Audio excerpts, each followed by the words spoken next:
Zheng Baoshang, do you have a black cloth? Cover my eyes, so that I may not see, and you may freely select someone to walk over this ash. I shall deduce from the footprints the gender, height, weight, and age of the passerby, and subsequently identify who it was.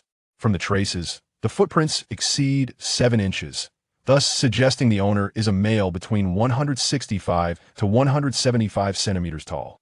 Yet the footprints are shallow, indicating a weight between 30 to 35 kilograms. The center is solid, while the edges are less defined, and the center of gravity shifts forward and backward, revealing that the wearer has notably small feet but large shoes.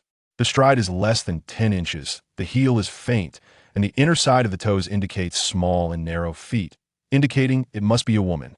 The steps are light and graceful, suggesting a youthful age, thus it is a young girl. Based on all of this, the passerby must be a little girl around 10 years of age, standing between 130 to 140 centimeters tall.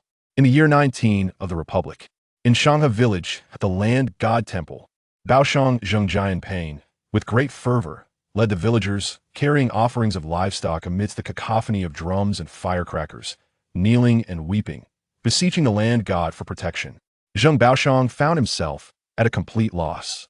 His grandson, heir Dan, had met a tragic end at the village's edge, his body abandoned at the Zheng family graveyard, and the case remained unresolved.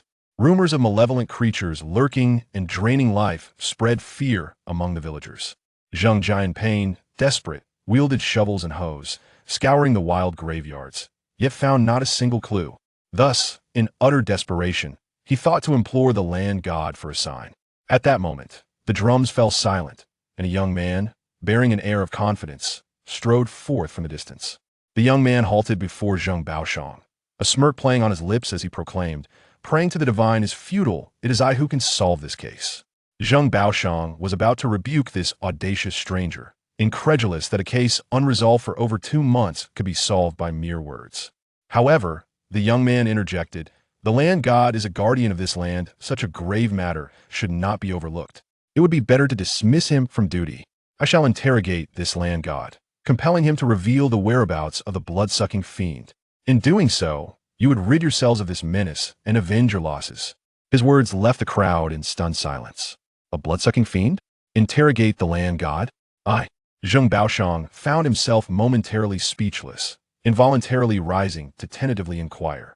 The young man introduced himself as Yang Shida, claiming to have received guidance from a wise mentor. He had come to Shanghai and, upon hearing of the unresolved case, decided to offer his assistance. Zheng Jianping circled around Yang Shida, scrutinizing him, noting that while he appeared spirited, he bore no resemblance to a Taoist or monk, but rather seemed like a scholar, deepening his confusion. Seeing the villager's skepticism, Yang Shida simply smiled and said, "Praying to gods and Buddhas will not catch the murderer. Thus, it would be prudent to entrust this matter to me. At least there is hope of resolution. Moreover, I ask for no payment, and should I succeed or fail, you will incur no loss, so why hesitate?" Upon hearing this, Zheng Jianping's eyes brightened, and he nodded eagerly. "That sounds splendid. Should you solve the case, I shall reward you handsomely." Yang Shida waved his hand. "As I have stated, no rewards are necessary. Please stay calm. I shall return in 3 days, and I will ensure this incompetent land god reveals the truth." Yang Shida paused before continuing. "However, I require some assistance. Please gather sufficient ash for me to use in apprehending the blood-sucking fiend. Additionally, Zheng Baoshang, please notify the families from the surrounding villages who have lost children. I will seek justice for them as well." Having said this, Yang Shida did not linger and turned to leave.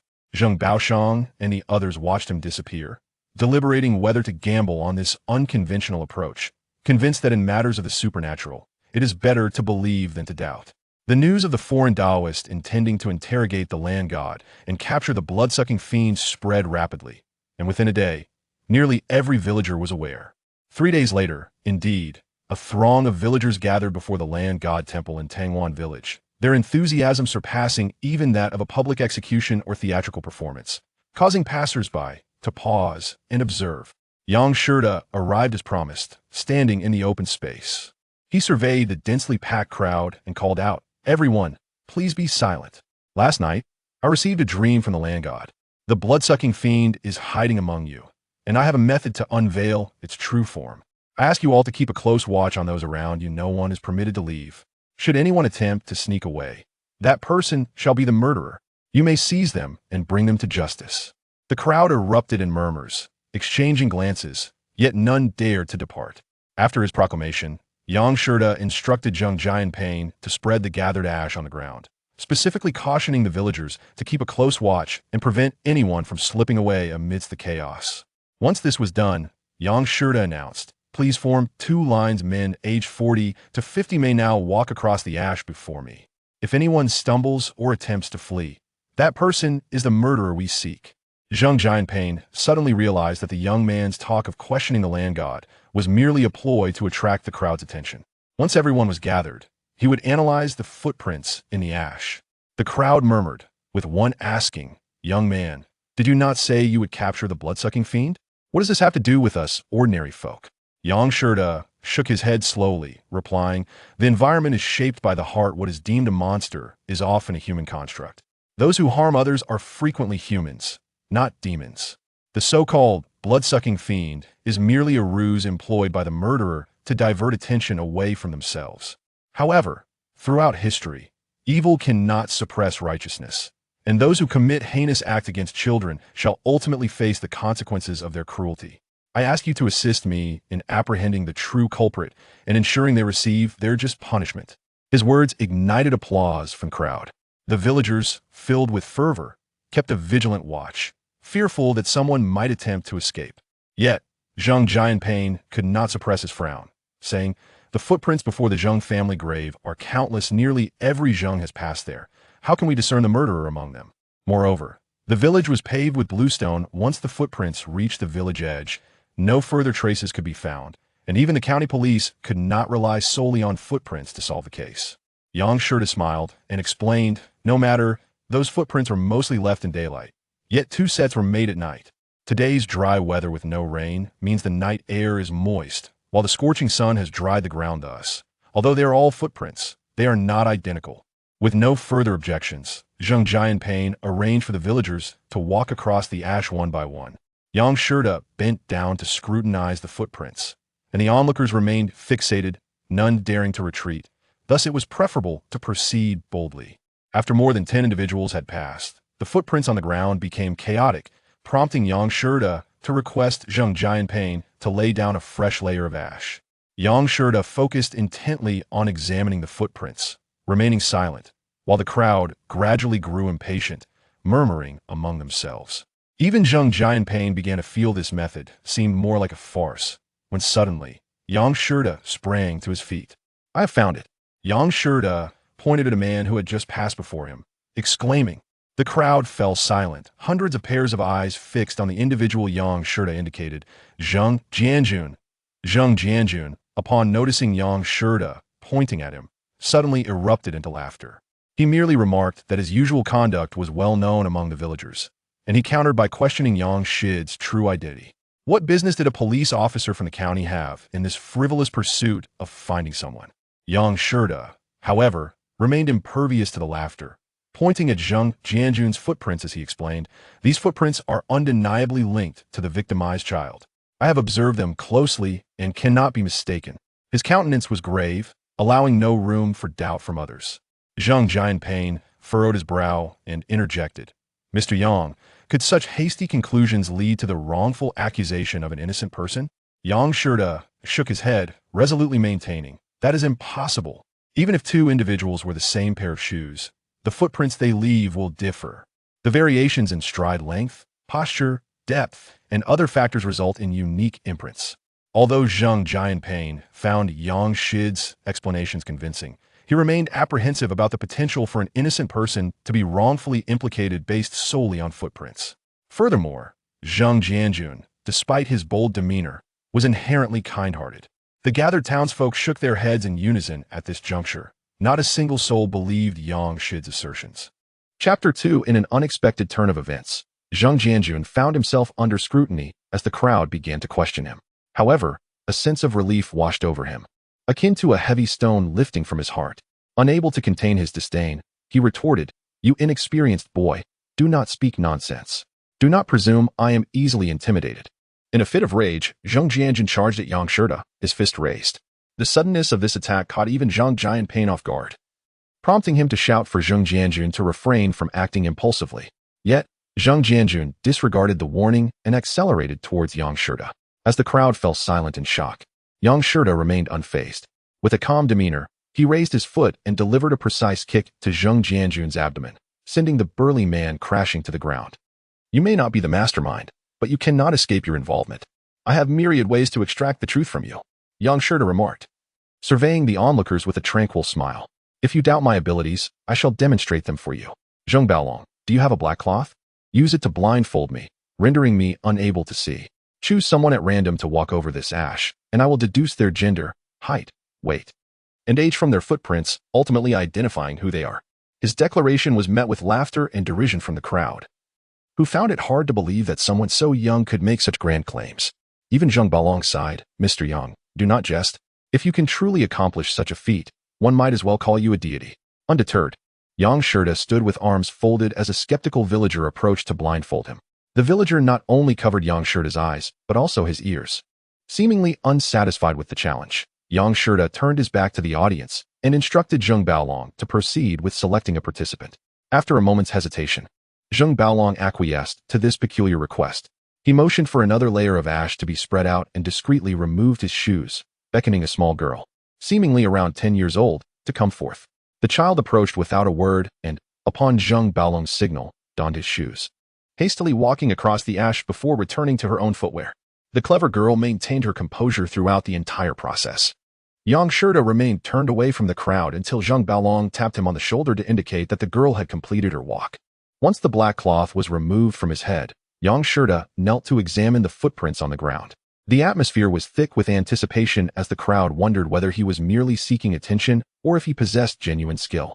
After a minute or two, Yang Shida rose and proclaimed, based on the traces, the footprint measures over 7 inches, suggesting the individual is a male between 165 and 175 centimeters tall. However, the shallowness of the print indicates a weight of around 30 to 35 kilograms. The center is firm, while the edges are soft, revealing that the wearer had small feet in oversized shoes. The stride is less than 10 inches, the heel is faint, and the toes are narrow, indicating a female presence. The lightness of the steps suggests youth, likely a girl. In summary, the individual who passed through was likely a girl around 10 years old, standing between 130 and 140 centimeters tall. His words struck the crowd with astonishment, their faces a mixture of shock and admiration. Zheng Baolong, unable to contain himself, swallowed hard and inquired, Mr. Yang, can you truly identify the person who just walked through? Yang Shida nodded affirmatively, indeed. All that is required is for someone fitting my description to walk across again, and I shall pinpoint the individual. Zheng Baolong hastily arranged for the ash to be spread anew and called forth young girls who matched the criteria to walk over it one by one. When the earlier girl stepped forward, Yang Shida immediately pointed and declared, no need to walk further, it is this young lady. The previously silent crowd erupted into thunderous applause and cheers. The older villagers exclaimed in disbelief at Yang Shida's apparent divine capabilities. Zheng Baolong, shaken from his astonishment, lunged towards Zheng Jianjun, cursing, you scoundrel, you owe me my grandson's life. The crowd, now fully aware of the situation, joined in with collective outrage. Zheng Jianjun, realizing he could not escape his fate, pleaded, Zheng Baolong, let me explain. It is true that I left Erden at the Zheng family grave, but I am not the one who killed him. The crowd, fueled by fury, showed no inclination to hear his defense. A multitude of fists and feet rained down upon Zheng Jianjun, whose cries echoed like a slaughtered pig. Yang Shida quickly intervened, urging Zheng Baolong to pause and allow Zheng Jianjun to speak. Despite the overwhelming anger, the crowd complied with the request, wiping the blood from his face. Zheng Jianjun dropped to his knees and began recounting his tale. He revealed that he had a penchant for drinking and, in pursuit of funds for alcohol, often set traps to catch wild animals. One fateful day at the Zheng family grave, he encountered a monstrous creature, towering over him, with a single horn and sharp claws. The beast, seemingly surprised by his presence, threw something at Zheng Jianjun and spoke, threatening to consume his family if he revealed its existence. Initially, Zheng Jianjun thought he had stumbled upon wealth. However, when he looked down, he discovered the horrifying truth, a child's corpse. Terrified, he fled home, locking himself away until he could regain his composure. Yet, the creature's threat lingered in his mind, and fearing the consequences, he devised a plan to escape detection. Under the cover of darkness, he swam several miles in the river to erase any trace of his presence. Yang Shida listened intently, and upon Zheng Jianjun's conclusion, he turned to Zheng Baolong, stating, "The facts may indeed align with his account. Moreover, your private methods of interrogation are unlawful, and should a life be lost, you too must face the consequences. I suggest you turn this matter over to the authorities." Although Zheng Jianjun may not have been the perpetrator, the crowd could not help but be in awe of Yang Shida's astuteness. This case, which had lingered unresolved for days, was swiftly unraveled by his insights.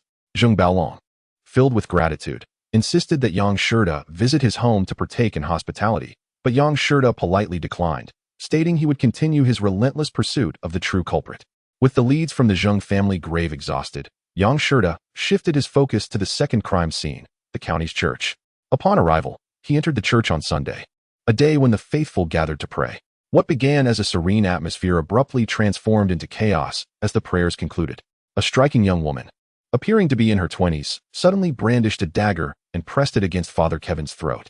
The blade glinted menacingly, and the girl wore an expression of icy resolve. Panic erupted within the church, yet Father Kevin maintained his composure, kindly inquiring about her intentions. The young woman, unfazed, addressed the frightened congregation, declaring, "Fear not, for I, Shangwan Wanjing, do not harm the innocent. Today, as witnesses, I am prepared to trade one life for another, to eliminate this beast who preys upon children. I assure you, I shall not trouble you or implicate any of you." Chapter 3. When the crowd realized that, despite her fierce demeanor, the girl posed no threat to innocence, they gradually began to calm down. Someone could not help but inquire, what on earth has transpired? The priest, known for his benevolence, must have been misunderstood by the young lady.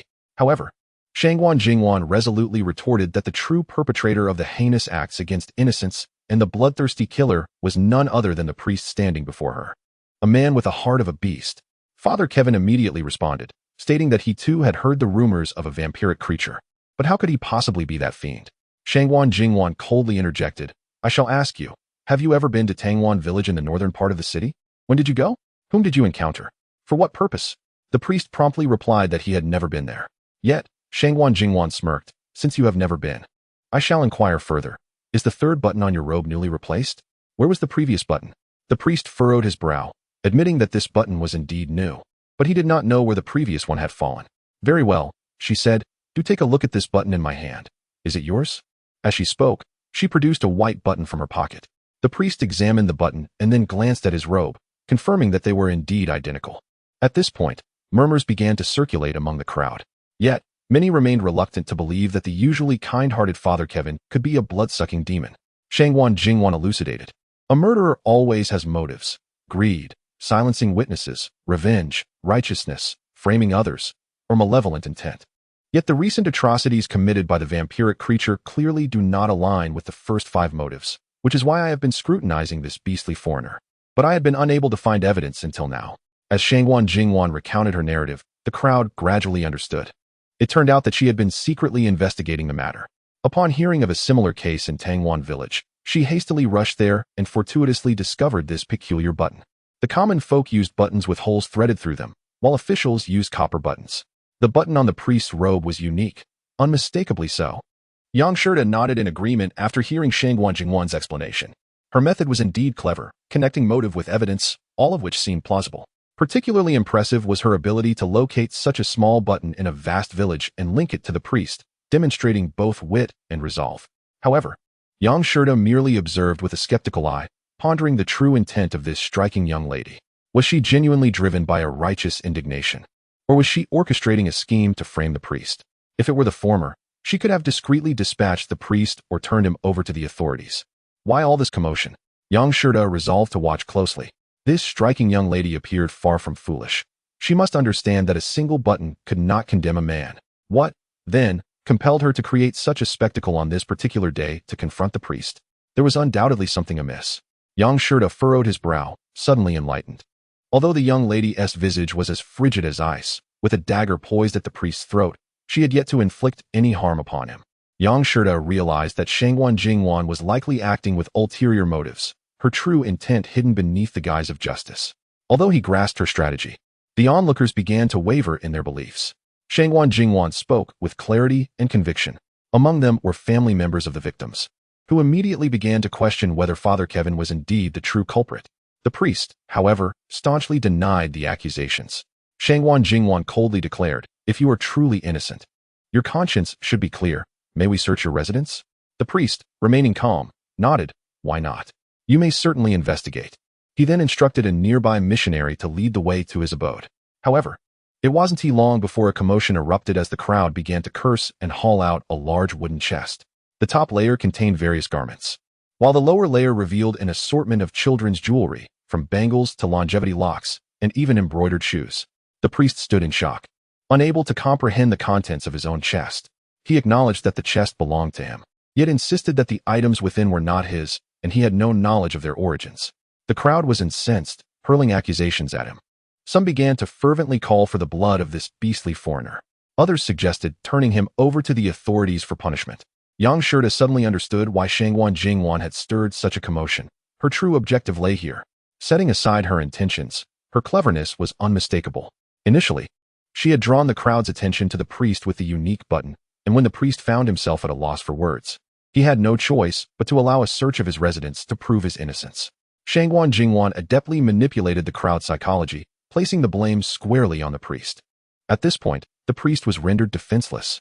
If Shangwan Jingwan had produced the children's jewelry herself, it would not have had the same impact. People relish a sense of involvement. Witnessing this unfold, Yang Shirda could no longer contain himself and called out, "Now that we have both witnesses and evidence, I implore Miss Shangwan to hand over the true culprit to the authorities for justice." Upon hearing this, the crowd unanimously agreed, deeming such a fiend unworthy of tainting their hands or jeopardizing their lives. Yet, to Yang Shirda's surprise, Shangwan Jingwan not only refrained from following his suggestion, but instead retorted, "I implore you all to bear witness. I shall personally avenge this beast. I, Shangwan Jingwan, alone shall take responsibility for my actions. If the authorities inquire, they may take my corpse to account for this foreigner." Yang Shirda frowned upon hearing her unwavering resolution. He suspected that the young lady had fallen into a trap. As she prepared to strike, he urgently called out, "Wait, Miss Shangwan, your bravery is commendable. However, the priest is not the true culprit. I beseech you to spare him and refrain from acting impulsively." Yang Shirda's words brooked no argument, causing Shangwan Jingwan to hesitate and furrow her brow. Just moments ago, he had spoken of witnesses and evidence, yet now he seemed to shift his stance. "Who are you? What do you truly intend?" The crowd's attention swiftly shifted from the priest to Yang Shirda. With a faint smile, Yang Shirda replied, "I am merely a passerby, unwilling to witness a righteous woman being used as a pawn in a deadly game, leading to eternal regret. Please, do not rush. Allow me to ask you a question. Miss Shangwan, your intellect and meticulousness in gathering such evidence are truly admirable. However, murder is a crime universally condemned. Why not hand this matter over to the authorities? Even if you are reluctant, you could present it to the families of the victims." Initially, Shangwan Jingwan did not wish to respond, but seeing the skepticism in the crowd, she reluctantly replied, "The authorities' jurisdiction is merely a verbal cancellation. In these tumultuous times, everyone is on edge, and officials are as timid as mice. How could they dare to punish this foreigner? If I were to turn him over to the authorities, it would be no different from letting him roam free. How could we claim vengeance for the great injustice? How would the deceased find peace? The pain of the victims' families is beyond comprehension. Should it be revealed that this foreigner is indeed the culprit, they would surely be consumed by rage and act irrationally, leading to the priest's demise. And the authorities would undoubtedly punish them severely. By eliminating this menace myself, I neither burden the state nor the people. Is that not splendid?" Yang Shirda frowned at her words and could not help but press further. "May I ask, Miss Shangwan, do you have friends or family whose children have been harmed, fueling your deep desire for vengeance?" Shangwan Jingwan shook her head. "None. Such beasts deserve to be eradicated by all. Why must there be a reason?" Yang Shirda gazed into her eyes, detecting no signs of deceit, and felt a surge of respect for her. However, he maintained a facade of skepticism and continued, "If that is truly the case, Miss Shangwan, are you merely a passerby seeking to aid those in distress?" Shangwan Jingwan replied calmly, "Indeed. A sense of chivalry resides within us all. In the vast expanse of our homeland, among the countless people, I am but one." Yang Shirda had begun to admire the spirited Shangwan Wanjing, yet he could not help but ask one last question. "Miss Shangwan, you speak truly. The land of Huaxia has never lacked heroes. But you, as a woman." Shangwan Wanjing lifted her chin and replied boldly. The female hero Qiu Jin once declared, "Do not say that women lack valor.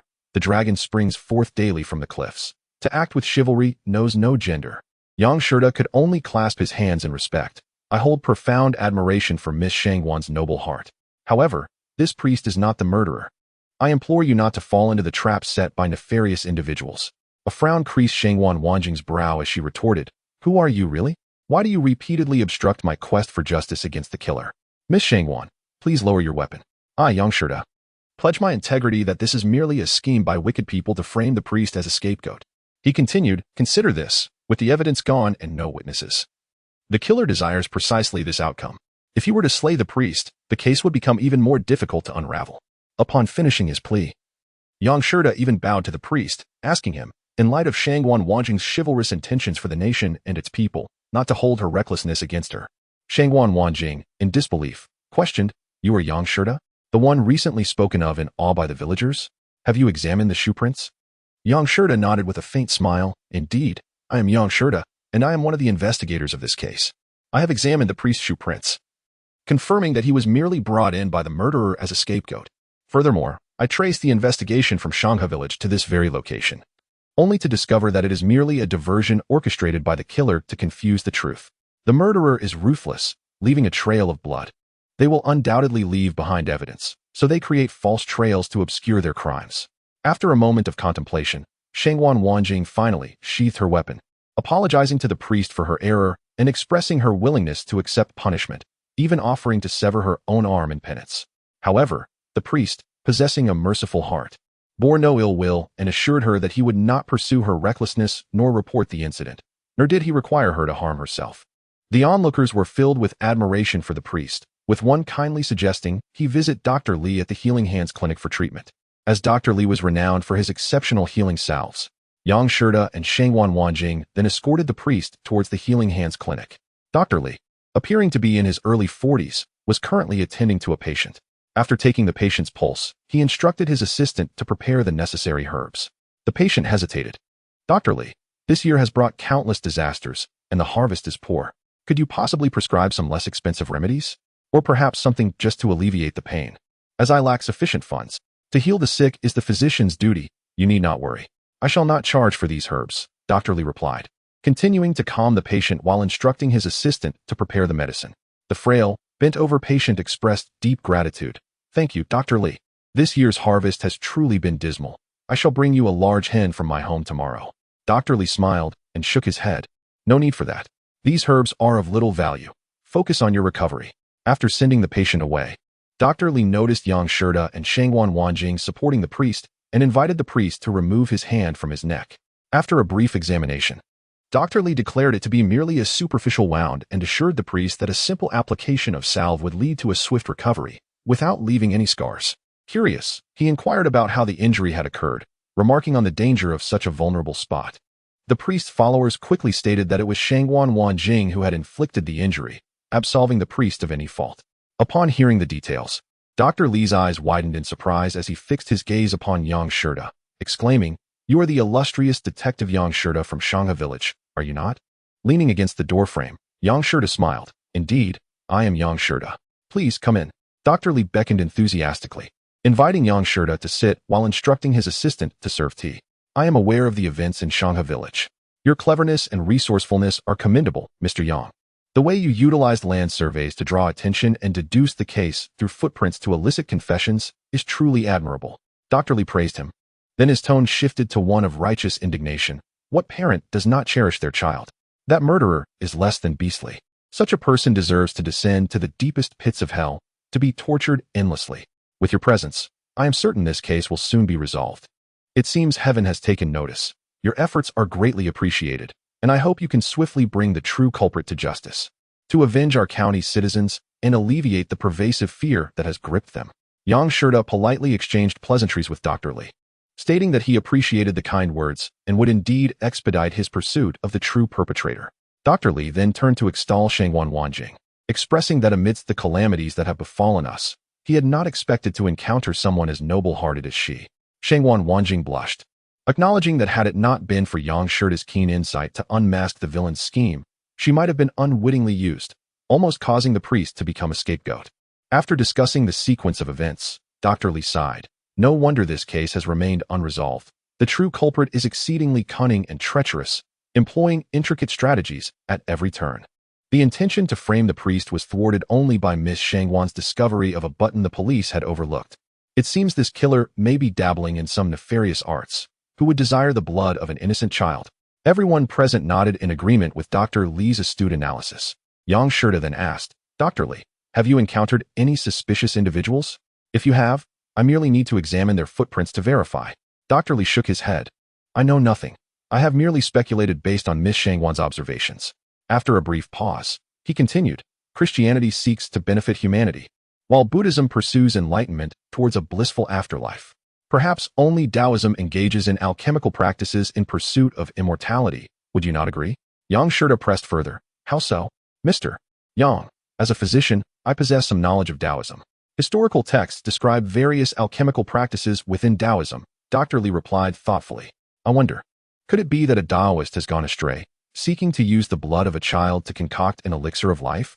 Chapter 5. The divergent hearts of Taoist priest Yang Shirda expressed surprise at the notion that the blood of children could be used in alchemy. Dr. Li nodded seriously, indeed. Throughout the 5 millennia of Chinese history, countless individuals have sought immortality. From Emperor Qin Shi Huang's envoy Su Fu's journey to the East Sea, to Ming Emperor Zhu Hozong consuming autumnal substances. Thus, if my judgment is correct, the true culprit should be a native, not a foreigner. And certainly someone obsessed with the pursuit of eternal life. A curious bystander inquired, what are these autumnal substances? Dr. Li sighed and explained. Autumnal substances refer to the blood of a woman during her menstrual cycle. In ancient times, Taoists utilized this blood as a medicinal catalyst in their elixirs, seeking immortality. If such a vile substance could be ingested, what of the blood of an innocent child? As Dr. Li's words settled, the crowd quickly echoed in agreement. Believing that he was right, it must be that nefarious individual attempting to concoct an elixir of immortality, thus endangering the innocent children. Yang Shirda merely listened, remaining silent. Once the crowd quieted, he inquired, do you know if any Taoists have passed through here today? What about the nearby temples? An elder responded promptly, we have not seen any wandering Taoists, but there are indeed several temples in the vicinity. Dr. Li added, there are indeed a number of temples. Yet the most peculiar is the Wufang Temple on Jinan Mountain. It is said that those who practice there are remnants from the former Qing dynasty. What is most unusual is that they never descend the mountain, neither offering fortune-telling nor performing rituals for others. They are self-sufficient, cultivating their own land, refusing incense offerings, and forbidding the common folk from disturbing their tranquil practices. Some in the crowd concurred, affirming Dr. Li's account of the Wufang Temple. Noticing Yang Shirda's curiosity, Dr. Li continued, originally, it is common for monks to venture into the world to beg for alms, and for Taoists to retreat to the mountains for cultivation. However, the Taoists of Wufang Temple not only refuse to descend, but also prevent others from ascending. Could it be that they harbor some unspeakable secrets? Yang Shirda chuckled, inquiring about the exact location, expressing his intention to visit Jinan Mountain personally. Just as he departed, a melodious voice called out, Mr. Yang, may I ask if you are heading to Jinan Mountain? Turning back, Yang Shirda saw Shangwan Wanjing approaching and nodded. She cheerfully suggested, what a coincidence. I wish to go there as well. Shall we go together? Yang Shirda, smiling, shook his head, saying he was accustomed to traveling alone and preferred not to accompany her. Shangwan Wanjing looked at him in surprise, laughing. Are you afraid I will slow you down? You need not worry. I will not be a burden. Yang Shirda replied. Miss Shangwan, please do not misconstrue my intentions. I have simply grown accustomed to solitude over time. Shangwan Wanjing refrained from further argument, producing 2 copper coins. Yang Shirda looked on in confusion, uncertain of her intent. She then raised the coins in her hand, and with a flick of her wrist, 1 coin swiftly soared into the air. Before the first coin descended, she flicked her wrist again, sending the second coin flying as well. They collided with a resounding clang. Yang Shirda could not help but exclaim, impressive. I previously thought that the tales of Yang Yuji were mere embellishments, yet today, Miss Shangwan's skills surpassed them. Shangwan Wanjing smiled lightly. Mr. Yang, you flatter me. It is merely a means of self-defense. One must possess both courage and wisdom. Lacking either renders one ineffective. After a brief pause, she continued, Mr. Yang, do you now trust that I will not slow you down? Her straightforwardness was refreshing. And Yang Shirda nodded in agreement. Indeed, Miss Shangwan speaks truth. Both courage and wisdom are indispensable. Seeing that Yang Shirda no longer rejected her company, Shangwan Wanjing shifted the conversation, suddenly asking, are you truly determined to visit the Wufang Temple? Shouldn't you prepare beforehand? Yang Shirda inquired. Prepare for what? Shangwan Wanjing Ensuring no one was eavesdropping, whispered, "A person who falls at the same place twice is not to be relied upon." Yang Shirda laughed. Miss Shangwan is indeed astute. Great minds think alike. The two then set off on separate paths, casually inquiring about Dr. Li from the locals. They soon learned that Dr. Li was indeed a descendant of the imperial physician from the Qing dynasty. His grandfather had served as the left judge of the Imperial Medical Institute, holding the rank of a 6th-grade official. Dr. Li was known for his exceptional medical skills and amiable nature, leading one to believe that such a kind man would be safe. However, it was revealed that 6 months prior, while foraging for herbs on the mountain, he had fallen from a cliff, fracturing both legs and nearly losing his life. Fortunately, having been a physician for generations, he survived, but was left with a lifelong disability, spending his days in a wheelchair. After learning this, the two reconvened at the Miaoshe Huichan Hall, surveying the area but finding nothing of significance. They decided to proceed to the Wufang Temple on Jinan Mountain first. After a challenging journey, they finally reached the Wufang Temple the following afternoon, only to find the entrance barred, with a couplet prominently displayed. The first line read, "Why speak of the primordial mechanism? Only a patch of white clouds, spanning the bridge of miles, where the plum blossoms smile." The second line stated, "Truly, it is the ethereal companions. Behold the dual riders on yellow cranes, drifting above the flower-laden pond, where the jade flute pierces the dust of the heart." Yang Shirda observed the surroundings for a while, noting that the footprints indeed belonged to the rumored vampiric creature, and promptly knocked on the bronze ring at the door. After a moment, the door finally creaked open, revealing an old Taoist, his robe tattered and his frame gaunt and emaciated. The old man glanced at Yang Shirda and Shangwan Wanjing, but did not inquire about their identities or purpose. Instead, he said, "This temple does not accept offerings and does not welcome visitors. You two should leave at once." After bowing respectfully, Yang Shirda replied, "Please do not rush, Taoist. We have come today to visit the esteemed Taoist Laoran." The old man hesitated momentarily, but quickly resumed his attempts to dismiss them, stating they could not accept visitors and urging them to return whence they came. Yang Shirda placed his hand in the door's gap, smiling softly. "I have heard that Taoist Laoran possesses profound wisdom, a transcendent being. To treat guests in such a manner seems rather unbecoming of the Taoist way, does it not?" Shangwan Wanjing echoed. "The name Laoran is derived from the Tao Te Ching. Understanding the Tao, whether in or out, is inconsequential. To possess such high moral standards while closing the door to guests is indeed laughable." The old man paused, his expression shifting to one of resignation, yet he still attempted to close the door. Yang Shirda, perceiving this, quickly interjected, "Wait. Could it be that Taoist Laoran has transcended or is bedridden and unable to meet with us?" The old man feigned ignorance, insisting they leave immediately. Yang Shirda frowned, pressing on, "If there is something you find difficult to express, please tell us. We will do our utmost to assist you." The elder hesitated, looked up at Yang Shirda, and finally shook his head, urging them to leave quickly. Unwilling to relent, Yang Shirda continued to probe until the old man finally sighed. "You two are still young. It would be better to leave swiftly. Why must you court death?" Yang Shirda was taken aback. "This place is not the 18th level of hell. We merely wish to visit Taoist Laoran." "What do you mean by courting death? Moreover, since we are here, we might as well remain. Life and death remain uncertain." The old man sighed again. "It is not the 18th level of hell, yet it is comparable. The temple master has become a demon, consuming human flesh and drinking blood." Yang Shirda and Shangwan Wanjing exchanged glances, understanding that their journey to Jinan Mountain had indeed led them to the right place. Just as Yang Shirda was about to speak, a cold voice echoed from within the temple. "Brother, who speaks?" The old man, attempting to shut the door again, replied, "Two visitors here to offer incense. I was just persuading them to leave." Yang Shirda blocked the door with his hand, witnessing a young Taoist stride forward. As he approached, he declared, "The Wufang Temple does not accept offerings. Brother, let them leave." However, upon seeing Shangwan Wanjing through the crack of the door, his eyes brightened, and he shifted his tone. "Guests are here, meeting is fate. Since you have come sincerely, why not allow them to enter?" The old Taoist, with an expression of helplessness, glanced at Yang Shirda and Shangwan Wanjing, his face revealing a sense of regret. He finally relented, saying, "Brother, attend to your duties. I will host our guests." The young Taoist's gaze remained fixed upon Shangwan Wanjing, especially after the old Taoist had been sent away, his demeanor growing increasingly audacious. Chapter 6. Life and Death Uncertain. Yang Shirda was well aware that this young Taoist was of dubious character. The sudden invitation for the two to enter was undoubtedly spurred by the sight of the enchanting Shangwan Wanjing. The old Taoist sighed, frequently glancing back at Yang Shirda and Shangwan Wanjing, his eyes filled with reluctance. The young Taoist, with a mischievous glint in his eyes, surveyed Shangwan Wanjing and inquired, "What brings you two here?" Yang Shida responded directly, "I came to visit Taoist Ruan." Upon hearing this, the young Taoist finally averted his gaze from Shangwan Wanjing, expressing surprise. "From your accent, you do not seem to be a local?" Yang Shida nodded. The young Taoist continued, "Do you wish to see my master, Taoist Ruan? Is there a matter at hand?" Yang Shida feigned ignorance, indeed. The young Taoist hesitated, asking, "Are you here to seek divination or to perform an exorcism?" Yang Shida shook his head. "I have long heard of Taoist Ruan's great reputation and came merely out of admiration."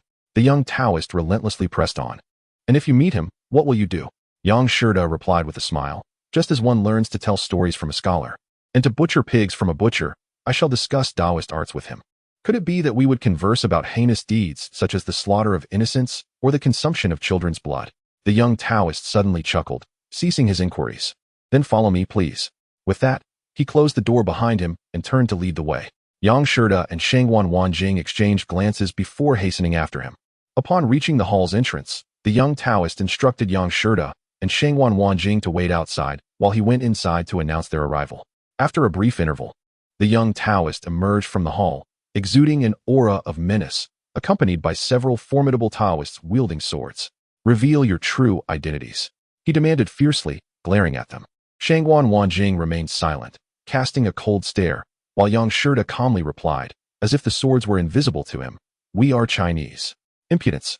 the young Taoist exclaimed, raising his hand in anger. "Kill this boy, but spare the girl." However, before he could finish, Shangwan Wanjing's wrist trembled, and several coins flew forth with a whoosh. In an instant, the Taoists behind the young one collapsed, dropping their weapons, curled up in agony and unable to rise. The young Taoist stood frozen, disbelief washing over him. Yang Shida stepped forward, landing a punch on the young Taoist's chin, sending him to the ground. "You have asked many questions. Now it is time for you to answer mine. What are you truly?" Yang Shida demanded coldly. The young Taoist, clutching his chin, struggled to his feet. Shangwan Wanjing, with her icy demeanor, remained silent, yet a coin reappeared in her hand. The young Taoist seemed to grasp the gravity of his situation, his face turning pale as he stammered, "Let us speak reasonably. Do not resort to violence.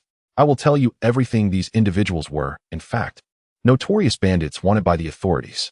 Having nowhere to hide, they had taken over this temple, posing as Taoists, while Taoist Ruan had long since met a tragic end at their hands." Yang Shida glanced at Shangwan Wanjing, then inquired sharply, "Where is your leader?" The young Taoist, nursing his jaw and speaking with difficulty, replied, I will take you to him. Be aware of the consequences of deceiving us." Yang Shida kicked the young Taoist, then proceeded alongside Shangwan Wanjing. This time, under the young Taoist's guidance, they departed the main hall and entered a side chamber. "Leader, we have visitors," the young Taoist called out dejectedly at the door. After several calls, however, no response came. With a humble demeanor, he gestured for Yang Shida and Shangwan Wanjing to enter. Yang Shida coldly commanded, "Lead the way." Reluctantly, the young Taoist stepped inside. Upon entering, they found no one in sight. The young Taoist muttered, "Where is the leader?" Suddenly, he recoiled in terror, exclaiming, "Snakes! So many snakes!" Indeed, there were countless snakes at the entrance, slithering forth, over 100 poisonous serpents, hissing ominously. Seizing the moment while Yang Shida and Shangwan Wanjing were momentarily stunned, the young Taoist adeptly ducked beneath the offering table, hiding behind the statue. Yang Shida glanced at the table, noticing a large hole in the ground. The venomous snakes had emerged from that very opening. Shangwan Wanjing, upon seeing the snakes, let out a piercing scream and instinctively moved closer to Yang Shida, her large eyes betraying her innate fear. "Don't blame me for seeking my own salvation. These are not ordinary snakes, but highly venomous ones." The young Taoist, concealed behind the statue, continued with a malicious glee, "Did you not anticipate this? Did you think I could do nothing against you with my hidden weapons? I shall see if your hidden weapons can contend with so many venomous serpents." At that moment, Yang Shida and Shangwan Wanjing found themselves surrounded by the snakes, unable to advance or retreat, facing a dire fate. Yet, Yang Shida appeared unperturbed, scanning the surroundings as if sensing unseen eyes upon them. After initially being startled, Shangwan Wanjing regained her composure and launched several coins at the approaching serpents.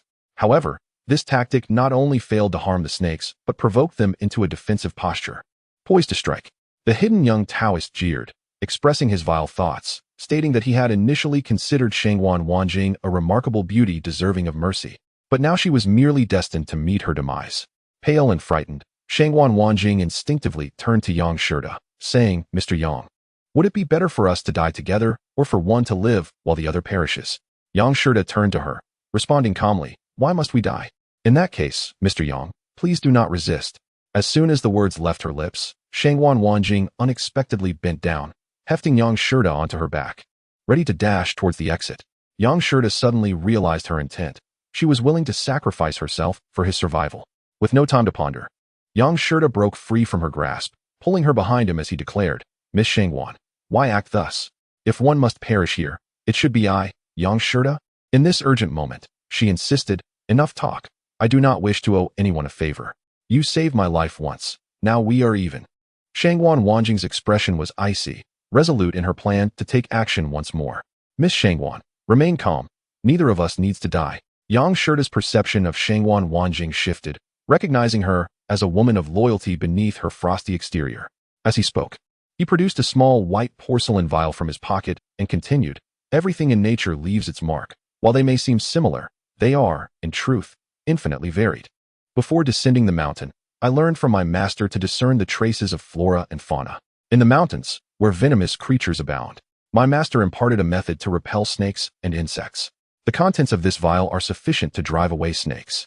Seeing Yang Shida's earnest demeanor, Shangwan Wanjing felt reassured, her expression brightening. As Yang Shida prepared to pour out the contents, an unsettling sense of danger crept over him. At this moment, there was no time to dwell on trivialities. As the contents of the vial spilled forth, a pungent aroma of medicinal powder instantly enveloped the entire side hall. Observing the crawling creatures on the ground, they hastily retreated into their burrows, as if fleeing in panic. Shangwan Wanjing finally exhaled a sigh of relief, exclaiming with delight, "Had it not been for Mr. Yang's adept handling of the snakes, we would surely be facing dire consequences this time." Yang Shida, retracting the porcelain bottle, responded, "It's of no concern. My master once divined for me and proclaimed my fate to be resilient, asserting that only I can take my own life, while others cannot harm me." Upon hearing this, for words suddenly sprang to Shangwan Wanjing's mind, a prophetic utterance. Yang Shida chuckled lightly, then turned to the hidden young Taoist behind the statue with a teasing glint in his eye, exclaiming, "What did you just say? I couldn't quite catch that. Would you be so kind as to repeat it?" The young Taoist, realizing his scheme to unleash venomous snakes had been thwarted, was now too frightened to boast. Trembling with fear and pale of face, he immediately pleaded for mercy. "Hero, spare my life." "No, esteemed sir, spare me. I am but a fool who failed to recognize your greatness. Please let me go." The young Taoist, recognizing the futility of resistance, cautiously emerged from behind the statue. Yang Shida, showing no mercy, delivered a series of punches and kicks before dragging the young Taoist out of the side hall. At that moment, an elderly Taoist, having just opened the mountain gate, led a group of young Taoists who rushed in, all fierce and intimidating, brandishing swords and clubs, exuding a menacing aura. "We are profoundly grateful for your timely intervention, noble heroes. I have an urgent request. I hope you can assist us in capturing the mastermind behind the attempted murder of our master and restore peace to our Wufang temple." The group set down their weapons and bowed in gratitude. The elderly Taoist explained that the mastermind was a notorious bandit known as the Skyward Monkey, renowned for his exceptional agility in traversing rooftops and walls. He was cunning, ruthless, and had a history of heinous acts, including cannibalism and bloodshed. Yang Shida promptly supported the elderly Taoist, gently assuring him, "There is no need for alarm. Might I inquire if you know the whereabouts of this Skyward Monkey?" The elderly Taoist replied that upon noticing the extraordinary skills of the two heroes, the Skyward Monkey had wisely fled. They had watched him escape, deterred by the hero's prowess, and thus returned to seek Yang Shida's assistance. Yang Shida responded with a smile, "Not a problem. Please leave a few individuals to keep a close watch on these miscreants. I shall accompany you to apprehend the Skyward Monkey." The elderly Taoist instructed several young Taoists to bind the captured rogues with ropes and volunteered to lead the way, citing his familiarity with the local terrain. However, Yang Shida furrowed his brow and advised, "Given that you are unaware of the Skyward Monkey's escape route, I propose we split into 4 groups. Should anyone discover his whereabouts, we will regroup to avoid any unforeseen mishaps." The Taoists, relying on Yang Shida's judgment, readily agreed and divided into 4 parties, exiting the mountain gate and heading towards the summit. Within mere minutes, a young Taoist caught up with Yang Shida, reporting that they had found traces of the skyward monkey in the eastern direction of the Wufang Temple. Yang Shida immediately gathered everyone and led them eastward. Following the stone-paved path, they pursued for about the duration of a tea brewing, and indeed, they discovered several footprints. The footprints pointed towards the mountain. Upon inspection, Yang Shida noted that the left footprint was horizontal, with the toes angled outward and the heel inward, forming a right angle with the right footprint. It was evident that the individual had a disability in their left leg. The group, filled with righteous indignation, resolved to chase up the mountain. Believing that with Yang Shida and Shangguan Wanjing present, they could not allow such a villain to escape and cause further harm. Yang Shida, however, raised a hand to halt them, saying, "Please, everyone, remain calm. From my observations, the skyward monkey has not ascended the mountain. These footprints are merely a diversion to mislead us." The elderly Taoist frowned in disbelief, asking, "What makes you say that?" The toes of the footprints clearly point upward, indicating that he must have gone up. A nearby young Taoist bowed and inquired, "Esteemed sir, do you have any certainty about this? A normal person would indeed try to escape as far as possible, and these footprints undeniably lead toward the mountain. We are numerous and powerful, and the skyward monkey knows he cannot contend with you. How could he dare to remain hidden at the Wufang Temple?" The group exchanged uncertain glances. Seemingly unconvinced by Yang Shida's assessment, Yang Shida replied confidently, "Indeed, the footprints do lead upward, but upon closer inspection, you will realize they were not left while advancing. Rather, they were made in retreat. The skyward monkey is indeed clever." The crowd gasped in astonishment. Retreating footprints? Could it be that the limping skyward monkey was moving backward in such a critical moment? The elderly Taoist hesitated, voicing his doubt, "Esteemed sir, the skyward monkey has occupied our Wufang Temple for some time now, yet I have never witnessed him moving in reverse." Their skepticism was not without merit. When fleeing for one's life, one would naturally aim to move faster, not slower. The crowd implored Yang Shida and Shangguan Wanjing to lead them up the mountain to capture the villain, lest they allow a tiger to return to its lair and face endless repercussions.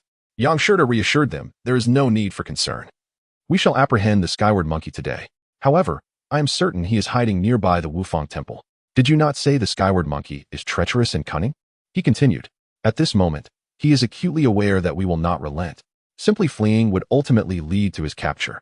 How could such a foolish individual claim dominion over the mountain? Moreover, the footprints left by direct movement are entirely different from those made in retreat. So I implore you to trust my judgment." Shangguan Wanjing, who had remained silent until now, spoke up, "I believe in Mr. Yang." Despite their lingering disbelief, the crowd found Yang Shida's reasoning compelling. Furthermore, his resolute demeanor, combined with Shangguan Wanjing's faith in him, compelled them to follow Yang Shida's deduction and agree to return to the Wufang Temple for further investigation. The Wufang Temple was perched upon the mountain, surrounded by a thick carpet of fallen leaves. The footprints, however, were intermittent and did not lead directly to the temple. Yang Shida remained unfazed, examining the footprints meticulously and guiding the group along the trail with methodical precision.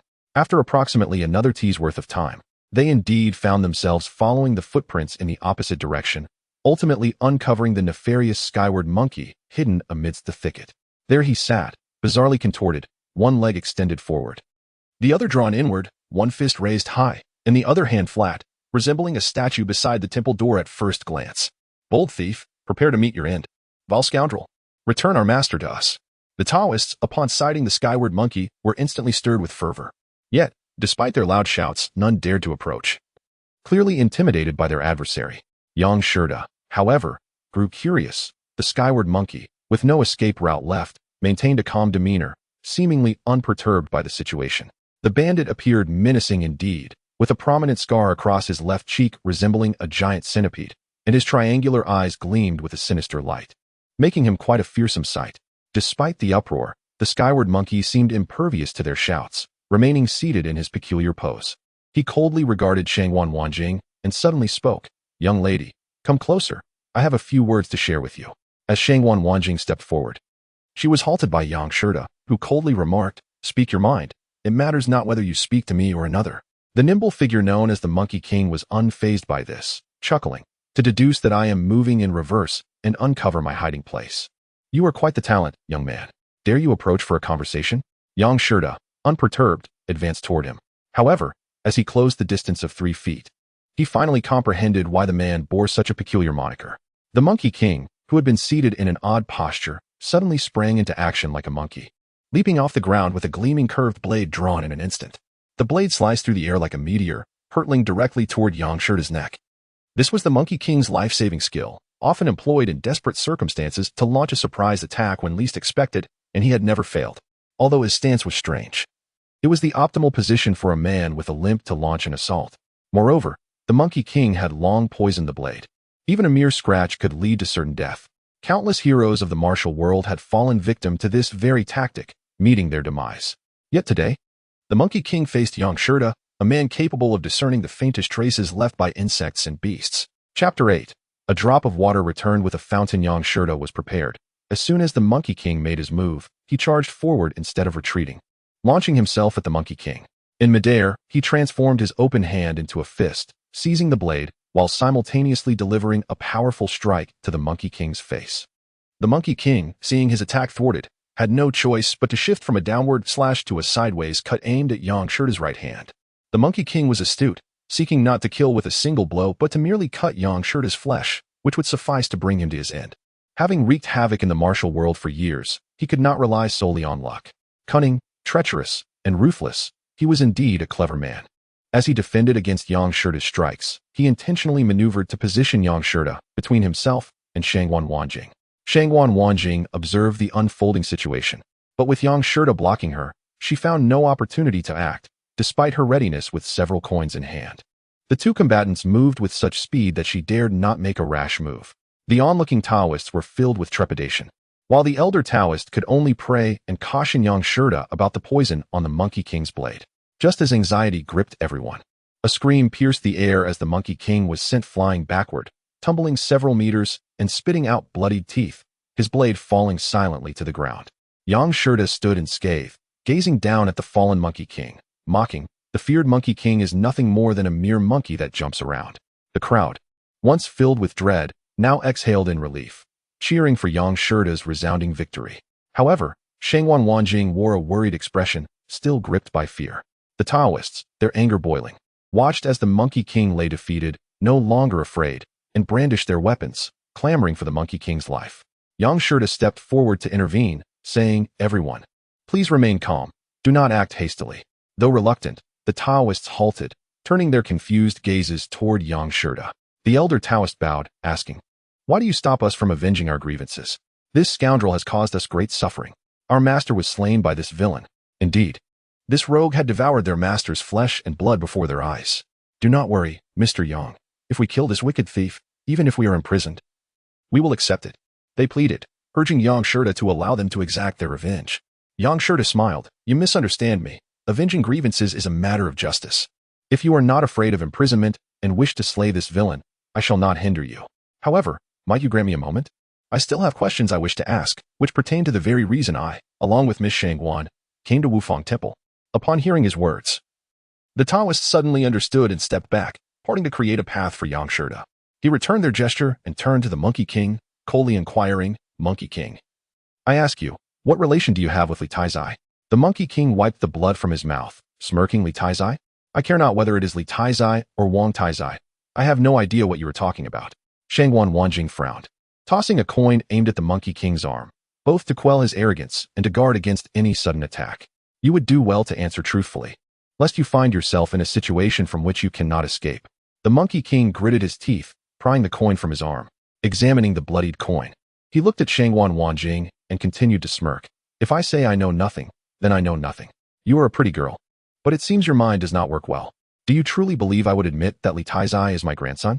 Finally, one young Taoist could no longer contain himself, striking the Monkey King's shoulder fiercely with a wooden stick, shouting, "You scoundrel! You lack insight. Confess quickly, so we may send you to hell." The Monkey King staggered but managed to rise, grinning at Yang Shirta. "If you insist I confess, then I shall do as you say. No need to ask. That Li Taizai you mentioned, I've killed his entire family, and his wife and children are mine to do with as I please. Anyone else you want to know about? I have killed them all as well." Yang Shirta studied the Monkey King's eyes, unable to suppress the furrow in his brow. The Monkey King did not appear to be lying. It seemed he truly had no connection to Li Taizai. After a moment's thought, Yang Shirta turned to Shangguan Wanjing, only to find her equally perplexed. They both understood that their visit to Wufang Temple was clearly a ploy orchestrated by Li Taizai to eliminate them. If Li Taizai's scheme succeeded, the murderer of the children would surely be blamed on him. Yet, The Monkey King seemed not to know Li Taizai, thus failing to corroborate the claim of Li Taizai's involvement. Shangguan Wanjing furrowed her brow, asking, "If you do not know Li Taizai, do any of your subordinates recognize him?" "A doctor?" The Monkey King paused, laughing. "I thought it was something else." "So he is a doctor. Whatever happens today, I shall take responsibility, after all. I am also doomed today. If that doctor dies, then I shall take the blame for that too." Shangguan Wanjing scolded, "Do not speak nonsense. I simply ask if any of your men recognize Li Taizai." The Monkey King replied that his men were all from out of town and did not know anyone. Since taking over Wufang Temple, none had descended the mountain, thus no one recognized that doctor. Yang Shida and Shangguan Wanjing exchanged glances, disappointment etched on their faces. As Yang Shida turned to let the Taoists act as they wished, the Monkey King suddenly seemed to recall something. He shouted, "Who are you? Who are you? You are Xiaowei?" Yang Shida was taken aback but feigned calmness, asking, "What Xiaowei?" The Monkey King appeared astonished, exclaiming, "I remember now. I remember everything. I am absolutely certain that I have not erred. You are indeed Xiaowei, the embodiment of righteousness. Your father, Yang Bingquan, wished for you to grow up to uphold justice, which is why your childhood name is Xiaowei." The words of the mischievous monkey seem to have unlocked a flood of memories, as he recounts tales without end, alongside the illustrious exploits of Yang Shida's father. He even recalls the amusing anecdotes of Yang Shida's childhood with remarkable accuracy. The more Yang Shida listens, the more astonished he becomes, unable to restrain himself from asking, "Who are you? How do you know so much?" The mischievous monkey bursts into laughter. "I am an old friend of your father's. It turns out you are the descendant of Brother Bingquan. After many years of separation, I can hardly believe how grown you have become. If it weren't for the resemblance you bear to your father, I might have forgotten entirely. Xiaowei, do you remember Uncle Ho Jiran, who used to carry you to buy candied hawthorns when you were little?" Yang Shida is taken aback. "Ho Jiran? You are Uncle Ho? What happened to your leg? How did you end up here?" The mischievous monkey finally wipes the playful smile off his face, returning with a serious demeanor. "Have you remembered? I am indeed your Uncle Ho. I was a sworn brother to your father, having saved his life on numerous occasions. I fought alongside Brother Bingquan, sharing a bond of life and death. Otherwise, I would not have sacrificed my leg to save him. After the defeat, your father returned home, while I became an outlaw, wandering from place to place. Eventually, I was besieged by the authorities, and hearing that the Taoists of Wufang Mountain never descended, I took my brothers to claim the mountain as our own."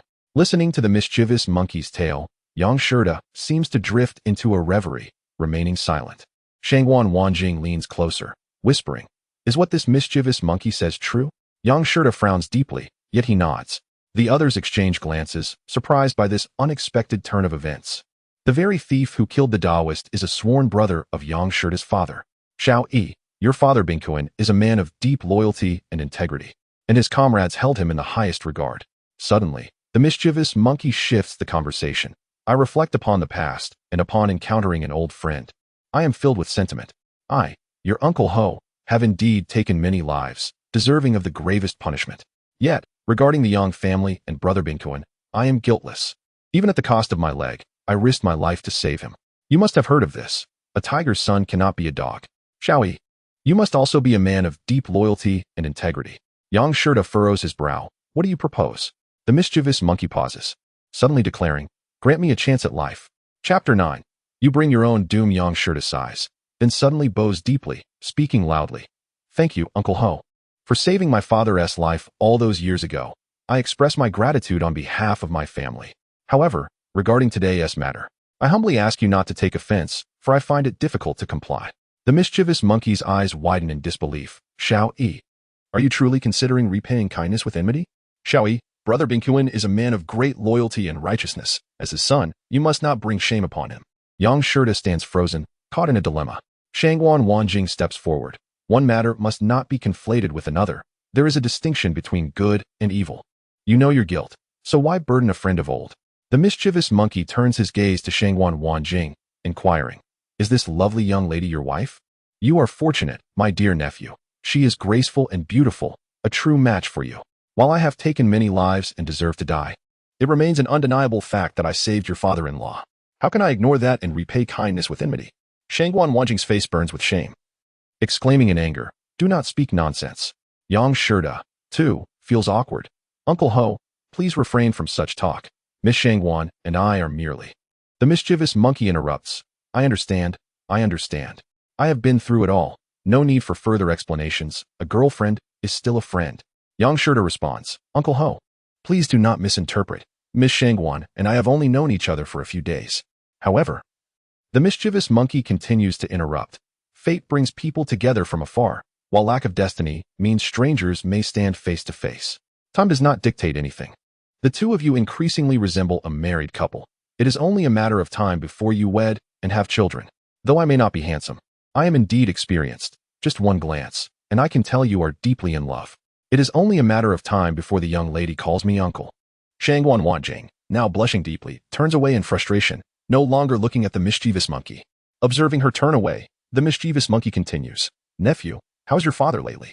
As one grows older, nostalgia sets in. It has been far too long since I last saw your father. We must find a day to drink and revel until we are inebriated. The onlookers see that the mischievous monkey is eloquent and persuasive, while Yang Shida, being a man of deep loyalty, finds himself in a quandary. The old Taoist, seeing this, steps forward, Scoundrel, do not trouble your benefactor.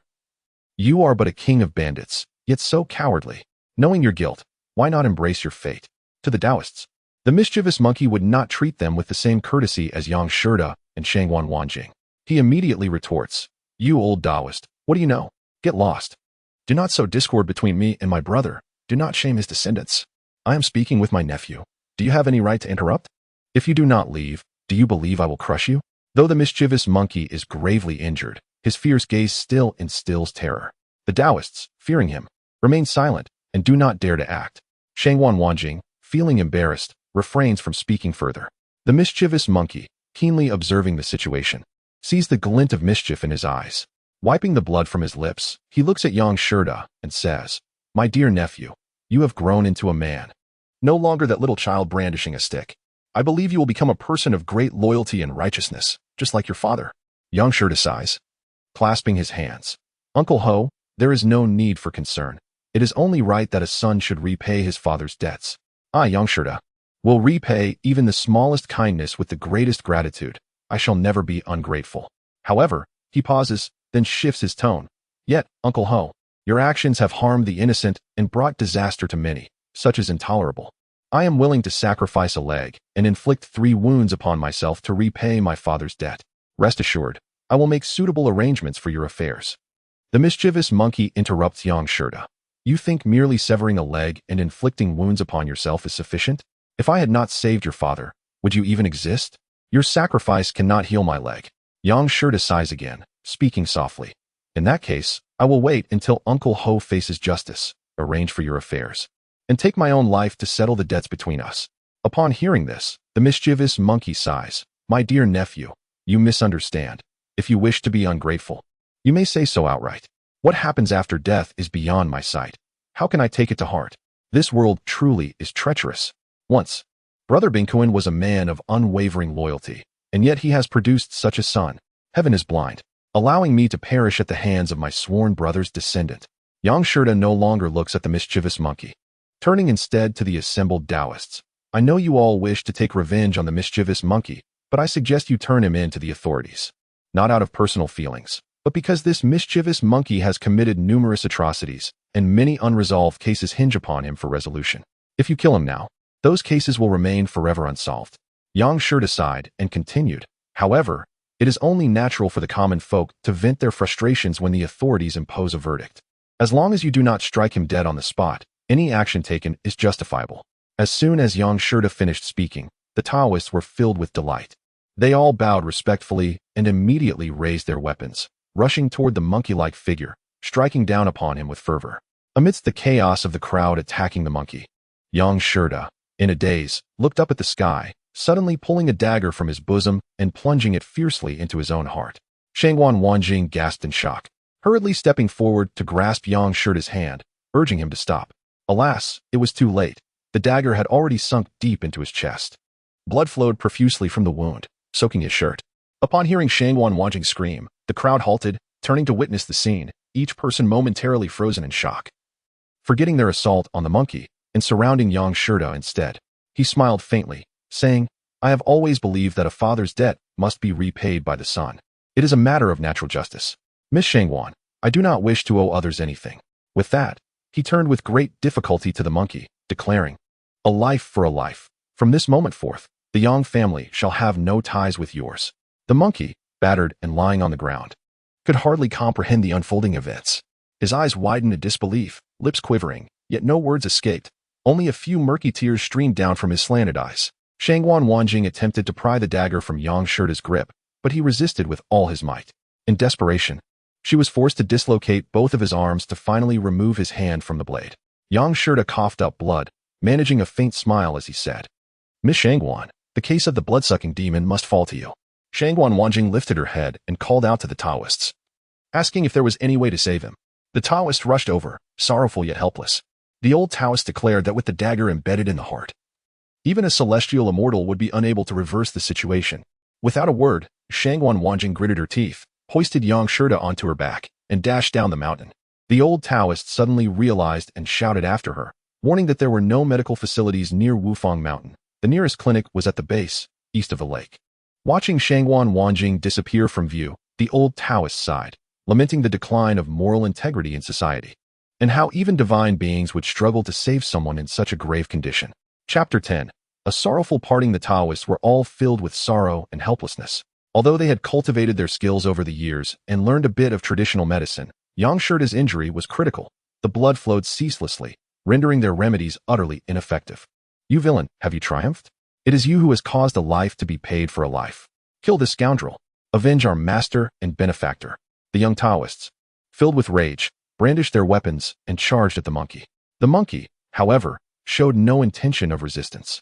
Upon seeing the young Taoists rushing toward him, he closed his eyes with a sense of resignation.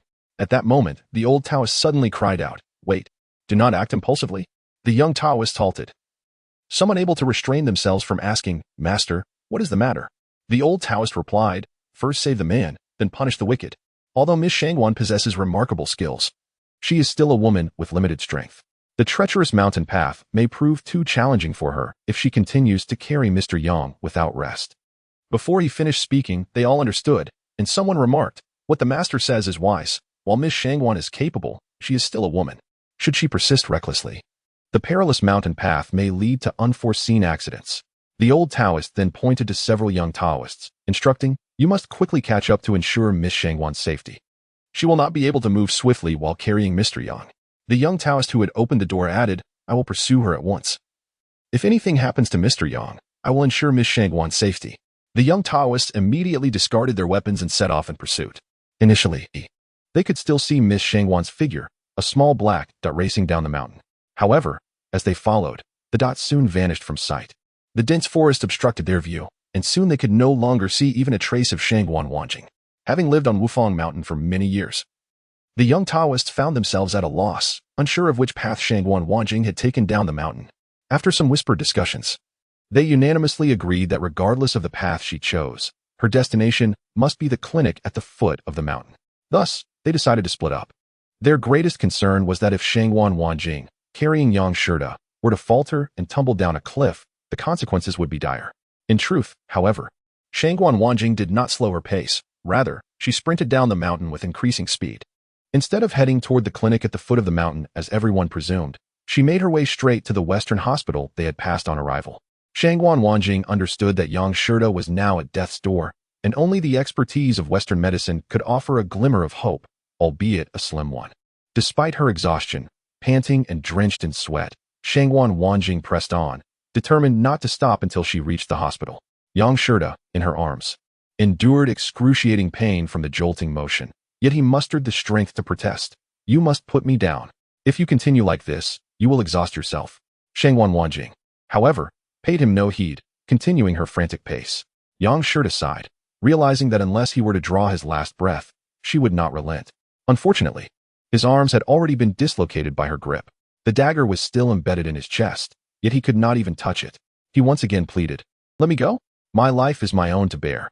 It has nothing to do with you, Shangguan Wanjing."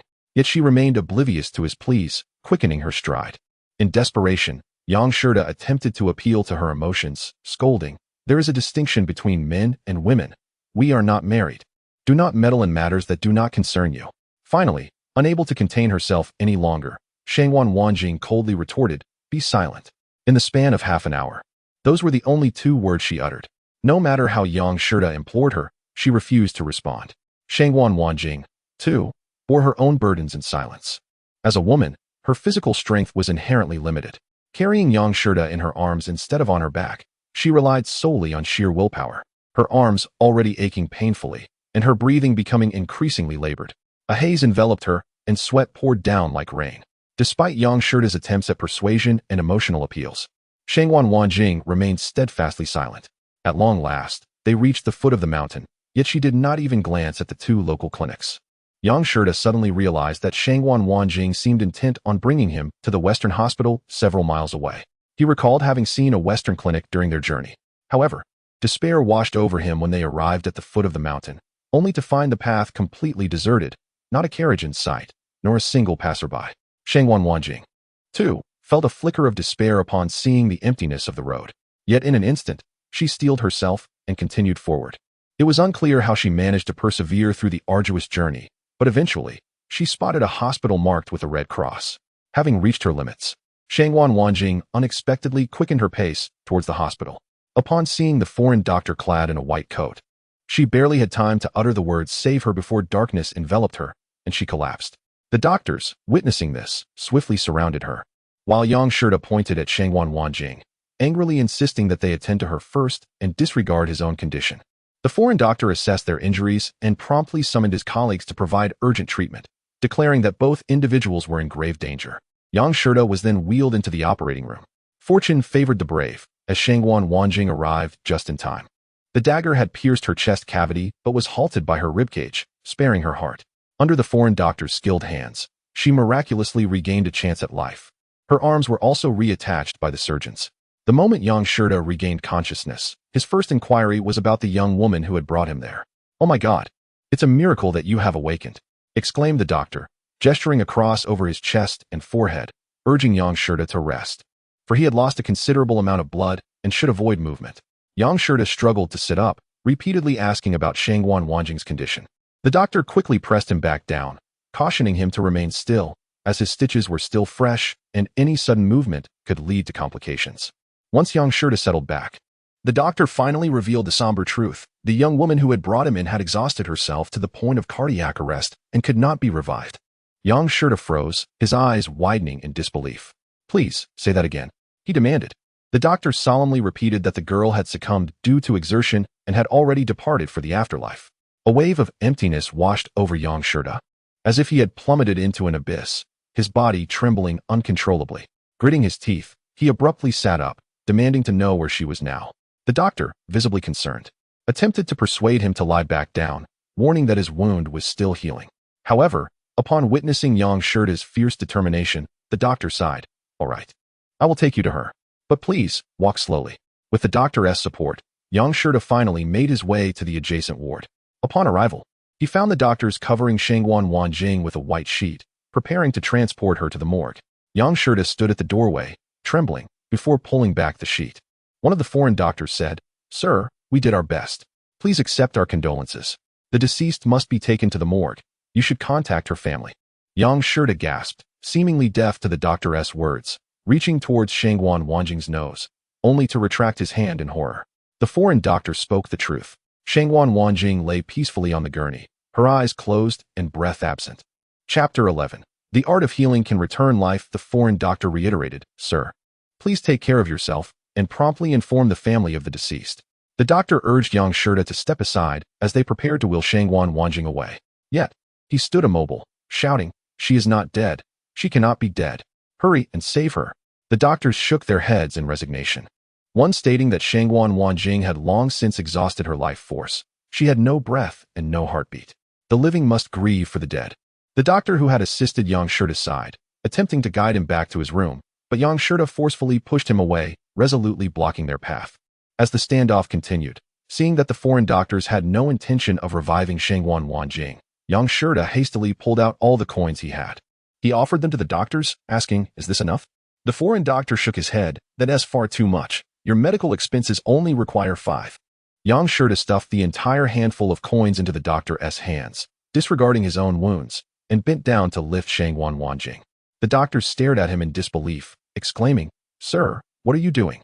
She has already passed. You cannot hold her like that. Your wound is still healing."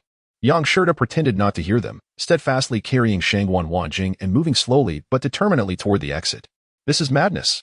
Absolutely mad. The doctors exchanged glances, incredulous at Yang Shirda's actions. They ordered a nurse to fetch a sedative immediately. Yet, as the foreign doctor approached with the sedative, Yang Shirda coldly declared, "The payment has been settled. Those who obstruct me will face dire consequences." Though his voice was soft, it radiated a palpable threat, rendering the foreign doctors momentarily stunned. The intensity in his gaze suggested a man unafraid of death, instilling a sense of dread akin to a formidable spear poised to strike at the heart of anyone who dared to interfere. The leading doctor, witnessing this, could only sigh. "Let him go. We have done all we can." Everyone stood frozen, watching as Yang Shirda, cradling Shangwan Wanjing, made his way out of the hospital. As soon as they exited, he noticed several familiar faces inquiring about his whereabouts. Upon closer inspection, he recognized the Taoists from Wufang Mountain who had journeyed all the way to find him.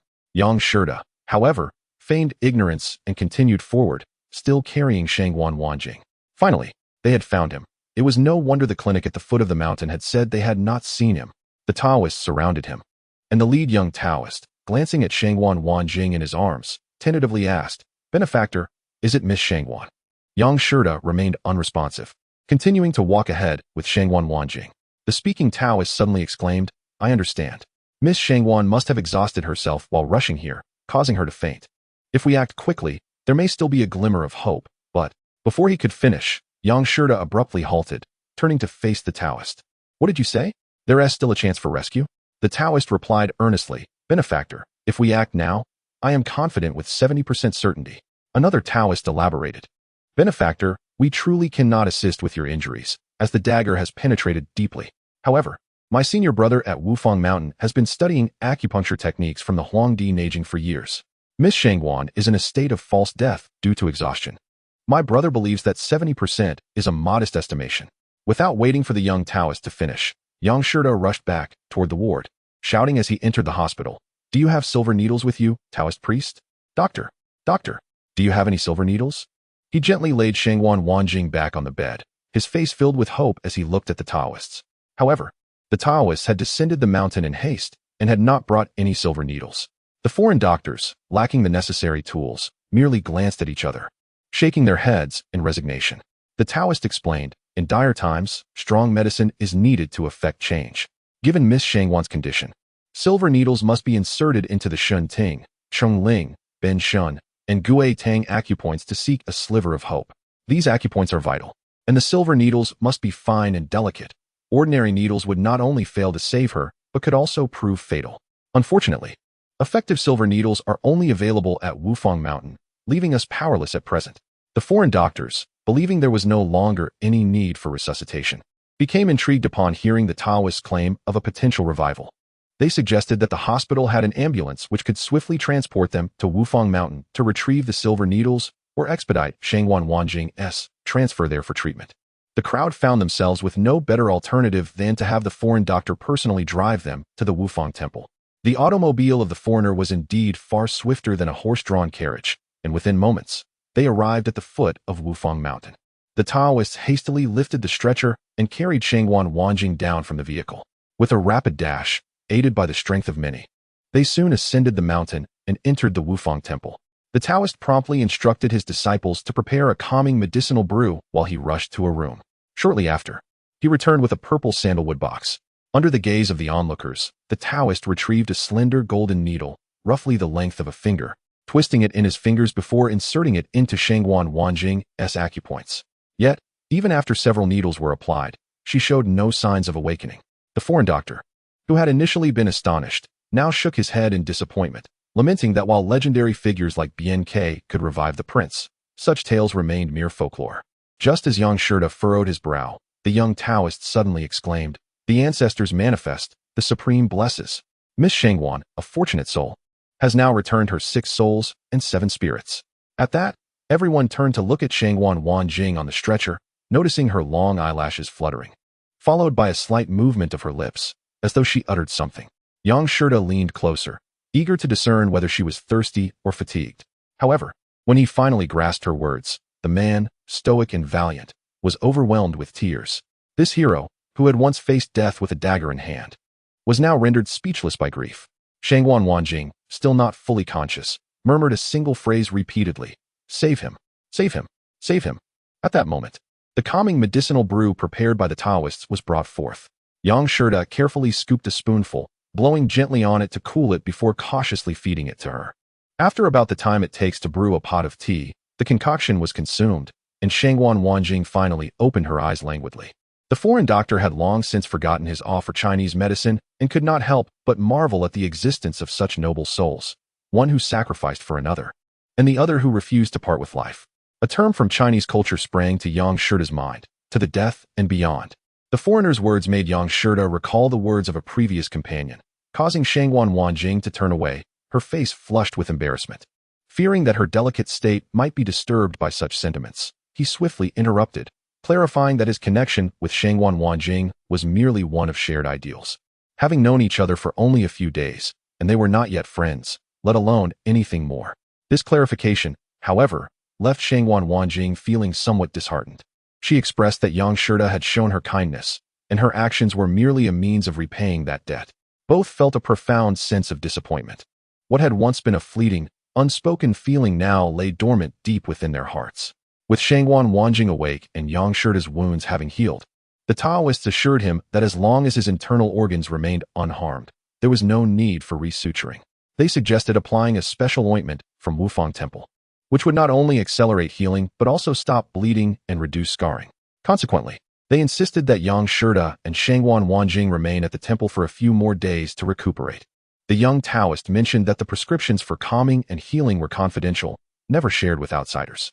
Staying at Wufang Temple would allow them to change dressings conveniently and regain their strength. After a prolonged journey, and with the hospitality extended to them, both felt compelled to stay. Days passed, and under the care of the Taoists, both made a remarkably swift recovery. The Taoists eventually inquired about the reason for their visit to Wufang Temple and the involvement of that Dr. Li. Yang Shida recounted the entire tale. The Taoist expressed that the heinous creatures harming children were indeed beyond redemption and deserved the harshest punishment. He then requested that they wait a moment, before quickly departing. Yang Shida and Shangguan Wanjing exchanged puzzled glances, uncertain of the Taoist's intentions. After a brief interval, the Taoist returned, laboriously carrying a large wooden chest. Yang Shida and Shangguan Wanjing looked at each other in confusion, questioning the purpose of the chest and its contents. The box appeared to be roughly the size of a basketball, yet the Taoist struggled to carry it. Even if it were filled with gold, they thought it shouldn't weigh so heavily. However, when the Taoist placed the chest before them and opened it, their confusion turned to astonishment. As Yang Shida had surmised, the chest was indeed filled with gold. Gleaming and dazzling, it was neatly arranged within. Yang Shida estimated that there were at least several hundred taels. They looked at the Taoist, even more perplexed, and inquired about his intentions. The Taoist explained, these golden treasures were brought here by that mischievous monkey. In addition, he also delivered a chest of gold ingots, a box of silver dollars, and various jade artifacts, paintings, and porcelain. While these should rightfully be handed to the authorities, in these chaotic times, the government may not utilize them for the benefit of the common people. We five revere your noble hearts. Thus I have brought a portion to present to you both, as a token of gratitude, and to alleviate your financial burdens, enabling you to further champion justice and punish evil. Both Yang Shida and Shangguan Wanjing shook their heads in unison, expressing their appreciation for the gesture but firmly declining the gold. The Taoist insisted, please do not refuse. Although Wufang Temple is a place of spiritual cultivation, as mortals, we cannot escape the necessities of life. The Taoist continued earnestly, material possessions are meant to be used in the world. If you take some with you, you will not need to fret over small change while traversing the martial world, allowing you to act with greater freedom and righteousness rather than filling the pockets of greedy officials. Yang Shida, not one to be overly modest, eventually nodded and took a handful of gold leaves, giving the majority to Shangguan Wanjing. Seeing that they had heeded his suggestion, the Taoist finally relaxed his brow. He continued to urge them to take the entire chest of gold leaves, mentioning that the remaining antiques and artworks would be surrendered to the authorities. After some back and forth, Yang Shida took a few more, realizing he could not persuade them further. The Taoist conceded that the rest would be kept for them at Wufang Temple, available for retrieval whenever needed.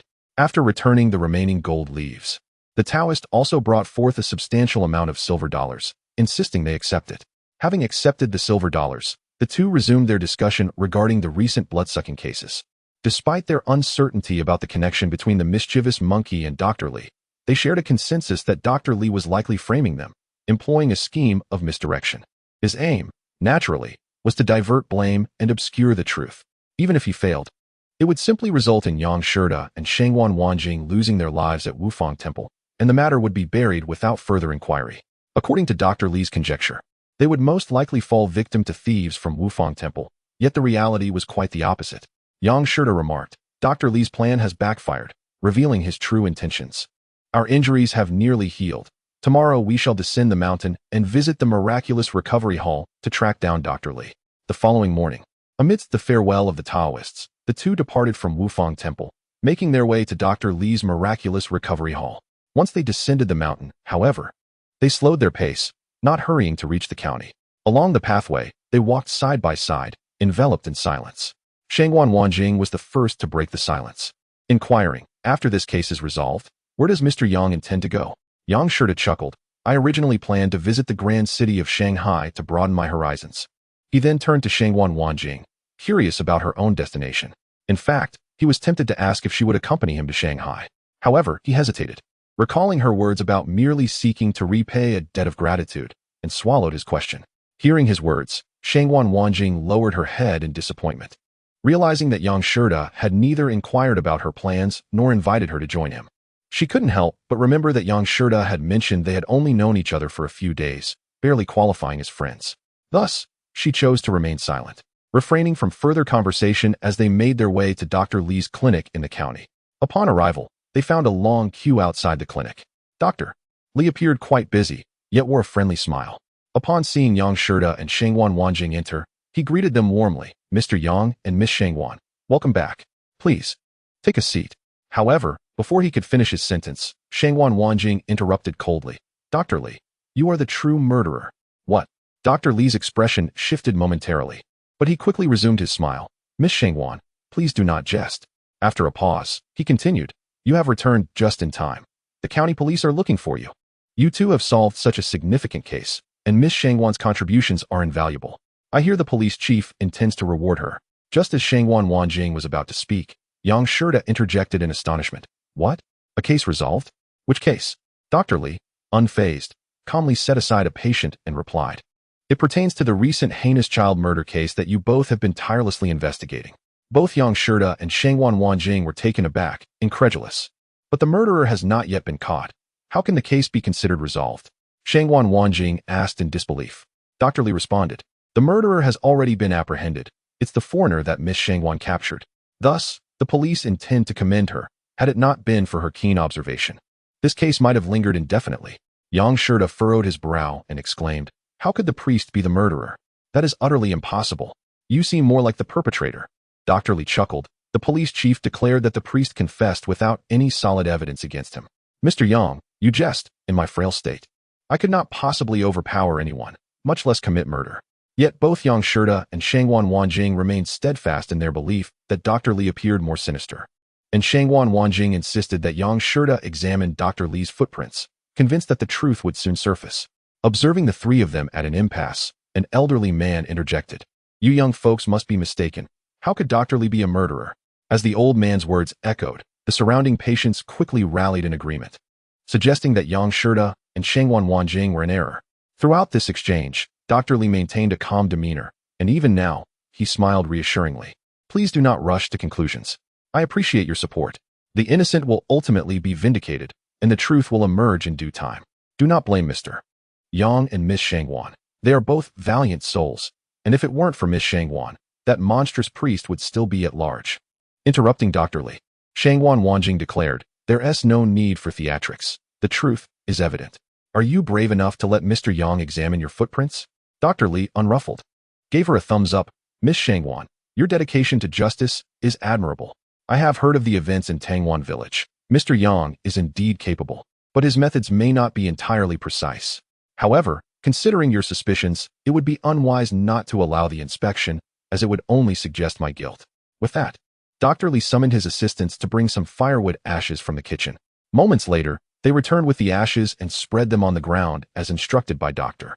Li. He then looked at Yang Shida and asked, is this acceptable, Mr. Yang? Yang Shida nodded. affirming his commitment to ensuring that neither an innocent person be wronged nor a guilty one escape justice. Dr. Li replied, "Please proceed as you see fit. Though I must admit, it is quite difficult for me to stand." Without further ado, Yang Shida and a nearby assistant helped Dr. Li to his feet. Trembling, Dr. Li stepped onto the ashes, taking a few hesitant steps before being seated again. Yang Shida then crouched down to examine the footprints closely, while Shangwan Wanjing watched intently. Her gaze fixed on Dr. Li, wary of any potential malice directed at Yang Shida. Despite her concerns, Dr. Li remained composed and unperturbed. Shangwan Wanjing, feeling uneasy, eventually asked Yang Shida about his observations, seeking clarity on the matter. Chapter 13. When will the cycle of vengeance cease? Yang Shida stood up, his expression grave, and shook his head. To Dr. Li, he offered an apologetic bow. "I'm sorry, Dr. Li, we were mistaken." Upon hearing Yang Shida's words, Shangwan Wanjing's apprehension deepened. Unable to contain her frown, she pressed, "Mr. Yang, are you certain?" Yang Shida affirmed, "Absolutely, it was our error. The footprints, in terms of shape and size, closely matched those of the murderer, but the distance between the heel and the palm, as well as the point of impact, are distinctly different. Furthermore, the depth at the edges varies significantly. All of this indicates that we have misjudged Dr. Li. I sincerely apologize." Before he could continue, Dr. Li waved dismissively. "No need for apologies, Mr. Yang. There is no cause for self-reproach. You both acted out of concern for the common people." As the conversation continued, Dr. Li informed them that the former police chief had been promoted to deputy chief due to the resolution of the case, and suggested that the two of them visit the police station to claim their well-deserved rewards, which he presumed would be quite substantial. Dr.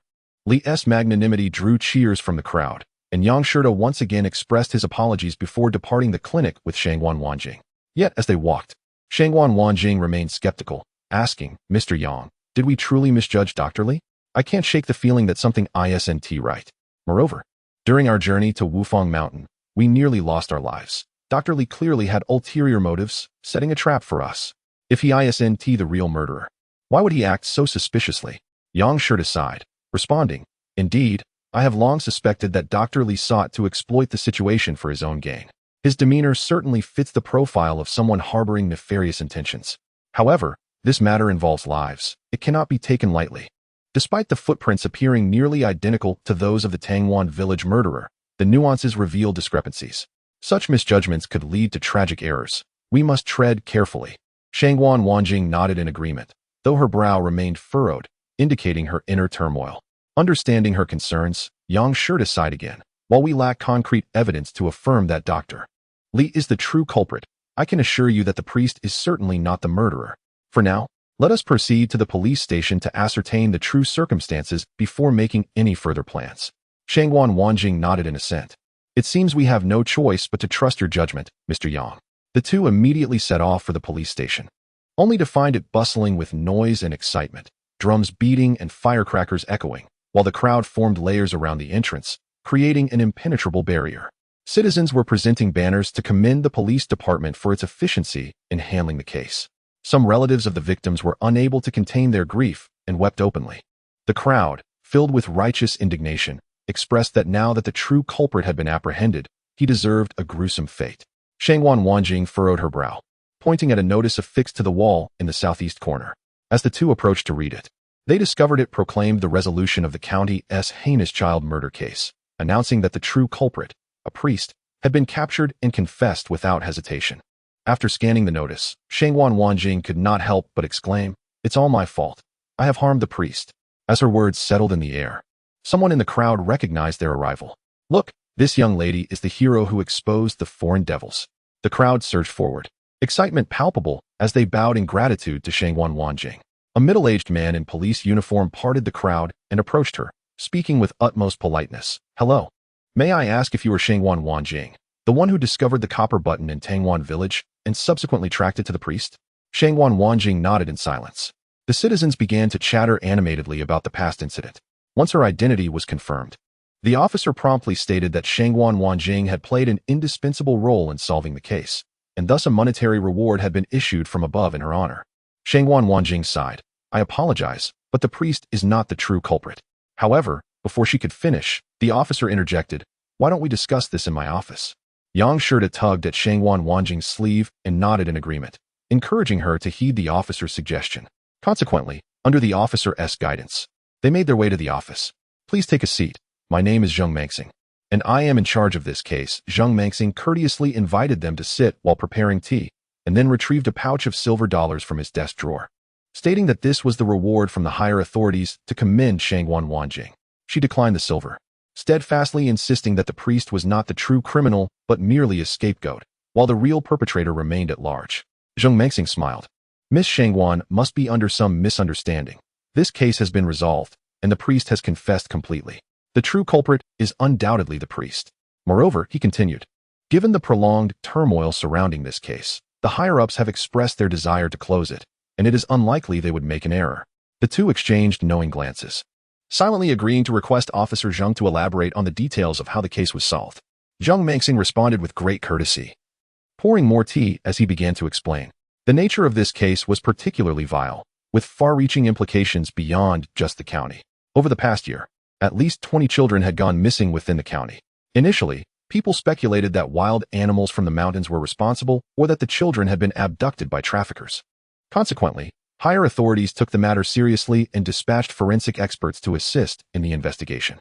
According to the forensic experts, the children had been completely drained of their blood before death, which explained the absence of livor mortis on their bodies. The cause of death stemmed from exsanguination. Such a case was unprecedented in the entire province, and since the deceased had little in common, it could be ruled out as a crime of revenge. The perpetrator exhibited considerable counter-investigative skills, committing the acts without leaving any clothing, footprints, or fingerprints behind, rendering the discovery of any leads nearly impossible. However, the higher authorities imposed pressure, mandating a resolution within a set time frame, which caused Zheng Mengxing considerable anxiety over the past year. Should the case remain unsolved, the repercussions would extend beyond the county police. Fortunately, the uproar caused by Shangwan Wanjing and the church provided Zheng Mengxing with a sudden epiphany. Thus, the following day, the priest was apprehended. To his surprise, the priest confessed entirely upon a brief interrogation. Consequently, Zheng Mengxing reported this to the provincial authorities, who swiftly declared the case resolved. After Zheng Mengxing finished recounting the events, Shangwan Wanjing immediately asserted that one should not resolve cases merely for the sake of closure, as this would allow the true culprit to evade justice. Zheng Mengxing, unfazed, replied, I understand what you both are thinking. You believe I must have coerced a confession for the sake of closing the case. However, rest assured, I, Zheng Mengxing, am not that kind of person. Throughout the entire process, we have not laid a finger on that foreigner. He confessed voluntarily, reviewed his statement, and provided his fingerprints without any coercion. Yang Shirda interjected. While Director Zheng naturally would not resort to physical force, what if your subordinates did? Zheng Mengxing shook his head. I was personally involved in every step of the process. The significance of this case is too great. I can guarantee that there was absolutely no abuse of power. Moreover, he is a foreigner. Who would dare to commit such acts? Aside from the priest's own confession, our technical team also examined his footprints, which matched those left by the killer in Tangwan village perfectly. Shangwan Wanjing inquired, May I ask, Officer Zheng, what was the priest's motive? So many innocent children were brutally murdered. There must have been a reason. Zheng Mengxing promptly replied, Of course, there was a motive. The foreigner himself stated that he loved children and wanted to send them to heaven to meet God. The reason he drained their blood was to cleanse all sins from the world. This aligns with his religious beliefs, as Christians believe that all humans are born with original sin. Chapter 14. A just officer cannot resolve household matters. Zheng Mengxing appeared quite candid, showing no signs of deception. Moreover, his entire narrative was coherent, logical, and consistent. After listening, Yang Shirda nodded in agreement, but continued, I appreciate Officer Zheng for sharing the details of the case. I believe that there was certainly no abuse of power on your part. After a pause, Yang Shirda added, However, we remain steadfast in our belief that the priest is innocent and has been wrongfully accused. Zheng Mengxing turned to Yang Shirda, smiling. You must be Mr. Yang Shirda, right? I have heard about the events in Tangwan village.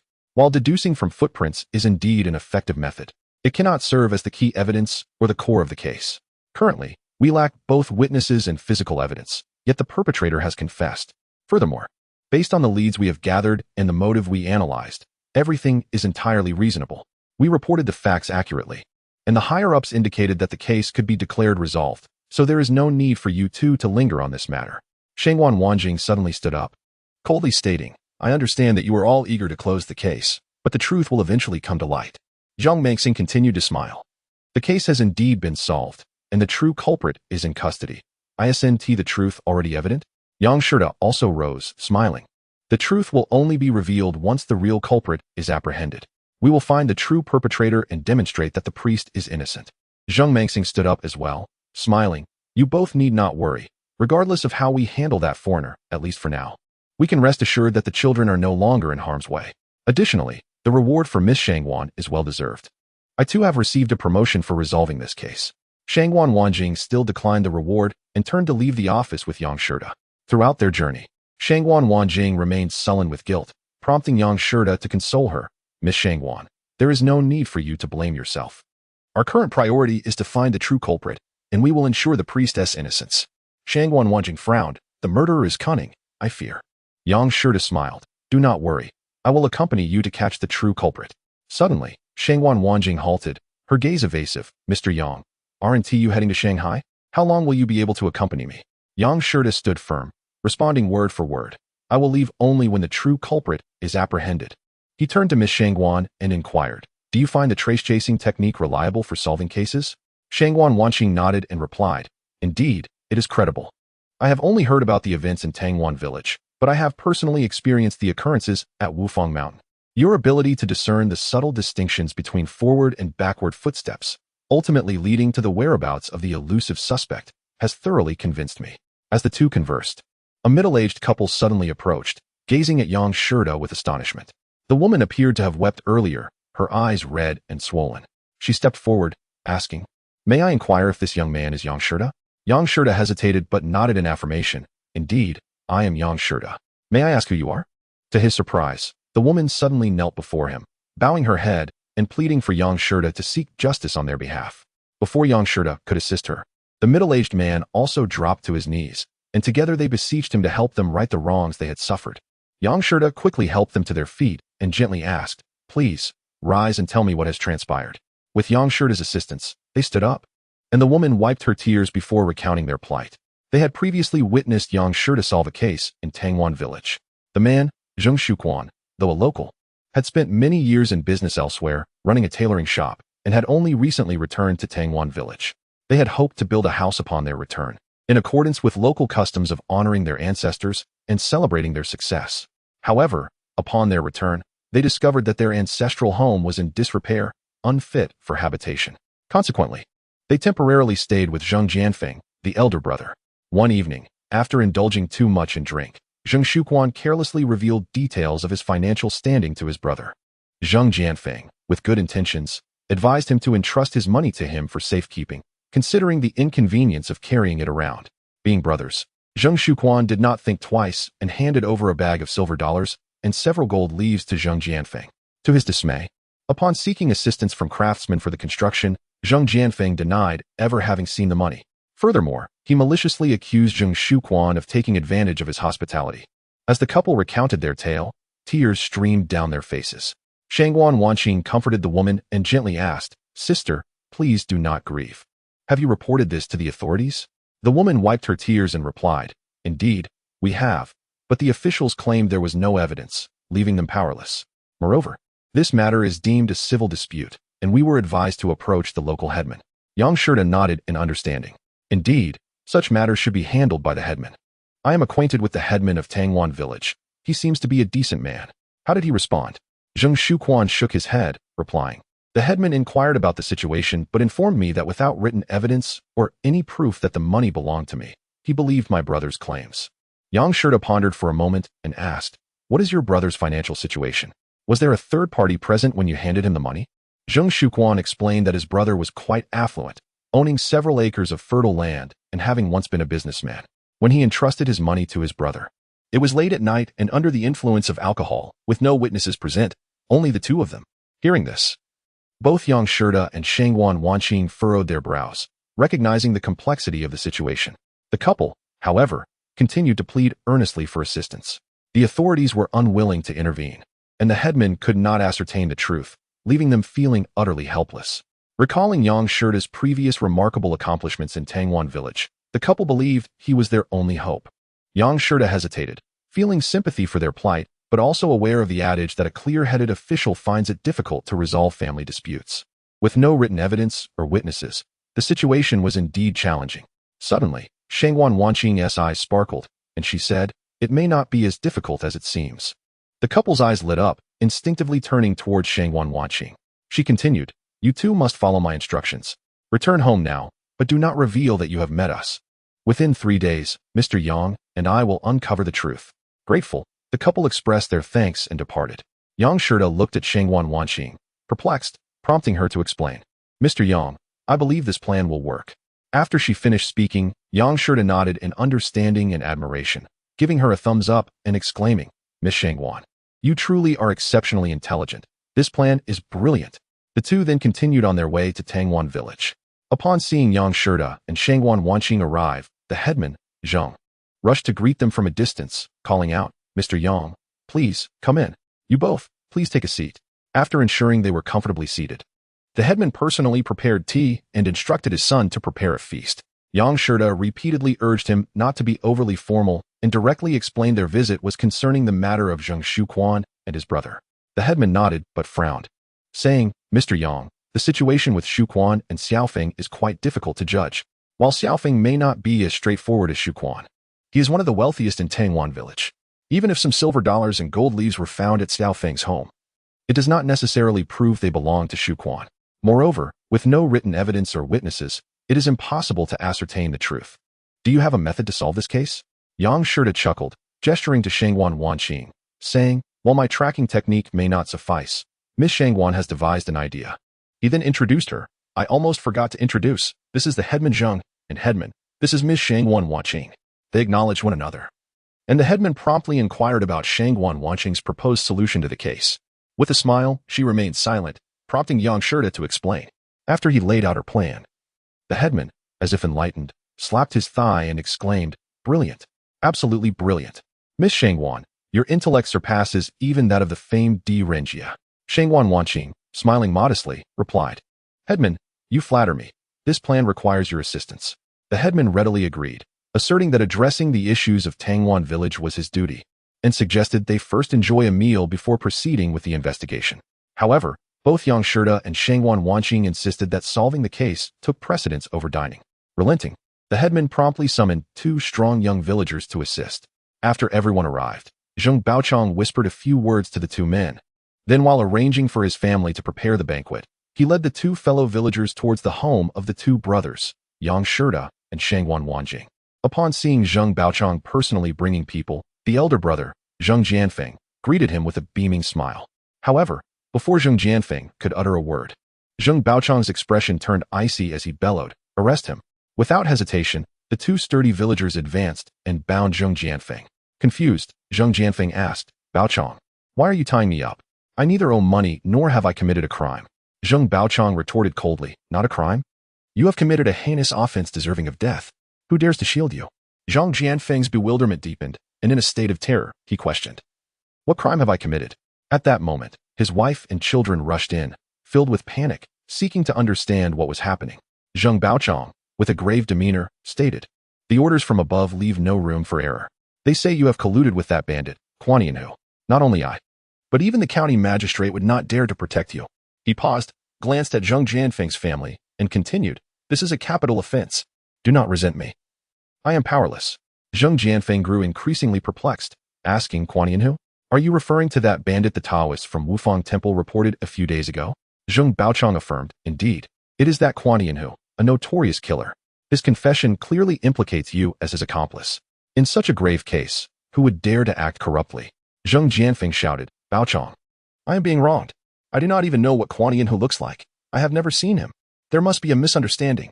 Zheng Baochong interrupted, "It is no good to cry injustice to me. Once you are imprisoned, you can plead your case to those above. I expect severe punishment awaits you, and whether you confess or not will be your concern." With that, he ceased further discussion and instructed the 2 villagers, "Take him to the county jail. Let the county handle it."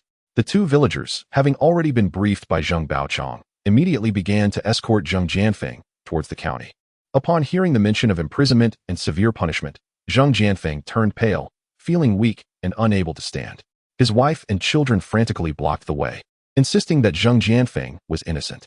Zheng Baochong, witnessing this, scolded, "Do you think merely claiming innocence will absolve him? Kuan Yanhu has already confessed. stating he gave you some silver dollars and gold leaves during the division of spoils. If you are not his accomplice, why would he give you such items? Pointing at Yang Shida and Shangwan Wanjing, he declared, these two are the gallant individuals who captured Kuan Yin. If you doubt it, you can hear their testimony. Yang Shida coldly regarded Zheng Jianfeng, asserting, Kuan Yin's confession clearly states that he gave you a black package containing 189 silver dollars and 2 gold leaves. Zheng Baochong angrily admonished, Xiaofeng, did you hear that? The package is black, and the quantities of the silver dollars and gold leaves are specified. Do you dare to deny it? Zheng Jianfeng continued to cry out against the injustice, but his wife suddenly interjected, Baochong, please, don't rush. I know the reason. Jianfeng is innocent. Feigning ignorance, Zheng Baochong asked, you know? Then tell me. Zheng Jianfeng's wife quickly explained, Baochong, you know our family has never left Tangwan village. His brother is said to be doing business outside, but we have had no contact in years, and no one knows what he is doing. There was indeed a black package, but it belongs to his brother, Zheng Shuquan, hidden in our home. The silver dollars and gold leaves must be his brother's loot from Kuan Yin. They have nothing to do with Jianfeng. Zheng Jianfeng suddenly paused, realizing something. But it was too late to stop his wife from revealing the truth. After contemplating the situation, he sighed, since it has come to this, I will not hide it from you. The package does exist, but it indeed belongs to my brother. So even if it is collusion with a notorious bandit, it is my brother's, not mine. Zheng Baochong involuntarily looked at Yang Shida and Shangwan Wanjing with admiration. Fearing Zheng Baochong would cease the inquiry, Yang Shida interjected. Such a grave crime cannot merely be taken at face value. Do you have evidence proving that it is your brother's belongings and not yours? Shangwan Wanjing added. Do not listen to his empty claims. Imprison him, and under duress, the truth will come out. Zheng Jianfeng panicked, insisting, it truly belongs to my brother. It is not mine. It is my brother who colluded with the bandit. It has nothing to do with me.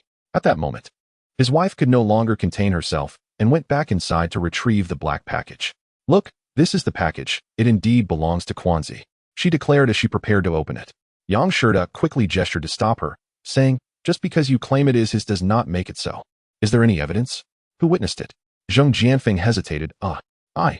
Shangwan Wanjing coldly remarked, witnesses or physical evidence will suffice. Do you have any written proof? Otherwise, you will be guilty of defamation, which is a capital offense, and you cannot speak carelessly. Zheng Jianfeng was utterly dumbfounded, panic-stricken, repeating his claims of being wronged. Zheng Baochong understood Yang Shida and Shangwan Wanjing's intentions. They wanted Zheng Jianfeng to experience the bitterness of being wrongfully accused. He concurred. Now that both witnesses and evidence are present, Xiaofeng, you might as well confess. Since you are destined for execution, why endure further torment? At that moment, the cries of Zheng Jianfeng's family had drawn the attention of many villagers, including Zheng Shuquan and his wife, who rushed over. Seeing the crowd growing, Zheng Jianfeng became even more frantic, shouting that the package belonged to his brother and had nothing to do with him. Shangwan Wanjing's anger only intensified. Such treachery was truly despicable. Chapter 16. A woman does not need to bow to a man. Shangwan Wanjing, who harbored a deep-seated hatred for evil, stepped forward, delivering several slaps to Zheng Jianfeng's face. Dazed, Zheng Jianfeng felt his cheeks burning, stars dancing before his eyes, and blood trickling from the corner of his mouth. Witnessing her husband being beaten by a young girl, Zheng Jianfeng's wife could no longer contain herself and charged at Shangwan Wanjing, attempting to grab her hair. Zheng Baochong intended to intervene, but was restrained by Yang Shida. Yang Shida knew that no one here was a match for Shangwan Wanjing, who had previously stated that punishing evil required the ability to protect oneself. Before the aggressive woman could approach, Shangwan Wanjing effortlessly kicked her down to the ground. One does not enter a home without kin. A virtuous wife keeps her husband from misfortune. Greed leads to unrest. Had you advised instead of indulging in avarice, this outcome might have been avoided. Shangwan Wanjing scolded the woman, move again, and I will not spare you. Zheng Jianfeng's sons and daughters-in-law initially intended to assist their in-laws. However, upon witnessing the formidable presence of Shangwan Wanjing, despite her youth, who displayed remarkable speed and ferocity, they were rendered immobile by her intimidating aura. Zheng Jianfeng's wife, evidently a woman who feared the strong and bullied the weak, recognized that she was no match for Shangwan Wanjing. After being sternly rebuked by Zheng Baozhong, they dared not act out any further. The truth finally surfaced as Zheng Shuquan and his wife approached, repeatedly expressing gratitude to Yang Shida and Shangwan Wanjing. Zheng Baozhong, relieved, could not restrain his fury towards Zheng Jianfeng and his spouse. You truly possess no sense of shame. Just last time, You swore that this wealth belonged to you and that your brother intended to extort money. Today, you claim this is your brother's, forsaking kinship for personal gain. Both Zheng Jianfeng and his wife, finally grasping the situation, felt a wave of embarrassment wash over them. However, it was too late for regrets. Zheng Jianfeng curled up on the ground, burying his head in his arms, wishing for a crevice to hide himself. Zheng Baozhong, overwhelmed with anger, found his earnest pleas falling on deaf ears, as Zheng Jianfeng and his wife obstinately insisted that the money was theirs. The crowd, many of whom had arrived late, began to inquire about the commotion. Zheng Baozhong recounted the entire sequence of events, causing Zheng Jianfeng's couple to blush with shame. The onlookers unanimously praised Yang Shida, who modestly attributed the credit to Shangwan Wanjing's ingenious ideas. Awakening to their folly, Zheng Jianfeng and his wife resolutely knelt before Zheng Shuquan and his spouse, pleading for forgiveness and a chance to redeem themselves. Zheng Jianfeng, invoking familial ties, lamented, "Brother, we are bound by blood. If you do not forgive me, my entire family will suffer. Should I be imprisoned, even our parents will find no peace." Zheng Jianfeng's wife clung to Zheng Shuquan's leg, weeping. "If your elder brother is imprisoned, I will have no choice but to remarry. Our family will be destroyed.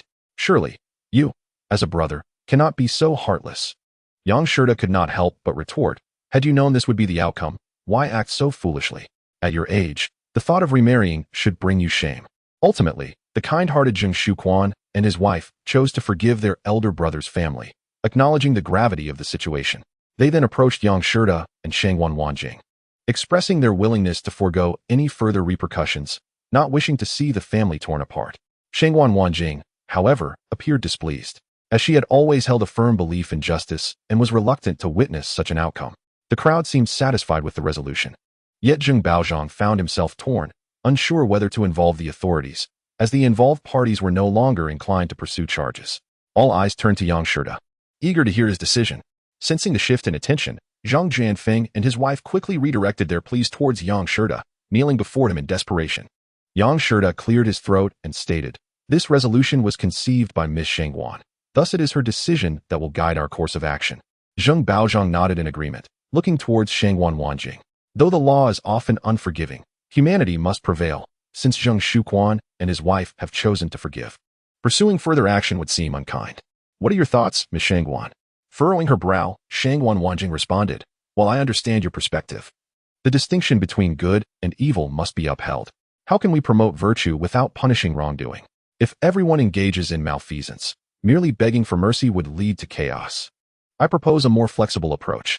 Zheng Baozhong, what do you think about imposing a monetary fine or requiring Zheng Jianfeng to perform some labor?" Upon her suggestion, a chorus of approval arose from the crowd. Zheng Baozhong nodded vigorously. "Indeed, Miss Shangwan speaks wisely.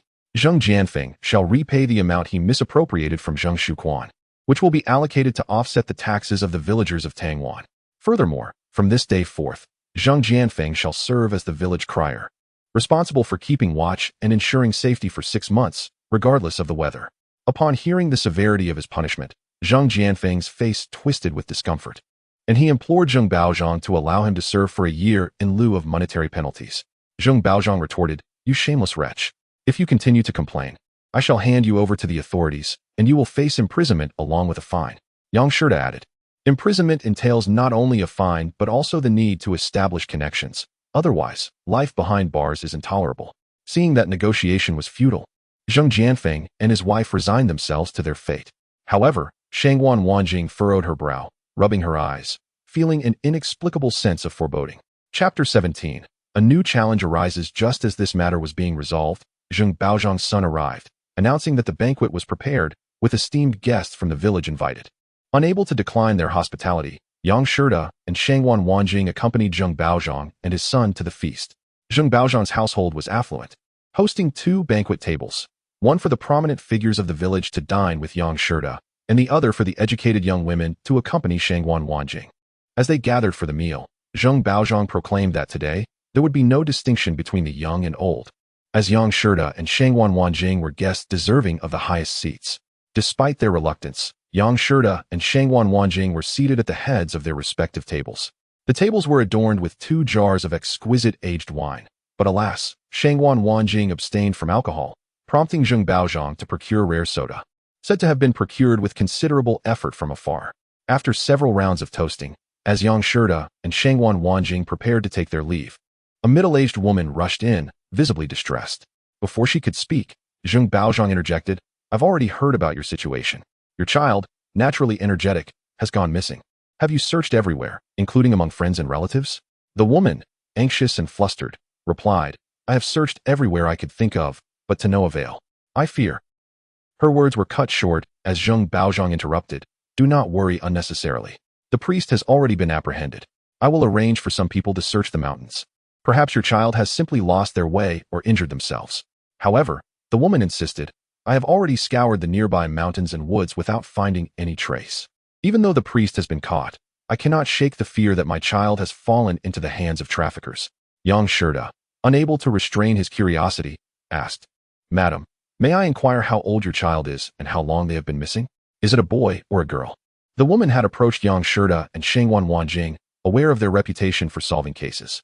However, as this was occurring at Zheng Baozhang's home, she found it challenging to bypass him directly to seek their assistance. When Yang Shida posed the question, she eagerly responded, "My son is 9 years old, and he has been missing for a week now." Seeing the woman's distress, Shangwan Wanjing interjected, "Mr. Yang, perhaps we should go and investigate?" Yang Shida nodded, "Very well. We shall take our leave now. Thank you for your generous hospitality, Zheng Baozhang." Zheng Baozhang responded with a smile, "I should be the one thanking you.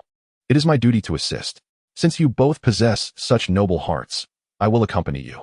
The middle-aged woman led the way, with Zheng Baozhang following closely behind, explaining the circumstances of the boy's disappearance.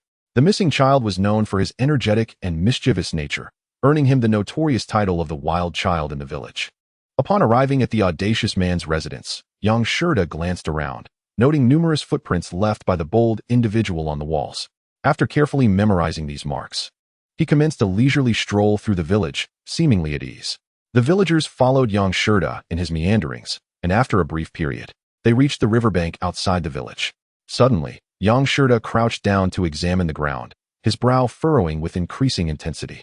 Unable to contain their curiosity, Shangwan Wanjing and the others inquired about his discovery. Yang Shida replied with a frown, "If I am not mistaken, the bold one has met with misfortune." Zheng Baozhang, looking skeptical, surveyed the ground, which bore no signs of blood, and hesitantly questioned, "Mr. Yang, what leads you to this conclusion?" Yang Shida pointed to the ground and replied, "Observe these footprints. Though faint, I am certain they belong to the vampiric creature." Zheng Baozhang, taken aback, instinctively remarked, "Mr. Yang, are you suggesting that the priest has escaped from prison? That the bold one was slain by him?" Yang Shida shook his head, insisting, "It is not the priest. He has been wrongfully accused. The true culprit remains at large, and the priest is merely a scapegoat." After a prolonged silence, Zheng Baozhang sighed, "I have always trusted your deductions, Mr. Yang, yet it is lamentable for those children." Yang Shida offered no further explanation, assuring them that he and Shangwan Wanjing would surely uncover the true perpetrator and restore peace to the community. Given Yang Shida and Shangwan Wanjing's prowess, both known for their righteous hearts and aversion to evil, Zheng Baozhang nodded solemnly in agreement. Under Yang Shida's guidance, the group followed the footprints in search of clues. Yet with each step, Yang Shida's demeanor grew increasingly grave. Noticing Yang Shida's change in expression, the perceptive Shangwan Wanjing could not help but ask what troubled him. Yang Shida responded, "Even the wisest can falter, but that malevolent entity is meticulous and ruthless, making it exceedingly difficult to confront. Throughout this pursuit, the fiend has changed footwear at least 4 times. Had I not observed closely, I would surely have been deceived." Zheng Baozhang expressed disbelief, exclaiming, "That creature murders, yet does not forget to change shoes?" Yang Shida confirmed, "Indeed, the prolonged uncertainty surrounding this case is understandable. The fiend is too cunning. He must have been aware of the county's notice, hence the soles of his shoes are no longer wrapped in burlap. Consequently, this case has transformed into a matter of public safety." Shangwan Wanjing furrowed her brow. "No wonder since the priest's arrest, we have heard no reports of children succumbing to vampirism. It seems this criminal has altered his modus operandi, and his methods of disposing of bodies have changed accordingly." After some discussion, the trio resumed their search along the footprints. Alas, as before, upon reaching the pipe, the footprints gradually faded and ultimately vanished from sight, leaving no trace behind. Yang Shida sighed and prepared to bid farewell to Zheng Baozhang, but Zheng Baozhang interjected, "Do not rush, esteemed guests. Allow me to offer a suggestion. Since the criminal has resurfaced and continues to commit offenses near Tangwan village, there must be other clues left behind. Why not take a brief respite at my home? You have both visited before and know that there are ample guest rooms. With heartfelt sincerity, Zheng Baochang's offer prompted a glance of mutual understanding between Yang Shida and Shangwan Wanjing, leading them to nod in agreement. That evening, they stayed at Zheng Baochang's residence. After breakfast the next day, the trio set forth once more in pursuit of the true culprit. They expanded their search radius, and by afternoon, Yang Shida once again stumbled upon the criminal's footprints. Following these marks, they traced a path leading to Bema village, situated 3 to 4 kilometers from Tangwan village. Upon halting, they were met with a grand structure of gray bricks and tiles. Above the entrance hung a plaque inscribed with the words Yang Family Ancestral Hall. Yang Shida approached and pushed open the locked wooden door, a cloud of dust billowing forth. Through the crevice, he observed not only an offering table, but also several unpainted coffins. These coffins were likely prepared by the villagers of Bema for their elderly, temporarily resting within the ancestral hall. Most peculiar was one coffin, which, despite lacking paint, gleamed ominously. Zheng Baochang leaned closer, examining it, and furrowed his brow, asking, Mr. Yang, could the true culprit be concealed within? Chapter 18. The portly wealth of the Yang family. After a moment of contemplation, Yang Shida replied, given that this is an ancestral hall, the situation becomes increasingly intricate. Moreover, the true perpetrator is exceedingly cunning. I must investigate further. Please wait here for a moment. With that, Yang Shida turned and departed. Approximately the span of a tea break later, he returned, affirming, indeed, I am certain. He approached the two, speaking in hushed tones. Shangwan Wanjing and Zheng Baochang could not contain their curiosity and pressed him for details. Yang Shida explained, the body of the bold one from Tangwan village lies within this ancestral hall, likely inside that coffin. Moreover, there should be more than one child's body within. Shangwan Wanjing, her expression one of doubt, inquired, how can you assert this? While you were away, we surveyed the area and found no footprints belonging to children. Zheng Baochang nodded in agreement, confirming they had not seen any signs of children nearby. They had come to track the vampiric creature. And given that only the creature's traces were present, one would deduce that it must be hiding here, correct? Yang Shida elucidated. The vampiric entity has indeed left many traces here, indicating it has frequented this place multiple times. My inference stems from the varying depths of the footprints. The deeper impressions suggest a weight of at least 150 pounds, while the shallower imprints likely indicate a weight around 110 pounds. The difference of approximately 50 pounds aligns closely with the weight of the missing children. Upon hearing Yang Shida's reasoning, Shangwan Wanjing's eyes widened in understanding. I now grasp Mr. Yang's deduction. The vampiric creature arrived bearing the child's corpse but departed alone, which accounts for the differing depths of the footprints. Yang Shida nodded affirmatively. However, Zheng Baochang remained perplexed, asking, Mr. Yang, is it possible for you to ascertain not only their gender from these footprints, but also their weight? And with such precision? Before Yang Shida could respond, Shangwan Wanjing interjected, this is merely the tip of the iceberg, Mr. Yang can deduce not only gender and weight, but also whether the gait is a march or a retreat. Zheng Baochang, still skeptical, found an area devoid of footprints and walked 2 steps forward, then 2 steps backward. Observing the prints left behind, he turned to Yang Shida, questioning, Mr. Yang, according to your assertions, you can glean so much information. Yet, I perceive no differences in my own tracks. Yang Shida smiled and provided further explanation.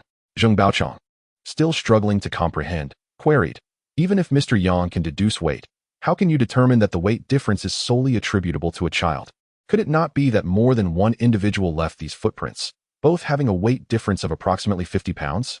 After a brief pause, Zheng Baochang added, furthermore, considering that the murderer is shrewd enough to change shoes mid-escape, might they possess a unique skill that enables them to leave 2 distinctly different footprints? Yang Shida replied, the reason I asked you both to wait was to resolve this very uncertainty. I retraced my steps for 2 li, conducting a thorough investigation. The footprints of the assailant show that the depth of each foot differs. At times, the left foot bears more weight, and at others, the right foot takes precedence. The reason for this discrepancy lies in the heavy burden borne by the murderer, who alternately shifted it to his left hand or shoulder, and then to his right. However, upon leaving the ancestral hall, the footprints on both sides exhibited minimal differences, with a depth variance of approximately 50 pounds. After Yang Shida concluded his explanation, Zheng Baochang nodded and remarked, Mr. Yang, your abilities are indeed remarkable. From a mere footprint, you can deduce so much information. Please wait a moment. I know someone in Bema village. I will go find someone to open the door. As for Miss Shangwan, it would be best if she remains outside. This was not due to any lack of courage on the lady's part. but because it is a common custom in many places that women are not permitted to enter ancestral halls. Furthermore, as Shangwan Jing is from an outside family, her presence in another family's ancestral hall would be even more inappropriate. A short while later, Zheng Baozhang returned with someone who opened the grand door of the ancestral hall. Once inside, Yang Shida took a brief look and pointed to the pitch-black coffin in the center, stating, "It is this one." However, the person who opened the door wore a troubled expression and said, "This is quite problematic. The white coffins are empty, which is not a concern. But this coffin is a different matter. It belongs to the wealthy Yang family, and the patriarch has been interred for nearly a year. Who would dare to open it?" After speaking, he turned to Zheng Baozhang, adding that he should be aware that the sons of the wealthy Yang family are all prominent figures, with several being high-ranking officials in the province, and the eldest even serving in the capital. Zheng Baozhang nodded, equally troubled, and replied, "Indeed, Mr. Yang. This is a difficult situation. Not only us, but even if we called the county magistrate, no one would dare to open the coffin." The elderly man who opened the door also remarked, "I wonder if Mr. Yang is aware of our customs. A deceased person must remain in their coffin for 3 years before being buried. Typically, common folk place the coffin in their fields or on a hillside, and it is exceedingly rare for a coffin to be housed in an ancestral hall. Moreover, the Yang family's coffin is made of superior blackwood. Who among ordinary people could afford such materials?" Yang Shida nodded in understanding, recognizing that one cannot simply open someone else's coffin. After a moment of contemplation, he remarked, "You both make valid points, and they are quite reasonable. However, I believe the wealthy Yang would not wish for the murderer to place the child's corpse in his father's coffin." Upon hearing Yang Shida's words, Zheng Baozhang suddenly understood and quickly addressed the elderly man who opened the door, saying, "Old Yang, Mr. Yang is correct. The wealthy Yang would naturally be displeased if someone were to disturb his father's coffin, especially with the child's corpse placed inside. Why not find the wealthy Yang and see what he has to say?" The man nodded in agreement, stating, "That is the only course of action. Please wait a moment, and I shall fetch him." After a short interval, a group of people approached in a grand manner, among them a portly elderly man in his 60s. The rotund gentleman was adorned in luxurious silks, his belly protruding like that of a pregnant woman, and he held a smoking pipe made of gold with a mouthpiece crafted from exquisite jade. It was evident that this man was indeed the wealthy Yang. Even before he arrived, shouts erupted. "Who has the audacity to disturb my father's coffin? I will not hesitate to sever their hands." Zheng Baozhang remarked, "This is the wealthy Yang. He has taken 6 or 7 concubines, and his sons are all high-ranking officials. We must be cautious in our words." Although Yang Shida was undaunted, he understood the wisdom in not antagonizing the local powers, so he smiled silently and nodded. Seeing Yang Shida nod, Zheng Baozhang stepped forward and said, "Brother Jiafu, I am Zheng Jianpain from Tangwan village. Please do not be agitated. No one dares to disturb your esteemed father's coffin." As the headman, Zheng Baozhang's words seemed to pacify the wealthy Yang, who slowly approached the ancestral hall, puffing out his chest and asking, "Are you Yang Shida?" Yang Shida nodded with a smile. When Yang Shida remained silent, the wealthy Yang, somewhat surprised, said, "I have heard of your reputation. But let me be frank, do not think your little tricks can intimidate me. Even if you summon the chairman, without my consent, you cannot disturb my father's coffin." Yang Shida then smiled and replied, "There is no need for haste, Mr. Yang. No one wishes to disturb your father's coffin. It is you who might wish to consider it." Yang Jiafu furrowed his brow and inquired, "What do you mean?" Yang Shida calmly responded, "The Yang family is a distinguished lineage. I imagine your esteemed father would not wish to share his coffin with another's remains." Though Yang Jiafu was accustomed to bullying others, he was not foolish and certainly would not want another's corpse in his father's coffin. Recognizing Yang Shida's composed demeanor, he chose not to argue further and approached to inspect the blackwood coffin, only to exclaim, "Nonsense! That priest has already been apprehended. How could he possibly continue to harm children? And how could a child's body be concealed within my father's coffin? I do not care what your intentions are, but today, if anyone dares to touch my father's coffin, I will sever their hand." Chapter 19. A bold and reckless undertaking. Seeing that Yang Jiafu completely disbelieved Yang Shida, Zheng Baozhang felt a twinge of anxiety and hastily remarked, "Brother Jiafu, do not be angry. Mr. Yang is not an ordinary person. I shall refrain from mentioning our Tangwan village affairs, but Mr. Yang can deduce." Before Zheng Baozhang could finish, Yang Jiafu interrupted, "Zheng, you are of considerable age. While you may not trust the authorities, do not place your faith in this lad. The county has already issued a notice. Do not let this boy deceive you." Yang Shida frowned at the arrogant old man, who showed him no respect, and decided to abandon any pretense of courtesy. Fixing his gaze on Yang Jiafu, he said, Severing hands may be inconsequential, but I fear there are those who, lacking vision, may regret their decisions, leaving them unsure of where to hide their old faces. Yang Jiafu, furious at Yang Shirda's defiance, shouted, "What did you say? Are you seeking death?" Despite Yang Jiafu's fury, Yang Shirda remained unflustered and simply smiled. Those lacking vision are indeed the gatekeepers. If you do not consider yourself one, why do you respond to my words? Yang Jiafu was left speechless in his rage. Instinctively glancing at the sycophants behind him, Yang Shirda stood firm, his expression unwavering. At that moment, Shangwan Wanjing, who was initially barred from entering the ancestral hall, suddenly rushed forth. With a swift motion of her left hand, the chattering sparrows perched on the tree in front of the hall fell to the ground, landing directly at Yang Jiafu's feet. The previously eager sycophants hesitated at the sight of the fallen sparrow, which struggled momentarily before perishing, and then glanced at Shangwan Wanjing standing beside Yang Shirda. Yang Jiafu was likewise taken aback. The tension in the air, which had been on the brink of violence, was quelled by Shangwan Wanjing's unexpected display of power, prompting Zheng Baozhang to finally breathe a sigh of relief. Yang Jiafu's gaze remained fixed on Shangwan Wanjing from the moment she appeared, and his previously furious demeanor underwent a complete transformation. As he turned to Yang Shirda with newfound politeness, asking, "Mr. Yang, what is your relationship with this young lady?" Yang Shirda replied coolly, "We share a common ambition." Upon hearing this, Yang Jiafu's demeanor shifted further. He continued to gaze at Shangwan Wanjing and gently asked, "Miss, do you also believe what Yang Shirda has said?" Shangwan Wanjing remained silent, merely nodding coldly. "Very well." Yang Jiafu abruptly changed his tone. "Since you trust Mr. Yang's words, would you care to wager with me?"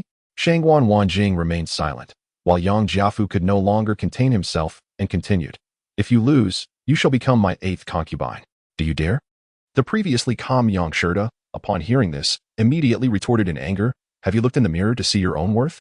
You, an old fool half buried in the ground, still have the audacity to utter such disgraceful words.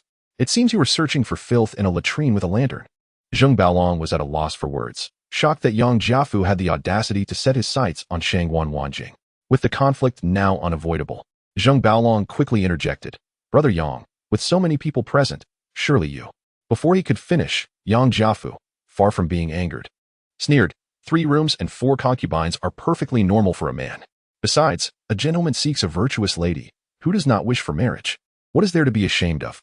I, Yang Jiafu, can afford her, whatever bride price she desires. Just name it. Sneaking around is truly shameful." The icy Shangwan Wanjing finally spoke. "You cannot afford it." Seeing her finally respond, Yang Jiafu's eyes brightened, sensing room for negotiation. He immediately replied, "My dear lady, worry not. For my family possesses vast fields and hundreds of servants, not to mention a dozen shops in the county." Before he could finish, Shangwan Wanjing interrupted, "I have no interest." Yang Jiafu was taken aback and asked, "What do you desire, dear lady? Speak freely. I admire your spirit." Shangwan Wanjing coldly retorted, "I desire your death." Yang Jiafu was momentarily stunned, while Zheng Baolong could not help but chuckle. Yang Shirda felt inexplicably relieved. Undeterred, Yang Jiafu continued, "My lady, look around. These people are not to be trifled with. Remain calm. You are still young. There is much you do not understand. Why suffer alongside this penniless pretty boy? With me, you would want for nothing, living in luxury and comfort. Wouldn't that be delightful?" Yang Shirda cast a disdainful glance at the corpulent old man, and then at Shangwan Wanjing, who appeared like a celestial being. He coldly stated, "Since this old fool enjoys having someone sleep with him, we need not meddle further. Let us depart." Shangwan Wanjing nodded softly, saying, "All right." She promptly turned to leave with Yang Shirda. Zheng Baolong wished to pry open the coffin to ascertain the truth of Yang Shirda's claims, but seeing them about to leave, he reluctantly followed suit. Yang Jiafu, witnessing their imminent departure, grew anxious and exclaimed, "Zheng, you see it too. That lad is merely a pig digging a pit, left with nothing but his mouth. Let him place a bet, and he will surely scurry away with his tail between his legs." Shangwan Wanjing understood Yang Jiafu's tactic of provocation, but could not restrain herself from saying, "Mr. Yang, I wish to wager. I do not wish to see his ugly face." Yang Shirda halted and replied, "Very well, but are you not afraid of losing? Do you truly wish?" Before he could finish, Shangwan Wanjing understood his implication and promptly responded, "It is merely a life at stake." Yang Shirda nodded and turned back. Seeing him return, Yang Jiafu smiled broadly. "Now we are speaking sense. Here is the deal. If I lose, I shall give you 1,000 silver dollars. But if I win, this lady shall marry me as my 8th concubine." Shangguan Wanjing frowned. I have no interest in your silver. If you lose, you shall slap yourself 500 times, and let blood flow from your mouth. Yang Jiafu, his wits clouded by desire, laughed. No problem. If I lose, I will certainly make myself bleed. But if I win, should there be no corpse in that coffin, you must marry me. Shangguan Wanjing coldly nodded, and Yang Jiafu turned to Zheng Baolong. Brother Zheng, this is their agreement. For safety, let us write it down, and you shall serve as a witness. Zheng Baolong hesitated, glancing at Shangguan Wanjing and then at Yang Shida. Though Yang Shida was confident, he still whispered, Miss Shangguan, I trust my judgment. But just in case, the culprit may be exceptionally cunning. Shangguan Wanjing interrupted with a smile. I trust you. Yang Shida felt a surge of unexplainable emotion, nodded, and said, Very well, I shall not betray your trust. Thus, they indeed drafted a written agreement with Zheng Baolong as the witness. Yang Jiafu, holding the document, proclaimed, Shangguan Wanjing, truly a lady of her name. If I marry you, I shall treat you well. Yang Shida coldly replied, You should rather worry about whether your own mouth can stay shut. Chapter 20. In the face of gambling. Someone must lose. Yang Jiafu, examining the document, displayed no anger. Instead, he smiled and said, Young man, your little tricks are all too transparent. I am not afraid to tell you, I am destined to win. In my life, I have encountered all sorts of people and gambled on every possible thing. I have never lost. Yang Shida coldly laughed. Today, you shall witness a different outcome. Yang Jiafu, unfazed, replied, I will not hesitate to inform you that I, Yang Jiafu, never engage in ventures without confidence. Before challenging you, I thoroughly observed the situation. First, the lock on the ancestral hall shows no signs of tampering. Second, my father's coffin remains intact, with no signs of disturbance. Third, perhaps you are unaware, but our village has watchmen patrolling every night. I suggest you concede now. Seeing Yang Jiafu speak with such confidence, Zheng Baolong felt a wave of concern. Unlike others, he was well aware of Yang Jiafu's shrewdness. Yang Shida retorted coldly, No need for bravado. Let us simply open it and see the truth. Yang Jiafu chuckled. I see you are stubborn. If we must open it, so be it. Perhaps this will help you to come to terms with reality. With that, he commanded his lackeys to open the coffin. However, the one most anxious was Shangguan Wanjing, whose eyelids kept twitching for reasons unknown. Noticing her unease, Yang Shida could not help but inquire, Miss Shangguan, are you all right? Shangguan Wanjing shook her head. I am fine. It is merely that my eyelids keep twitching. Upon witnessing this, Zheng Baolong grew increasingly tense. Yang Jiafu, however, laughed heartily. Do not fear, dear Jing. I assure you, once you enter the Yang family, I will treat you far better than any of my other concubines. With these words, Yang Jiafu was the first to step into the ancestral hall, followed closely by Zheng Baolong and Yang Shida. Shangguan Wanjing remained at the entrance, and Yang Jiafu called out, Jinger is truly understanding. Fear not. With me here, no one will dare to speak out. Ignoring him, Shangguan Wanjing pretended not to hear. Yang Jiafu, somewhat concerned, urged, You must come in. It is safe. Otherwise, you might later claim you did not see anything. After much persuasion, Shangguan Wanjing finally stepped into the ancestral hall. Yang Jiafu was correct. The doors of the hall bore no signs of damage, and the interior was spotless, suggesting regular cleaning with no traces left behind. The coffin, too, showed no signs of having been disturbed. Yang Jiafu, brimming with confidence, declared, Open your eyes wide and observe. Brother Zheng, you are the witness. Come closer and see for yourself. With that, Yang Jiafu gestured for his lackeys to open the coffin, leaning forward to peer inside. Come closer, take a good look. We will cover it back up shortly. Who the hell did this? Yang Shida glanced down, his heart instantly relieved. Zheng, the village head, bent down to take a look and could not help but chuckle, though he quickly stifled his laughter, feeling it inappropriate. The ebony wood truly was of exceptional quality. The bodies within appeared utterly intact, devoid of any signs of decay. However, the large coffin contained not one, but 4 bodies. Beneath the top layer lay the corpse of an elderly man, while above it were 3 children's bodies carelessly tossed inside. Most shockingly, one child's body was positioned such that its bottom rested squarely upon the old man's face. Yang Jiafu was instantly filled with rage, nearly losing consciousness from the overwhelming anger. After a moment, he regained his composure and shouted at his lackeys, Why are you just standing there? Quickly remove these children's bodies. The lackeys hurriedly approached and took the children's corpses out of the coffin, discarding them on the ground. Yang Shida and Shangguan Wanjing, realizing they could no longer concern themselves with the gambling matter, immediately crouched down to examine the 3 children's bodies. The corpses were now devoid of color. their skin pale as death. There were no markings on the bodies, indicating that their blood had been drained while they were alive. However, there were no wounds visible on their exposed necks. Yang Shida exchanged a glance with Shangwan Wanjing and simultaneously remarked, "It seems the previous injuries were merely a ruse to mislead us." At that moment, Zheng pointed to one of the little boy's corpses and declared, "This is the body of the audacious child from our village." Zheng gazed at Yang Shida and Shangwan Wanjing with admiration, exclaiming, "Mr. Yang is truly remarkable. No wonder Miss Shangwan dared to stake her life on a wager. She possesses an extraordinary discernment." Yang Shida remained silent, gesturing for them to step outside. The three of them moved to the courtyard where Zheng promptly inquired of Yang Shida what their next course of action should be. With a sigh, Yang Shida replied, "Given the circumstances, we must inform the police that they have wrongfully accused the priest. His innocence has been established. Our immediate priority is to extract more clues from these bodies." He expressed his suspicion that the blood holes discovered on the previous corpses were a deliberate distraction by the murderer, designed to lead everyone to believe in a vampire, while in truth, it concealed the method by which the murderer extracted the children's blood. The priest's arrest weighed heavily on Shangwan Wanjing's heart.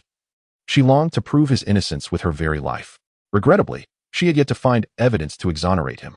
Upon hearing Yang Shida's words, she gratefully said, "Mr. Yang, thank you. We can finally prove the priest's innocence."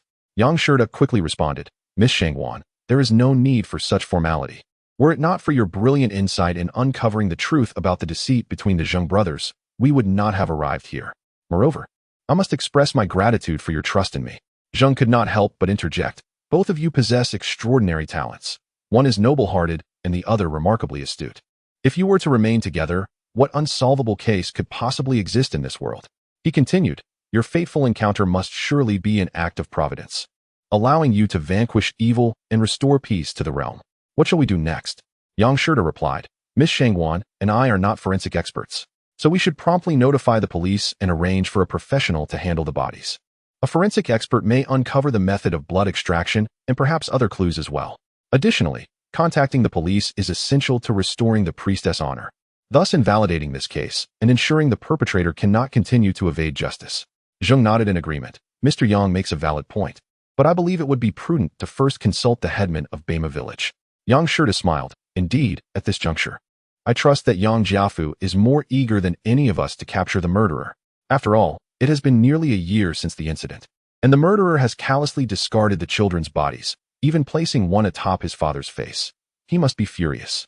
After a pause, Yang Shida added, "Since we all share the same goal, let us accommodate Yang Jiafu. However, prior to that, we must first settle the wager we made earlier." Zheng concurred. "That is only fitting. Yang Jiafu personally sought me out as a witness, signing the agreement in my presence."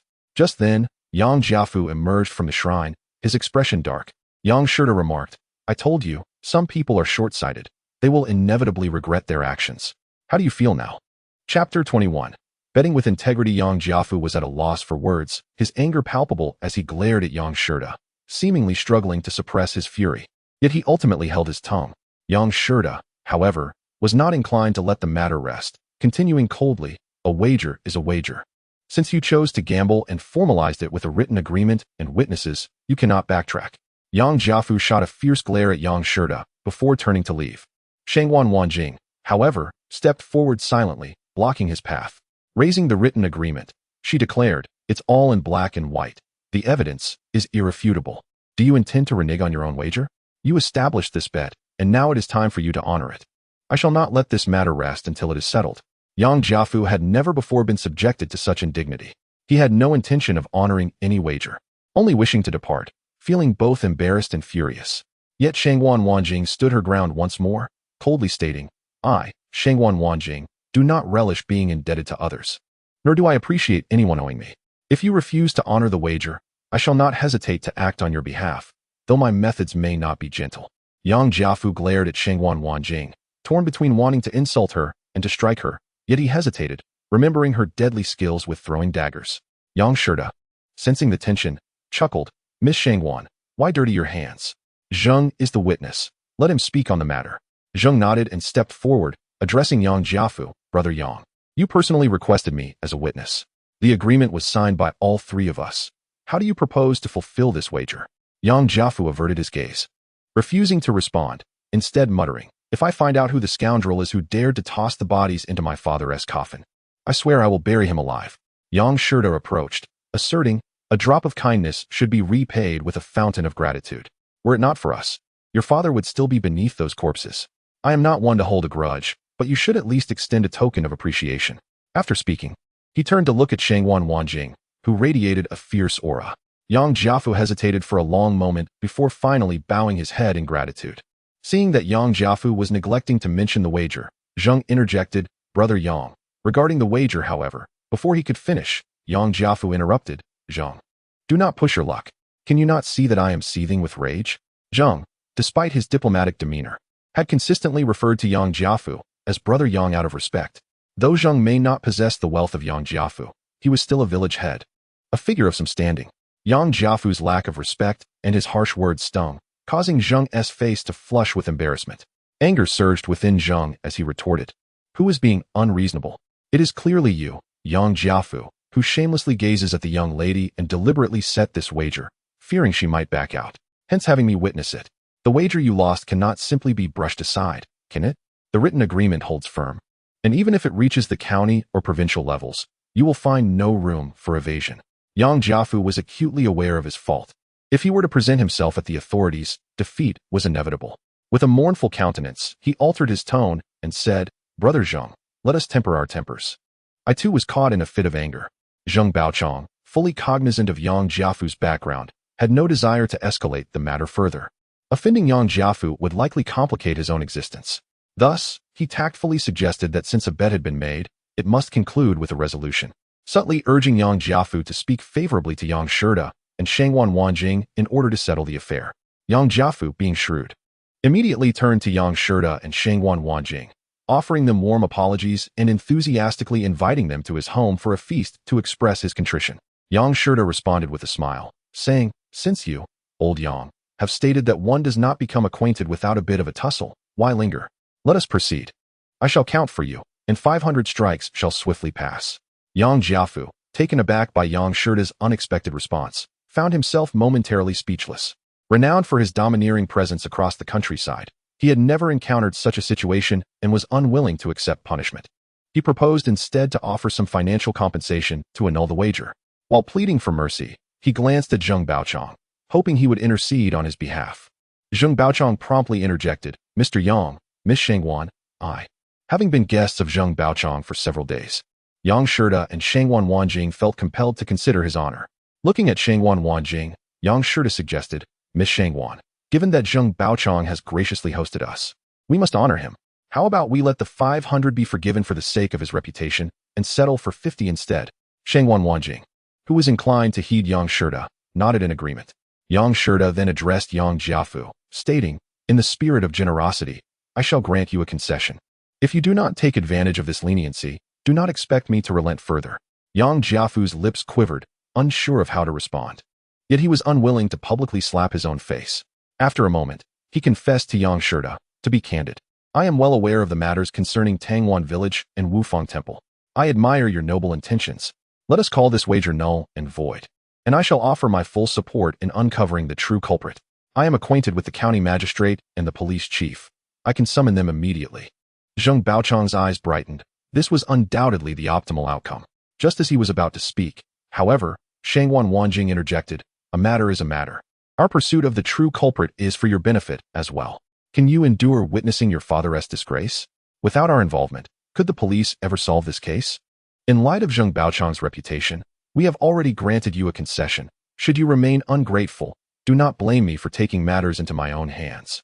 Seeing Shangwan Wanjing so resolute in her intentions towards Yang Jiafu, Zheng Baochong chimed in, Brother Yang, the truth is indeed not in your favor. Moreover, what Miss Shangwan says is no exaggeration. How long has this case remained unresolved? If the county had the means to apprehend the true culprit, it would not have dragged on this long. If you hope to vindicate your father's honor, you must rely on Mr. Yang and Miss Shangwan. Yang Jiafu recognized the validity of Zheng Baochong's words. Yet, seeing the fierce determination in Shangwan Wanjing's demeanor, he felt a pang of fear and hastily remarked, Miss, I am an elderly man in my 60s. Do you truly intend to strike me? Yang Shurda retorted, So now you acknowledge your age? How is it you did not realize it before? At your advanced age, you still hope to have a young lady as your concubine. A slap is in order. Let me be clear. Do not underestimate Miss Shangwan's capabilities. If you wait for her to take action, I cannot guarantee your old teeth will remain intact. Zheng Baochang, meanwhile, urged, if this wager is not resolved, the shame of your father may never be avenged. Weighing the pros and cons, Yang Jiafu finally gritted his teeth and declared, very well, I accept the terms.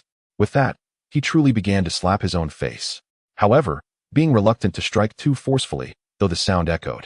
After 10 or so slaps, his face bore no mark, let alone draw blood. Yang Shirda could not help but remind him, if you haven't eaten, we can wait for you to finish your meal before continuing. A bet is not concluded without blood. Since you have made the decision to act, why force Miss Shangwan to intervene?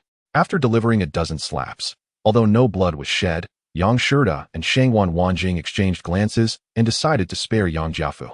Zheng Baochang hastily pulled Yang Jiafu aside, advising him, given his age and multiple concubines, to cease his pursuits of young ladies. Yang Jiafu's face flushed, and he quickly diverted the conversation, claiming he needed to return home to call the county and request their presence. As Yang Jiafu fled in a hurry, Yang Shirda breathed a sigh of relief, and Shangwan Wanjing's eyes sparkled with hope that justice could finally be served. At that moment, an elderly man approached briskly, glancing at Yang Shirda and Shangwan Wanjing before lowering his head with a sigh.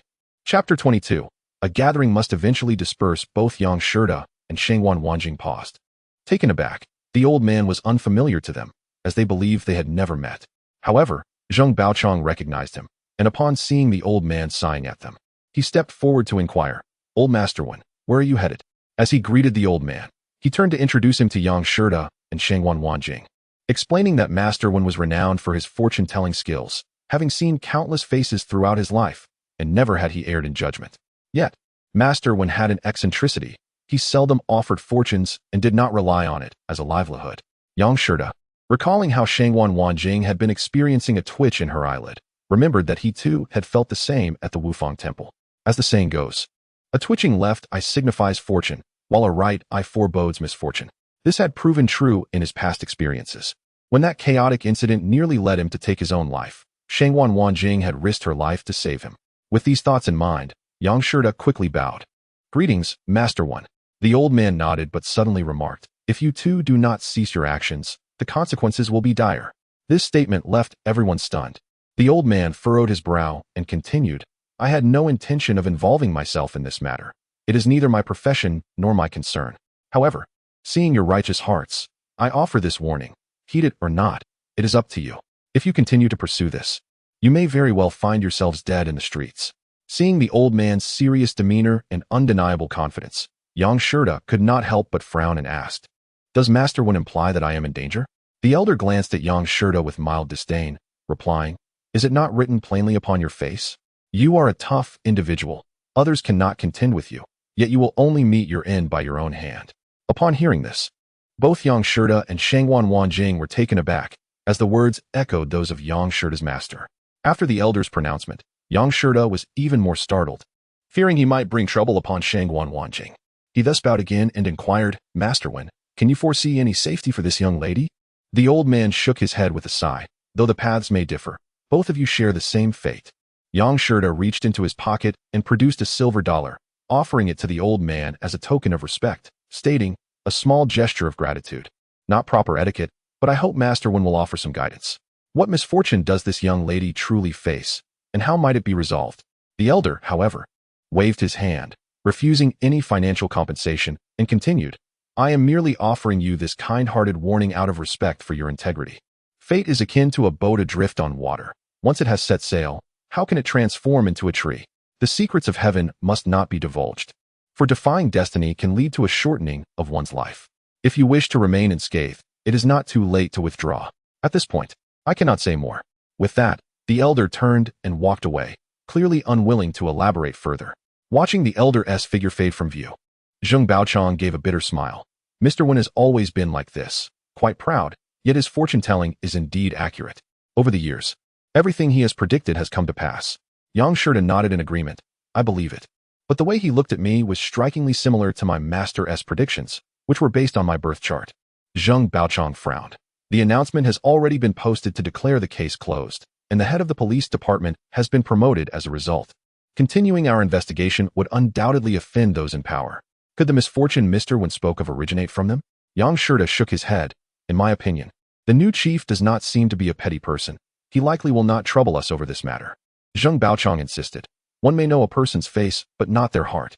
As the old saying goes, severing a person's means of livelihood is akin to killing their parents. If this case were to be overturned, we would lose our positions. Shangwan Wanjing interjected. I believe it is the true culprit who seeks to eliminate us. Zheng Baochong sighed. That is indeed a possibility, and the murderer is cunning and difficult to handle. Yang Shirda pondered for a moment before smiling. When soldiers come, we shall fight. When water rises, we shall dam it. There is nothing to fear. By the way, is the Yang family quite wealthy?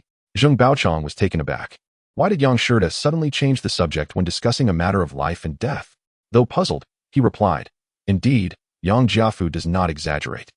Besides having countless fertile fields, he owns numerous shops within the county. His son has achieved great success, holding high positions both in the county and the province. In this vicinity, the Yang family is almost akin to a local sovereign. Yang Shirda nodded. I suddenly find that Yang Jiafu's words hold some merit.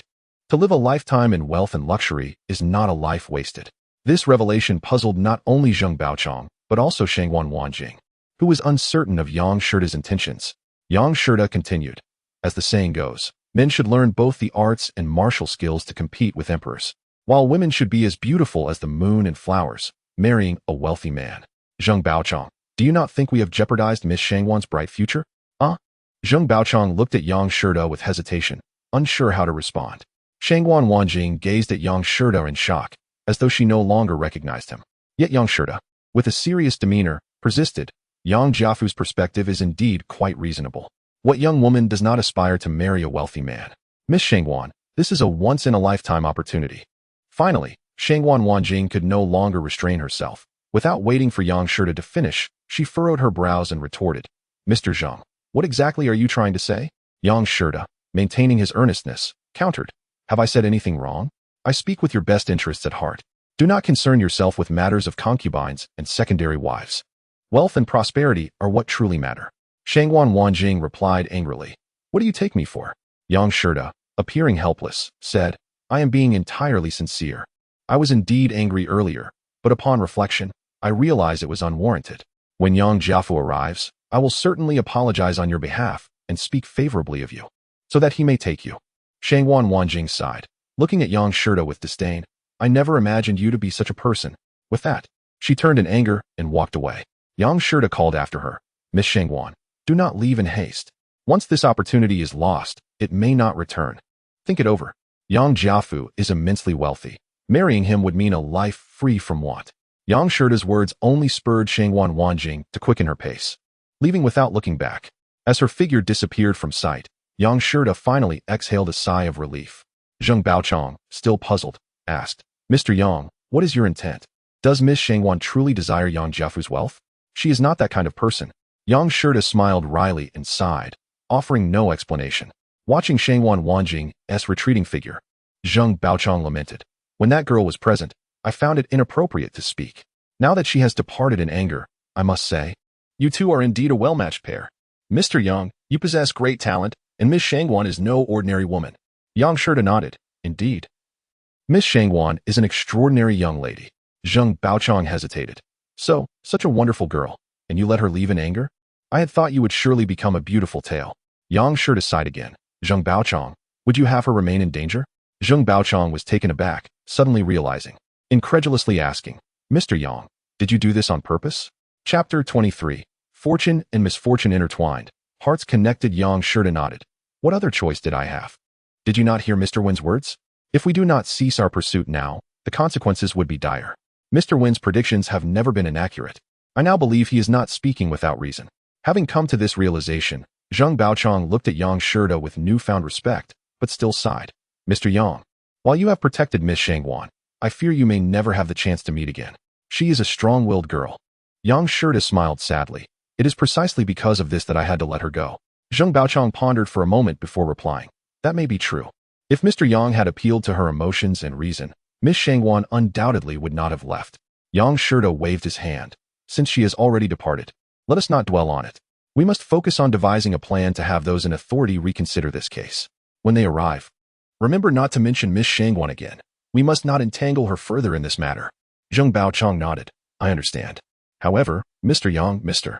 One has also stated that if you do not cease your pursuit, the consequences remain dire. Have you not considered your own safety?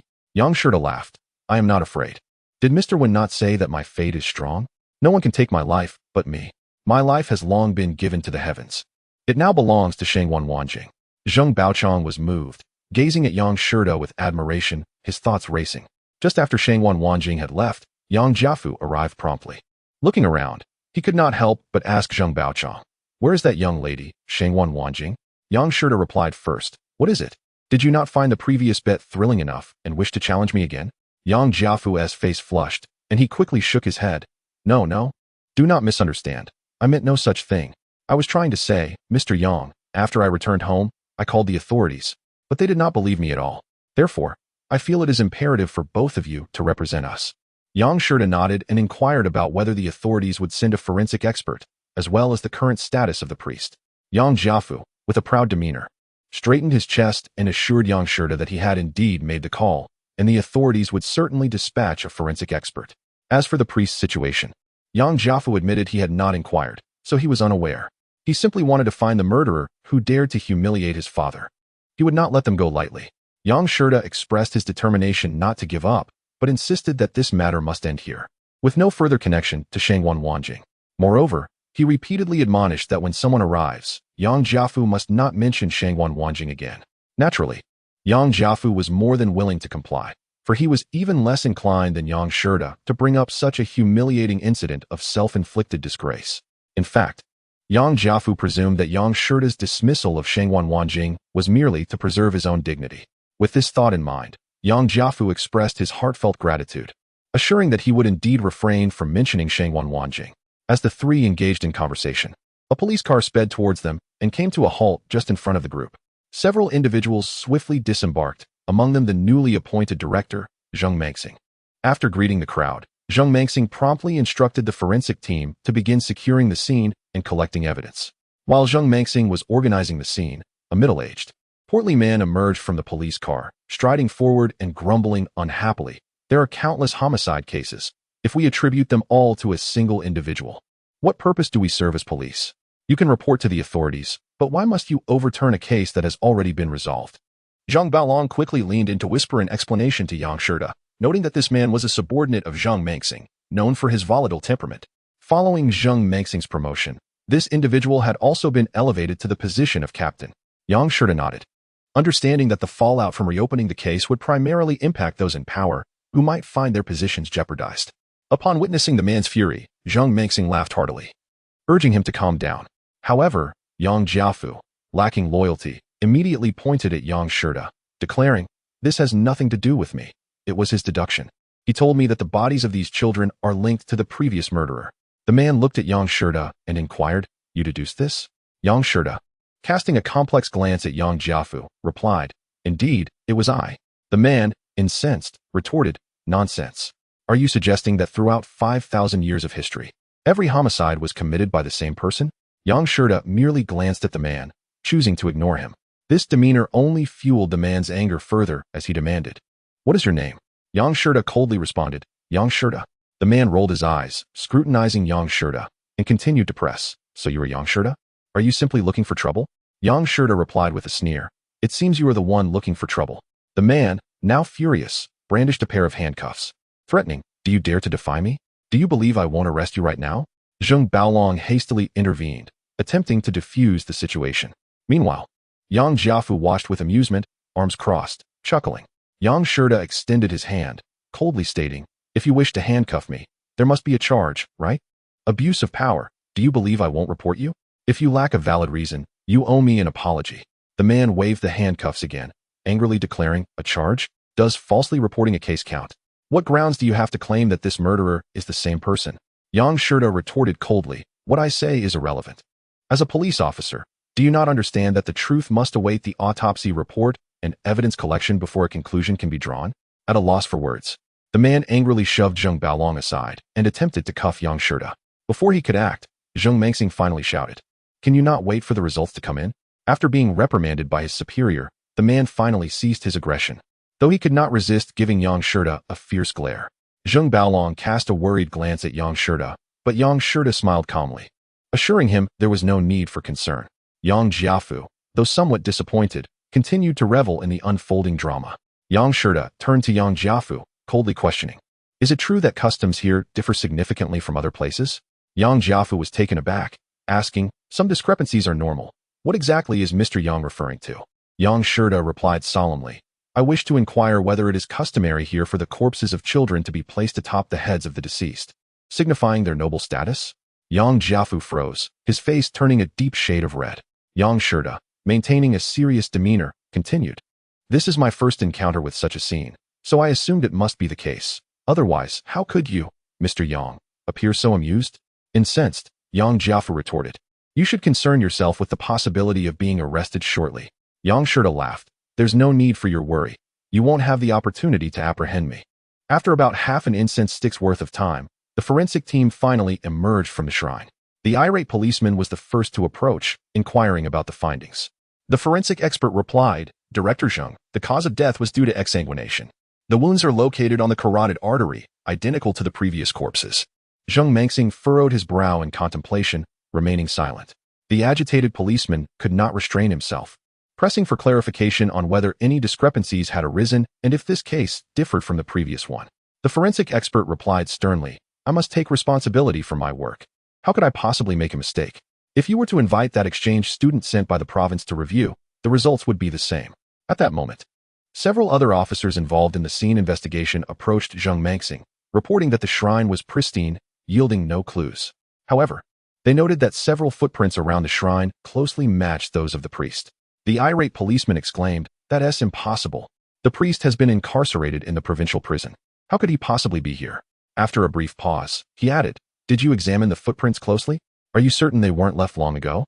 The investigating officer shook his head, stating, "According to our examination, the footprints were made within the last 3 days." Chapter 24. A stalwart man. Upon hearing this, the irate policeman was momentarily dumbfounded, and he was not the only one. Yang Jiafu, who had been enjoying the unfolding drama, initially believed that Yang Shida, being young and inexperienced, would surely face repercussions for daring to confront the police captain. However, the outcome was decidedly contrary to his expectations, and Yang Jiafu had no choice but to acknowledge Yang Shida's capabilities. Although Yang Jiafu was petty and held grudges, he was also adept at adapting to circumstances. Thus, he approached Yang Shida, cupping his hands and smiling. "Mr. Yang is indeed quite talented." Yang Shida, with his aversion to evil, offered no courteous response and interrupted, "Step aside." Yang Jiafu's face turned an even deeper shade of red. At that moment, Zheng Mengxing approached Yang Shida, cupping his hands in apology. "I misunderstood, Mr. Yang. The results have now confirmed your deductions were correct." Yang Shida smiled and returned the gesture. "Director Zheng, no need for formality." The two shook hands, and Zheng Mengxing continued, "Mr. Yang, could you share how you determined the corpse was hidden within this coffin?" Yang Shida nodded and began to explain, consciously omitting any mention of Shangwan Wanjing. After hearing Yang Shida's account, Zheng Mengxing furrowed his brow, pondering for a moment before saying, "Mr. Yang, I must confess my limited insight. After listening to your explanation, I find it almost unbelievable. I have a humble request. Might I trouble you to verify this on site?" Yang Shida nodded. "Of course, Director Zheng. How would you like to proceed with the verification?" Following his expression of gratitude, Zheng Mengxing added, "I have taken the liberty to investigate your recent activities, initially thinking you might be a mere trickster from the underworld. I sincerely apologize. I would like to blindfold you again and witness your prowess. Would that be permissible?" Yang Shida agreed. That would be entirely acceptable. He removed his coat, blindfolding not just his eyes but his entire head. Upon witnessing the situation, Zheng Mengxing conducted a thorough inspection before instructing the irascible police officer to keep a close watch on Yang Shida. He then personally sought out a stone, approximately the size of 3 fists, and gestured for the forensic expert to accompany him. The two proceeded to a location behind Yang Shida. After traversing a short distance, Zheng handed the stone to the forensic expert, who then walked a little further before returning the stone to Zheng. This exchange continued several times before Zheng finally returned the stone to its original place. He then approached Yang Shida, standing not far behind him, and announced, "Mr. Yang, it is done." Yang Shida removed his coat and put it back on. Zheng then said, "Mr. Yang, would you kindly examine the footprints on the ground?" Yang Shida nodded and leaned down to inspect them. After approximately 3 minutes, he stood up, glanced at the onlookers, and declared, "The footprint on the left side must belong to Director Zheng. However, based on its depth, It seems that Director Zheng's weight should not have imprinted so deeply, perhaps an increase of around 15 kilograms. He continued, the right side appears to belong to this forensic expert. Director Zheng, is my analysis correct? Zheng Mengxing, taken aback, remained silent for a moment before responding. Mr. Yang, please continue your examination. Yang Shurda nodded and took a few steps forward to scrutinize the footprints ahead. Suddenly, he furrowed his brow and remarked, the forensic expert's weight also shouldn't have left such a deep footprint. It similarly indicates an increase of about 15 kilograms. If my deduction is not mistaken, it appears that Director Zheng transferred the heavy object he was carrying to the forensic expert. Upon hearing this, everyone present, except for Zheng Baolong, was utterly astonished. Only Zheng Baolong had long been aware of Yang Shurda's remarkable abilities. Zheng Mengxing, amidst his astonishment, urged, Mr. Yang, look a bit further. Yang Shurda nodded and proceeded forward. Continuing his observation, after several more steps, he stated, the location where the two exchanged their burdens must be right here. When Yang Shurda halted for the fourth time, indicating yet another spot of exchange, Zheng Mengxing could no longer maintain his composure. He strode up to Yang Shurda and exclaimed, Mr. Yang, your skills are truly extraordinary. Had I not witnessed this with my own eyes, I would never have believed that such a remarkable person exists in the world. Not only Zheng Mengxing, but the other officers were also in awe of Yang Shurda's prowess, expressing their admiration. Yang Shurda waved his hand modestly and replied, it is merely a trivial skill. You all overpraise me. Zheng Baolong finally exhaled in relief, his expression one of joy. Yang Jiafu, however, appeared conflicted, his face shifting from red to pale, unsure of how to react. The irritable police officer, after a moment of contemplation, approached Zheng Mengxing with an annoyed expression and said, Director Zheng, if this fellow's deductions are accurate, we might find ourselves in a predicament. Zheng Mengxing replied nonchalantly, the truth will eventually come to light. If we are wrong, then we must acknowledge our mistakes. To continue down the wrong path would merely be to lift a stone and drop it on our own feet. The irascible officer, still displeased, responded, then does that mean we will be? Zheng Mengxing interrupted sternly, if we have erred, we must find a way to rectify it. The further we stray down the wrong path, the more severe the consequences will be. Do you understand? The officer, somewhat enlightened, nodded. Zheng Mengxing continued, the cap we wear is a result of solving cases. If we cannot solve this case, how could we wear it with a clear conscience? Allowing the true culprit to evade justice while the innocent suffer. Could you live with that? The irritable officer finally nodded in agreement. I understand, Director. Zheng Mengxing shook his head. You do not comprehend. Among our ranks, who do you believe can crack this case? If we do not apprehend the true offender, our errors will persist.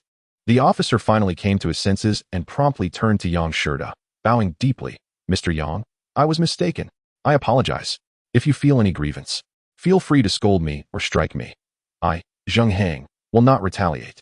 Yang Shurda, recognizing that despite his impulsiveness, the officer possessed a sense of responsibility, helped him up and said, you are too modest, please rise.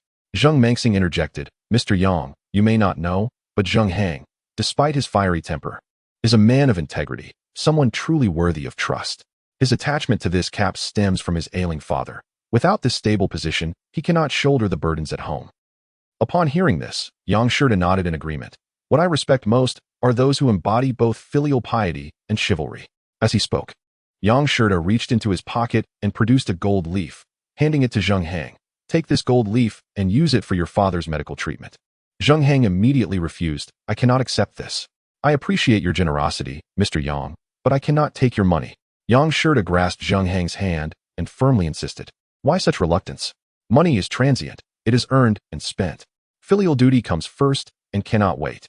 Seeing Yang Shurda's earnest desire to assist him, Zheng Hang swallowed hard and ultimately accepted the gold leaf, then looked solemnly at Yang Shurda, bowing once more. Mr. Yang, your noble deed shall never be forgotten by me. Zheng Mengxing, equally in admiration, remarked, Mr. Yang, not only are you immensely capable, but you also possess a kind heart. Truly, you are a hero. Mr. Yang, I am a man of emotion. If you do not mind, let us pledge brotherhood.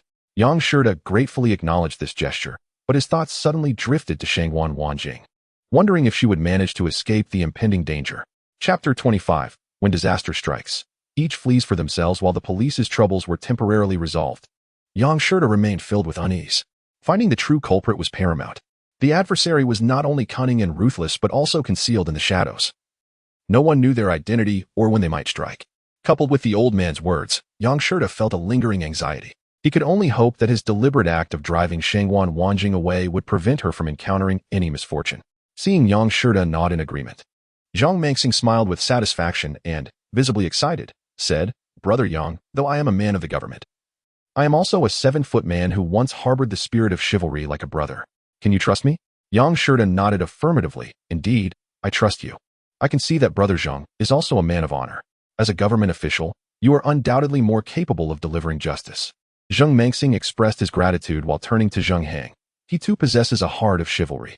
Yang Shida then looked at Zheng Hang, who appeared hesitant and on the verge of speaking but held back. Understanding, Yang Shida chuckled, "Since you have called each other brothers, I shall also refer to Zheng Hang as my brother." Zheng Hang's face lit up with joy as he approached, excitedly exclaiming, "Brother Yang."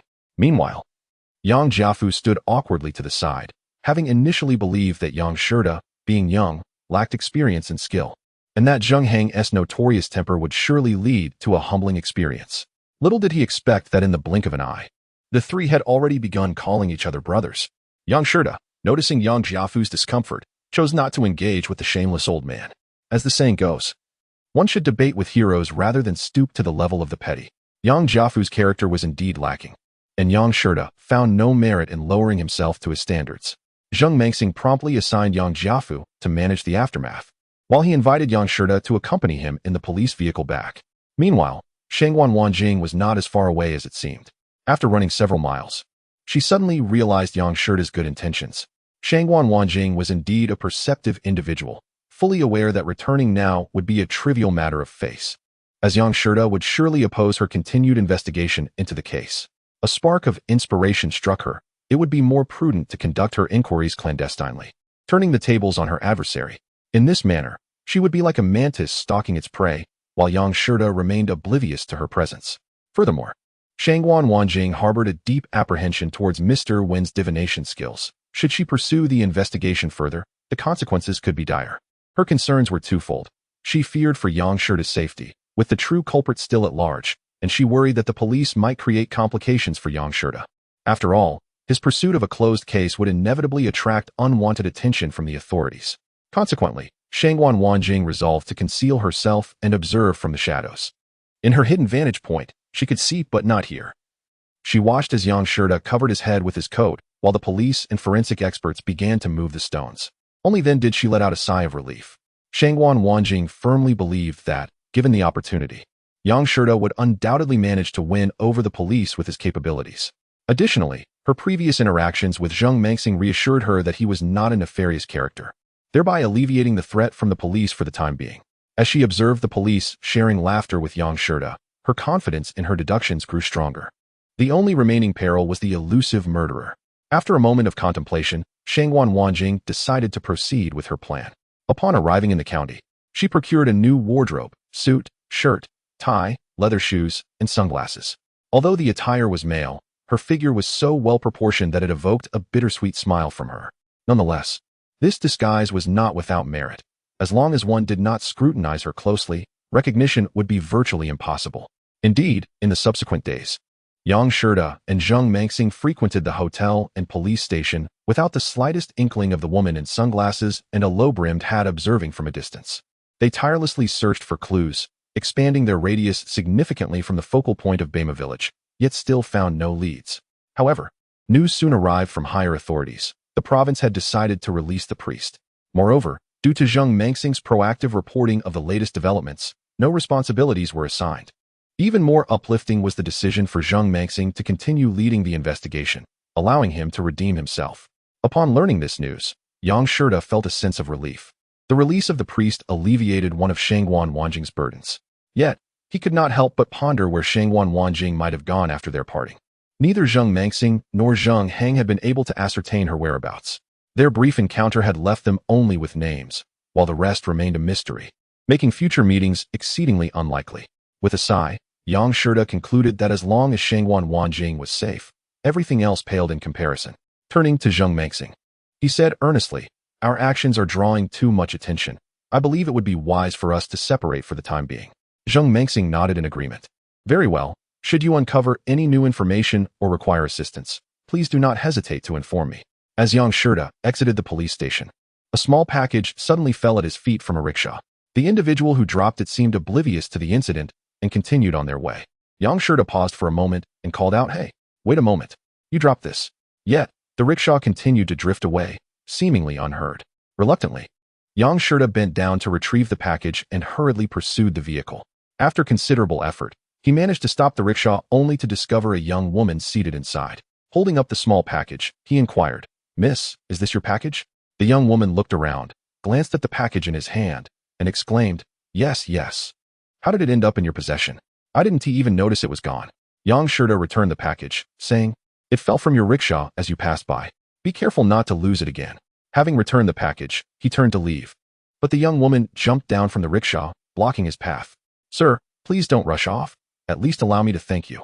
Yang Shirda waved his hand, indicating it was unnecessary.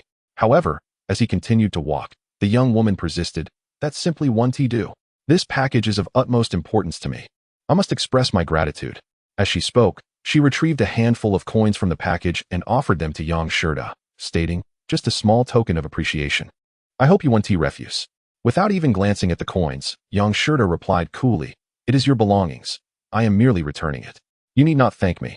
I'm in a hurry to have a meal." As his words settled, he resumed his departure, but the young woman was undeterred, chasing after him once more. "A drop of kindness deserves a fountain of gratitude. Since you refused the money, allow me to treat you to a meal in appreciation." Yang Shirda shook his head, insisting it was unnecessary. Surprisingly, the young woman remained relentless, asserting that she too intended to dine, and she attempted to pull him towards a nearby restaurant.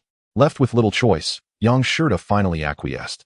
At that moment, Wanjing, lurking around the corner, chanced upon the sight of the young woman entwined around Yang Shirda's arm as they made their way to the restaurant. Chapter 26. May there be no regrets in the passage of time, though not particularly close. Wanjing was certain she had not mistaken her recognition. The man being led by the arm of a beautiful young woman towards the restaurant was undoubtedly Yang Shirda. A wave of anxiety washed over her, prompting a sigh. In broad daylight, she surmised that the young woman would not dare to act excessively towards Yang Shirda. Moreover, based on Yang Shirda's deductions, the true culprit was likely a man in his 50s. Furrowing her brows in contemplation, Wanjing turned and made her way to the tea house across from the restaurant. She settled into an upstairs table overlooking the street, sipping tea while casting glances across the way. Inside the restaurant, the young woman, upon sitting down, cheerfully introduced herself. "Hello, sir. My name is Wu Xiaomei. Wu from Dongwu, Xiao from Elegant, and Mei from Plum Blossom. May I ask your esteemed name?" Yang Shirda replied nonchalantly, "Yang Shirda." Wu Xiaomei smiled brightly. "So it is Mr. Yang. What flavors do you enjoy? Please, feel free to order whatever you like." Yang Shirda, not one to decline, picked up the menu and hastily ordered a couple of dishes, eager to fill his stomach and depart swiftly. Yet, Wu Xiaomei's enthusiasm seemed somewhat excessive. Her cherry lips parted to order a dozen more dishes. Yang Shirda repeatedly urged, "Miss, if you order so much, we won't be able to finish it. Let us not waste." Wu Xiaomei frowned, replying, "What waste? You don't understand how vital this package is to me.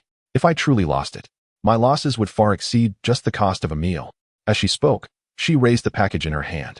Yang Shirda, though curious about its contents that warranted such importance, did not wish for her to incur excessive costs. Nevertheless, Wu Xiaomei remained steadfast, insisting on a lavish spread, even demanding the finest wine be brought forth. Out of habit, Yang Shirda instinctively glanced at Wu Xiaomei's feet and then into her eyes, finding nothing amiss. Resolute, he decided he would simply settle the bill himself once they finished dining. When the dishes arrived, Wu Xiaomei proposed a toast with tea in place of wine, and after downing her cup, she curiously questioned, "Mr. Yang, your accent suggests you are not from around here. Where do you reside?"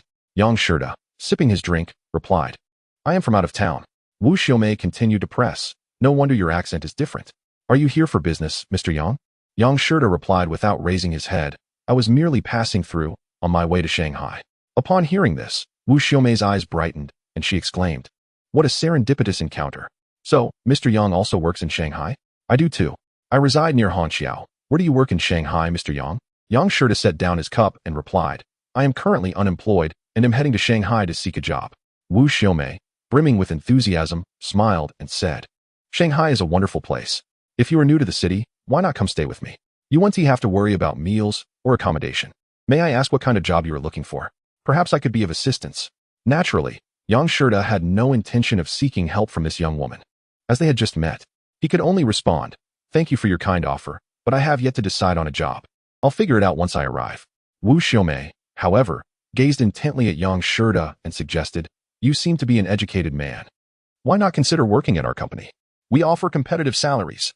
Before Yang Shida could decline, Wu Xiaomei pulled out a business card from her bag, handed it to him, and said, this is our company's card. When you arrive in Shanghai, just call me, and I will come to pick you up. Feeling somewhat embarrassed by her fervent hospitality, Yang Shida reluctantly accepted the card, saying, thank you, miss. Wu Xiaomei immediately replied, no need for thanks, Mr. Yang. Just remember to contact me. Yang Shida had initially aimed for a simple meal, but Wu Xiaomei ordered an extravagant feast. Given the busy hour at the restaurant, it took quite a while for the dishes to arrive. By the time they finished eating, over an hour had passed. After the meal, when Yang Shida went to pay, Wu Xiaomei, seemingly aware of the social etiquette, did not rush to pay. However, she discreetly pulled out a handful of silver coins from her bag, determined to treat Yang Shida once they left. Meanwhile, at the tea house across the street, Shangguan Wanjing had been watching the entrance of the restaurant. After a long wait, she still did not see Yang Shida emerge, causing her to check her watch. Filled with confusion, she recalled that she had dined with Yang Shida many times before, and none had lasted more than half an hour. Yet, it had now been nearly an hour without his return. Shangguan Wanjing began to speculate if perhaps Yang Shida had encountered some danger. However, noticing that everything appeared normal inside and outside the restaurant, her concern deepened. Eventually, she spotted Yang Shida and the beautiful young woman exiting the restaurant, and she breathed a sigh of relief. Yet, she couldn't help but think that the young woman must have a significant relationship with Yang Shida. Otherwise, how could they have spent over an hour together? Shangguan Wanjing distinctly remembered that the first time she and Yang Shida had gone to eat, it had only taken about 10 minutes. Checking her watch again, she noted that this time, Yang Shida had spent an hour and 5 minutes dining. She observed the young woman, who was not only beautiful but also possessed an alluring figure. As the girl stepped out, she directly reached into Yang Shida's pocket, seemingly placing something inside. Upon realizing this, Yang Shida pulled it out, revealing a handful of silver coins. He immediately attempted to return them to her, but they began to tussle, unable to resist her insistence. He finally accepted the coins. As they parted, the young woman cheerfully remarked, Mr. Yang, don't forget, when you get to Shanghai, be sure to find me. I will be waiting for you. Yang Shida waved goodbye, indicating he would remember. This entire exchange was witnessed by Shangguan Wanjing, who even overheard their conversation. She placed her watch back on her wrist, as her initial doubts began to dissipate. No wonder Yang Shida had claimed they were merely strangers meeting by chance. They weren't even friends. It made sense now why, when they left Wufang Mountain, Yang Shida had only answered her questions without inquiring about her, showing no interest in where she was from or where she was heading. It was clear now that his determination to go to Shanghai stemmed from this young woman, who awaited him there. Shangguan Wanjing sat at her table, momentarily stunned, before finally coming to her senses. She settled the bill and, instead of heading to the tea house, walked in the opposite direction of Yang Shida. Upon returning to the inn where he was temporarily staying, Yang Shida was about to enter his room when a staff member approached him, saying, Mr. Yang, you have a letter. Yang Shida, surprised, took the envelope, which was sealed tightly, and noticed there was no name on it, just the words for Yang Shida. He furrowed his brow and asked, who delivered this?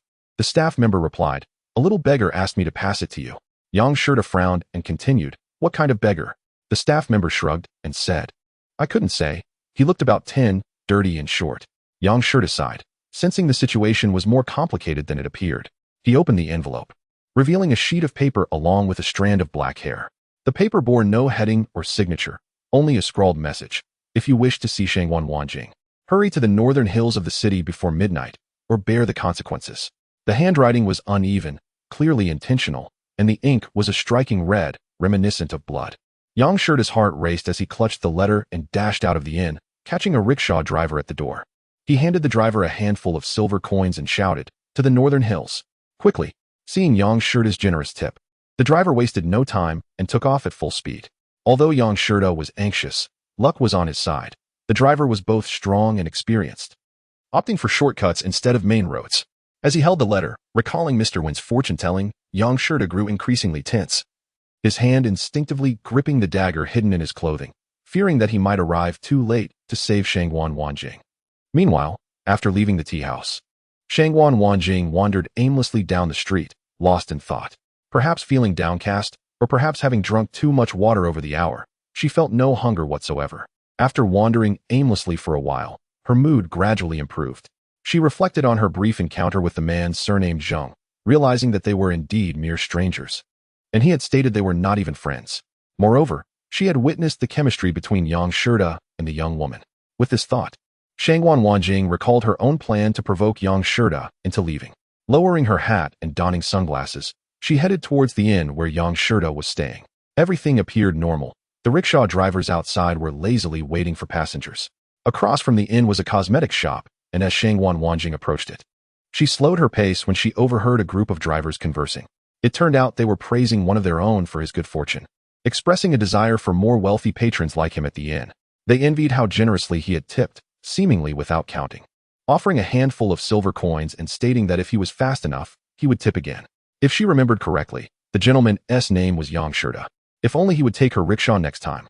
The drivers continued their animated discussion, and Shangwan Wanjing felt compelled to approach them. Pointing at the driver who had spoken earlier, she inquired, "What does that generous gentleman look like? Where did he go?" The drivers, seasoned in their trade, instantly recognized that she was a woman disguised as a man. However, since they wished to disguise themselves in men's attire, they naturally dared not expose the truth. Moreover, upon observing Shangwan Wanjing, it was evident she belonged to a wealthy background. Immediately, a group of coachmen enthusiastically began to explain, stating that the gentleman appeared to be in his early 20s, standing over 5 feet tall, approximately 1.8 meters, with sharp brows and bright eyes, elegantly dressed in a suit. As for his destination, it was the northern hills of the city, and he seemed to be in quite a hurry. The questioned coachman continued to elaborate. Mr. Yang appeared exceedingly anxious, offering a substantial sum of silver dollars and insisting on swift service. Shangwan Wanjing furrowed her brow, reaching into her purse to produce a hefty sum of silver dollars. After a brief glance, she turned to a burly coachman and handed him the money, saying, "To the northern hills, quickly.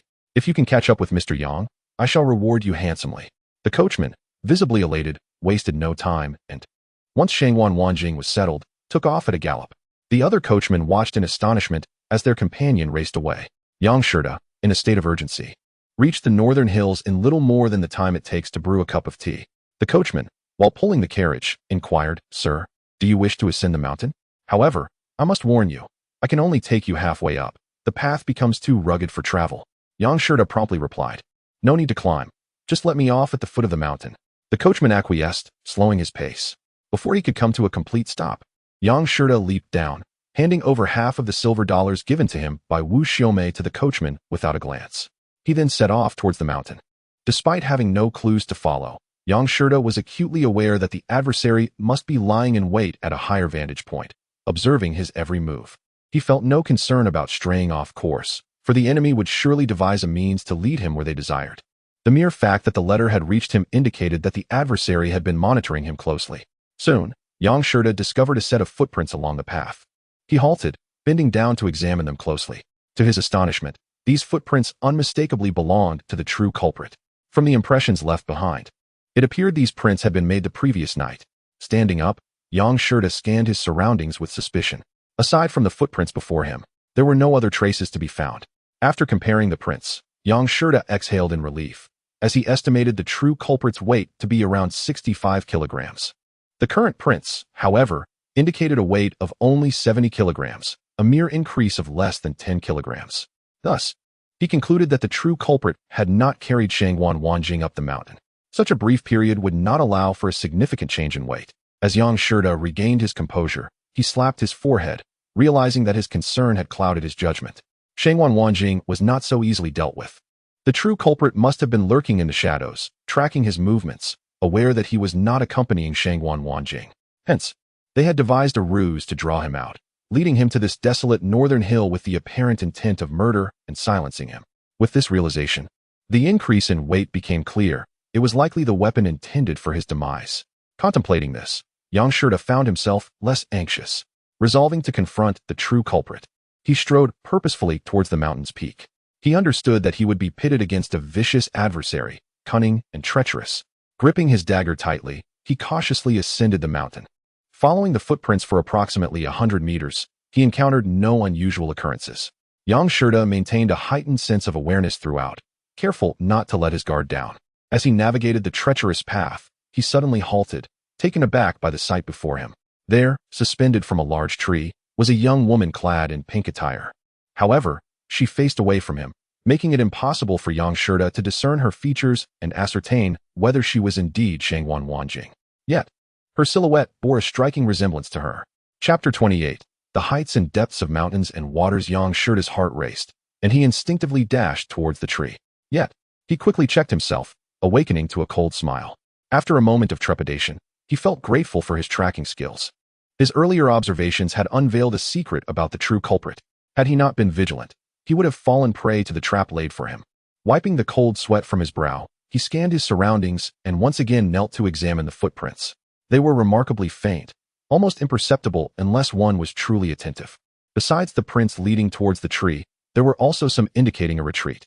The impressions were not uniform, suggesting they belonged to different pairs of shoes. Nonetheless, Yang Shida remained convinced they were left by the same individual.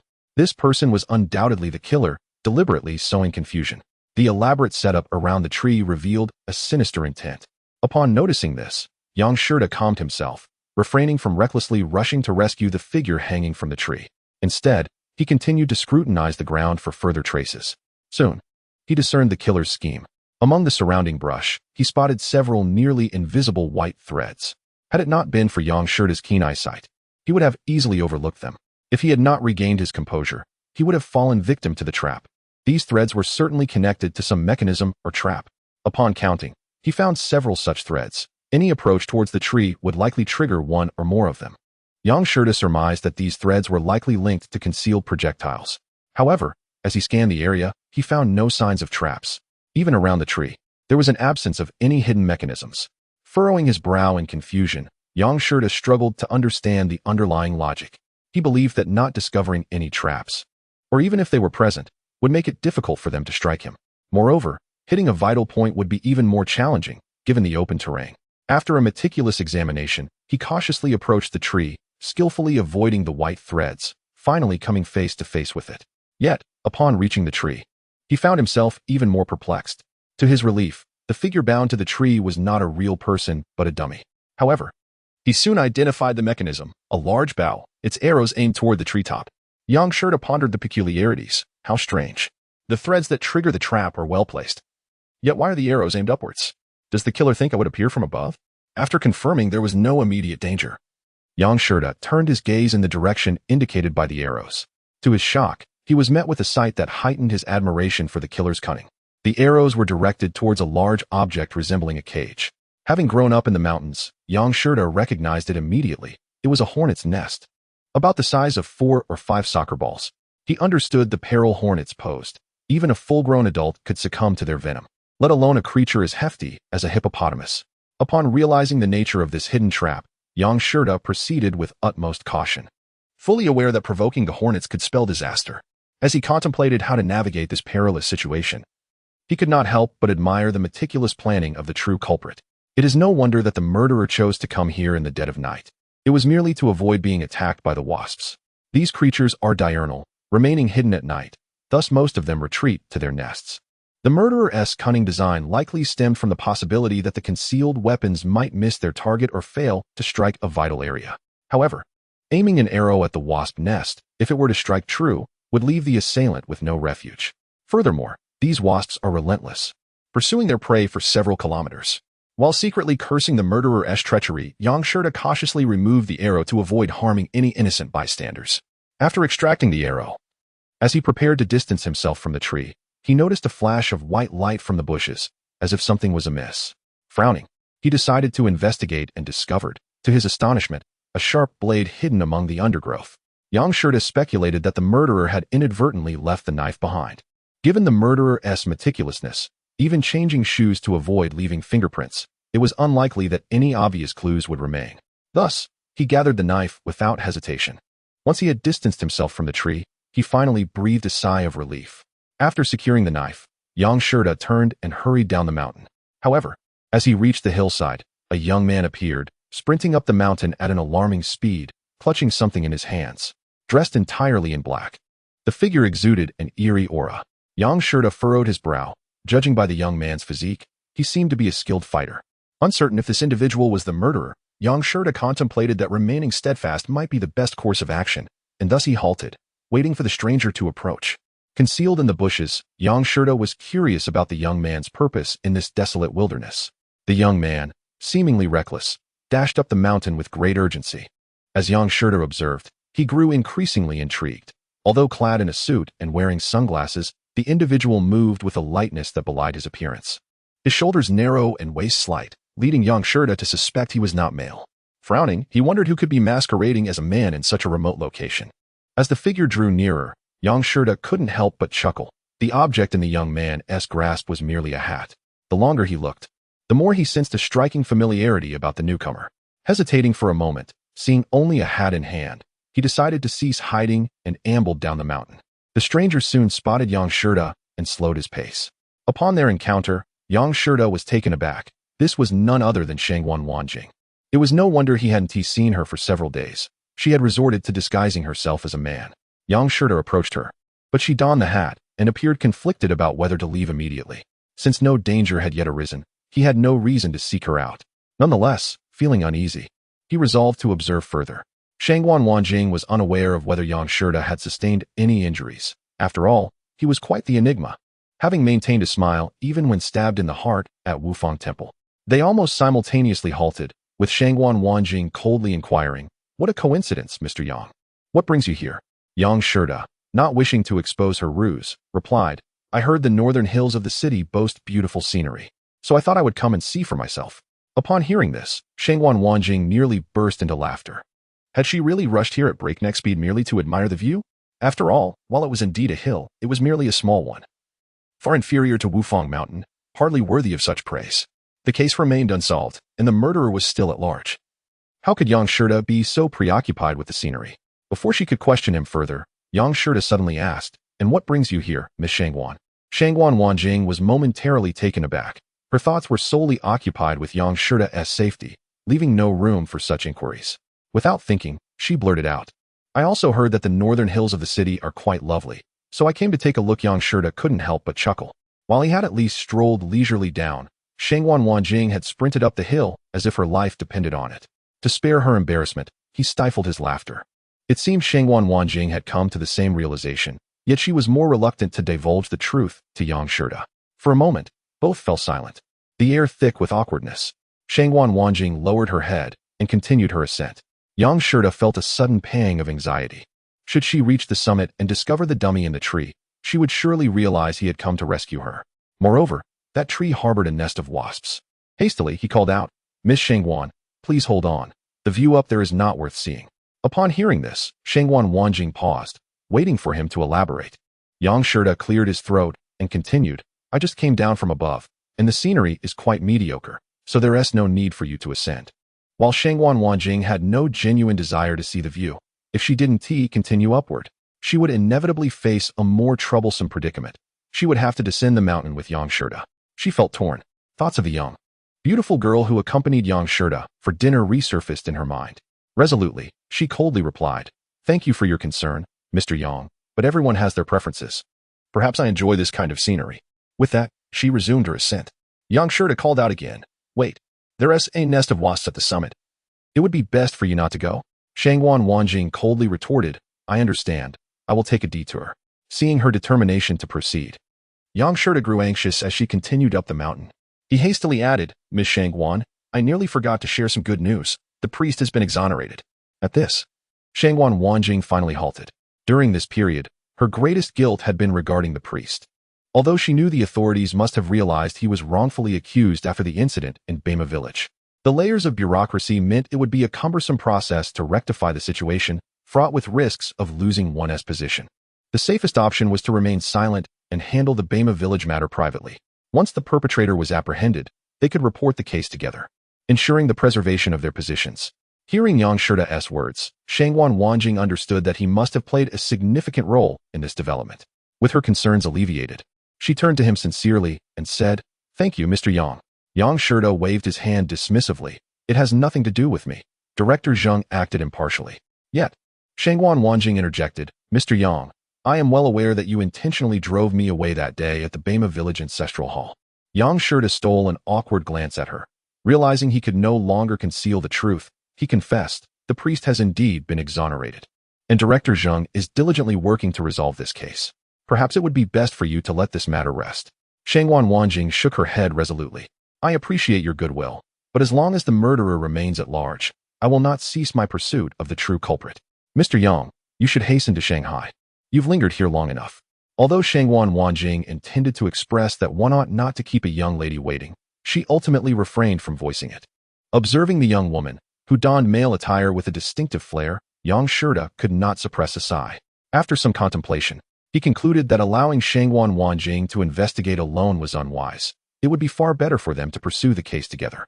With this thought in mind, he promptly declared, Miss Shangwan, since you are unwilling to give up, let us continue our investigation together. However, to Yang Shirda's surprise, Shangwan Wanjing immediately shook her head, firmly declining, there is no need. Mr. Yang should make haste to Shanghai. Hearing this, Yang Shirda felt a surge of anxiety. Shangwan Wanjing neither wished to abandon the pursuit nor to join him. This situation made the words of Mr. Wen likely to come true.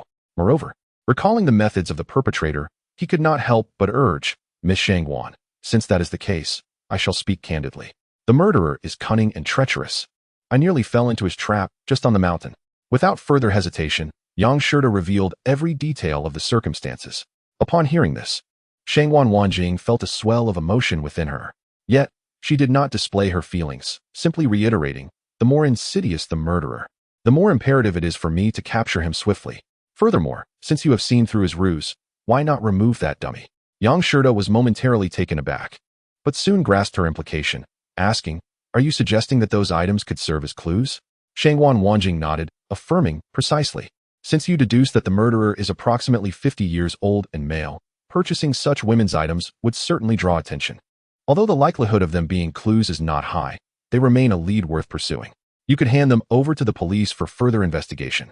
After a brief contemplation, Yang Shirda produced a knife from his pocket, saying, in addition, I found this nearby. I suspect it to be the weapon inadvertently left behind by the murderer. Upon seeing the knife, Shangwan Wanjing exclaimed, isn't that a surgical knife used by Western doctors? Could it be? Noticing her pause, Yang Shirda pressed, Miss Shangwan, what do you mean? Shangwan Wanjing reflected for a moment before responding. Traditional Chinese medicine relies on herbal prescriptions, while Western medicine administers blood directly to patients. For Western doctors, blood is indeed a remedy.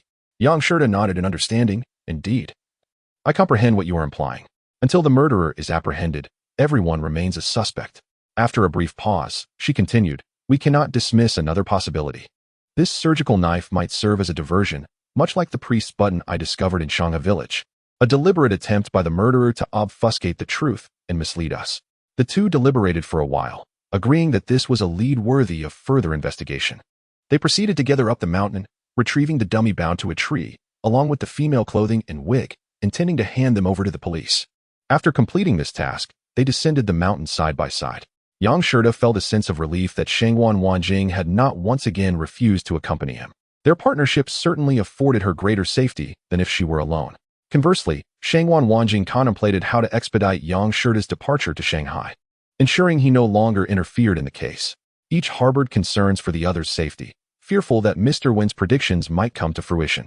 The northern hills of the city were remote and seldom traversed by people. As they walked together, a considerable time passed without encountering any passers-by. Finally, Yang Shirda could no longer contain his curiosity. Miss Shangwan, where do you reside? Before she could respond, he continued. The inn where I am staying has a pleasant environment and is quite convenient, being close to the police station. Please do not misunderstand. What I mean is, if you wish, you could also stay at that inn. Shangwan Wanjing had been pondering how to persuade Yang Shirda to leave and cease involvement in the case when an idea struck her. Though this plan was not particularly honorable and might even seem cruel, it was preferable to the danger of him being harmed by the murderer. Chapter 30. Why use a boy in sacrifices? With this thought, Shangwan Wanjing promptly nodded. Thank you, Mr. Yang. I was just considering a change of accommodations. So this works perfectly. Upon seeing her agreement, Yang Shirda breathed a sigh of relief and eagerly replied, that is splendid. I shall take you there at once. Yang Shirda resolved to remain vigilant, determined to ensure that Shangwan Wanjing encountered no danger. He realized that her safety depended on two courses of action, either persuading her to withdraw from the case and leave, or capturing the murderer swiftly to eliminate the threat. Both were preoccupied with their thoughts, maintaining a silence between them. Although a rift had formed, they were at least united once more, allowing for discussions on the progress of the case. After approximately the duration of a tea break, they finally arrived at the police station. carrying the collected items. They headed directly to Zheng Mengxing's office, where they found him furrowed in worry. The ashtray on his desk was already filled with cigarette butts. Though Zheng Mengxing greeted them warmly, both Yang Shida and Shangwan Wanjing perceived an unusual tension in his demeanor, indicating he was grappling with a difficult issue. As Yang Shida placed the surgical knife, wig, and women's clothing on the table, he asked, "Brother Zheng, have you encountered some trouble?" Zheng Mengxing poured tea while smiling. "It's not exactly trouble. First, tell me the origin of these items." Yang Shida succinctly recounted their day's experiences. Upon hearing this, Zheng Mengxing remarked, "The murderer is indeed audacious. Attempting to eliminate witnesses. I shall arrange for an investigation into the origins of these items immediately." Yang Shida picked up the surgical knife, stating, "Brother Zheng, I believe this is of utmost importance. It is a surgical knife used in Western medicine, found in the same location. I suspect it was inadvertently left by the murderer." Zheng Mengxing examined the knife and replied, "What you may not know, Brother Yang, is that the province once dispatched a forensic expert who had studied abroad. He suggested the murderer could be a Western doctor, as only they would consider blood a remedy to be directly administered to another individual. However, this remains speculation without any solid evidence. We have pursued this lead previously, investigating the county's Western medical clinics, but found no useful information. Indeed, this item holds significant value as a clue," Zheng Mengxing continued. Yang Shida nodded, adding, "However, one must also consider that the murderer may have deliberately left it at the crime scene. If he could eliminate a witness, that would be ideal. If not, this becomes a method of misdirection." Zheng Mengxing shook his head. "You are overthinking it, Brother Yang. Although the murderer is indeed cunning, he is not omniscient. Even the wisest can err. The murderer is no exception. Thus, while I see merit in your argument, I believe it more likely that he accidentally left it behind." Yang Shida nodded, continuing to inquire, "Brother Zheng, you still haven't mentioned the troubles you are facing?" Upon hearing this, Zheng Mengxing sighed. "I fear I must leave the police station soon. I won't be able to wear this official cap for much longer." As these words fell, both Yang Shida and Shangwan Wanjing were taken aback. Yang Shida could not help but ask, "Is it due to this case that you are facing consequences from above?" Zheng Mengxing shook his head and replied, "It is not solely due to this case. If nothing unexpected happens, my official position will soon be in jeopardy." Yang Shida, increasingly puzzled, could not help but ask again, "Brother Zheng, how could you be dismissed for upholding the law? Moreover, it has only been a few days since your promotion." Shangwan Wanjing also wore a look of confusion. After a moment of hesitation, Zheng Mengxing finally said, "Have you too heard of the practice of child sacrifice?" Yang Shida was taken aback and instinctively responded, "Child sacrifice? Are you referring to the custom of using living children as sacrificial offerings?" Zheng Mengxing nodded, "Precisely. This case is exceedingly troublesome, which is why I may face dismissal."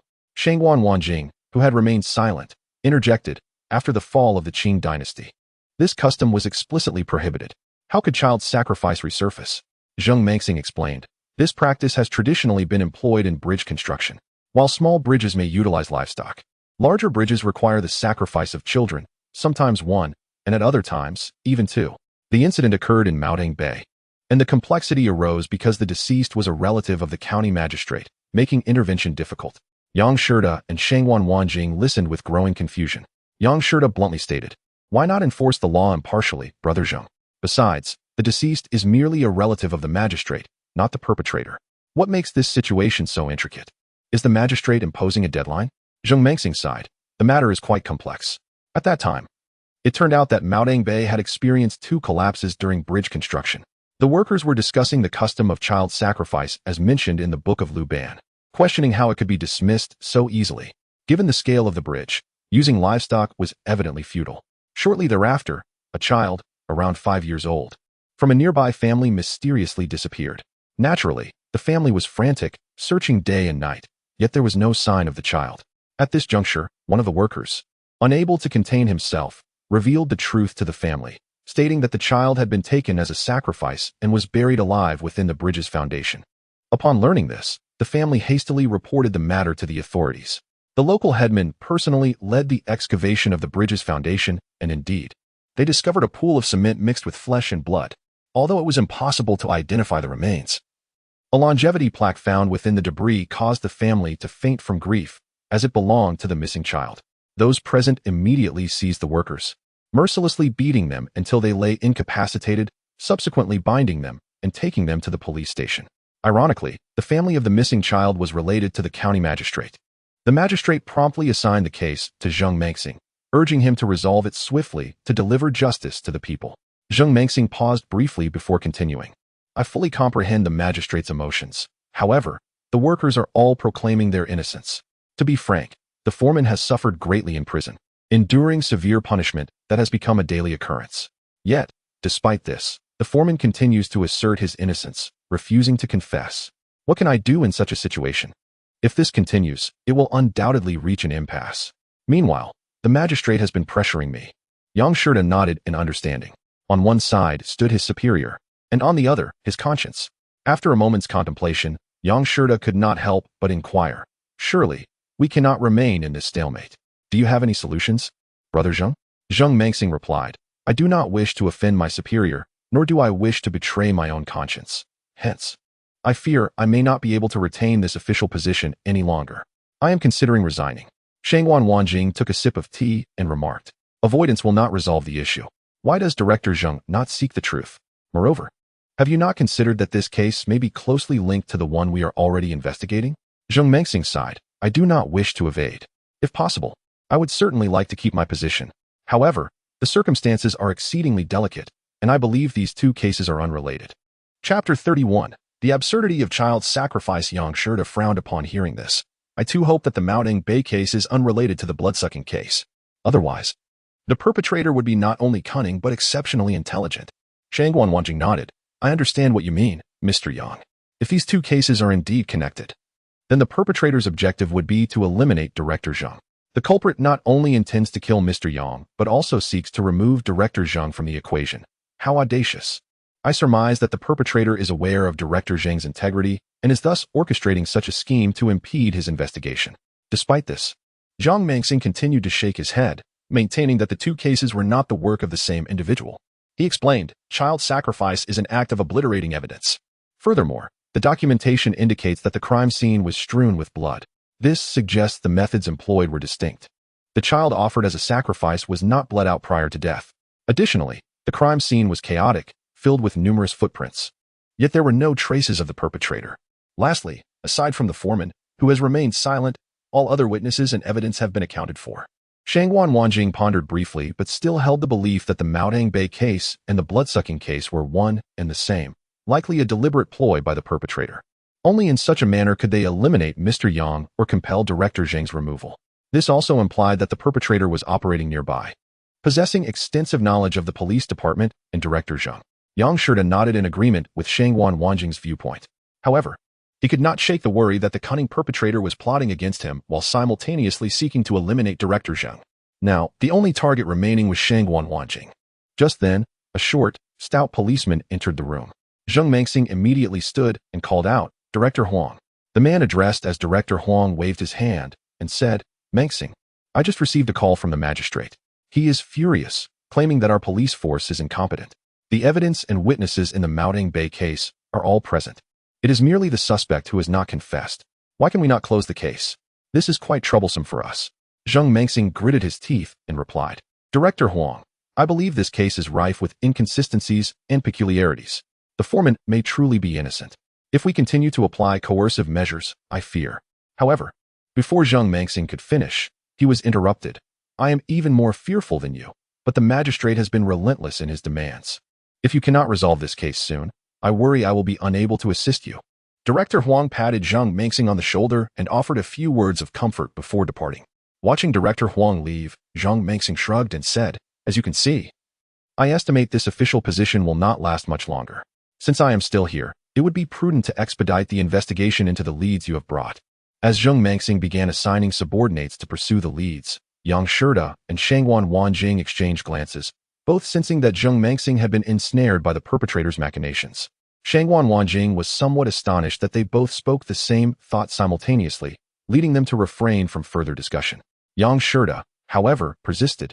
A selfless and virtuous official like Director Zheng is a rarity these days. Perhaps it would be wise for us to visit Maidens Bay tomorrow. Only by apprehending the true culprit or uncovering evidence of the foreman's innocence can Director Zheng extricate himself from this predicament. Zheng Mengxing expressed his gratitude, saying, I sincerely thank you both. Noticing the time, Zheng Mengxing acknowledged that it was quite late and declared that he would arrange for transportation to accompany them to the crime scene the following day. He also intended to take a look at the foreman. In the confines of a grim prison, a battered contractor, appearing to be around 60, lay with a broken leg. Zheng Mengxing pointed at the old man and declared, "This is the contractor. That leg was broken on site at the Maidens Bay construction." Shangwan Wanjing, feeling a pang of compassion, turned away, unable to bear the sight. Upon hearing the commotion, the contractor slowly opened his eyes. Upon seeing Zheng Mengxing in his police uniform, he immediately exclaimed, "I am innocent. I did not kill anyone." Yang Shirda interjected, "Sir, could you recount what transpired at that moment? If you are truly innocent, I shall ensure justice is served." As Yang Shirda's words settled in the air, the contractor was overwhelmed with tears. He recounted that during the construction of the bridge, 2 collapses had indeed occurred. He had read the book of Lu Ban and, inebriated, had once mentioned the inappropriate nature of sacrificing children. However, throughout his life, he had constructed countless bridges without ever resorting to such barbarity. He had only used livestock or effigies. He was entirely unaware of the events at Maidens Bay until the moment the bridge pier was smashed, revealing a gruesome scene beneath. Yang Shirda, gazing into the old man's eyes, replied, "I believe your words to be true. I will assist you in uncovering the truth." "Hold on." Zheng Mengxing, observing the contractor kneeling and prostrating, turned to the surrounding prison guards and commanded, "No more abuse of power. Ensure his food, drink, and medical needs are met. If anything happens, I will bear the responsibility." The guards nodded in agreement, and the trio departed the prison. Zheng Mengxing insisted that they all dine together for some merriment, even asking Zheng Hang to invite some less trustworthy individuals. Much to Yang Shirda and Shangwan Wanjing's surprise, Zheng Hang even summoned Dr. Li. Zheng Mengxing, alongside Zheng Hang, wheeled Dr. Li into the restaurant. Shangwan Wanjing furrowed her brow, as if grasping something profound. Yang Shirda cheerfully greeted, "Dr. Li, it has been a long time. I apologize for our last encounter, but it also made me appreciate your noble character." Dr. Li smiled in response. "To be candid, I have envied both of you. I once dreamed of traversing the world, upholding justice, but fate has dealt me a different hand." As Dr. Li spoke, he gestured toward his leg and continued, "Were it not for my disability, I would eagerly join you, Mr. Yang, in capturing that fiend." Zheng Hang quickly interjected, "Dr. Li, do not belittle yourself. Your contributions to saving lives are immeasurable. Without you, my father would have." Zheng Mengxing and the other officers nodded in agreement, praising Dr. Li, all of whom had benefited from his assistance. As laughter filled the air, after a few drinks, they finally began discussing the Maidens Bay case. Zheng Hang and the others believed that Zheng Mengxing was being unreasonable, asserting that the contractor was akin to a stone in a cesspool, foul and hard, leading to the current predicament of Director Zheng. Dr. Li, appearing well acquainted with the case, expressed that the police must not force confessions, as it would unjustly condemn the innocent. Shangwan Wanjing, however, grew increasingly skeptical, as she had always suspected Dr. Li to be the perpetrator. If Dr. Li were indeed the killer, he would logically be the one most eager to eliminate the contractor. Yang Shirda, deep in thought, shared an incident from the northern hills of the city. The officers began to murmur among themselves, filled with righteous indignation, yet feeling powerless. Suddenly, Shangwan Wanjing's eyes lit up as she grasped the crux of the matter.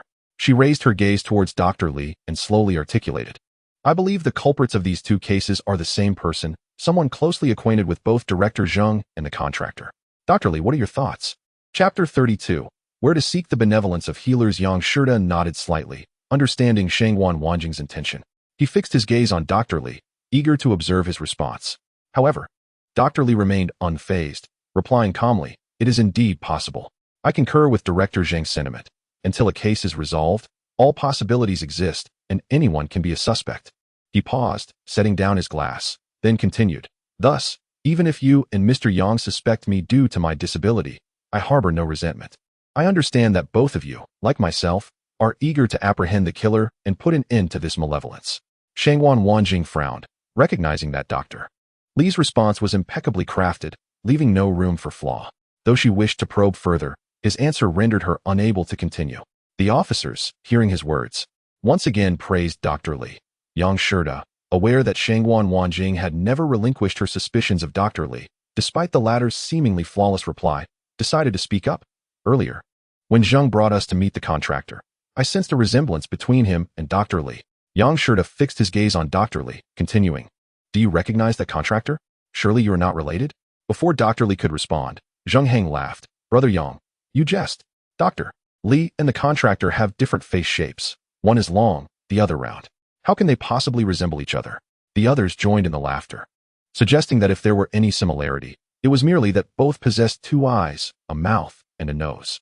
Yet Yang Shirda remained undeterred, insisting, you all have not observed closely enough. In my view, they share some similarities. Dr. Li, what do you think? If there is any connection, it would be easy to investigate. Dr. Li coughed a few times, conceding, Mr. Yang, your insight is truly remarkable. I am indeed distantly related to that contractor. I refrained from mentioning it to spare Director Zheng further complications. I know he values loyalty, and revealing this would only complicate matters for him. Dr. Li paused, then turned to Zheng Mangxing, continuing, Director Zheng, when I said to refrain from excessive punishment, it was not favoritism. I merely feared that an innocent person might be wronged. Hence I implore you to act impartially, without considering any other factors. Zheng Mangxing nodded in surprise, replying, I understand. I admire your integrity, Dr. Li. If it were anyone else, they would have surely spoken a few good words for their kin. Dr. Li straightened his posture, asserting, that is not how it should be. If you regard me as a friend, how could I exploit that trust? Clarity in public and private matters is essential, just as you wouldn't interfere while I treat patients. I must refrain from meddling in your investigations. At this declaration, several officers once again applauded Dr. Li. Shangwan Wanjing, however, remained troubled, lamenting that Dr. Li was indeed a cunning old fox. Yang Shirda, seizing the moment, rose to his feet, raising a glass in salute. Dr. Li, you are truly a gentleman. I toast to you. With that, Yang Shirda downed his drink. Yet as he observed Dr. Li finishing his drink, he noted the latter's discomfort. However, aware of the customs at the drinking table, Dr. Li followed suit, thanking him before downing a glass as well. The alcohol flushed Dr. Li's face a vibrant red. Before he could set down his glass, Yang Shirda filled it again, saying, I sincerely apologize for the previous incident. Consider this drink my penance. I hope, esteemed Dr. Li, that you will not stoop to my level. Dr. Li furrowed his brow and replied, Mr. Yang, I have a low tolerance for alcohol. If I drink any more, I shall surely become inebriated. Yet Yang Shirda, with a serious countenance, insisted, if you could find it in your heart to forgive me, I humbly beseech you to finish this cup. Allow me to drink first as a gesture of respect. With that, Yang Shirda raised his cup once more and drained it. Dr. Li, after much reluctance, conceded, if you insist, Mr. Yang, then I shall drink.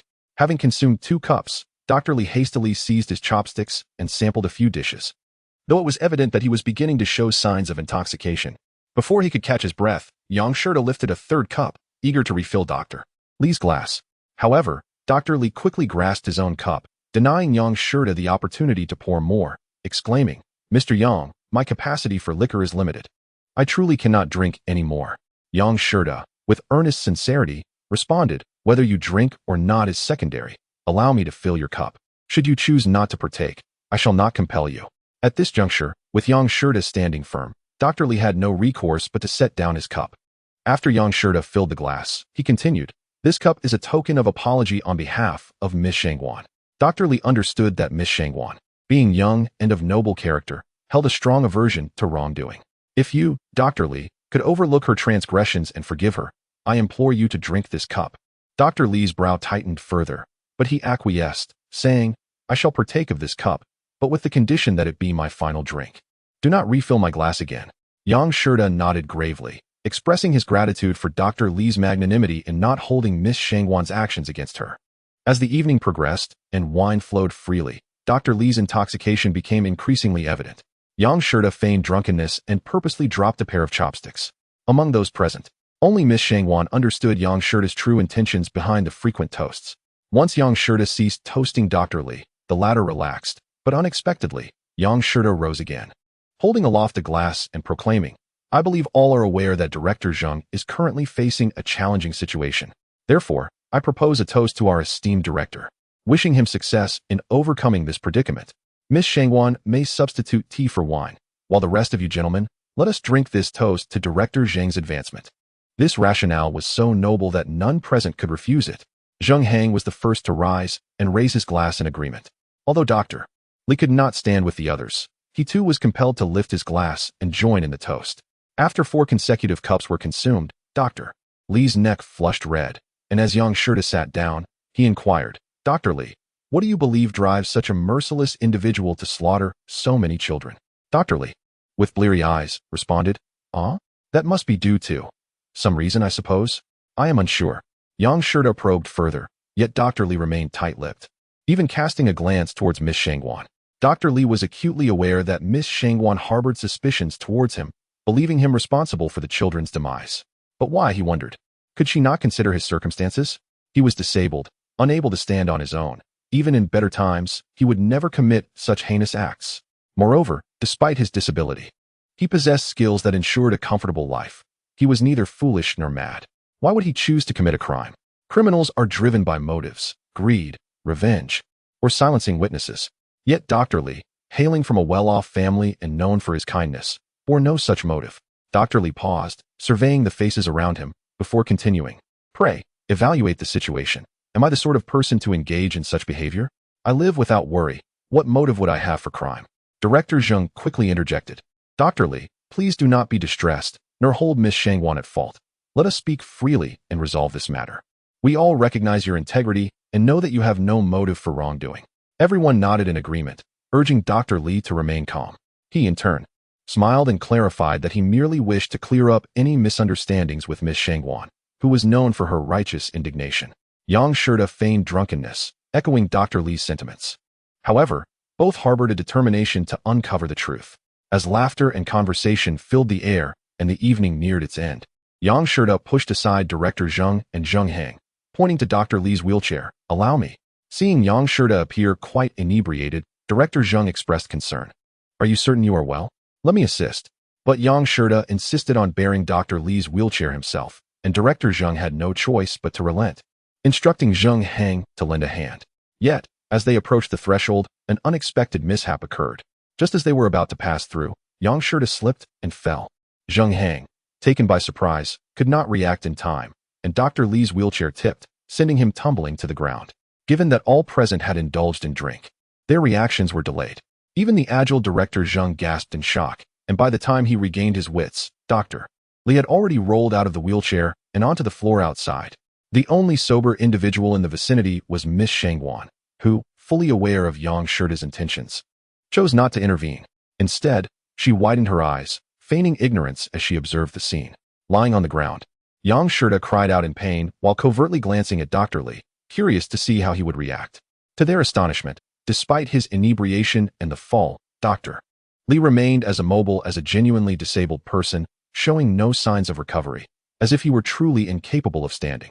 In that brief moment, Director Zheng and the others finally reacted, rushing to assist Dr. Li. Yang Shida, regaining his footing, stumbled forward, repeatedly apologizing to Dr. Li. The latter, having taken a significant tumble, felt quite displeased, yet knowing Yang Shida was inebriated, he could hardly hold it against him. After wiping the blood from his nose, he assured them he was unharmed. Director Zheng quickly attempted to mediate. Zheng Heng, take a few men to escort Dr. Li home. I shall see Yang back. He has indeed had a bit too much to drink. Yang Shida waved his hand, objecting, I am fine. You should see Dr. Li home instead. Once I have recovered, I will visit Dr. Li. Miss Shangguan, aware of Yang Shida's tolerance, knew his condition was not severe enough to impede his mobility. He was merely testing Dr. Li. Thus, she promptly stated that she would tend to Yang Shida, urging them to focus on Dr. Li. With Miss Shangguan volunteering to care for Yang Shida, Director Zheng felt it unnecessary to insist otherwise. He could not appear to be an unwanted intruder. Once outside the restaurant and around the corner, Yang Shida's drunkenness evaporated, and he furrowed his brow. Miss Shangguan quietly inquired, Are you all right? Yang Shida shook his head. I am not intoxicated. However, considering the events of this evening, I believe our assumptions may have been misguided. We have tested Dr. Li 3 times, whether through your pointed queries or my forced toasts. He has shown no signs of inconsistency or flaw. Especially during the last instance, I exerted considerable effort. If he were feigning a disability, he would instinctively use his legs in certain situations. However, the facts are evident. Even after sustaining injuries, his behavior resembled that of a person with genuine disabilities. Shangguan Wanjing nodded, acknowledging, perhaps our initial assumptions were indeed flawed. We should sincerely apologize to Dr. Li later. Yet, she quickly added, the perpetrator must be nearby and is well acquainted with Director Zheng. Let us shift our focus from past incidents to the case at Maidens Bay. The killer would not only need a thorough understanding of Director Zheng's character and conduct, but also the unyielding nature of the foreman before his demise. Only with this knowledge could the perpetrator achieve their objectives. Although Dr. Li admitted to being related to the foreman, I initially suspected Dr. Li to be the murderer. However, Yang Shida interjected, Miss Shangwan's deductions are merely hypotheses, presuming that the Maotang Bay case and the previous vampiric incidents were perpetrated by the same individual. However, according to Director Zheng, the likelihood of this is minimal. At least for now, we cannot reach a definitive conclusion. Tomorrow, we shall investigate Maotang Bay, and today, allow me to assist you in moving your belongings to my inn, which boasts a pleasant environment. Shangwan Wanjing had intended to confront Yang Shida, urging him to distance himself from the case. However, the prospect of visiting Maotang Bay the next day compelled her to suppress her impulses and reconsider her plans. The following morning, Director Zheng personally drove to the inn to pick up Yang Shida and Shangwan Wanjing, joined by Zheng Hang, and the four of them headed straight for Maotang Bay.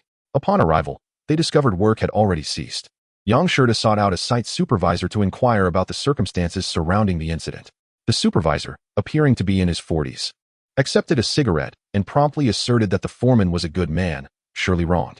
He stated that he had worked alongside the foreman for over 20 years and had never witnessed him resort to child sacrifices.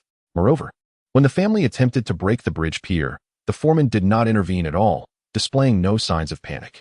In the midst of the chaos, while the family was demolishing the pier, the foreman merely observed expectantly, showing no intent to escape, but rather waiting for an apology once the pier was breached.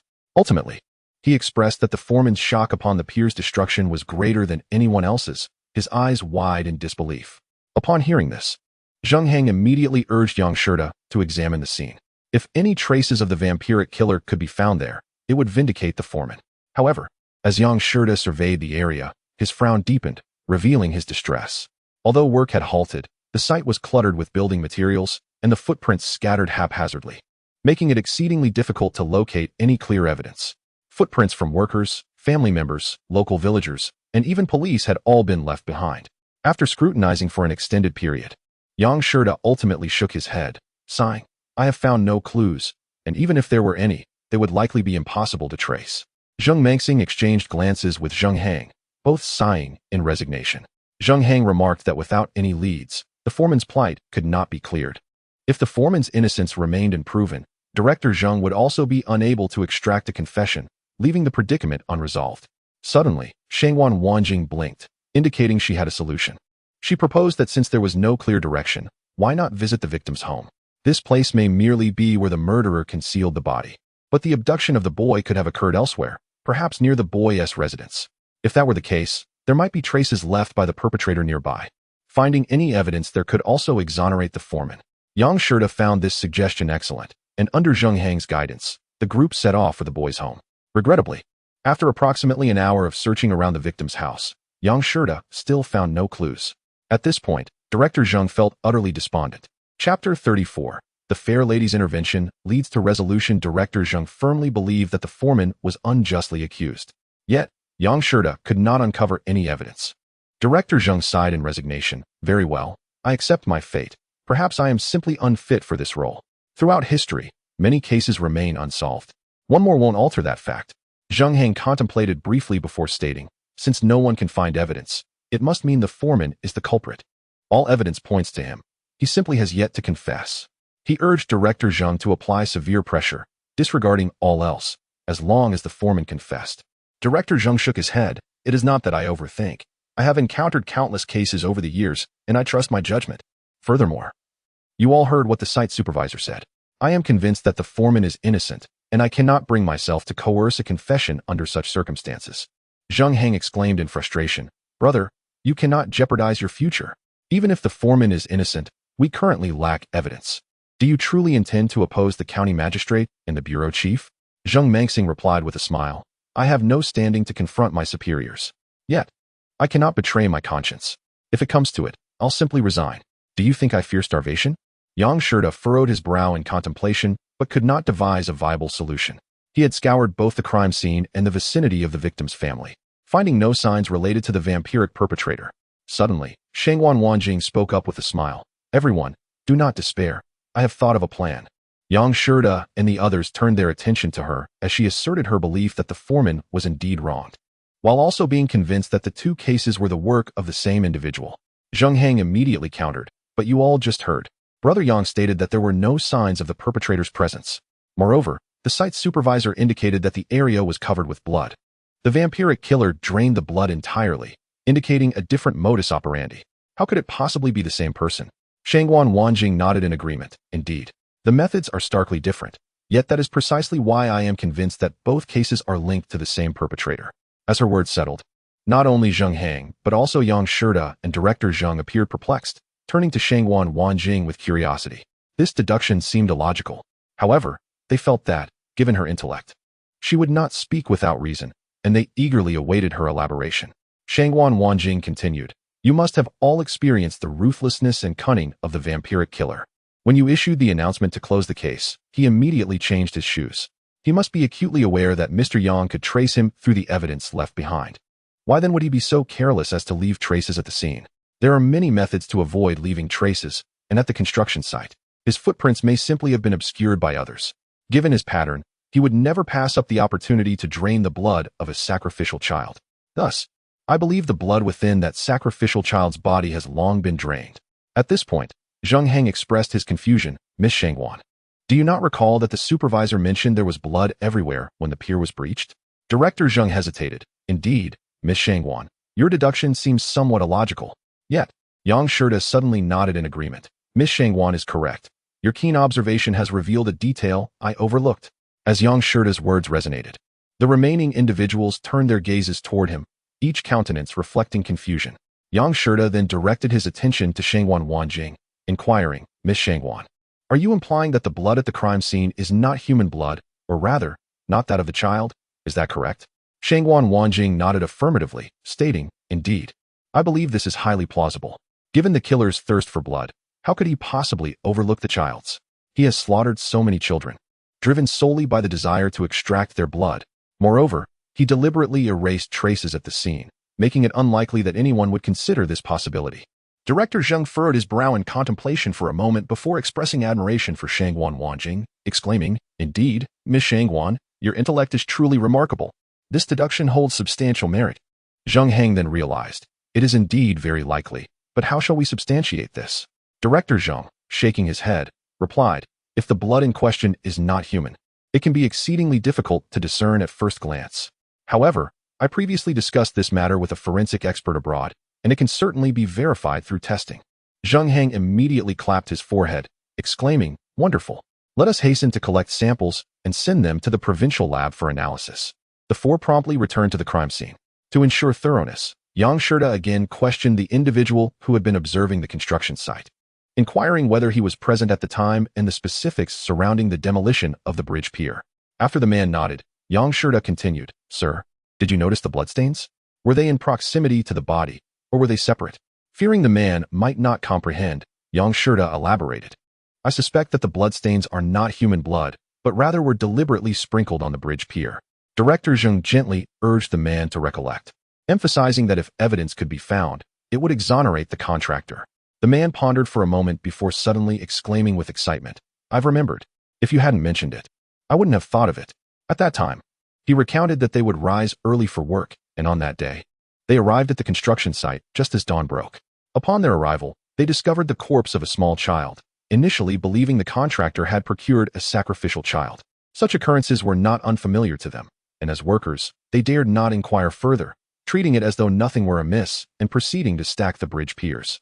At that moment, there was an abundance of blood, all beneath the corpse. They assumed the blood had flowed from the child after a fatal fall. Upon hearing this, Yang Shida and the others gained further insight. Zheng Heng pressed on, asking where the child's body had been buried.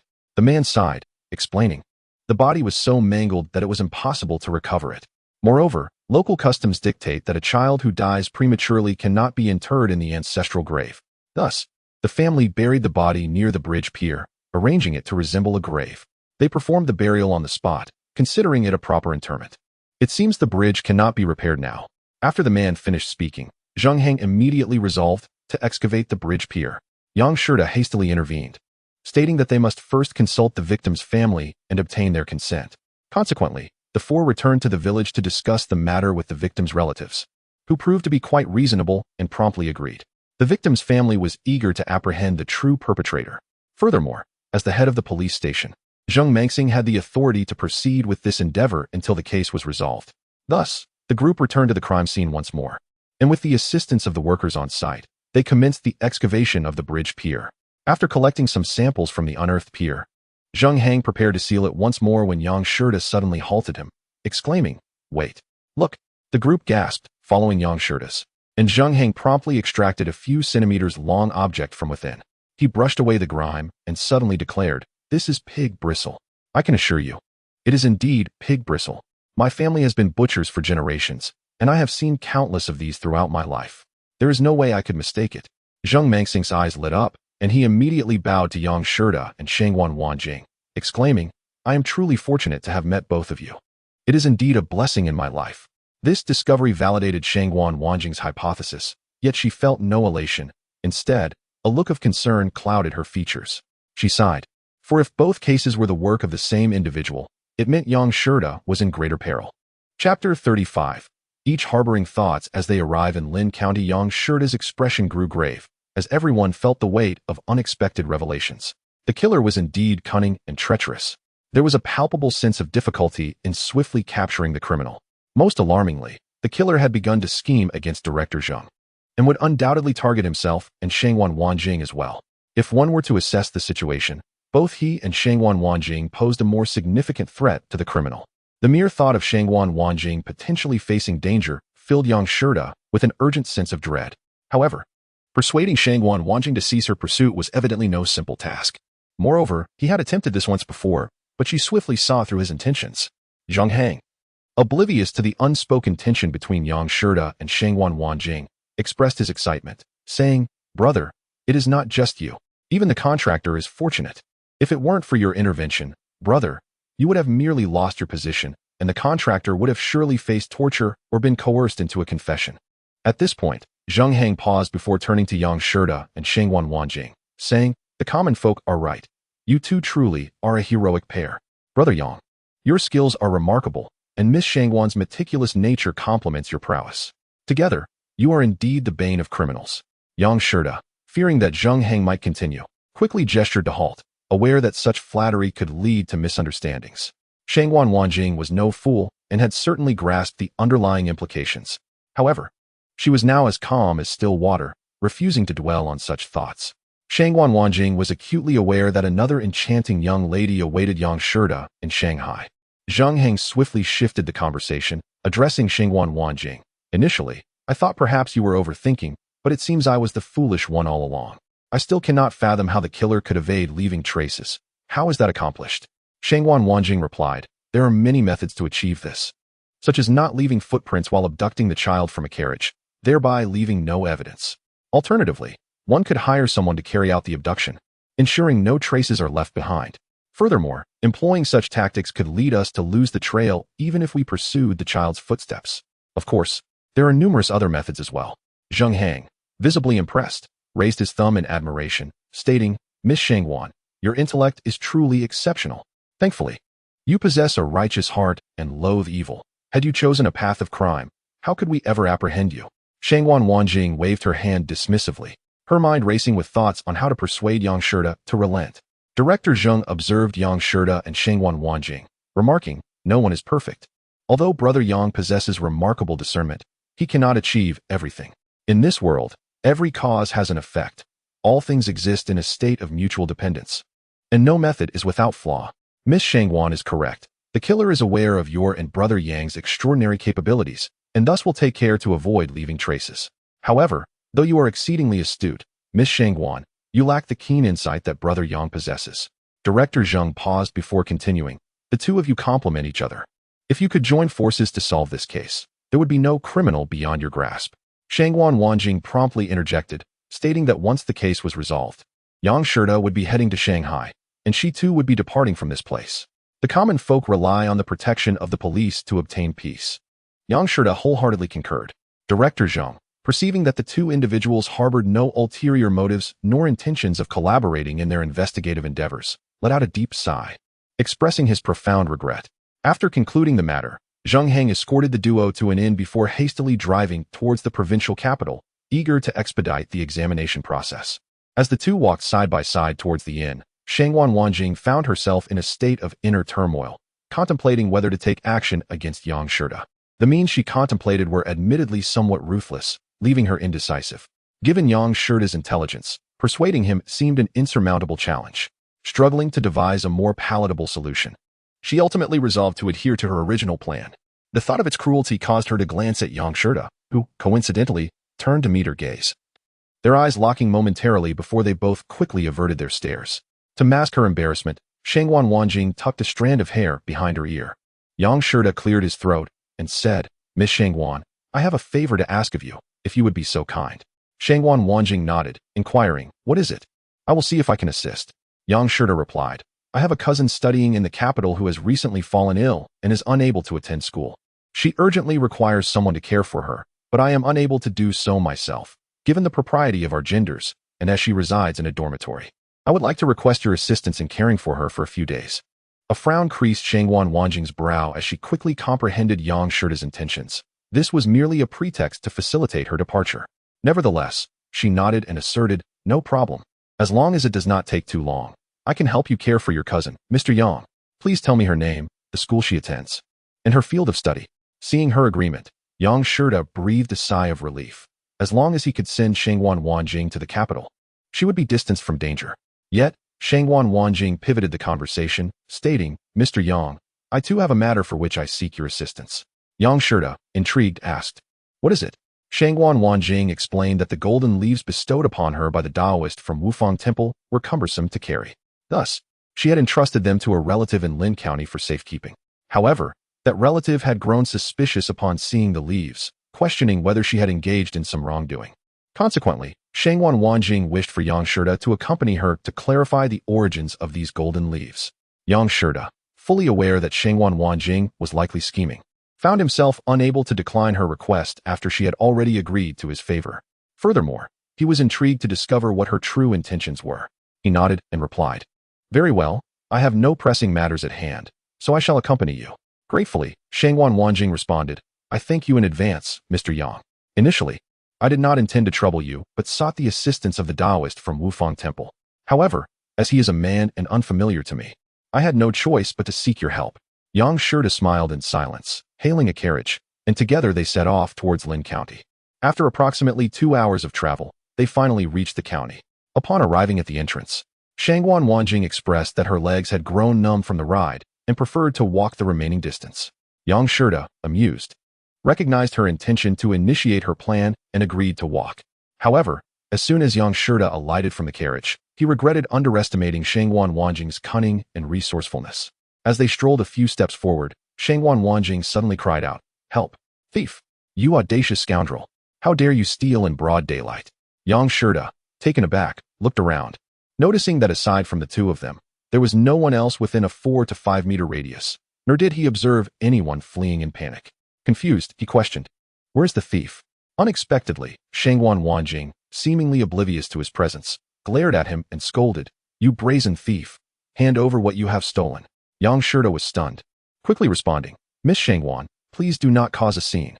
Unfortunately, the commotion had drawn onlookers, and as Shangwan Wanjing continued to berate him, more people began to gather, demanding that Yang Shida be taken to the authorities. Before he could protest further, Shangwan Wanjing exclaimed, "You little thief! Why won't you return what you have taken? I cannot believe you would stoop to such a level." Some voices from the crowd questioned how they had both disembarked from the same carriage, to which Shangwan Wanjing clarified that she had merely been accompanying Yang Shida. She argued that thieves often targeted those closest to them, further solidifying her claims. Yang Shida realized that Shangwan Wanjing had meticulously orchestrated this scheme, and regardless of his attempts at defense, she had prepared countermeasures. The crowd's numbers swelled, with many calling for Yang Shida to be apprehended and brought before the magistrate, while others demanded he return the stolen goods to Shangwan Wanjing. Before long, the ruckus attracted the attention of 2 police officers. Yang Shida furrowed his brow, contemplating that he only possessed some silver coins, with nothing of particular significance on him. The golden leaves had long been deposited in the bank at Shangwan Wanjing's suggestion. At that moment, he asked, "You claim I have stolen something from you. But what exactly did I take?" Shangwan Wanjing turned to the officers, exclaiming, "Officers, this thief is utterly brazen. With so many witnesses, he still dares to feign innocence." The officers remained composed, refraining from admonishing Yang Shida immediately, instead inquiring what item had been stolen, suspecting there might be a misunderstanding. Shangguan Wanjing pointed at Yang Shida and declared, "A pink silk scarf. If I am not mistaken, it is concealed in his left pocket." To bolster her claim, she added, "That scarf is a foreign item, adorned with tulips." The officers, convinced by her detailed description, commanded Yang Shida to produce the item at once. Yang Shida, bewildered, reached into his left pocket, where he unexpectedly found a silk scarf. To his dismay, it was indeed pink and emblazoned with tulips. A bitter smile crept across his face. Shangguan Wanjing had certainly left herself an escape route, and he had no choice but to concede. The item was clearly a woman's accessory, leaving him no room for justification. Given that Shangguan Wanjing had devised such a scheme, it was likely she had marked the scarf in some fashion. The crowd began to murmur, expressing disbelief that such a seemingly respectable young man would engage in theft, especially of a woman's intimate belongings. Yang Shida felt a flush of shame, wishing for nothing more than to vanish from sight. The officers exchanged glances, their expressions tinged with disappointment. They had anticipated apprehending a significant criminal, only to find themselves facing a young man accused of stealing a mere scarf. One officer barked, demanding Yang Shida return the item to the young lady. However, Shangguan Wanjing pressed on, questioning how they intended to deal with Yang Shida. The officers replied that the item was of negligible value and did not constitute a crime. Yet, Shangguan Wanjing countered, "Negligible? This is a foreign item that cost me several dollars. This man brazenly stole in broad daylight. How can it not be a crime? Are you not familiar with the adage that those who steal needles in their youth may progress to stealing gold in adulthood? You are merely enabling thieves." Seeing the validity in her argument, the officers exchanged uncertain glances, momentarily at a loss on how to proceed. The gathered crowd expressed their vehement disdain for the thief, immediately echoing the sentiment that the young lady was correct. Such pilferers should not be indulged. Shangguan Wanjing continued, stating, "My sister, Shangguan Wanrong, is a renowned journalist at the newspaper. Would you like me to summon her for an interview? Is this how officials treat thieves? Is it because the stolen goods do not belong to the authorities that no punishment is meted out?" With her words, the two police officers exchanged glances, realizing the gravity of the situation should it be reported. One officer hastily replied, "Then, Miss, what do you suggest we do? The law states that if the amount involved is not significant, it does not constitute a crime." However, Shangguan Wanjing earnestly countered, "I am aware of that. But in such circumstances, the law also stipulates that detention is entirely permissible." The crowd erupted in applause, agreeing with Shangguan Wanjing that the thief must be apprehended. Recognizing that this young girl was indeed formidable and that a report could bring about serious repercussions, the officers conceded to detain Yang Shida for 15 days. Shangguan Wanjing promptly expressed her gratitude, urging them to act swiftly to prevent him from thieving again. She promised to craft a banner to convey her appreciation for the police. As her words settled, Yang Shida sighed once more. Though the stolen items were of little value, the authorities were particularly fond of such matters. It appeared that his detention for 15 days was inevitable. Moreover, Shangguan Wanjing had thoughtfully ensured that he deposited his silver and gold into the bank beforehand and had intentionally brought him to the county, rendering any assistance from Zheng Mengxing futile. As anticipated, upon hearing of Shangguan Wanjing's intention to present a banner, the officers' demeanor shifted dramatically. They promptly declared their intention to arrest Yang Shida and confine him to the detention center. Shangguan Wanjing noted their names and immediately arranged for the banner to be created. Yet, as she departed, she cast a complex glance at Yang Shida. Not long after, she delivered the banner to the police station, reiterating her insistence that he must remain detained for 10 days before release. As she left the station, she sighed inwardly, praying that Yang Shida would not harbor resentment toward her, assuring herself that she would ultimately clear his name. Indeed, Shangguan Wanjing had relatives in this county. After exiting the police station, she purchased several gifts and penned a letter, entrusting it to a girl of similar age. The girl received the letter with a look of confusion, prompting Shangguan Wanjing to clarify, "Do not be afraid, sister. I merely need a favor." The girl, still puzzled, pressed for the details. Shangguan Wanjing explained, "It's nothing serious. A friend of mine has been wrongfully accused, and I cannot assist him at the moment. Please do not concern yourself with the details. If I am able to come, I will handle it myself. If I am unable, I will need your help. Remember, if I do not arrive by the 10th day, you must personally deliver this letter to the police." After imparting her instructions, Shangguan Wanjing departed her relative's home. Feeling anxious, capturing the true culprit within such a short time frame was indeed a daunting task, and time was of the essence. She feared falling into the hands of the murderer, which is why she had prepared a contingency plan. She was determined to restore Yang Shirta's honor. Shangwan Wanjing was confident that Yang Shirta would remain detained during this period. She had meticulously planned for this outcome, understanding that the police were primarily fearful of exposure and negative publicity. They would certainly not take unnecessary risks for a mere thief. Furthermore, with the banner she had specially crafted, they could not afford to release Yang Shirta without contradicting themselves. To prevent the possibility of Yang Shirta bribing the officers, she had deliberately ensured that he deposited all his funds into the bank. Even if Yang Shirta managed to contact Zheng Mengxing, the latter would not have the capacity to influence matters in another county.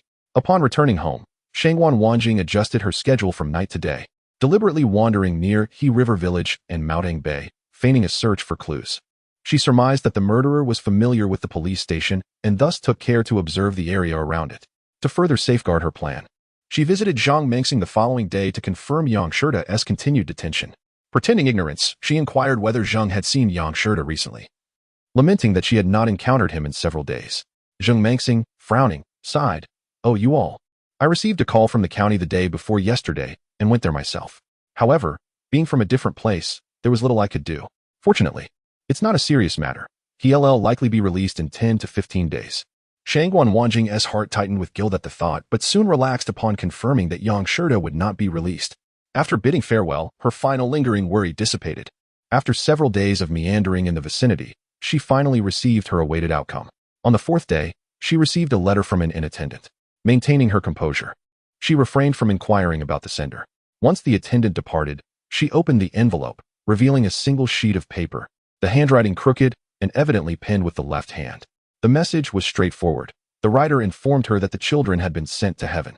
Alongside this were harsh words, accusing Shangwan Wanjing of meddling and suggesting that if she truly did not wish to find him, he would grant her the opportunity. The writer indicated he would await her at the summit of Wufang Mountain, where he would explain his motives. He insisted that she come alone. Should she encounter anyone else, she would lose her chance to see him. After reading the letter, Shangwan Wanjing tucked it away in her pocket and hailed a carriage to Wufang Mountain. She understood that this encounter would be a matter of life and death. She must either clear Yang Shirta's name or risk remaining forever at the mountain's peak. Upon reaching the foot of Wufang Mountain, she disembarked, clutching a few copper coins, and ascended toward the summit. Aware of the murderer's cunning nature, she suspected the invitation to meet at the summit was a ruse to lower her guard. Once visibility diminished, the murderer could strike. As she climbed halfway up the mountain, she suddenly heard a voice from the thicket. "Do not shoot." Surrounded by dense underbrush and the overgrown ravines on either side, she had no way of knowing from which direction the arrow would come, instinctively stumbling backward. At that moment, the sound of an arrow slicing through the air rang out, narrowly missing her forehead. Shangwan Wanjing was startled. Had she not reacted in time or received the warning, she might have met her end there. Executing a backflip, she hurled the copper coins she held toward the direction from which the arrow had been shot. However, the distance was too great, and none found their mark. Soon after, a brawny man emerged from the underbrush. Upon his arrival, he addressed Shangwan Wanjing, stating, "The one who signaled the hidden arrow has already fled." Shangwan Wanjing assessed the man and immediately bowed in gratitude. The man waved his hand and replied, "No need for formality. I was just about to descend the mountain when I noticed a glimmering white light in the grass. I suspected it might be something akin to an arrowhead. So, I called out to you, fearing you might be ensnared." After explaining, he turned towards the bushes and shouted angrily, "Which scoundrel is shooting arrows? Do they not fear harming innocent passers-by?" Just as Shangwan Wanjing was about to clarify, the man looked back at her and said, "Miss, please wait a moment. I shall investigate who is recklessly shooting arrows. It would be dreadful if a passerby were harmed." With that, he strode forward, yelling, "Come out and apologize to the lady, or I shall catch you and make you regret it." Shangwan Wanjing immediately interjected, "Brother, there is no need to search. He intends to kill." The man paused in surprise, asking, "Kill? What is going on?"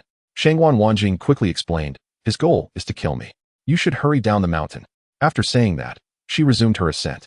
The man hesitated momentarily but continued to follow her, saying, "To be honest, as the saying goes, one eats from the mountain or the water. I am a hunter here. I will accompany you to see who this villain is, who seeks to kill rather than hunt." Shangwan Wanjing repeatedly declined, insisting that this matter did not concern him and urging him not to get involved. However, the man remained resolute, responding, "I live on this mountain. How can I turn a blind eye to such wickedness? I shall not leave until I catch him and teach him a lesson." Unable to dissuade him, Shangwan Wanjing quickened her pace, reminding him to stay alert. Unfortunately, the man was robust and a hunter. Despite the rugged path, he maintained a swift pace. Just then, someone ahead suddenly shouted, "Arrow!" Instinctively, both Shangwan Wanjing and the man dodged to the side. However, the warning was merely a ruse. As they evaded, 2 arrows shot forth. Seemingly guided by a keen eye, aimed directly at Shangwan Wanjing. She narrowly evaded the first arrow, but the second one was unavoidable. As the arrow neared her, the man selflessly stepped in front of her without a moment's hesitation. The arrow struck him squarely in the shoulder, sparing Shangwan Wanjing but revealing his position. With a sharp mind, she did not rush to express her gratitude. Instead, with a flick of her wrist, she sent a handful of copper coins flying towards the assailant. The proximity was too close for him to evade, and he was struck. A pained scream echoed as a shadow sprang from the bushes, attempting to flee, even aiming to leap off the cliff. Shangwan Wanjing would not let this opportunity slip away. She swiftly raised her hand, sending more copper coins accurately into his legs, causing him to fall to the ground. Seeing him incapacitated, Shangwan Wanjing turned her attention back to the man, only to realize with alarm that the arrow was poisoned. Chapter 38. Some people never return. Realizing this, Shangwan Wanjing exclaimed, "Where is the antidote? Quickly produce it." The man, curled on the ground with his hand over his eyes, was bleeding profusely. One of his eyes had been shot out by Shangwan Wanjing's coins. He neither offered the antidote nor spoke. Frowning, she picked up the bough from the ground and struck him on the back. With another scream, he finally said, "That is not poison. It's merely anesthetic. It will wear off soon." Seeing that he did not appear to be lying, she discarded the bough but proceeded to dislocate his limbs, securing his legs as an extra precaution. Once satisfied, she turned back to the hunter. To her surprise, he had decided to leave, heading down the mountain now that the situation seemed to be under control. Shangwan Wanjing realized why she had not heard him. He was intent on leaving the mountaintop. She quickly caught up to him, saying, "Thank you for your rescue. Brother, is your shoulder numb?" He said the arrow was not poisoned but anesthetic. The man, one hand clutching his wounded shoulder, smiled wryly. "No wonder I feel numb. Now it makes sense." Shangwan Wanjing hesitated and asked, "Since you feel unwell, why not wait for him to produce the antidote before leaving?" He replied, "I didn't even think he might have an antidote. I was just eager to leave and find a doctor down the mountain." Hearing this, Shangwan Wanjing became more doubtful. She scrutinized him closely, noticing that his physique was remarkably similar to Yang Shirda's, which startled her. However, aside from their builds, the man was entirely different. His face was bearded, and his features and accent were not alike at all. Moreover, his dark complexion was a stark contrast to the refined Yang Shirda. After a moment of contemplation, she could not help but ask, "Brother, what is your surname? Where do you reside?" He replied, "My surname is Huang, and I live on Wufang Mountain." Perhaps feeling his answer was too brief, he added, "Miss, you seem to be from the underworld. I'm just an ordinary person. Please do not involve me." Realizing this, Shangwan Wanjing understood why he had been intent on leaving after being injured. With her suspicions alleviated, she said, "Brother Huang, please wait a moment. I know where to find a Western hospital down the mountain. I will take you there." The man frowned and replied, "I know that Western doctors are adept at treating such injuries, but they are costly." Before Shangwan Wanjing could respond, he continued, "At first, I thought it was a hunter shooting with eyes closed, but I didn't expect you to be from the underworld. Miss, I beseech you. I have family to care for. I do not wish to be implicated." Seeing the fear in his eyes, Shangwan Wanjing took $1 from her pocket and handed it to him, saying, "Take this for now and go to the Western hospital to treat your wound. Do not worry, I will not involve you." The man nodded. "It's all right, I can manage. I only feel a bit numb in my upper body. It doesn't affect my walking." Seeing the substantial amount of money she offered, he smiled. $2 are sufficient. "This is too much," Shangwan Wanjing insisted, pressing the money into his hand. He thanked her repeatedly, assuring her he would go to the hospital alone and pleading not to involve him. After he departed, she turned her attention back to the seriously injured man. Shangwan Wanjing examined him closely, noting that his age was comparable to Yang Shirda's, and thus demanded, "Are you the murderer?" The man remained defiant, retorting, "That's right. I am the one. Do as you wish, spare me the nonsense." Frowning, she angrily asked, "Why did you kill so many children? How could you bring yourself to do it?" He paused, bewildered. "What do you mean by killing children? What are you talking about?" Shangwan Wanjing was taken aback, hesitating. "Aren't you the one responsible for the recent cases of children being brutally murdered? Wasn't the letter I received written by you?" He bellowed, "I have killed many, but I have never harmed any children. I did not write you any letter. I was paid to kill you, that is all." Shangwan Wanjing sighed and inquired, "So, you are merely a hired assassin?" The man retorted, "What of it? I simply take the money, indifferent to right or wrong. Whoever pays me to kill, I shall kill." Shangguan Wanjing regarded him with disdain, understanding that such a bloodthirsty assassin had long since grown indifferent to life and death. She then stated, "You must have heard of the blood-sucking case in the county, right? I am here to capture that murderer. I am well aware that individuals like you possess no conscience. Yet, as a human, you are still nurtured by others." "You." The man interrupted her abruptly, coldly saying, "Why all the unnecessary chatter? You merely wish to inquire who hired me to kill you. Clearly, you have no understanding of the rules of our world. We, people like me, only accept payment and do not ask for any personal information about the employer. This is a form of protection for us. We only kill for money, regardless of right or wrong." Shangguan Wanjing frowned at him and pressed on, "But you must have at least seen the person who paid you?" The man nodded readily, replying, "Of course. When he gave me the money, he was masked. Yet, I could discern what he was involved in. If you wish to know, it is quite simple. You must agree to one condition first." Shangguan Wanjing frowned and asked, "What is it?" The man responded, "Do not torment me. Grant me a swift end, and I will divulge what you seek." Shangguan Wanjing nodded, "Very well. However, this hinges on whether the information you provide is worth my while. Otherwise, for someone like you, wishing for a swift end is but a dream." The man scoffed, "You are laughable. Where in this world is there absolute black and white? Whoever treats me well is white. Whoever does not is black. I abide by this principle." After sharing his life philosophy, he finally revealed to Shangguan Wanjing that the one who hired him was a Western doctor. And there was a peculiar smell of medicine about him, one that only a Western hospital would possess. Furthermore, he had a pen in his pocket, a ballpoint pen, the kind used by Western doctors to write prescriptions. Upon hearing this, Shangguan Wanjing suddenly recalled the surgical knife that Yang Shida had discovered on the mountaintop. She immediately pressed further, was he a foreigner or a Chinese? Was he local or from elsewhere? What was his build? Tall or short? Fat or thin? The man answered, he was Chinese, but likely returned from studying abroad, as his manner of speaking was somewhat peculiar. He appeared to be around 5 feet tall, approximately 60 kilograms. Shangguan Wanjing was taken aback, for the description matched exactly what Yang Shida had deduced. She breathed a sigh of relief, deciding to take this man back and hand him over to Zheng Mengxing for further processing. If Zheng Mengxing could extract more useful clues and information from this assassin, Shangguan Wanjing would be able to travel to Ling County sooner and facilitate Yang Shida's release. Life in detention was certainly not easy. Shangguan Wanjing pondered many things. Yet she never considered that Yang Shida would vanish from this world. Chapter 39. From then on, I dared not look at Guanyin upon finishing his words. The man urged Shangguan Wanjing to kill him quickly and grant him a swift end. Naturally, Shangguan Wanjing refused, insisting on taking him to the police station.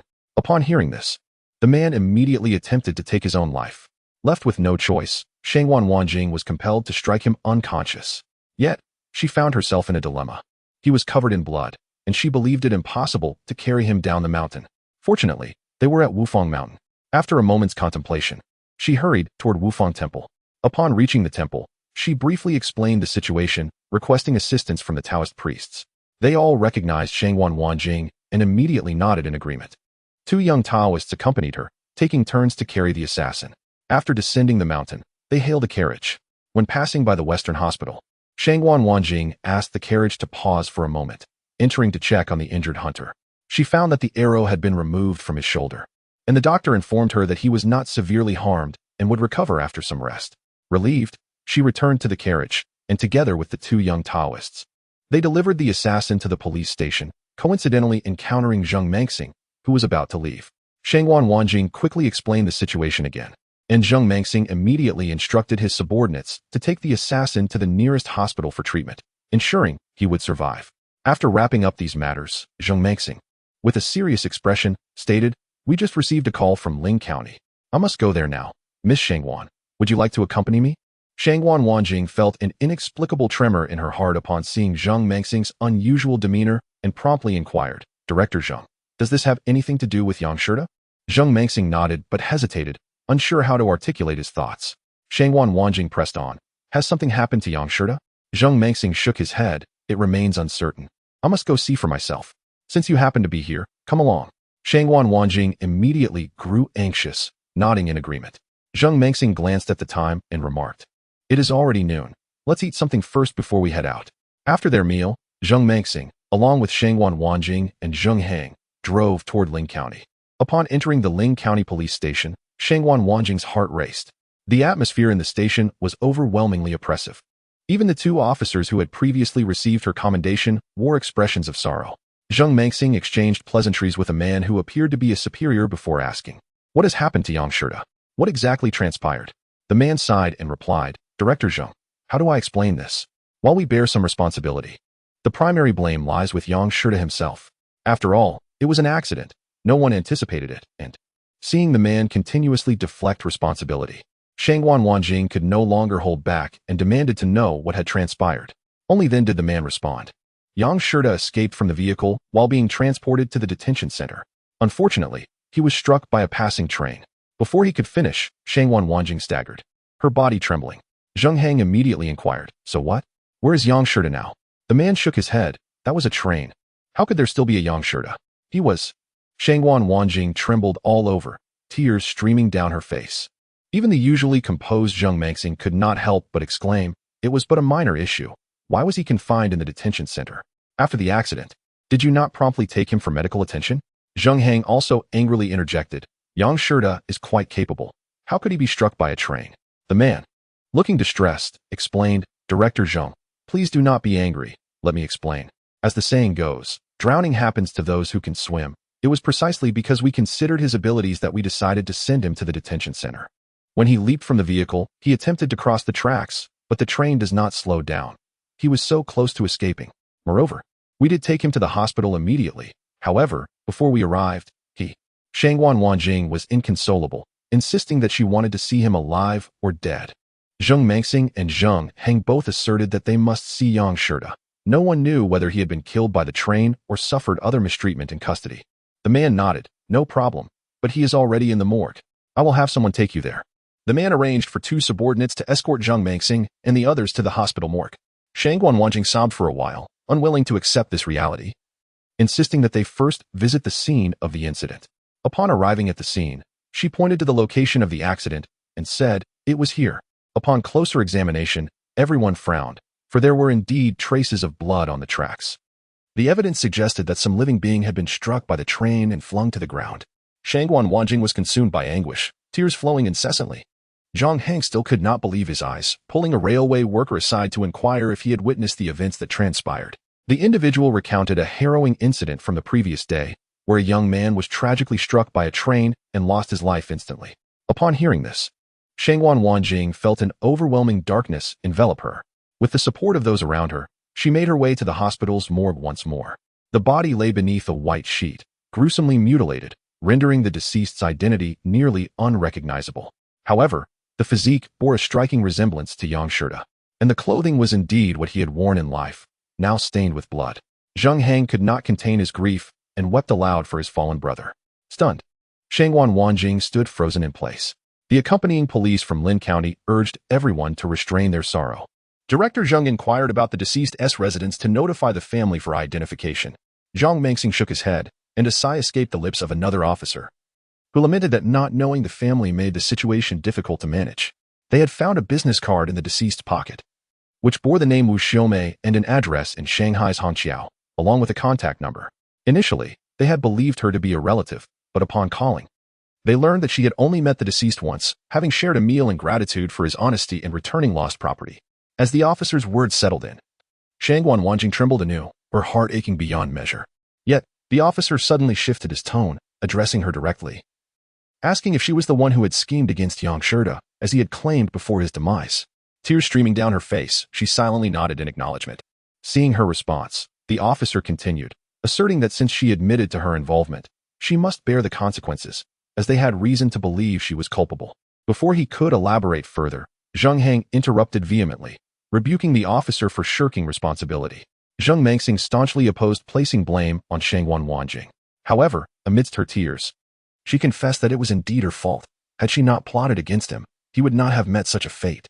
The officer countered that while she couldn't be entirely blamed, her actions had undeniably led to this tragedy, hence their desire for her cooperation. Zheng Heng stepped protectively in front of Shangwan Wanjing, questioning how she was to cooperate, suggesting they did not intend to arrest her. Unfazed, the officer affirmed that in cases of life and death, it was essential to control the involved parties to uncover the truth. Another officer resonated with this sentiment, citing an old adage about unintended consequences of one's actions. He acknowledged that while she bore no murderous intent, Yang Shirda's death was indeed tied to her.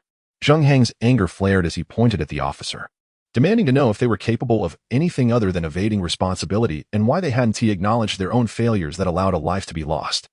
Zhang Mengxing, remaining calm, intervened, asserting that the young woman and Yang Shirda were close friends, and it was implausible for her to wish him harm.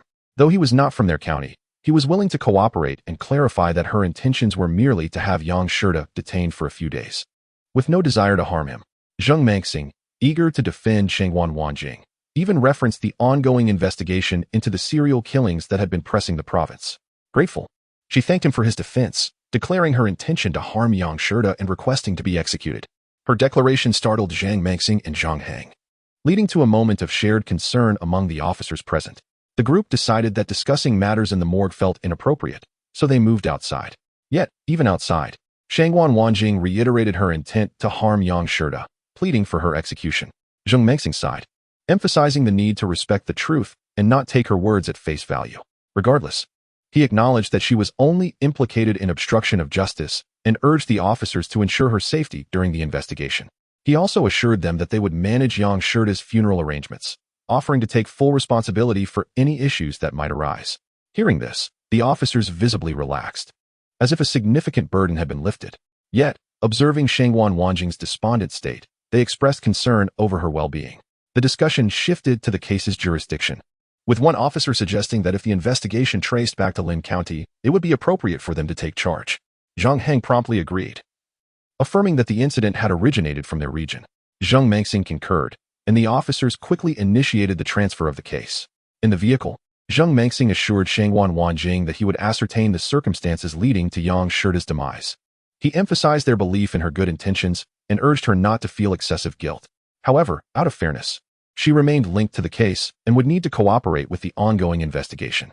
Shangguan Wanjing silently nodded in acceptance, indicating her readiness to be detained. Upon returning, Zheng Mengxing chose not to confine her, but instead arranged for her to stay in a room at the police station, assigning several female officers to keep a constant watch to prevent her from harming herself. Later that afternoon, Zheng Mengxing received news from Dr. Li, inviting the officers to a gathering, mentioning he had procured a fine bottle of wine with great effort. Though feeling disheartened, Zheng Mengxing did not wish to decline Dr. Li's kindness and agreed to attend. That evening, Dr. Li noticed the somber atmosphere and inquired if they had encountered any troubling matters. Zheng Heng, with a pained expression, informed him of Yang Shirda's death. Shocked, Dr. Li struggled to comprehend the news, asking when it had occurred. Zheng Heng lamented that Yang Shirda had been generous, alleviating his worries, and he had not yet had the chance to repay his kindness. Dr. Li remained incredulous until Zheng Mengxing confirmed the truth of the situation. He sighed, lamenting the injustice. Recalling Yang Shirda's admirable character, Zheng Mengxing added that misfortunes often come in waves, lamenting not only Yang Shirda's loss but also the complications it brought upon Shangguan Wanjing. While she might escape severe punishment, the likelihood of her facing charges for obstructing justice was high. Dr. Li, taken aback, inquired further about the connection between Yang Shirda's demise and Shangguan Wanjing. Zheng Mengxing succinctly recounted the events that had transpired, prompting Dr. Li to solemnly pour a portion of the fine wine onto the ground, invoking a blessing for Yang Shirda's peaceful journey to the afterlife. He repeated this gesture, honoring Yang Shirda's righteous spirit. After finishing his words, Dr. Li filled his cup again and said to Director Zheng, I toast to you and hope you will take good care of Miss Shangguan Wanjing. Although she has always doubted me, she is indeed a good person. Director Zheng raised his glass and replied, absolutely.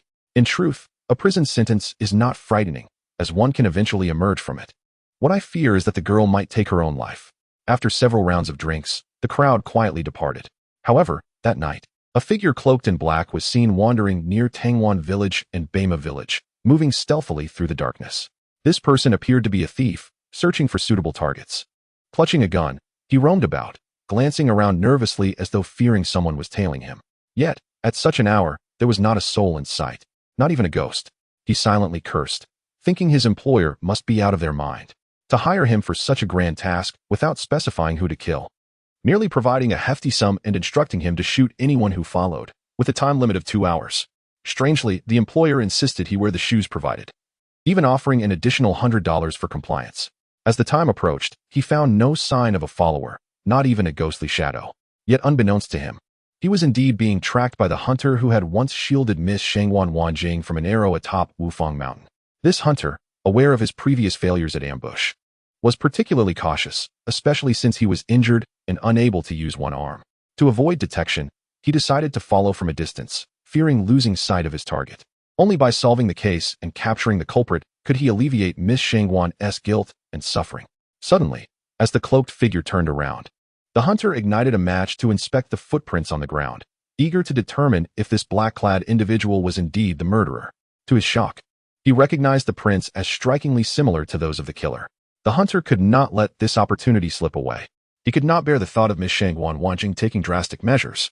The cloaked figure, sensing something amiss, prepared to leave as he saw no shadows behind him.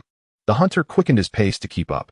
Finally, the black-clad man noticed he was being followed and deliberately slowed down, muttering curses about his employer's apparent intelligence, anticipating someone would come to meet their demise. Understanding the danger of continuing his pursuit, the hunter was unwilling to abandon this rare opportunity. If he missed it, he might not have another chance to confront the murderer for a long time. He steeled himself and quickened his steps once more. Just as he was about to catch up, the cloaked figure abruptly halted and turned, raising his weapon. The hunter, startled, instinctively dodged and lunged forward in a serpentine motion. Simultaneously, the black-clad individual fired his gun, the sound of 3 shots ringing out. The hunter had no choice but to retreat. Despite his earlier caution, one bullet struck his shoulder, painfully close to his previous wound. The bullet was far more lethal than an arrow, and he collapsed onto the ground. The cloaked figure, adhering to his professional ethics, approached to confirm the hunter's death, gun in hand. However, the hunter gritted his teeth, marveling at the power of modern weaponry. He would not succumb without a fight, gripping a dagger tightly, biding his time for a slim chance of survival. The cloaked figure, still wary, took a few steps closer and fired again at the motionless hunter. Although the shot hit, it merely grazed the hunter's leg, causing immense pain but not incapacitating him. Feigning death, the hunter remained still. Seeing no movement, the cloaked figure leaned in to inspect him, at which point the hunter suddenly hurled his dagger at the black-clad man. The force was astonishing, the blade piercing the assassin's arm, causing his gun to clatter to the ground. In that split second, the hunter lunged at the cloaked figure. The assassin, quick on his feet, realized there was no time to retrieve his weapon. In a desperate maneuver, he yanked the dagger from his arm and aimed it at the advancing hunter. The hunter, injured in both shoulder and leg, had little option but to charge forward. With no time to evade, he faced a choice: either collide with the assassin's dagger or fall sideways. With only one hand functional, disarming him was nearly impossible. In that fleeting moment, the hunter clenched his teeth and opted to continue his advance, unwilling to dodge the impending stab. Instead, he used his uninjured hand to claw at the assassin's throat. Though the assassin was unafraid of death, he hesitated upon realizing the hunter was aiming for a fatal confrontation. In that instant, the hunter transformed his claw into a palm, forcefully knocking the dagger from the assassin's grasp while crashing into him, taking them both to the ground. As the dagger fell, the assassin, realizing the predicament, mimicked the hunter's earlier move and lunged for his throat. Yet the hunter's reflexes were quicker. He pinned the assassin down, pressing his head against the assailant's chin, while his uninjured leg struck the assassin's groin with brutal force. The impact caused the assassin to scream in agony, rendering him unconscious. The hunter, bloodied and battered, managed to stand, a grim smile crossing his face despite his dire condition. One arm was completely incapacitated, and his bleeding leg rendered seeking medical aid nearly impossible. Surveying his injuries, the hunter grimly chuckled, recognizing that he might meet his end here.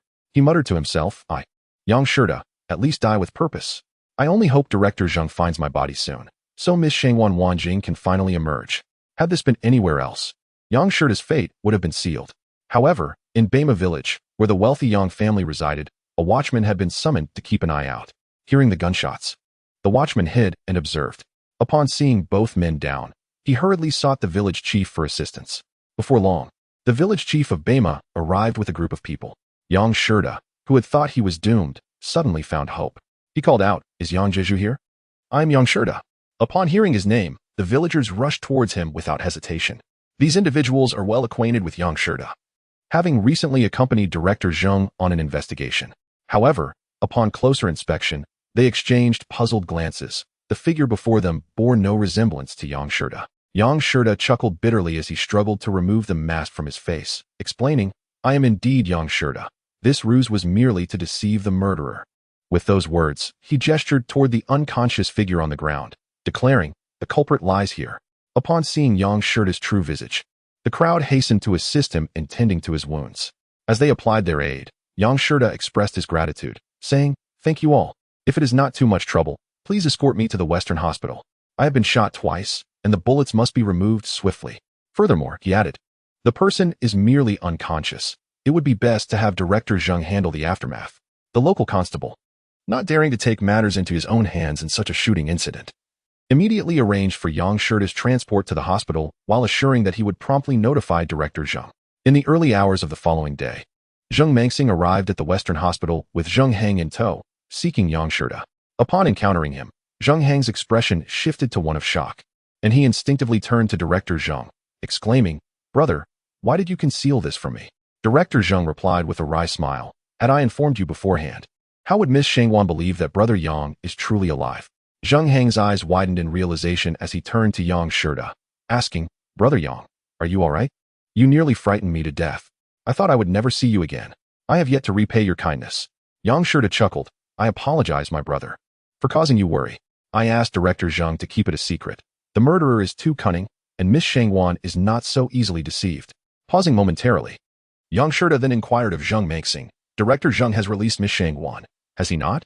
Zheng Mengxing hesitated before responding, instead asking Yang Shirta if he was well. Yang Shirta assured him that he was fine. The surgery had been successful, and the bullets had been extracted. He mentioned that he had only sustained superficial injuries and would recover with some rest, before pressing once more about Shangwan Wanjing. Zheng Mengxing, however, shook his head and sighed. Yang Shirta furrowed his brow in alarm, asking, "What is it? Has something happened to Shangwan Wanjing?" Zheng Mengxing quickly gestured for calm. No, do not worry. She is safe, but I cannot release her at this moment. I have not imprisoned her. Rather, I have arranged a room for her in the police station yard, akin to a guest house.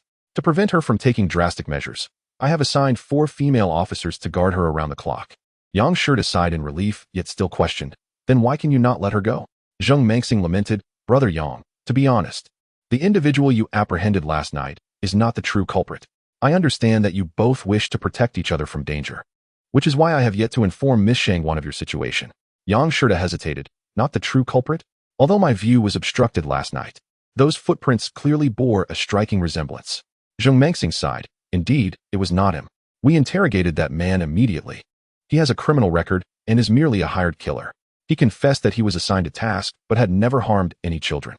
Zheng Mengxing continued, "However, he stated something peculiar. His employer did not instruct him to kill anyone. He was merely told to loiter around Bema village and Shangha village for 3 consecutive days. If he was followed, he was to eliminate the pursuer. If not, he would consider the job complete." Yang Shirta sighed, "I understand now. The true murderer must have learned of my association with Shangwan Wanjing and, to be cautious, hired a killer. If neither of us had survived, it would have been ideal for him. If he had not encountered me, it would serve as proof that I had perished in the accident." Zheng Heng, pulling at his hair, remarked, "What sort of being is this true culprit? No wonder this is so complicated. He is exceedingly cunning." Zheng Mengxing sighed in agreement. "Indeed. The crime scene revealed nearly no clues. He is adept at diverting attention and manipulating circumstances, while remaining exceedingly cautious. In my years as an officer, this individual is undoubtedly the most intelligent criminal I have encountered." Yang Shirta pondered for a moment before responding. "It would not be an exaggeration to say he is the most intelligent criminal of the Republic, yet I cannot fathom why the footprints would resemble each other so closely. Since descending the mountain, I have observed countless imprints, but this is the first time I have encountered such a scenario. Henceforth, we must focus our efforts on this matter. Only by clarifying this can we apprehend the true murderer." Zheng Mengxing tentatively queried whether the similarity in footprints could be attributed to the killer and the true culprit having similar builds, suggesting that the hired killer's height was approximately 5 feet and weighed around 60 kilograms, thus accounting for the resemblance. However, Yang Shirta immediately dismissed this notion, struggling to comprehend how such a situation could arise. Zheng Mengxing shifted the conversation, asking Yang Shirta if he intended to release Shangwan Wanjing. He noted that she had been restless, visibly losing weight during her confinement. Yang Shirta promptly shook his head, stating, "She cannot be released yet. The true murderer is aware that I am still alive. If she were to be released now, it would only place her in greater peril. It is fortunate that she was detained in time. Otherwise, even if she had evaded the arrow at Wufang Mountain, she might not have escaped the bullets from last night." Zheng Mengxing contemplated for a moment before nodding in agreement. That is indeed the case. The murderer had previously avoided encounters with you, likely believing you were merely passing through. However, now that he knows you intend to pursue him relentlessly, he has altered his strategy to eliminate you both. Yet, the two of you together are formidable, prompting him to wait for an opportunity to strike individually. Eventually, when you intentionally provoked Shangwan Wanjing to leave, he seized his first opportunity, arranging to meet you in the northern hills of the city. That attempt was likely his own doing, but he failed, leading him to hire a killer thereafter. Following the failure of his plan to eliminate Shangwan Wanjing, he must be quite enraged, and it is evident that the incident at Maotang Bay was aimed squarely at me, intending to remove me from the equation. If we release Shangwan Wanjing now, it would indeed be perilous. Yet, Zheng Mengxing also expressed concern that keeping Shangwan Wanjing confined was not a viable solution, especially since she was suffering greatly. Thus, he suggested that Yang Shida visit her to alleviate her distress. Yang Shida immediately shook his head, stating that if Shangwan Wanjing were to discover he was alive, it would be nearly impossible to confine her again. Zhang Hang sighed, observing that both were considering each other's well-being. Yet he felt Zheng Mengxing's suggestion held merit and encouraged Yang Shida to see Shangwan Wanjing. Yang Shida, however, shook his head and sighed. There is no need to expend further effort. I will not see her. Even after the true murderer is apprehended, I will not meet with her again. I shall depart for Shanghai immediately. Of course, I will write a letter to explain the events of these past few days. You may assist me by delivering it. Upon hearing this, Zheng Mengxing and Zheng Hang were taken aback, their faces reflecting shock as they saw Yang Shida's seriousness, which suggested he was not jesting. They promptly inquired, "Why? After all this is resolved, should not your bond grow stronger? Why would you do such a thing?" Yang Shida sighed, "Being with me is far too dangerous. It is better to forget each other in the world." Zheng Mengxing and Zheng Hang exchanged glances, confusion mingled with regret upon their faces. Yang Shida then shifted the topic, beginning to outline the next steps in their plan. It has now become increasingly evident that the perpetrator is undoubtedly a master of the medical arts, particularly skilled in Western medicine. Thus, the three individuals resolved to pursue this lead. Although the assassin has been apprehended, Yang Shida's previous disguise was seen by the residents of Bema village, prompting him to decide to adopt yet another appearance. Once he is discharged from the hospital, he intends to assist Zheng Mengxing and the others in continuing their investigation under a new guise. On the fourth day of Yang Shida's hospitalization, Zheng Mengxing and Zheng Hang entered the hospital, their faces alight with joy. Zheng Hang immediately announced that the identification report had been released, revealing that the blood found in the bridge pier at Maotangwan was not human, but rather pig's blood. This was sufficient proof that the case at Maotangwan was indeed the work of the same murderer. Not only did Zheng Mengxing avoid any repercussions, but he was also commended by higher authorities. He clasped his hands in gratitude towards Yang Shida, exclaiming, "Thanks to your assistance and that of Miss Shangwan, I have not only received commendation, but perhaps even managed to keep my position intact." Zheng Hang then added with a smile, "Moreover, I have wonderful news to share. Miss Shangwan is finally to be released." Yang Shida was taken aback and instinctively inquired, "Are you saying the murderer has been caught?" Zheng Hang nodded affirmatively. Indeed, the murderer has met their demise. Yang Shida gazed at Zheng Mengxing in astonishment, to which Zheng Mengxing responded with a smile, "Brother Yang, it is true. I plan to release Miss Shangwan today. I still believe you ought to see her. Writing letters is insufficient. What do you think?" Yang Shida did not respond directly, but instead asked, "So the murderer is dead? Who exactly was it?" Zheng Mengxing replied, "It aligns closely with your and Miss Shangwan's deductions. The murderer is indeed a medical expert, proficient in Western medicine." Yang Shida remained skeptical and questioned Zheng Mengxing's certainty regarding the identity of the true culprit. Without hesitation, Zheng Mengxing affirmed, "I am certain, absolutely and undeniably, it was him." In Chapter 43, the detective returns to solve the case. Upon observing Yang Shida's expression of disbelief, Zheng Hang elaborated, "Brother Yang, do you recall the surgical knife you found in the northern hills of the city?" The assassin captured by Miss Shangwan claimed that their employer was a Western physician. While it is possible the assassin was coerced, we inadvertently discovered irrefutable evidence. As Zheng Hang spoke, he took a seat and began to explain the sequence of events to Yang Shida. He recounted that the previous night, the largest Western hospital in the northern part of the city was engulfed in flames. The cause of the fire was attributed to Dr. Huang Yong, who, having consumed too much alcohol, inadvertently ignited a blaze while smoking. At the time, Huang Yong was in bed, surrounded by flammable materials, causing the fire to spread rapidly. By the time help arrived, the hospital was reduced to ruins, and Huang Yong was charred beyond recognition. In the aftermath, the fire department stumbled upon a hidden, locked iron box. Initially believing it to be Huang Yong's possessions, they opened it only to discover blood test reports within. The contents detailed the blood loss and clinical responses of children, along with blood types.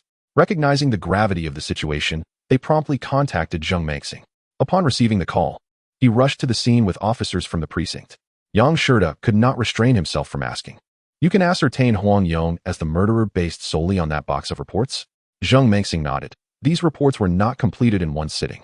Each bears a date that closely aligns with our records. Most crucially, the data corresponds precisely with that of the missing and murdered children. While we may not comprehend the data ourselves, we consulted experts who condemned Huang Yong for his heinous experiments on children. Zheng Heng continued, moreover, the cover page of the report contained an inspiring statement. I cannot recall the exact wording, but it conveyed Huang Yong's ambition to win some prestigious international award through these clinical experiments. Brother, what was it called? The name is rather convoluted, but it is said that the awarded physician is quite remarkable, garnering both fame and fortune. Zheng Mengxing interjected, the Nobel Prize in Medicine. Huang Yong's background reveals that he was an overseas student who had no intention of settling for a modest role as a mere physician. Thus, he resorted to unscrupulous means to attain that accolade. One could argue that he established the hospital not to save lives, but to facilitate his experiments. Our investigation into his acquaintances corroborated this viewpoint, particularly his students, who described Huang Yong as a dedicated individual, fervently admiring the recipients of that award. Yang Shida interjected. Based on the current circumstances, both his identity and motive certainly seem plausible. However, can you unequivocally confirm that the reports were authored by Huang Yong? Is there no possibility of him being framed? Zheng Mengxing shook his head. We have indeed considered that possibility, which is why we sought out samples of Huang Yong's handwriting for expert comparison. The experts confirmed that the handwriting matched his. Yang Shida remained unconvinced, asserting that handwriting can be imitated, and there are countless examples of such. Moreover, Huang Yong's body was beyond recognition. Without witnesses, it is merely speculation. After a pause, Yang Shida expressed, I even suspect that Huang Yong may have died accidentally in the fire, or was he deliberately murdered before the blaze was set? Zheng Mengxing, still brimming with confidence, replied, have you heard of the tale of Zhang Ju burning the pig? Yang Shida shook his head, indicating unfamiliarity. Zheng Mengxing explained that during the Three Kingdoms period, a county magistrate named Zhang Ju faced a particularly perplexing case. A woman murdered her husband and subsequently set their house ablaze, claiming he perished in the fire. However, the deceased's brother informed Magistrate Zhang Ju of the woman's prior indiscretions, suggesting she had murdered her husband to marry her lover. Zhang Ju found himself in a quandary, as the body was rendered unidentifiable by the flames. Yet, he had an epiphany and ordered 2 pigs to be procured. He slaughtered one and placed both the living and dead pigs on separate pyres. After the pigs were incinerated, he observed the remains. The living pig, having breathed before its demise, contained residue in its throat, while the dead pig's throat was devoid of such remnants.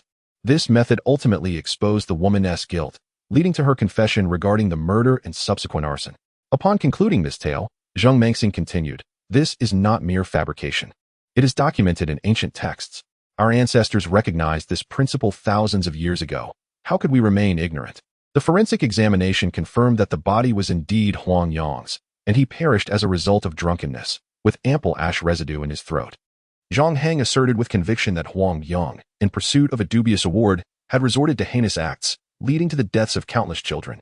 Consequently, the group unanimously acknowledged Huang Yong as the murderer. Following this, both men urged Yang Shida to visit Shangwan Wanjing, as she was soon to be released. Yet, Yang Shida resolutely shook his head, stating, I have made my decision. I shall not meet her. Furthermore, my intuition suggests that the true culprit remains at large, and this is merely a diversionary tactic. I advise against releasing Shangwan Wanjing at this moment. The danger has not yet dissipated. Zheng Heng hesitated and remarked, Brother Yang, have you lost your senses? If we proceed with your line of thinking, this case will remain unresolved indefinitely. Unless every Western doctor perishes, you may hold on to your opinion. But we cannot keep Miss Shangwan detained indefinitely. Zheng Mengxing, having learned from past experiences, quickly inquired, we have yet to report this case, Brother Yang. I trust your deduction. However, the evidence currently points to Huang Yong as the murderer, with no loopholes whatsoever. Brother Yang, it is not that I doubt you, but can you procure evidence to substantiate your theory? Solving a case hinges on evidence. Mere suspicion is insufficient. Huang Yong's clinic is near the pipeline, frequented by many, and the road is paved with bluestone. It is unlikely that any traces remain, and even if they did, they would have long been obscured. Yang Shida pondered for a moment before looking up at Zheng Mengxing and said, I apologize. This is my method of investigation, but Huang Yang's appearance has been utterly destroyed. In terms of ingenuity, I concede that I fall short. I believe it would be prudent to consult Shangwan Wanjing. Her keen intellect and meticulous nature may yield methods to uncover the truth. Chapter 44. Shangwan Wanjing's attempt to escape Yang Shida's words resonated deeply with Zheng Mengxing and Zheng Heng, who agreed to seek counsel from Shangwan Wanjing. To mitigate any unforeseen circumstances, Yang Shida insisted on personally visiting Huang Yang's clinic. If he could uncover the murderer's traces there, consulting Shangwan Wanjing would be unnecessary. Zheng Mengxing readily replied, Brother, your visit would be most beneficial. I had long wished for you to go, but your discharge from the hospital made it difficult for me to broach the subject. Before Zheng Mengxing could finish, Yang Shida interjected, assuring him that while his shoulder injury was severe, his leg was merely bruised and not a major concern. Although walking was somewhat inconvenient, it was only a matter of moving slowly. Zheng Mengxing nodded and said, Then I appreciate your efforts, Brother Yang. As Zheng Mengxing summoned Zheng Heng to bring the car to the entrance, he assisted Yang Shida outside. However, Yang Shida shook off Zheng Mengxing's hand and walked out slowly on his own. Upon arriving at Huang Yang's clinic, Zheng Mengxing immediately began his observations. Approximately half an hour later, Yang Shida sighed and shook his head in resignation. Zheng Mengxing had no choice but to escort Yang Shida back to the hospital. Once there, Zheng Mengxing expressed, I have reconsidered, Brother Yang. It is better to err on the side of caution. Although you found no clues, I still trust your deduction. Having learned from past mistakes, I cannot afford to stumble twice in the same place. Until clarity is achieved, I will heed your advice and keep Miss Shangwan detained for the time being. I will return now to consult with her and see if she has any insights or methods to offer. Yang Shida nodded in agreement, but cautioned him not to let Shangwan Wanjing know he was still alive. Zheng Mengxing chuckled, Rest assured, only Zheng Heng and I are privy to this matter. I have observed that Miss Shangwan prefers to meet alone, not even bringing Zheng Heng along.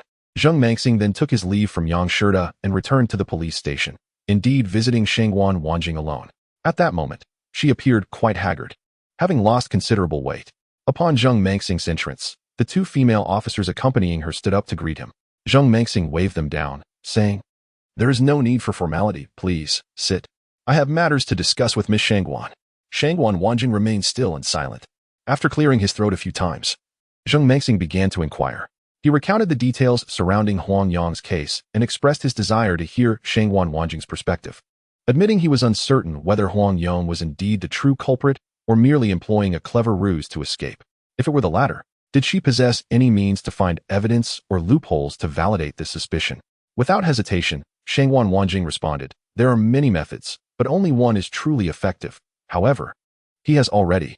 Zheng Mengxing lowered his head, feeling anxious and fearing he might reveal a weakness, and sighed, If only Brother Yang were still alive.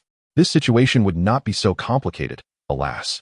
Yet, Shangwan Wanjing suddenly lifted her gaze to Zheng Mengxing and asked, Where exactly is Yang Shida? What is his current status? Zheng Mengxing was taken aback but feigned ignorance, replying, We have yet to reach his family, so he remains in the morgue. Shangwan Wanjing, however, spoke calmly, Director Zheng, if Yang Shida were truly deceased, you would not be here asking me such questions. From the police's perspective, Huang Yang is already a confirmed suspect. The motives, evidence, and circumstances are all sufficient for you to close the case. Your visit to me is merely due to Yang Shida's dissent against your conclusion, coupled with the lack of evidence found at the scene. Zheng Mengxing was utterly shocked but still shook his head in insistence. Miss Shangwan, I have thought the same. I always felt Brother Yang was still alive. But one cannot resurrect the dead. Shangwan Wanjing disregarded his words and continued, Director Zheng, I have long known that you have confined me here. It is merely a ruse orchestrated by Yang Shida. You found so many people to assist in this charade, and while the performance was commendable, I did not expose you. My lack of escape stems from an understanding of Yang Shida's true nature. He is upright and kind-hearted but also remarkably decisive. I once believed myself to be rather unfeeling. Yet Yang Shida surpasses me in that regard. Even if I were to escape, he would undoubtedly resort to even harsher methods to compel my compliance. Zheng Mengxing was momentarily at a loss for words, compelled to admire Shangwan Wanjing's intelligence. She then abruptly shifted her focus and continued. Yang Shida did not find any footprints of the real culprit at the fire scene? Caught off guard by her words, Zheng Mengxing instinctively replied, No, he did not. Oh, what I meant was, Brother Yang is no longer with us. How could he search for footprints at the fire scene? Shangwan Wanjing regarded him coolly. Director Zheng. Your eyes betray your deception. You need not feign. Simply tell me if Yang Shida is well. Zheng Mengxing sighed quietly, still shaking his head as he replied, Miss Shangwan, I understand your feelings. None of us wish to accept the reality of Brother Yang's passing, always holding on to the hope that he is still alive. Shangwan Wanjing completely ignored his attempts to reassure her and continued, Director Zheng, I have stated that I will not attempt to escape, for I do not wish to face Yang Shida's increasingly ruthless methods. If you are willing to speak the truth, I can provide a means for you to confirm whether Huang Yong is indeed the true murderer. Moreover, I possess a way for you to identify the real killer of Huang Yong. Should you choose to continue this charade, consider my words unnoticed and unheard. After all, you cannot detain me for long. I will soon be free. Yet, the uncertainties surrounding this case remain abundant, and I trust you will not hastily report to the provincial office. The incident with the priest should have taught you a lesson. Having said this, Shangwan Wanjing fell silent. Zheng Mengxing, wringing his hands, found himself at an impasse. Observing that Director Zheng was left speechless, Shangwan Wanjing coldly remarked, if Director Zheng chooses to persist in this act, he may leave now. For me, it is merely a matter of a few more days. However, do you understand the value of time? As long as this case remains unresolved, it cannot be concluded. Zheng Mengxing instinctively turned and walked towards the door, but suddenly halted at the threshold, sighing. If I reveal the truth, you truly won't flee? Shangwan Wanjing calmly nodded. Only then did Zheng Mengxing continue. You just mentioned that there is a way to verify Huang Yong's case, and even identify the real murderer? Shangwan Wanjing nodded again, affirming, indeed. But have you forgotten the prerequisite for me to share this information, Director Zheng? Zheng Mengxing paused momentarily before stating, Brother Yang has sustained some injuries, a gunshot wound. But it is nothing serious. The bullet has been removed, and he just needs some rest. Just as Zheng Mengxing was speaking, Shangwan Wanjing suddenly exclaimed, Director Huang. At the sound, Zheng Mengxing instinctively turned to look. In that instant, Shangwan Wanjing swiftly moved, raising her hand to strike Zheng Mengxing's temple. Simultaneously, she struck the two nearby police officers. The entire sequence unfolded in the blink of an eye, and they were all rendered unconscious. Shangwan Wanjing immediately changed into the uniform of a female officer and calmly walked outside. Upon exiting the police station, she promptly boarded a carriage. And as soon as they left the county town, she disembarked. She instructed the driver to continue forward without stopping at any forks in the road, claiming that someone was waiting ahead for him to pick up. Chapter 45. Miss, do not rush. There are words to speak. The driver, having received payment and seeing Shangwan Wanjing's generous demeanor, harbored no doubts and immediately urged the horses onward, fearing she might change her mind. Watching the driver disappear from sight, Shangwan Wanjing then hailed another carriage, repeating the process several times, each time heading in a different direction. Meanwhile, the unconscious Zheng Mengxing finally regained consciousness. Rubbing his sore neck instinctively, he gazed around in confusion, quickly realizing what had just transpired. Instantly alert, Zheng Mengxing disregarded his discomfort and scrambled to his feet, rushing out of the police station. At that moment, Zheng Hang was preparing to leave in a vehicle parked at the entrance. Zheng Mengxing dashed toward the car, and Zheng Hang, puzzled, inquired what had happened and why he appeared so flustered. While shutting the car door, Zheng Mengxing urged, Shangwan Wanjing has escaped. We must pursue her. Recognizing the gravity of the situation, Zheng Hang refrained from further questioning, pressing the accelerator as the vehicle sped away. However, after traveling a short distance, Zheng Mengxing suddenly sighed. Forget it. We won't catch up to Shangwan Wanjing. Let's first go to the hospital to find Yang Shida. Zheng Hang, feeling anxious, exclaimed, Brother, isn't it imperative to recapture Miss Shangwan now that she has fled? Zheng Mengxing sighed again. I was knocked unconscious by her. I have no idea how long I was out. With her intelligence, how could we possibly locate her again? Pursuing her now would only be a waste of time. We should seek out Yang Shida instead. He may have a way to find her. Conceding to Zheng Mengxing's reasoning, Zheng Hang said no more and drove toward the hospital. Upon arriving at the ward, they got straight to the point, saying, Brother Yang, regarding Shangwan Wanjing. Zheng Mengxing briefly recounted the events and admitted it was his fault for not keeping a closer watch on her, asking how they might salvage the situation. Yang Shida remained unusually calm, contemplating for a moment before responding, You were right not to pursue her. If she has escaped, she would not allow you to catch her.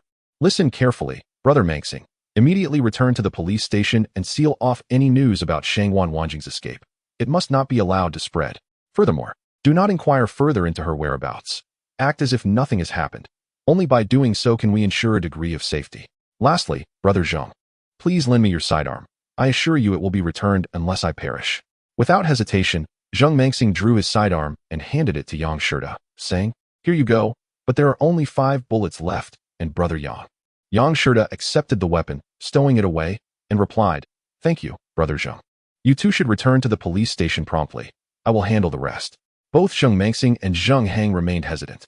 Yang Shida urged them again, "Quickly return. The sooner, the better. Follow my instructions. Also, do not inquire into my intentions. Otherwise, both Shangguan Wanjing and I will find ourselves in peril." Their faces etched with concern. They ultimately turned and departed the hospital. Once they left, Yang Shida immediately called for a nurse, who, thinking he needed assistance, was taken aback when he merely requested to check out and settle his medical bill, asking for a carriage. The nurse hesitated, pointing out that Yang Shida was still injured and that the police station had already covered the costs. Nonetheless, Yang Shida insisted firmly, prompting the nurse, out of frustration, to arrange a carriage. Upon returning to the police station, Zheng Mangxing realized that in urgent situations, he struggled to maintain the same composure as Shangguan Wanjing and Yang Shida. While he had hastily sought to pursue Shangguan Wanjing, he had ultimately decided to find Yang Shida, but now, in retrospect, he recognized the folly of his actions. The 2 female officers who had been knocked unconscious quickly rallied their colleagues to pursue Shangguan Wanjing. They swiftly gathered information about her whereabouts and learned she had boarded a carriage, heading in the direction of her escape. They even tracked down the driver who had taken her. However, upon reaching him, he stated that Shangguan Wanjing had already disembarked and left. Thus, they returned to the police station to report this to Zheng Mangxing. Upon hearing this, Zheng Mangxing could only sigh. It would be a miracle to catch up with Shangguan Wanjing. I can only hope her wisdom allows her to evade this predicament, and that they truly uncover the truth, whether Huang Yong is indeed the true culprit. Meanwhile, after leaving the police station, Shangguan Wanjing did not venture far beyond the county's borders. Instead, she circled around the outskirts of the town. She was acutely aware that the police would likely pursue her, but as long as they did not catch her immediately, they would not mobilize extensively. Shangguan Wanjing resolved that this time she would not collaborate with the authorities. She would personally apprehend the true murderer. As for how to locate the culprit, the case of Huang Yong provided the perfect entry point. Although she had a direction in mind, Shangguan Wanjing was not reckless. During her time at the police station, she had engaged in thorough self-reflection, identifying the reasons for her previous failures. As Xuanzi once stated, "I have pondered all day, yet it is not as effective as a moment's learning. I have strained to see, yet it is not as enlightening as ascending high to gain a broader view. To ascend and beckon is not to lengthen one's arms. Yet those who see are far. To call out with the wind is not to hasten one's voice. Yet those who hear are numerous. Those who ride on chariots are not swift of foot, yet they travel thousands of miles. Those who use boats are not skilled in water, yet they traverse rivers and lakes. A gentleman is not different from others, but adept at utilizing resources."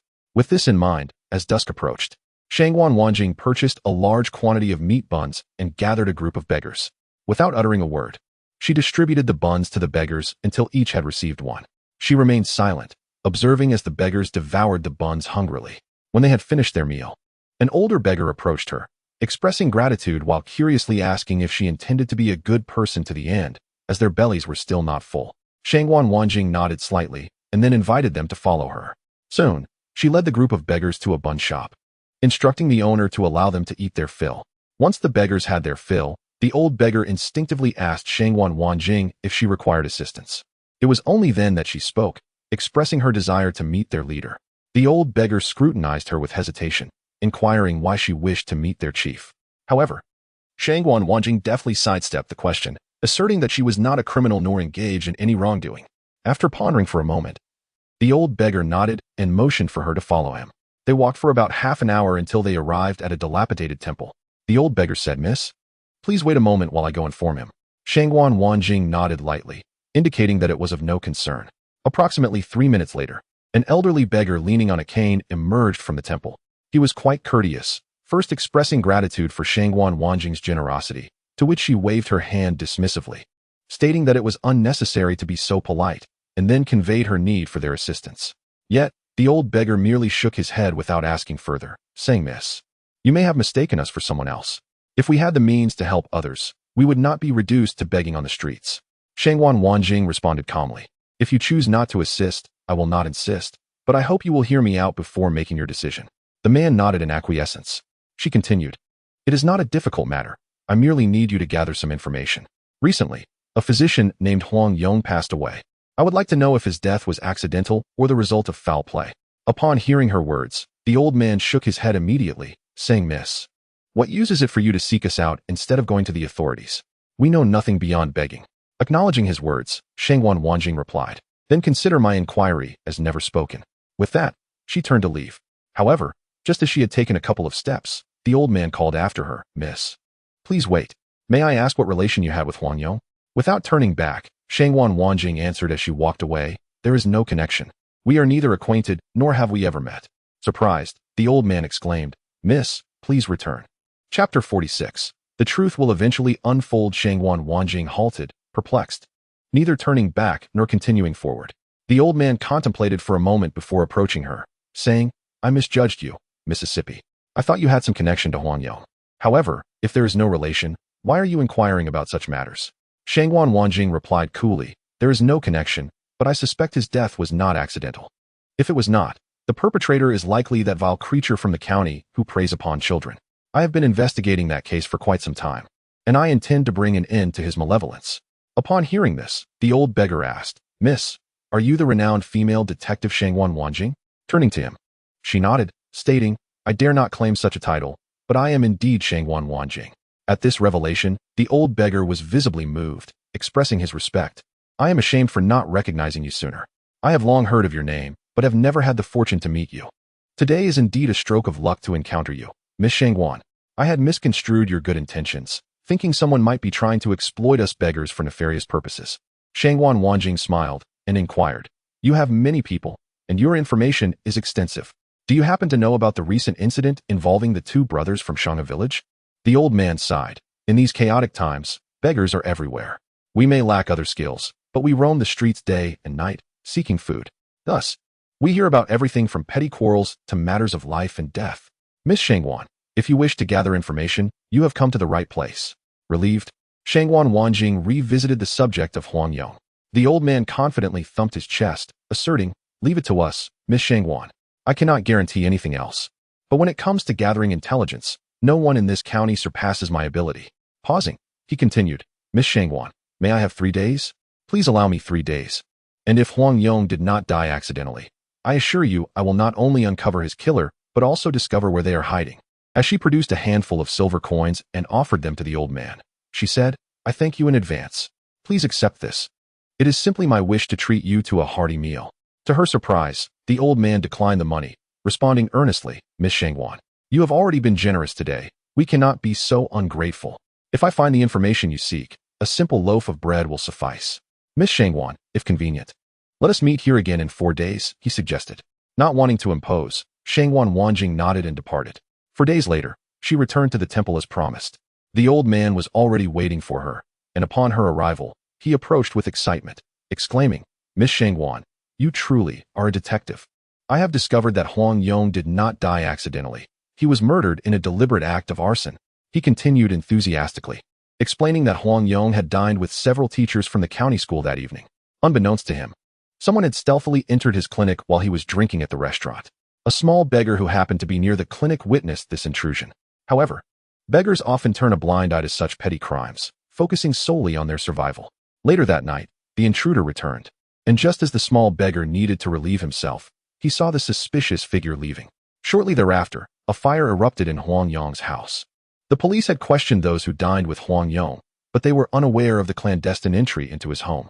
This scenario seemed to align perfectly with Shangwan Wanjing's suspicions, and she remained unperturbed, simply inquiring, Old man, have you discovered the identity of the person who entered Huang Yong's home that night? With confidence, the old man replied, Of course. That individual is the night watchman from the north of the city. If our small beggar hadn't spotted him, no one would have suspected that the very man who cries out to prevent fire and theft was the one behind the arson and murder. Shangwan Wanjing paused, quickly grasping the situation's gravity. While wooden structures can ignite swiftly, there is usually sufficient time to extinguish a fire if someone raises the alarm. By the time the fire was discovered, it was far too late, revealing the watchman as the arsonist. It was no wonder that a locked iron box containing records of bloodthirsty creatures was found in Huang Yong's home, for the watchman had placed it there beforehand. With this realization, Shangwan Wanjing pressed, Where's the watchman now? The old man sighed, a hint of satisfaction in his voice. It appears that virtue is rewarded and vice punished. The watchman met an unfortunate end, dying suddenly the day after the arson. It is said that he died from an illness, but with his death, no one will ever know the reason behind his actions. This seemed to be within the expectations of Shangwan Wanjing, who immediately inquired further. The watchman must not have died from illness. Rather, he was merely used and then eliminated to silence him. Old man, I have one more favor to ask of you. Please investigate what ailment afflicted the watchman and who treated him. The old beggar nodded, but added, the watchman had few friends or relatives. The townsfolk are superstitious, believing that those who patrol at night inevitably attract misfortune. Hence, most people avoid interaction with the watchman. However, curiously, in the county, there is a wealthy man named Zhang, whose steward, Zhang Ming, maintained an unusually close relationship with the watchman. The watchman always demonstrated great respect when encountering Steward Zhang. Unfortunately, just days before Huang Yang's demise, Steward Zhang had secretly sought out the watchman several times. As for the nature of their discussions, the beggar had not overheard. However, he did see Steward Zhang hand the watchman a heavy package on the night before Huang Yang's incident. Shangwan Wanjing immediately grasped the implication. It appeared that the wealthy man was indeed the mastermind behind it all, having utilized the watchman before eliminating him. The package entrusted to the watchman by Steward Zhang was likely the locked iron box. Contemplating this, Shangwan Wanjing proceeded to inquire about the current whereabouts of the wealthy man. The old beggar replied, "Please wait a moment, young lady. I will summon a young beggar who saw him." With that, he beckoned, and a bald beggar approached. The bald beggar informed her that Zhang, the wealthy man, owned several shops in the city but did not reside there. Instead, he lived atop the Great Western Mountain, about 10 kilometers from the county town. He indicated that the specific location was in a large manor situated halfway up the Great Western Mountain, a place he came to know while seeking food there.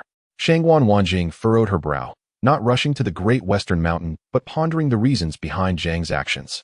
She continued to ask for more details about him. The bald beggar revealed that, despite Zhang's immense wealth, he suffered from an illness believed to be tuberculosis, characterized by a persistent cough and frequent bleeding.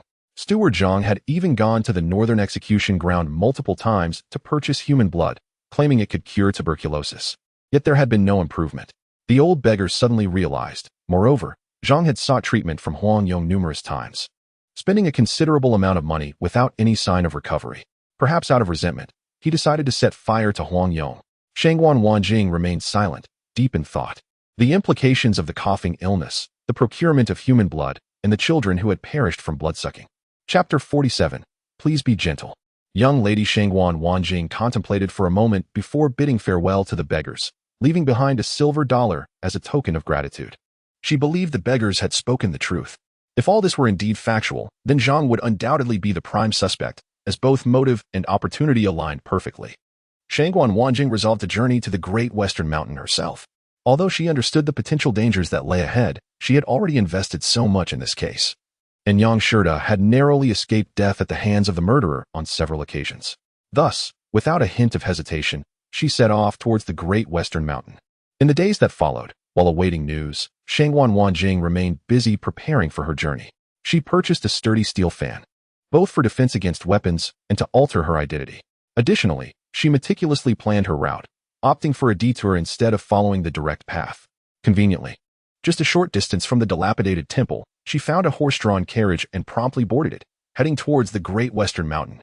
However, just 3 kilometers outside the county, a man appeared by the roadside, waving frantically to stop the carriage. The driver, sporting a scruffy beard, slowed down and called out, "I already have a passenger. You should flag down another carriage." The man, however, suddenly pointed in another direction and shouted, "Please help. It seems someone is calling for help over there." The driver hesitated, and Shangwan Wanjing urged him to stop. When she spoke, the driver had no choice but to halt the carriage and followed the man as they walked ahead. After a few minutes along a narrow path, they arrived at a dilapidated shrine, where indeed someone was crying out for help. The voice sounded eerily familiar, resembling that of Yang Shirda. Shangwan Wanjing's heart raced as she swiftly ran past the driver and the man towards the shrine. To her dismay, the man who had flagged them down reached the entrance first, blocking her path and sneering, "Stop. Move another step, and my boss may not spare that pretty boy Yang." With one hand gripping the steel fan and the other holding 2 copper coins, ready for offense or defense, Shangwan Wanjing was forced to halt. The driver, who seemed to walk with a slight limp, approached leisurely after securing the carriage. Inside the shrine, anguished cries echoed once more. Shangwan Wanjing shouted, "Stop! Or else." The man at the entrance interrupted, "I know of your exceptional skills with hidden weapons. If I lose even a hair, my boss will have no qualms about killing that young man named Yang inside." At that moment, Yang Shirda's voice emerged from the shrine. "Shangwan Wanjing? Don't worry about me. Just leave." Her heart clenched, and tears streamed down her face involuntarily. With a determined bite of her lip, she declared, "Release Yang Shirda immediately. Or I assure you, I will make you wish for death." The man at the door chuckled, "We are in the business of risking our lives. We have long since become indifferent to life and death. Do you think mere threats will intimidate us? If you take another step or harm me, I guarantee that Yang inside will lose a part of himself." As soon as he finished speaking, a chilling scream erupted from within the shrine, filled with suppressed agony, as if Yang Shirda were suffering unspeakable torment while trying to stifle his cries. Shangwan Wanjing trembled with rage, wishing to inflict 1,000 cuts upon the man before her. Yet the sound of Yang Shirda's screams rendered her paralyzed, unable to move. She gritted her teeth and shouted, "Don't act rashly. Let us talk this out. What do you want? If you have grievances, direct them at me." The man grinned. "If only you had said so earlier. We prefer the soft approach. We've never been fond of the hard way." Shangwan Wanjing barked, "Enough of your nonsense. What do you want?" The man replied, "My dear girl, there is no need to be so furious. It's not as dire as you think. We seek neither your wealth nor your life." He paused momentarily before continuing. "To show our sincerity, why not toss over your fan and the coins you have in your pocket? Of course, my dear, you are quite skilled. So I must kindly remind you to handle this gently. If you accidentally injure me, my brother will be heartbroken. And when he feels that pain, Yang inside may just lose a little something, perhaps a finger, an ear, a tooth, or even an eye." Shangwan Wanjing was frantic yet utterly helpless. The man appeared utterly unperturbed, chuckling, "Brother, this girl is indeed quite charming, but it seems her intellect is lacking. She cannot comprehend human speech. What shall we do?" The individual inside immediately sneered. "That's simple. I'll have Yang Shirda translate." As the words fell, Yang Shirda emitted another agonizing scream, yet still shouted, "Shangwan Wanjing, don't mind me. Hurry, get away. Get out of here." Shangwan Wanjing cried out, "Stop. I will do as you say." With that, she promptly tossed the steel fan and copper coins at her feet. The man, upon witnessing this, laughed. "That's more like it. However, I won't remind you again. In addition to what you hold in your hands, you must also part with everything on your person." He continued, "Moreover, I prefer gentle girls. The gentler, the better." Without a moment's hesitation, Shangwan Wanjing discarded all her possessions, including silver dollars and daggers, onto the ground before her. However, unbeknownst to them, she still concealed 4 aces up her sleeve. Once done, she coldly asserted, "Let him go. If you have grievances, direct them at me." The man, with a mocking grin, replied, "Such a lovely girl, I wouldn't dare harm you. But fear not. We do not seek to violate you. Thus, in adherence to the principles of propriety, I trust you, and shall refrain from searching you. However, for the sake of caution, I would appreciate it if you could remove your outer garments and shoes, shake them out. Only then shall we have the motivation to continue our conversation. This should not be too difficult. I assume you no longer require Yang Shirda to translate for you?" Fury surged within Shangwan Wanjing, yet she could only comply. Turning her pockets inside out, she responded, "I have nothing on me. Can you release Yang Shirda now?" The man scrutinized her but dared not approach, merely nodding. "All right. I will trust you once, but having toiled for half the day, shouldn't you offer some compensation?" Shangwan Wanjing glared at him but remained silent. Suddenly, the man's expression shifted. Growing serious, "Little girl, do you understand that cutting off someone's means of livelihood is akin to killing their parents? You meddle in others' affairs and spoil their plans. Thus, rather than seeking your life, I desire that you leave your eyes here, out of sight, out of mind. This way, you will no longer have the opportunity to meddle." Without a moment's hesitation, Shangwan Wanjing replied, "No problem, but you must first release Yang Shirda. I will promptly remove my own eyes." The man barring the door sneered contemptuously. "What leverage do you have to negotiate with us?" Shangwan Wanjing frowned, expressing her disbelief that they would follow through. The man countered, "Of course, you need not trust us. We shall not trust you either. Delaying here serves no purpose." Suddenly shifting his tone, he proposed, "How about this? You first surrender one of your eyes, and we will release Yang Shirda. Once you have removed the second eye, we shall part ways peacefully. How does that sound?" Shangwan Wanjing hesitated, feeling trapped and unable to devise a suitable response to the dire situation. At that moment, a silent coachman standing aside suddenly spoke up. "Why put yourself through such folly? Miss, is Yang Shirda truly worth such sacrifice?" The man blocking the door erupted in anger. "You insolent coachman, what right do you have to speak? Do you wish for death? Get lost. The coachman, visibly shaken, stepped back, muttering, Yes, yes, I should not have spoken. But since this girl hired my carriage, I must ensure her safe arrival at her destination. Chapter 48. Trapped with no way out, the man at the door disregarded the coachman entirely. As he knew the latter would soon face elimination, he continued to press Shangwan Wanjing. From what I understand, Yang Shida was shot, and he was injured for your sake. Fortunately, he was wounded. Otherwise, we would not have easily captured him. We require your 2 eyes in exchange for Yang Shida's life. Can you not understand our words? Must we have Yang Shida translate for you? The 2 men acted in perfect synchronization, and as the man at the entrance finished speaking, Yang Shida's anguished cries echoed from within the temple once more. It was evident that they had resumed their torment of him. Yet, Yang Shida roared, Shangwan Wanjing, are you foolish? If they tell you to leave, you should. As long as the green hills remain, there will be no fear of running out of firewood. The more Yang Shida urged her to escape, the more Shangwan Wanjing suffered, caught in a painful dilemma. The man taunted, Does Shangwan Wanjing not know how to remove her own eyes? No worries, I can have Yang Shida demonstrate first. He will remove one of his eyes for you to learn. Miss Shangwan, let me kindly remind you, our patience is limited. Should you delay further, we shall first kill Yang Shida, and then you. Shangwan Wanjing cried, Wait. With a heavy sigh, she continued, Do not act. I shall do it myself. As you have instructed.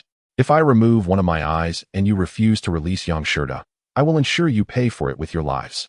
However, the coachman again interjected, Miss, do not act rashly. Yang Shida is not worth such sacrifice. Besides, with your beauty, should you become one-eyed, finding a spouse will be difficult. Yet, Shangwan Wanjing was resolute, shaking her head, Brother, do not dissuade me. I will need your help to escort Yang Shida to the county town soon. Before she could finish, the man blocking the door had not yet had time to berate the coachman when the latter unexpectedly transformed, his voice low and confident as he addressed Shangwan Wanjing. Allow me to handle this. The coachman exuded an aura entirely unbefitting of his previous demeanor, resembling a seasoned underworld figure. As he spoke, he swiftly drew a gun, and without hesitation, fired. His aim was remarkably precise, and the man at the entrance collapsed immediately. Shangwan Wanjing gasped in shock, instinctively swatting the gun from the coachman's hand and shouting towards the temple, Do not act rashly. I guarantee your safe departure from here. Almost simultaneously, Yang Shida's anguished cries erupted once more from within, and the man inside barked, Kill that coachman, and I shall release Yang Shida. Shangwan Wanjing froze, caught in a dilemma. Although she had knocked the gun from the coachman's hand, he remained calm and confident by her side, saying, Do not fear, miss. Though I do not know what lies within, I am certain that Yang Shida is not in there. The man who had fallen, though shot, was not fatally wounded. He clutched his abdomen in pain, shouting, Shangwan Wanjing, surely you do not believe the ramblings of a mere coachman. Yang Shida is indeed inside. You must kill this coachman. Once you do, we will release Yang Shida. In an apparent effort to affirm Yang Shida's presence, his voice echoed once more from within, Shangwan Wanjing, hurry and leave. Shangwan Wanjing's anxiety intensified. She feared the man inside might act rashly and harm Yang Shida, yet she could not bring herself to harm the innocent coachman. In desperation, she urged those inside to remain calm, then turned to the coachman, asking, Brother, who are you? How do you possess a gun? And how can you be certain Yang Shida is not inside? The coachman sighed and replied, Who I am is of no consequence. I have long since withdrawn from the world. That gun is a remnant from old acquaintances, merely a token of remembrance. As for Yang Shida, it is quite unfortunate. But I only saw him off on a train yesterday. How could he possibly be here now? Besides, do you truly believe that someone of Yang Shida's caliber could be captured by them? Although I am not intimately acquainted with him, we have shared a few meals and drinks together. If he were to be apprehended, would he allow himself to be slaughtered? With Yang Shida's temperament, he would rather take his own life than endure such humiliation. Shangwan Wanjing instinctively nodded, finding the coachman's analysis quite reasonable. Yang Shida was indeed not someone easily caught. And even if he were, he would never submit to indignity. She could not help but scrutinize the coachman and hesitantly asked, Brother, were you once a person of the martial world? The coachman nodded and said, Let the past remain unspoken. If you trust me and understand Yang Shida's character, then heed my words. Vent your fury without hesitation. There is no need for concern. If you cannot do it, I shall take action. However, Shangwan Wanjing remained indecisive, while the figure lying on the ground continued to urge her to quickly eliminate the coachman, threatening that if she failed, she would take Yang Shida down with her. The coachman persisted, Miss, listen to me. Even if Yang Shida were inside, you need not act so rashly. I do not know the nature of your relationship with him. But he is not the only man in this world. Shangwan Wanjing replied, Brother, please do not misunderstand. I am merely a fellow traveler with Yang Shida, but I cannot disregard his safety. Just then, a voice from within interrupted her, stating that they would wait only 10 seconds. If she did not kill the coachman within that time, they would ensure Yang Shida's demise alongside hers. Shangwan Wanjing hesitated, but the coachman immediately said, Trust me. I will show you something that Yang Shida gave to me. He produced a small porcelain vial from his pocket and waved it before her. He continued, To be frank, Yang Shida and I hit it off right away, which is why he entrusted me with your safety before departing. Yang Shida has long since left. How could he be captured? Think carefully, hasn't there been a carriage by your side these past few days? When you finished your business at the temple this morning, was I not waiting for you in the carriage at the entrance? As the coachman finished speaking, Shangwan Wanjing finally came to a realization. No wonder she had scoured every Western medical institution in the county without finding Yang Shida. It also explained how she managed to intercept the carriage immediately after her discussions. Reflecting on it now, it seemed the coachman had indeed been lingering nearby for several days. With this in mind, Shangwan Wanjing looked again at the small porcelain vial in the coachman's hand. She recognized it. Yang Shida had used it before during an encounter with a thief who had surrounded them with snakes on Wufang Mountain. Unable to contain her curiosity, she asked, Brother, has Yang Shida truly left? Where has he gone? The coachman replied, He has indeed left. He has returned to his hometown. I personally saw him onto the train. So do not be deceived by them. If you still doubt me, I stake my life on it. Yang Shida is not inside. Seeing the coachman's unwavering confidence, Shangwan Wanjing felt a flicker of doubt. At that moment, the person inside counted down the final seconds, but did not carry out their threat against Yang Shida. Instead, they continued to pressure Shangwan Wanjing, threatening her to act swiftly against the coachman. This only solidified her belief in the coachman's words. She picked up the dagger from the ground and charged toward the dilapidated temple, while the coachman sighed in relief, retrieving the handgun from the ground and limping toward the temple. As the ruse was unveiled, a short, thin old man finally emerged from within, raising his hands in surrender, pleading for his life. Both the coachman and Shangwan Wanjing were taken aback, for they recognized this old man. Chapter 49. Why have you not come home to see me? Shangwan Wanjing had encountered this short old man before, and not just once, as he resided in the same inn as she and Yang Shida. Coincidentally, he lived next door to Yang Shida. As the old man stepped forward, hands raised, he begged, Do not kill me. Please, do not kill me. I had nothing to do with this. Shangwan Wanjing halted, coldly demanding, How did you end up here? Who else is inside? The old man replied truthfully, There is no one else. It is only I inside. Shangwan Wanjing was taken aback and immediately asked, Only you? What about Yang Shida? The old man quickly responded, Yang Shida is not here. It is truly just me. Please spare me. I have never done anything wrong. I was forced into this situation. Realizing that Yang Shida was indeed absent, Shangwan Wanjing finally sighed in relief, but could not help but ask, If you wish for me to spare you, you must tell me the whole truth, otherwise. Before she could finish, the old man moved away from the man lying on the ground and, with a mournful expression, divulged everything. This old man, known in the martial world as the strange parrot old man, was renowned for his extraordinary vocal mimicry. Not only could he imitate the sounds of various animals, but he could also flawlessly replicate other people's accents, earning him his peculiar moniker. It was said that he once caused quite a stir on a May mountain by mimicking the mating call of a female monkey, attracting all the male monkeys in the vicinity.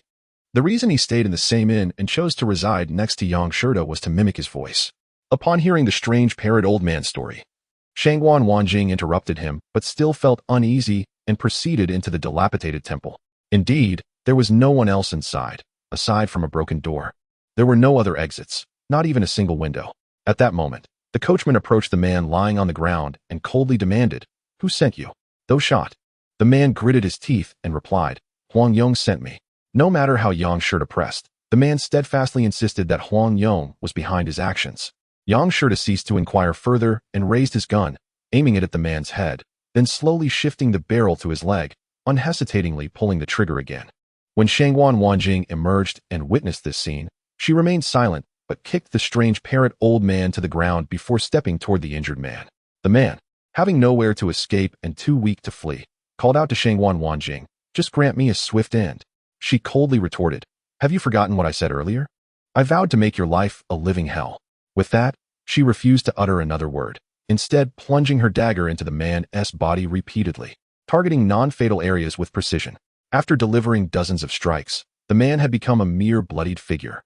Shangwan Wanjing then wiped the dagger clean on his clothing, slowly standing up, feeling as though her fury had finally subsided. Meanwhile, the coachman raised his gun once more, aiming at the strange parrot old man lying on the ground. The peculiar parrot-like old man initially lay on the ground feigning death. Upon noticing the coachman aiming a gun at him, he immediately sprang up, kneeling and pleading, claiming to be merely an elderly performer forced into such actions under duress. He implored for mercy. The coachman, with a cold demeanor, remarked, "I recognize that you were coerced, and I could have spared you. However, you were well aware that your actions would drive Miss Shangwan to the brink of despair, to the point where she might even gouge out her own eyes. Yet, in your selfishness, you exhibited not a shred of compassion. Everyone fears death, but you could have revealed a hint of your deception. There was no need to mimic Yang Shirda so perfectly. Had you allowed Miss Shangwan to detect the flaw, she would not have been pushed to such extremes. Your self-serving and colluding behavior naturally warrants consequences." With that, the coachman wasted no time and fired a shot at the parrot-like old man, who let out a harrowing scream, writhing in agony on the ground. At this moment, the anger dissipated from Shangwan Wanjing, who could not help but glance again at the coachman. A peculiar sensation stirred within her. She could not shake the feeling that this coachman was indeed Yang Shirda. Yet, Yang Shirda was only in his early 20s, while this coachman appeared to be in his 40s. Aside from his bushy beard, his brows were entirely dissimilar to Yang Shirda's. With suspicion, she scrutinized the coachman and asked, "Brother, thank you for your assistance. May I inquire how you are acquainted with Yang Shirda?" The coachman replied earnestly, stating that he had seen Yang Shirda's exploits at Wufang Temple in the newspapers, which inspired admiration in him. He sought out Yang Shirda, and their connection was immediate, leading to a convivial exchange over drinks, further cemented by their shared hometown. Regarding the current predicament, he had refrained from intervening initially, wary of other potential threats lurking in the temple. At this juncture, the coachman shifted the conversation, inquiring, "Miss, how do you intend to handle these two individuals? Shall we let them fend for themselves, or shall we take them to the authorities? However, if we leave them be, they may not see the light of day tomorrow." After a moment of contemplation, Shangwan Wanjing concluded, "Let us take them to the authorities. We shall not visit Daxishan today. First, we must deliver them to the police station." The coachman nodded, maneuvering the horse-drawn carriage closer, propping one leg against it as he unceremoniously tossed the bloodied man into the back. As she observed the coachman's cumbersome actions, Shangwan Wanjing suddenly remembered something. Zheng Mangxing had informed her that Yang Shirda had previously sustained injuries from gunshots. At that time, she had been too preoccupied with escaping the police station to inquire about the locations of his wounds. With this thought in mind, Shangwan Wanjing suddenly called out, "Yang Shirda?" The coachman paused, quickly feigning calmness as he scanned the surroundings, incredulously asking, "Yang Shirda? Are you seeing things?" Shangwan Wanjing, pointing into the distance, replied, "Yes. I must have been mistaken. Someone just passed by, and I thought it was Yang Shirda." The coachman exhaled in relief. Exerting effort to hoist the peculiar parrot-like man into the carriage while chuckling, Yang Shirda may very well have reached home by now. Curiously, Shangwan Wanjing inquired, "Why has Yang Shirda suddenly returned to his hometown? Is there some matter at hand?" The coachman, adopting a serious demeanor, responded, "Yang Shirda mentioned after a few drinks that he has a childhood betrothal, and his family is urging him to return and marry. However, Yang Shirda expressed a desire to venture out and establish himself first before settling down. Thus, he fled from home, hoping to reach Shanghai. Yet, he was shot a few days ago, making travel to Shanghai rather inconvenient. Disheartened, and with little need for money, he decided to return home to marry first." Despite the coachman's serious tone and seemingly coherent narrative, Shangwan Wanjing remained suspicious that this man might very well be Yang Shirda. Although he appeared physically unlike Yang Shirda, she noticed a striking similarity in the glint of his eyes. Shangwan Wanjing speculated whether Yang Shirda had mastered the art of disguise.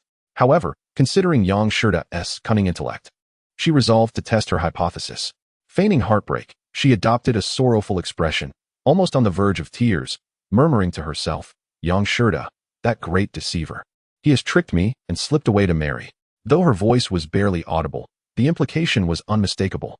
The coachman, without a moment's pause, blurted out, "How could Yang Shirda have deceived you?" Though he corrected himself mid-sentence, the coachman was acutely aware that he had been ensnared. Yet, he refused to be exposed so easily. Coughing to regain composure, "What I mean is, how did Yang Shirda deceive you? If he truly did, that would be quite ungrateful. Consider it a lapse in my judgment as well." Shangwan Wanjing, however, immediately confirmed her suspicion that the man before her was indeed Yang Shirda. Noticing his reluctance to admit it, She chose not to press further, but shot him an expressive glance laden with drama. Upon seeing her gaze, Yang Shirta realized he could no longer keep his true identity hidden from her. Yet, he felt unjustly accused by her previous statement, leading him to suspect that someone might be impersonating him to manipulate Shangguan Wanjing's affections. Chapter 50. Though perceptive, remained silent. Yang Shirta pondered increasingly that this might indeed be the case. The world was filled with extraordinary talents. Not to mention, the short old man who had so convincingly imitated voices had managed to deceive him. It was entirely plausible that someone skilled in disguise and voice alteration existed. This realization troubled him deeply, as thoughts of someone impersonating him to deceive Shangguan Wanjing swirled in his mind. He could not contain himself, exclaiming, "How did Yang Shirta deceive you? Could it be a misunderstanding? Or perhaps you mistook someone?" Seeing the fearful expression on Yang Shirta's face, Shangguan Wanjing understood that he had indeed fallen into a trap. He had connected the unrelated matters of deceiving her and returning home to marry. She found his sudden lapse in intellect amusing. Yet, recalling his cruel ruse of feigning death that had caused her distress, she felt compelled to reclaim some measure of retribution. With this thought, Shangguan Wanjing stifled her laughter, maintaining an air of deep grievance, even going so far as to crouch down dramatically, covering her face and pretending to sob, her shoulders heaving to enhance the illusion. In reality, her hands concealed a smile, but Yang Shirta could not perceive her true expression. Infuriated, he abruptly tore off the mask from his face, hastily removing the false beard and eyebrows. After rubbing his cheeks to adjust his features, he exclaimed, "Look closely. I am Yang Shirta. Quickly tell me who that scoundrel is who deceived you. I will not let him escape." Shangguan Wanjing stood up, astonished to witness the coachman transform into Yang Shirta in the blink of an eye. The previously furious Yang Shirta, now met with her incredulous gaze, was momentarily taken aback. Observing the absence of any trace of tears in Shangguan Wanjing's beautiful eyes, he suddenly realized he had been duped. However, he remained fixated on her accusation of his deceit, neglecting to seek vengeance in that moment, and pressed on, "You just said I deceived you. What exactly did I deceive you about?" Shangguan Wanjing replied with a scoff, "Humph. Someone deliberately feigned death. Does that not qualify as deceiving me?" Yang Shirta was momentarily taken aback, instinctively questioning, "What does this have to do with my return home to marry?" "You," Shangguan Wanjing interjected. "Humph. You clearly haven't gone back, yet you claim to have returned. And then you resort to sophistry." Yang Shirta sighed. "I admit I told a lie, but what is the connection between these two matters? I have done nothing to betray you.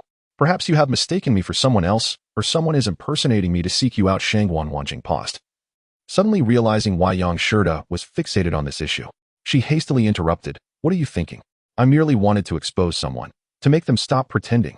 You never left here, yet you said you did. Doesn't that amount to deceiving me?" Yang Shirta finally comprehended that he had misinterpreted everything. Although Shangguan Wanjing's words were laced with ambiguity, easily leading one's thoughts astray, she hadn't explicitly stated anything. With this realization, Yang Shirta felt a wave of relief. Yet, he chose to play along, continuing the conversation with a calm demeanor. "In truth, it isn't entirely deceitful. I do have an engagement back home, and I indeed plan to venture to Shanghai for a time before marrying. I received a gift from the Taoist priest of Wufang, and after being injured recently, traveling to Shanghai is quite inconvenient. Thus, I intend to return home for my marriage during this period." Shangguan Wanjing's smile vanished in an instant.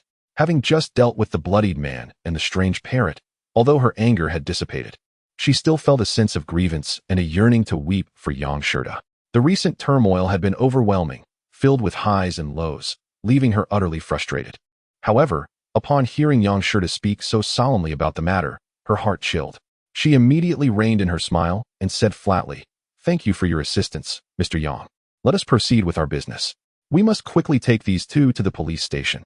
Any further delay may cost them their lives." Seeing Shangguan Wanjing's countenance change and her smile fade, Yang Shirta couldn't help but let a small smile escape his lips, nodding in agreement. However, Shangguan Wanjing, ever observant, caught that barely perceptible smile. She understood that Yang Shirta was playing along with the ruse, still attempting to deceive her. While retrieving her discarded weapons from the ground, she casually asked, "Where is your hometown? How can there still be such customs as betrothal? I thought that was unique to my region." Yang Shirta was taken aback and couldn't help but inquire, "Your region? So, you too?" Shangguan Wanjing, not allowing him to finish, nodded affirmatively. "Indeed, like you. I fled from an engagement because I did not wish to marry." Yang Shirta felt a tremor in his heart, an indescribable emotion rising within him. But he could only sigh. Avoidance is not a solution. If it's a good match, why not proceed with the marriage? As a girl, it's not safe to be out and about all the time. and the security here is rather poor, especially since Shangwan Wanjing suddenly gazed at him, interrupting once more. I am fully aware of the dangers here. Do you know why I choose to remain? What about you? Have you experienced something unforgettable? Yang Shurda sighed and decided to be candid. I have a cousin who was abducted at the age of 4. I've heard that many child traffickers are itinerant performers. They deliberately maim children to turn them into tools for profit. Some even dress young children in animal skins, merging them into talking beasts. Since then, my uncle has sold all his possessions, tirelessly searching for my cousin's whereabouts. My aunt, unable to bear the blow, has long since gone mad. My grandparents have wept for years, to the point of blindness. Thus, from a young age, I have harbored a deep hatred for those who harm children.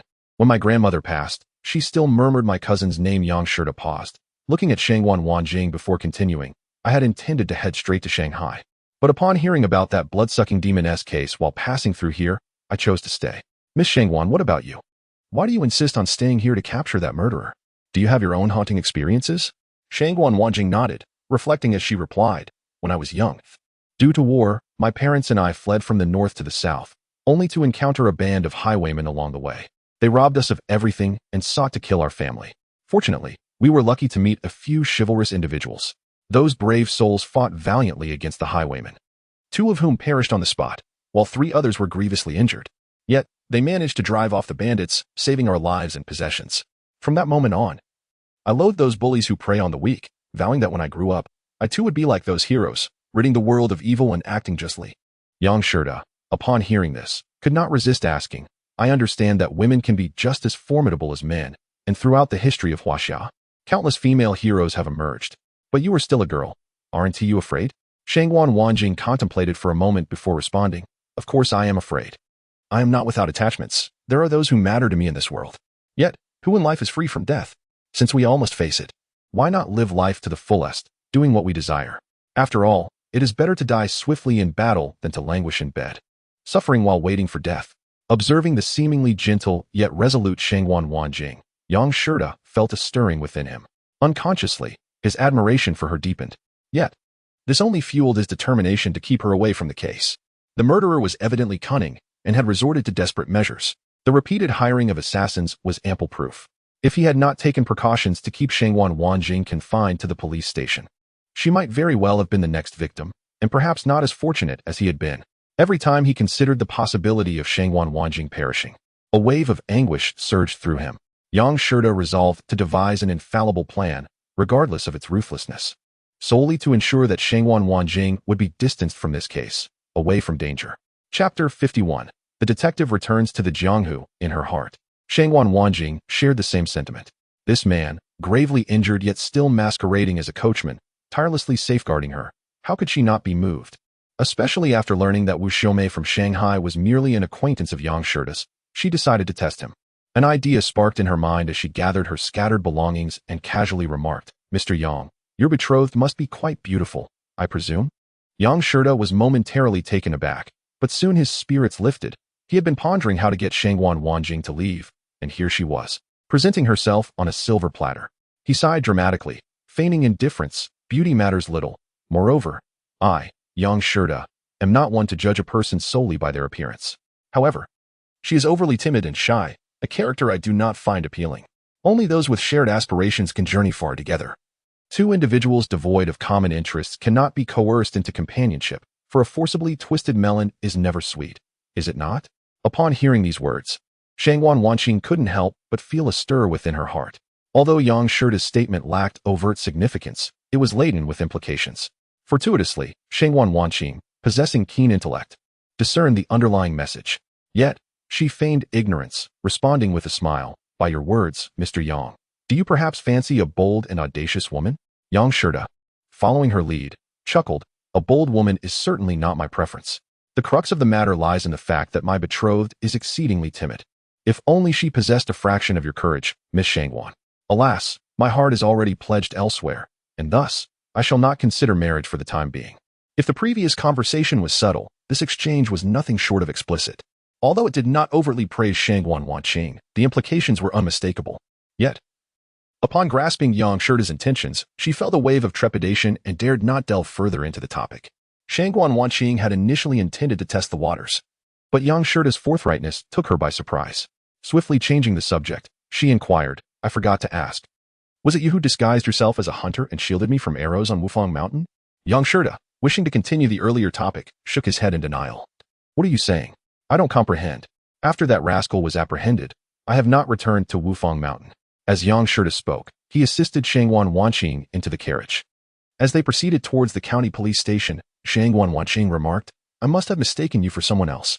As the old saying goes, a true man never changes his name or his surname. Mr. Yang, you undoubtedly embody the essence of a true man and would never adopt another's lineage. Shangguan Wanqing's taunt was remarkably shrewd, almost branding Yang Shida with the label of disdain for being someone else's descendant.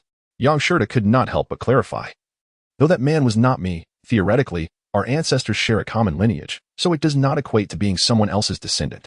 Wishing to steer clear of the topic, he shifted the conversation, asking, Miss Shangguan, do you believe Huang Yong is the true culprit? Shangguan Wanqing, fully aware of Yang Shida's attempt to change the subject, feigned contemplation. Let me ponder this. However, her thoughts were not on the matter at hand, but rather on the certainty that the hunter was indeed Yang Shida. She was unaware of how many times he had secretly aided her, but his act of shielding her from arrows on Wufang Mountain, disregarding his own safety, deeply moved her. Yang Shida, noticing her silence, pressed on for her thoughts regarding Huang Yong's guilt. Reluctantly, Shangguan Wanqing relayed the information she had gathered from the beggars. Yang Shida was quick to commend her intelligence. Miss Shangguan, you are truly astute. Your methods are indeed ingenious. Those beggars, wandering the streets, possess the most reliable information. However, I maintain that Zhang Yuanwei should be regarded as the prime suspect, though Huang Yong's culpability cannot be dismissed either. It had been some time since they had spoken so openly, and after several days of separation, their reunion felt as if there were endless topics to discuss. Shangguan Wanqing was no longer the icy beauty she had been before, and Yang Shida was no longer the taciturn man he had once been. Their conversation flowed freely as they deliberated on the case. Meanwhile, in the police station, the chief and deputy chief were engaged in a conversation over tea. Since the resolution of the Mei Tangwan case, Chief Huang's attitude towards Zheng Mengxing had noticeably improved. However, regarding the Huang Yong case, their opinions diverged once more. Chief Huang exhaled a plume of smoke and said, Mengxing, this case has lingered for too long. The higher-ups are pressing us for results, and the pressure is mounting.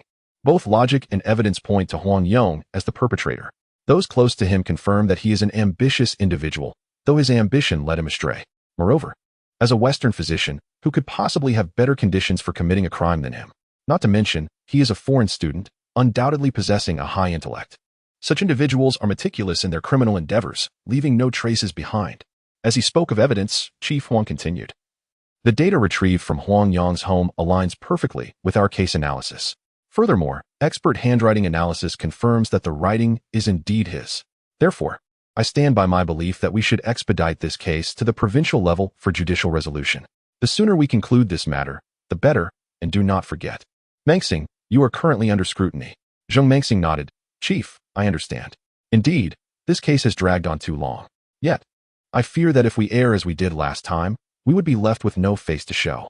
Yang Shida and Shangguan Wanqing, though no longer collaborating, were in agreement that Huang Yong was merely a scapegoat, the true culprit having deliberately used him as a shield. Chief Huang interjected. Yang Shida and Shangguan Wanqing do possess some skills, but they are not entrenched in this matter. We can consider their opinions, but we must not treat them as evidence. This case cannot be compared to the last one. The circumstances of the priest differ significantly from those of Huang Yong. The evidence before us is far more substantial than last time. Zhang Mengxing felt anxious, torn between not wanting to oppose his superior and fearing the consequences of a mistake. Furthermore, Shangguan Wanqing had not only failed to find any leads, but Yang Shida had also been missing for several days. Faced with pressure from all sides, Zheng Mengxing could only respond, Yes, I will organize the case files and submit them to the provincial office tomorrow for court review. After an afternoon of diligent work, Zheng Mengxing finally organized the case files. Reflecting on Chief Huang's analysis, he recognized its validity. After all, Huang Yong truly appeared to be the most suitable suspect from every angle. Moreover, he had personally accompanied Yang Shida to Huang Yong's clinic, where no suspicious leads had been uncovered. The following morning, the police station convened a meeting to discuss another case from days prior, the case of the missing wife. Zheng Mengxing sighed.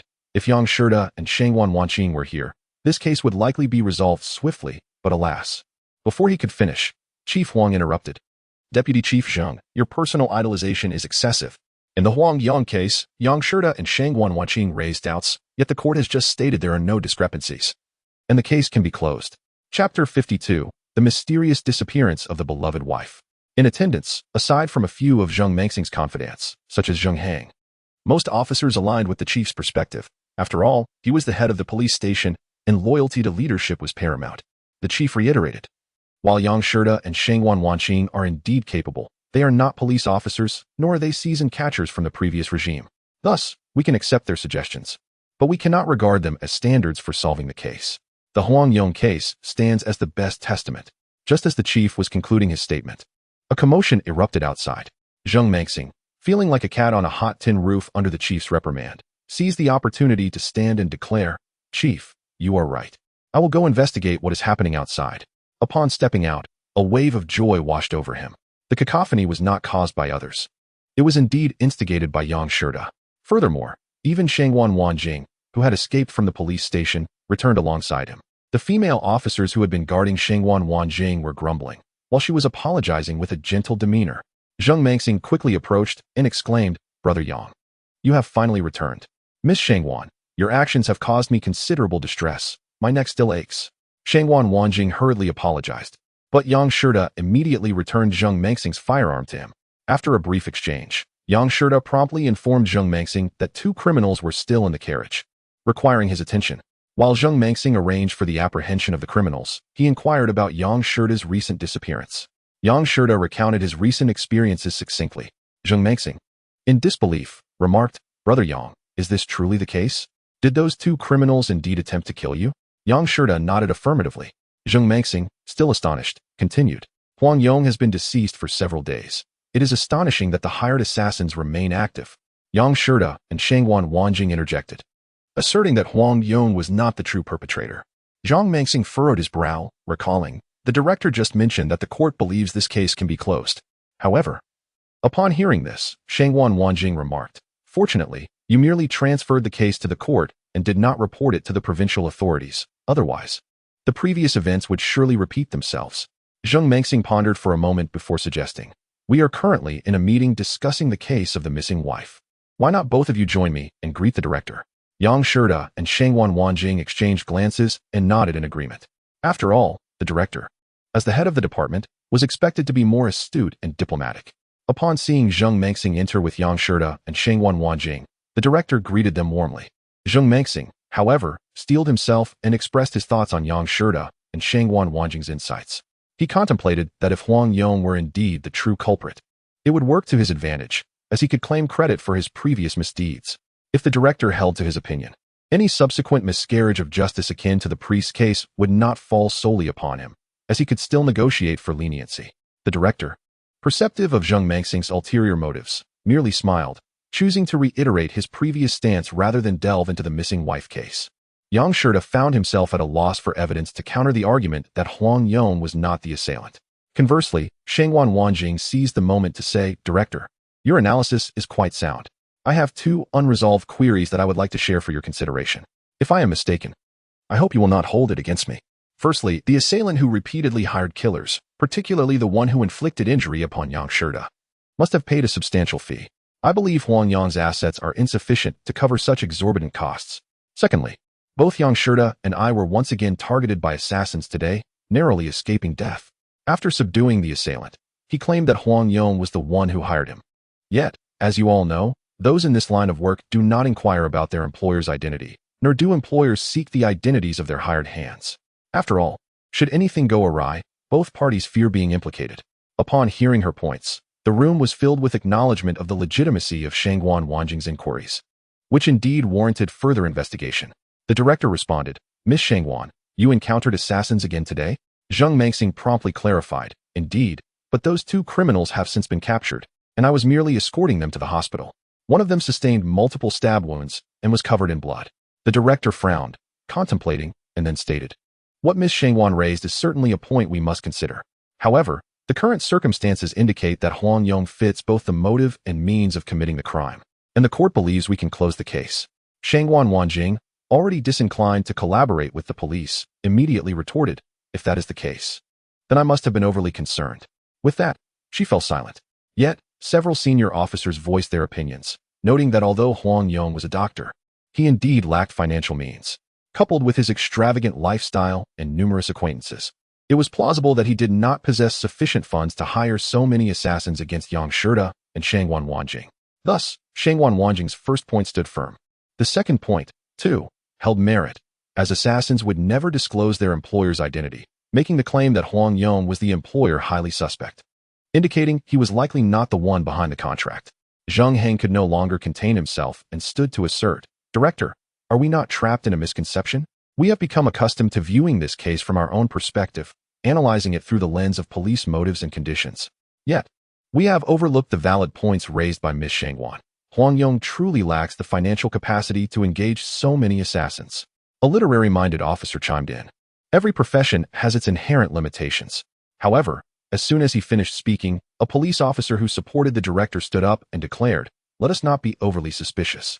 Instead, if anyone can provide evidence to overturn this case, I will immediately withdraw it from the court." Each officer seemed to be at an impasse. With the missing wife case unresolved, they risked escalating the matter to provincial authorities. After this statement, even Zheng Heng fell silent, and no one dared to speak further. The director took a sip of water and suddenly turned to Yang Shida and Shangwan Wanjing, suggesting, "What if the two of you could solve the missing wife case? I would be entirely convinced. In that case, I would surely host a grand banquet in the most luxurious restaurant to express my gratitude." Shangwan Wanjing remained unmoved, clearly uninterested in his proposal. Yang Shida, too, smiled and politely declined, preparing to take his leave. The director, adept at reading the room, recognized that their reluctance stemmed not from a lack of confidence, but rather from their discontent with him. He promptly urged, "Please, do not rush to depart. Sit down. Sit down. I understand that you are not motivated by a mere meal or my admiration. However, the case of the missing wife is indeed quite challenging. We have deliberated for some time without finding any clear direction. You two are exceptionally talented and possess noble hearts. Surely, it is not in your nature to stand idly by." Zheng Mengxing and Zheng Heng, witnessing their intention to leave, quickly began to persuade them. Acknowledging the complexities of the case, Zheng Mengxing further added, "To speak candidly, I am happier to see you both return than anyone else, and I wish to enlist your assistance. The case of the missing wife is indeed too perplexing." Yang Shida hesitated, observing the police department's leaders imploring them for help. He turned to Shangwan Wanjing and softly suggested, "Shall we first listen to their account of this case?" Shangwan Wanjing nodded and quietly took a seat. The director immediately understood that these two individuals held him in little regard. He skillfully directed Zheng Mengxing to explain the details of the missing wife case. Zheng Mengxing nodded and began recounting the bizarre case. Chapter 53. The mysterious case with no resolution. Zheng Mengxing began to narrate, stating that the case of the missing wife took place in Luwan village. Lu Youcai's beloved wife was renowned far and wide for her beauty, earning her the nickname Little Shi Shi. The enchanting beauty, reminiscent of a delicate flower, captivated many souls, leaving them utterly entranced. It was said by the matchmaker that suitors had once trampled the threshold of her home in their eagerness to propose. Moreover, young men from the vicinity would flock to her family's fields to assist with the harvest, offering their services without any expectation of remuneration, solely for the chance to glimpse her radiant visage. However, such romantic pursuits were but a rarity. Thus, it came as no surprise when she wed Lu Youcai, the son of the village's wealthiest landowner. Not long ago, Lu Youcai had accompanied his beloved bride back to her parental home when, unexpectedly, a tempestuous storm erupted, accompanied by blinding flashes of lightning. The day had begun with a brilliant sun, leaving them unprepared for the sudden downpour. Seeking refuge from the rain, Lu Youcai hastily led his wife into a nearby dilapidated temple. Coincidentally, this temple was dedicated to the five spirits, known for their dubious reputation, particularly for their penchant for desiring married women. Upon entering the temple, Lu Youcai inexplicably fainted. When he regained consciousness, he found his beloved wife had vanished without a trace. Panic-stricken, he searched frantically both inside and outside the temple, yet there was no sign of her. With no other option, he returned home, hoping she might have arrived there. However, he discovered she had not returned, prompting him to summon his household staff to assist in the search, while he himself rushed to her family's residence. Upon arriving at her parents' home and inquiring about her, he was met with claims that she had not returned at all. Thus began a relentless search by a large group of individuals over several days, yet no trace of her was found. Her family, upon realizing her absence, suspected that Lu Youcai had harmed her. Her brothers, along with some men, stormed Lu Youcai's home, declaring that unless she was returned, they would not let the matter rest. Meanwhile, the Lu family, having found no leads after several days of searching, began to suspect that their daughter-in-law had clandestinely maintained a relationship prior to her marriage, and that she had taken advantage of Liu Youzai's unconsciousness to elope with her former lover. Here, Zheng Mengxing paused to sip water before continuing, asserting that both families had their valid concerns, each with their own perspective on the unfolding drama. The family of the vanished bride insisted that since she had been carried away in a grand procession, her absence was intolerable, and they demanded her return. Conversely, the Liu family claimed that prior to marrying Liu Yukai, she had indeed had a suitor named Zhao Wei, who had not yet taken a wife. They suspected that old flames had rekindled, leading her to elope with him. As the conversation progressed, Yang Shida interjected, suggesting that they should directly seek out Zhao Wei. Zheng Mengxing sighed in response, lamenting that if it were that simple, they would not be convening this discussion after such a prolonged search for leads. They had initially approached Zhao Wei, but the outcome was far from what they had envisioned. Zheng Mengxing recounted that Zhao Wei, despite being the bride's former suitor, appeared to be a simple and honest man, lacking the cunning or malice typically associated with deceit. Moreover, witnesses confirmed that at the time of her disappearance, Zhao Wei was not in the county, having traveled elsewhere. Although the police lacked concrete evidence, they detained Zhao Wei for interrogation while also reaching out to his acquaintances. Ultimately, it became clear that Zhao Wei had not lied. He had no alibi for the time of the incident, nor any evidence against him. The police also spoke with the Liu family's relatives, who expressed satisfaction with the bride, indicating no motive for resentment or harm towards her. Out of desperation, the Liu family sought the help of a medium, who, after performing rituals, proclaimed that the spirit from the Five Spirits Temple had abducted the bride, drawing attention to the temple's notorious reputation for attracting ill-fated tales. Following Zheng Mengxing's account, the chief of police shared that, based on their experience, there were 3 potential avenues for investigation: the husband as the murderer, the bride eloping with her lover, or the possibility of a lurking criminal at the scene, who might have taken advantage of the storm to commit the act. He elaborated that the peculiar nature of this case was further compounded by the elimination of these theories. Firstly, Liu Yukai held a deep affection for his bride, especially as newlyweds, providing no motive for murder. Secondly, while the bride had indeed had a suitor prior to her marriage, Zhao Wei, despite intense interrogation, denied any involvement in her abduction, and evidence indicated he was not in town during her disappearance. Lastly, thorough investigations at the Five Spirits Temple revealed no signs of anyone else having been present at the time of the incident. The chief's analysis left the group pondering the elusive nature of the case, particularly the notion of the temple's spirit, which could not be disregarded. Zheng Mengxing instinctively glanced at Yang Shida, eager to hear his thoughts. After a moment of contemplation, Yang Shida inquired whether any signs had been discovered near the temple. Zheng Mengxing shook his head, indicating that the surrounding area was paved with blue bricks, making it nearly impossible to find any traces, especially given the torrential rain that would have washed away any potential evidence. Yang Shida frowned, reconsidering his initial desire to visit the scene of the event. The rest of the police force observed him curiously, prompting Yang Shida to express that the chief's insights were astute, yet the case remained perplexingly intricate. Excluding Zhao Wei from suspicion proved to be a formidable challenge. Although he was confirmed to be out of town, the possibility remained that he could have returned secretly, and there was also the chance that he might have conspired with others to orchestrate the abduction. Moreover, given Zhao Wei's business dealings, he likely had numerous places to hide, complicating the search for him. The group collectively recognized the validity of Yang Shida's assertions. Yet they were acutely aware that the investigation's most challenging aspect lay in the absence of any evidence from the temple's vicinity, particularly with the rain having obliterated any potential leads. The director, with a furrowed brow, gazed anxiously at Yang Shida and Shangguan Wanjing, stating, "Indeed, this case has proven to be exceedingly challenging, which is why we seek your esteemed assistance in solving it." However, Yang Shida remained troubled, unable to devise a solution. Observing Yang Shida's predicament, the director chuckled, "Both of you are extraordinary talents, far beyond us mere mortals. Perhaps it would be best if you ceased doubting our capabilities in the case of Huang Yong." Before Yang Shida could respond, Shangguan Wanjing interjected coolly, "Director, are you truly peering through a crack in the door? Why test our abilities with such a trivial case?" Chapter 54. Shangguan Wanjing's unusual strategy. Everyone present understood that the director was employing a tactic of provocation. Similarly, they perceived Shangguan Wanjing's remarks as mere jest born of frustration. Yet, when Zheng Mengxing turned to her with a questioning gaze, he inquired, "Trivial case? Miss Shangguan, are you serious?" Shangguan Wanjing retorted, "Is such a matter worthy of jest?" Her words hung in the air, leaving everyone stunned, gazing at her in bewilderment. The director's eyes brightened, prompting him to ask, "What leads you to say this, Miss Shangguan?" She replied slowly, "From my understanding, Mr. Yang has never claimed to be an extraordinary talent, nor have I. Like all of you, we are but ordinary individuals.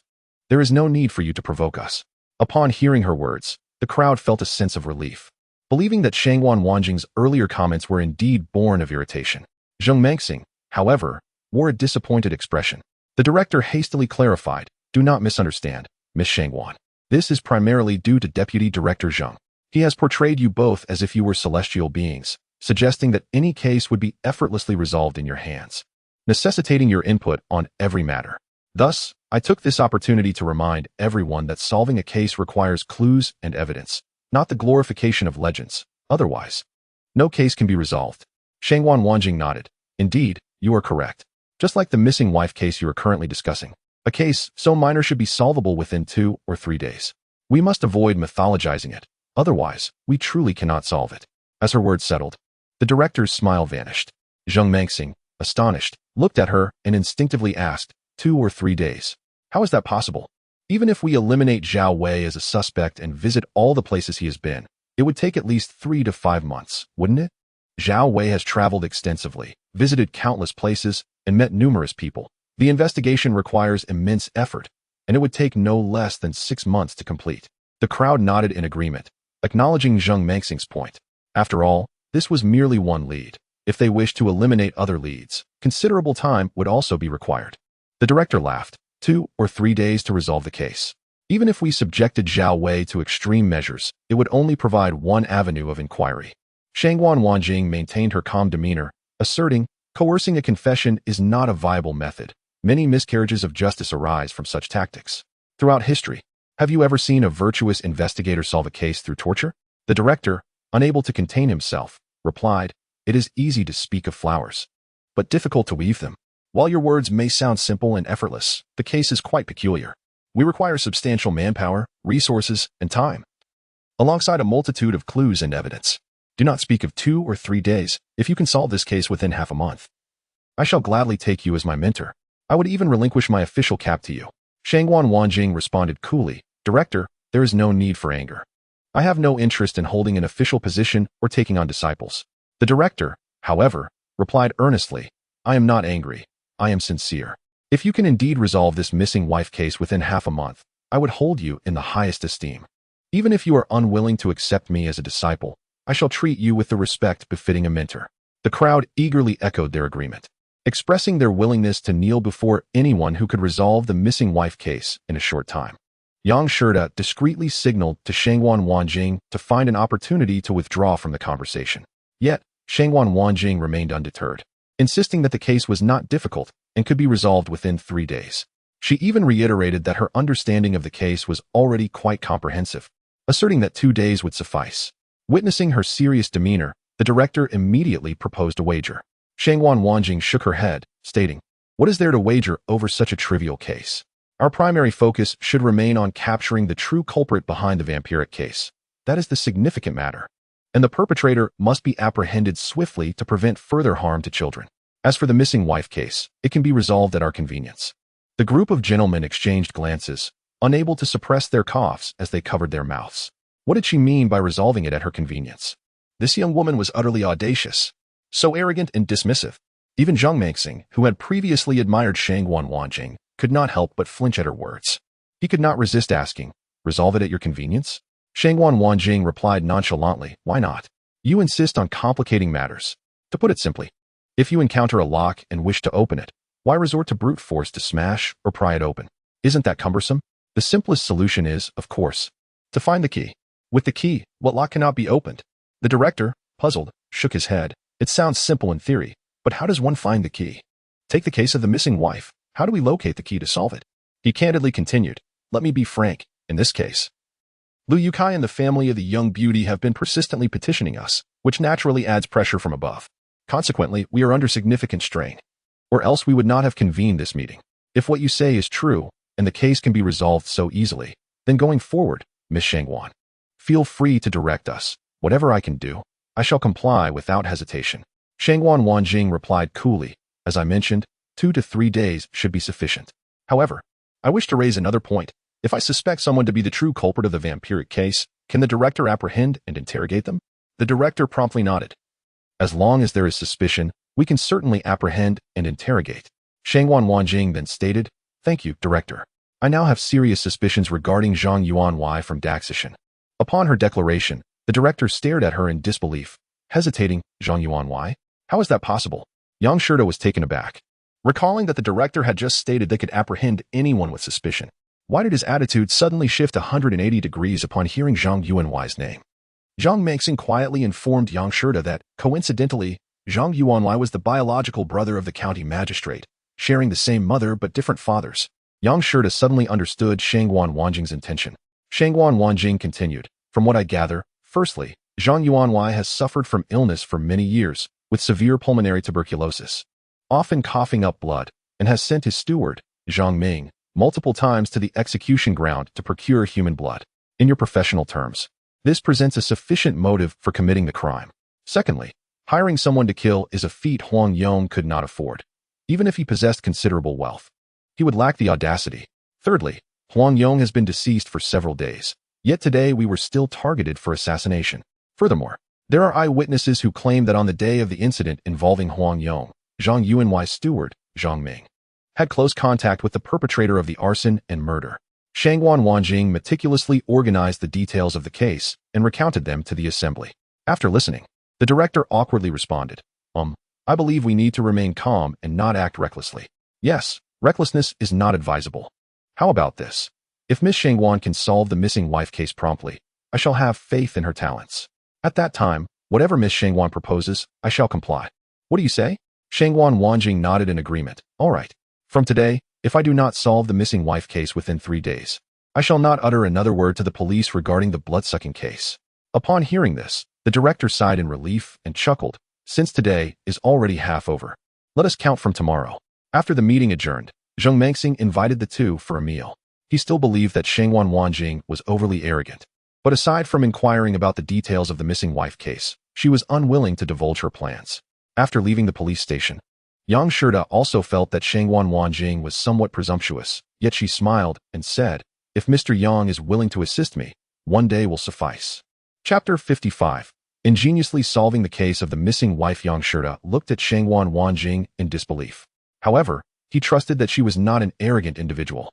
And as they walked, he curiously asked, "I will do my utmost to assist you, but I am curious, how do you intend to solve the case?" Shangwan Wanjing glanced around, ensuring no one was watching, before responding, "It is quite simple. Do you remember the medium, the old lady? She is our breakthrough." Yang Shida paused, instinctively asking, "The medium? She is the breakthrough?" Shangwan Wanjing nodded, "Indeed."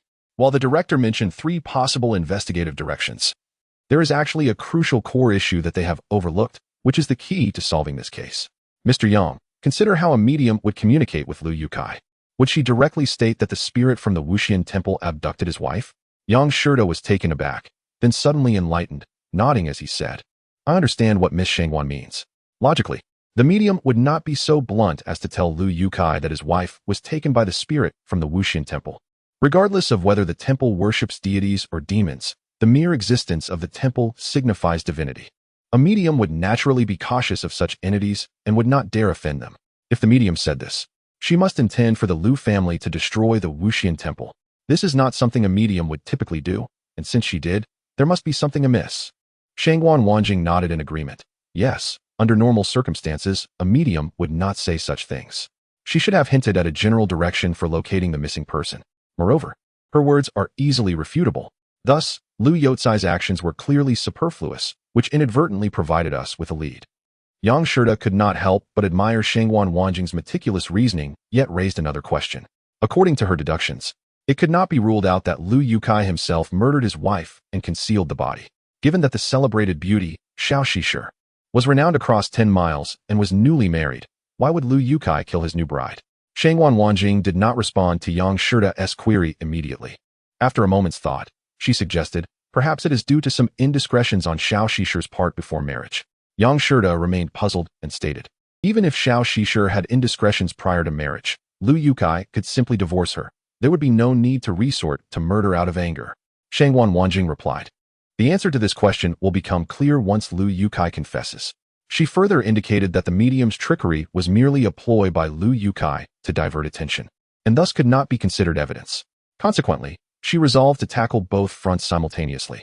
She had no interest in coercing a confession, but aimed to have Lu Yukai confess on his own accord. Yang Shida was taken aback and inquired how Shangwan Wanjing planned to achieve this. Unable to contain himself, he asked, "You wouldn't have me disguise myself as Xiao Shishir to trick Lu Yukai, would you? That's impractical. While I can manage basic disguise techniques, I have only scratched the surface. It's easy enough to avoid recognition, but imitating someone else is quite a challenge, especially since I have no idea what Xiao Shishir looks like." Upon hearing this, Shangwan Wanjing could not help but laugh, perhaps due to their long-awaited reunion and the many experiences they had shared, all of which were fraught with peril, yet ultimately safe. In a playful manner, she winked at Yang Shida and teasingly asked, "Mr. Yang, how do you think we can make him confess?" Yang Shida pondered for a moment before earnestly replying, "Regardless of your methods, it is impossible for me to dress as a woman. However, I could masquerade as a fortune teller. That would not pose a problem. Don't think I can't do it. Even if I could, I would refuse. There is no room for negotiation. I would rather die than compromise." Shangwan Wanjing laughed heartily, yet continued to jest. For the sake of solving the case, what harm is there in a little sacrifice? "Mr. Yang, to be honest, I am quite curious about how you would appear as a woman." Yang Shida frowned, contemplating alternative methods. After a moment, a light sparked in his eyes as he suggested, "How about this? Since you suspect that Xiao Shishir was murdered by Lu Yukai, I could pose as a feng shui master and visit the Lu residence to gather some insights." Surprised by Yang Shida's quick adaptability, Shangwan Wanjing responded, "That is a great idea, but why not disguise yourself as a fortune teller? That would allow for easier access to the Lu family and would be more persuasive." Yang Shida shook his head. While a fortune teller would indeed have easier access to the Lu family and be more convincing, it would also be easier to expose me. I have learned some feng shui knowledge from my master, but this is not like fortune telling, where it is not so easy to reveal your true knowledge. After understanding this, Shangwan Wanjing agreed, stating that since Yang Shida had the resources to confront Lu Yukai, she would focus on dealing with the medium. Having finalized their plans, they set off to act independently, confident that the case could be resolved swiftly. However, Yang Shida remained curious about how Shangwan Wanjing intended to deal with the medium. To his surprise, upon this inquiry, Shangwan Wanjing's cheeks flushed, and she simply said she had her methods, urging Yang Shida not to pry further. Yang Shida was momentarily taken aback. Although he was indeed curious about her methods, seeing her shy demeanor compelled him to hold back from asking more questions. Thus, they agreed to reconvene that evening at the inn, each proceeding with their respective tasks. That afternoon, outside the Lu residence, a man resembling a feng shui master quietly appeared, glancing around with a frown and a sigh. From his demeanor, it seemed he was searching for a suitable location. Nearly 10 meters away from the Lu residence, he stood across the street, observing his surroundings for nearly half an hour before finally approaching the Lu household. The feng shui master claimed he was passing by, feeling a bit parched, and sought a drink of water. Such individuals command respect from anyone. Everyone understands that even if they may not be useful, they certainly should not be offended. To anger such a person could lead to unforeseen consequences, where one might find themselves at a disadvantage. Therefore, the elderly landlord of the Lu family graciously welcomed the man into his home, personally serving tea and water. After sipping a few mouthfuls of tea, the man suddenly stroked his long beard and mysteriously remarked, "Do not commit a small evil, nor neglect a small good. I merely asked for a sip of water, yet you treat me with such warmth. A drop of kindness should be repaid with a fountain. Allow me to offer you a few words of caution to avert potential calamities." The old landlord was taken aback and expressed his gratitude, urging the gentleman to speak plainly. The man then rose and began to stroll around the grand estate, surveying his surroundings before finally declaring, "I do not know who designed this estate, but its flaws far outweigh its benefits. While it may attract wealth, it brings misfortune to future generations. If changes are not made in time, there may be no descendants left to inherit." He cautioned that some truths could not be divulged and urged the landlord to discern the implications himself. The old landlord, astonished, bent in a bow and implored the gentleman to elaborate, promising a substantial reward. The man frowned slightly and said, "In our worldly travels, we must heed the law of cause and effect. Since you are so hospitable, I shall speak plainly. This estate is divided between yin and yang. A yang residence should ideally have a soaring dragon, not a lurking tiger. However, though your estate appears to balance the two, it is built against the mountain, with the south being high and the north low, creating a scenario where the dragon is elevated and the tiger is diminished. Such a layout will inevitably incite conflict between the two, leading to bloodshed and misfortune, perhaps even the demise of spouses." Upon hearing this, the old landlord trembled, clearly unsettled. Memories of his son and daughter-in-law, as well as the little beauty, flooded his mind. Moreover, a common saying came to his thoughts. A monk from afar speaks with resonance. Recognizing the man's foreign accent, the landlord felt a wave of anxiety wash over him. Yet, having spent a lifetime as a landlord, he feigned composure and laughed, insisting that the gentleman must have misinterpreted the situation, as his family had always lived in harmony without any calamities. The man merely smiled faintly, asserting that the estate's layout was indeed as he described, and misinterpretation was out of the question. As the landlord guided him back to sit down, pouring more tea and requesting him to elaborate further, the man cheerfully replied, "To be frank, your heirs may face the danger of losing a spouse. If you remain unconvinced, your son may even encounter legal troubles." Chapter 56. A brilliant scheme by Shangwan Wanjing. Upon hearing this, the old landlord felt as though he were perched on a bed of nails. He sighed, "You truly possess extraordinary insight. My son is indeed in danger of losing his wife. He has already lost her." The man, surprised, stroked his beard again and continued, "I had anticipated this, believing it would merely be a recent occurrence based on the estate's feng shui, yet it appears the situation has already transpired. Following this, legal troubles will arise." The old landlord, taken aback, clasped his fists together and asked the man for guidance. The man chuckled, "I seek only a connection when assessing feng shui, and I do not accept payment. Since we are fated to meet, I shall offer my counsel. I have come to your locality at the request of County Chief Zheng to help him find a site of auspicious feng shui. Your hospitality has compelled me to share my insights. Feng shui emphasizes harmony, leading to the adage that it is the fortunate who inhabit a space, while the unfortunate lose it. Although your estate has its issues, solutions do exist, but I require your son's birth date to make accurate predictions. Is your son currently at home?" The old landlord eagerly nodded, affirming that his son, Lu Yukai, was indeed at home, and he called for him immediately. Upon seeing Lu Yukai, the man frowned and rose, apologizing, "I am truly sorry, but I cannot assist with your family's matters. You would be better off seeking someone more skilled." Without hesitation, he turned to leave, as if pursued by an army. The landlord and his son were astonished and hurriedly stopped him, unwilling to let him depart. Reluctantly, the man furrowed his brow and sighed. "Given the tragic circumstances of the lady's death, I truly cannot." The old landlord was momentarily stunned and remarked that his daughter-in-law's fate was uncertain, having been abducted by the demon of the Five Immortals Temple. Could it be that the demon had already harmed her? The man sighed again, glanced around to ensure no one else was present, and whispered, "The estate's layout has indeed caused turmoil. Since the dragon still lives, the tiger must surely perish. What connection does that have with the Five Immortals Temple?" The old landlord was momentarily confused, but Lu Yotsai's face turned pale with rage as he shouted, "Who is this madman? Speak such nonsense again, and I'll unleash my dogs upon you." Surprised by his son's sudden outburst, the old landlord seemed oblivious to the source of his anger. He urged the gentleman not to take offense while instructing his son to apologize. The man, embodying the demeanor of a sage, chose not to engage in a quarrel, but instead shook his head and sighed. "Bitter medicine is often hard to swallow. Out of respect for your father's hospitality, I shall offer a few more words of wisdom. Though the tiger lies dead, the dragon cannot remain unscathed. In 3 days, the dragon will surely encounter bloodshed. At best, it will lead to imprisonment. At worst, your life may be forfeit." Lu Yukai, visibly seething with anger, dared not utter another word, clearly feeling guilty. The man continued, "You must have been unable to sleep well of late. I only offer this advice because of your father. Heed my counsel and promptly seek a skilled practitioner to rectify the situation. Should you ignore my warnings, regret will be your only companion." With that, the man refused to say any more and turned to leave once again. The old landlord, noticing his son's pale face, quickly stopped the man, begging him for guidance and a solution. The man hesitated for a moment before sighing, "Very well, very well.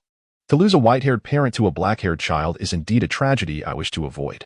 Since you genuinely seek assistance, do not shy away from the truth. I will ask questions, and you must answer. Should you conceal anything, I will be powerless to help. Now that the tiger is dead, I must ascertain how it met its end. Which of the 5 elements, metal, wood, water, fire, or earth, does it pertain to? In the world, all things arise and fall in relation to one another. The remedy lies here. By altering the estate's layout, malevolent forces will be kept at bay, allowing you to avert this calamity." Though Lu Yotsai's face was ashen, he remained silent, unwilling to confess. The old landlord, observing his son's expression, quickly understood and suggested they move indoors to discuss matters more privately, as the current location was unsuitable. Once inside, the old landlord closed all doors and windows, urging his son to speak the truth, warning that avoiding the issue would lead to dire consequences. After a moment of hesitation, Lu Yukai finally spoke. But he neither explained how the tiger had died nor where it had met its end, only saying that the tiger's demise was related to water. The man did not press further, merely stating that within the 5 elements, there is a saying, when soldiers come, they must be met with soldiers. When water arrives, it must be covered with earth. Thus, earth is the natural enemy of water. He then advised the two on how to modify the estate's layout, indicating that the north represents water, and urged Lu Yukai to refrain from traveling north for the time being. He repeatedly insisted that Lu Yukai should remain indoors for 3 months, assuring him that after this period, the calamity could be resolved. Meanwhile, Shangguan Wanjing had anticipated that Lu Yukai would not easily confess, for murder necessitates retribution.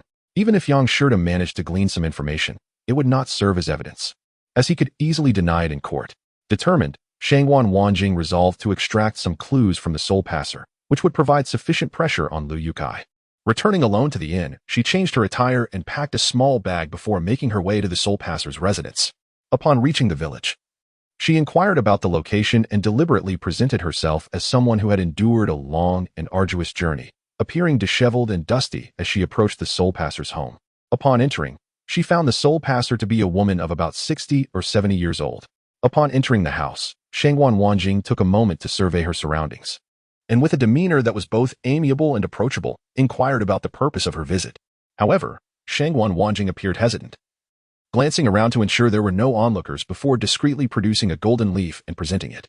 The elderly woman accepted the gold leaf, and only then did Shangguan Wanjing whisper her request. She sought guidance on where to go in order to preserve her life. The old woman, having secured the gold leaf, observed that although the young lady appeared composed, there was an unmistakable air of anxiety etched upon her brow.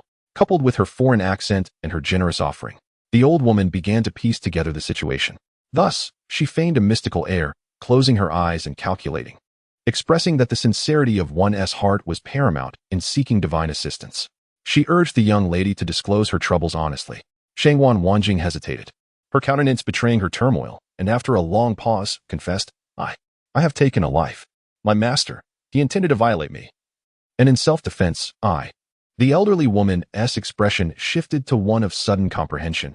It was no wonder the girl appeared so disheveled and distressed, yet generous. Evidently, she was a servant from a wealthy household who had fled after committing murder to escape her master's advances. As the old woman continued to observe Shangguan Wanjing's embarrassed and fearful demeanor, her confidence in her deductions grew. Despite the young woman's tousled hair and weary appearance, her beauty was undeniable, accentuated by her graceful form. It was only natural that such a captivating figure would attract unwanted attention. The old woman conjectured that the girl must have been pursued relentlessly, ultimately seeking refuge here for guidance. With this in mind, the old woman inquired about Shangguan Wanjing's birth date and fortune, using her accent to surmise the direction of her hometown. Rising from her seat, the old woman lit 3 incense sticks at the altar, bowed several times, and solemnly uttered, Supreme Lord, I implore you. After a lengthy chant, she abruptly stood and stated, Do not worry, young lady. If you follow my guidance and proceed discreetly northward, avoiding your hometown for the time being, you shall remain safe. Shangguan Wanjing expressed her gratitude profusely, her innocence shining through as she remarked, Great sage, I am utterly exhausted from my journey. Please, if you could send a divine escort for me, I would be immensely grateful. The elderly woman, taken aback, found herself both amused and perplexed. After clearing her throat, she regrettably explained that such a request could not be fulfilled.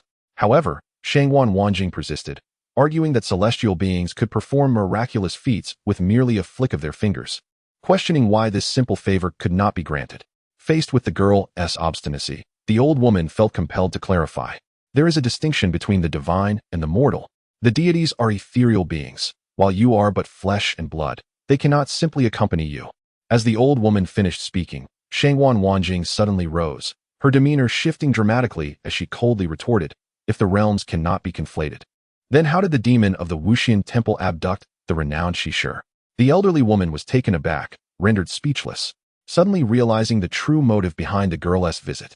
Shangguan Wanjing had cleverly maneuvered the conversation, placing the old woman in a precarious position. As this was a question the old woman could not hope to answer, struggling to maintain her facade, the elderly woman feigned ignorance, gazing blankly at Shangguan Wanjing while claiming she did not understand her words. Shangguan Wanjing, with a chilling smile, replied, Your lack of knowledge is inconsequential. I am aware that she sure has already fallen victim to Lu Yukai's hand. She accused the elderly woman of colluding with Lu Yukai, warning her that she should fear the same fate as him. The old woman, confronted with relentless inquiries, began to tremble with panic, yet she continued to evade the truth. Searching for excuses, she claimed that there were many visitors each day and that it was impossible for her to remember them all, let alone Lu Yukai. Moreover, she professed ignorance regarding Shi Shi's whereabouts. Shangwan Wanjing responded slowly, "It matters not. Continue your charade. But allow me to be candid. Your only path to survival lies in complying with my instructions. Otherwise, your remaining days will be spent behind bars." She elaborated, "First, by shielding a murderer, imprisonment is inevitable. At your age, it is unlikely you will ever see freedom again. Second, the fewer people who know of this matter, the better. Consider whether Lu Yukai might silence you to conceal his crime. What sort of man is he, capable of murdering his own wife? Lastly, cooperating with the authorities may grant you a chance at redemption. If you are truly innocent, justice will prevail." Upon hearing this, the elderly woman gazed at Shangwan Wanjing in astonishment, asking, "Are you a police officer? Have Shi Shi's family already appealed to the province?" Realizing the old woman had misunderstood her, Shangwan Wanjing seized the opportunity, neither confirming nor denying the assumption, but rather speaking with earnest gravity. "You must comprehend your current predicament. This is your sole opportunity for self-preservation. Should you continue to withhold the truth, the consequence will be incarceration." The elderly woman, now thoroughly flustered, could no longer contain herself. Exclaiming, "I am innocent. It is not my fault." She then divulged that Lu Yukai had indeed visited her, but he had not inquired about his wife's whereabouts. Instead, he had asked whether the demon of the Wuxian temple had abducted Shi Shi and whether she would ever return. The elderly woman, seasoned in reading people, understood that Lu Yukai was not seeking her guidance, but rather attempting to conceal his embarrassment over his wife's disappearance. The old woman, tempted by the prospect of the silver coins Lu Yukai had offered, suddenly recalled that Shi Shi was well known, and she suspected the young woman had eloped with a lover.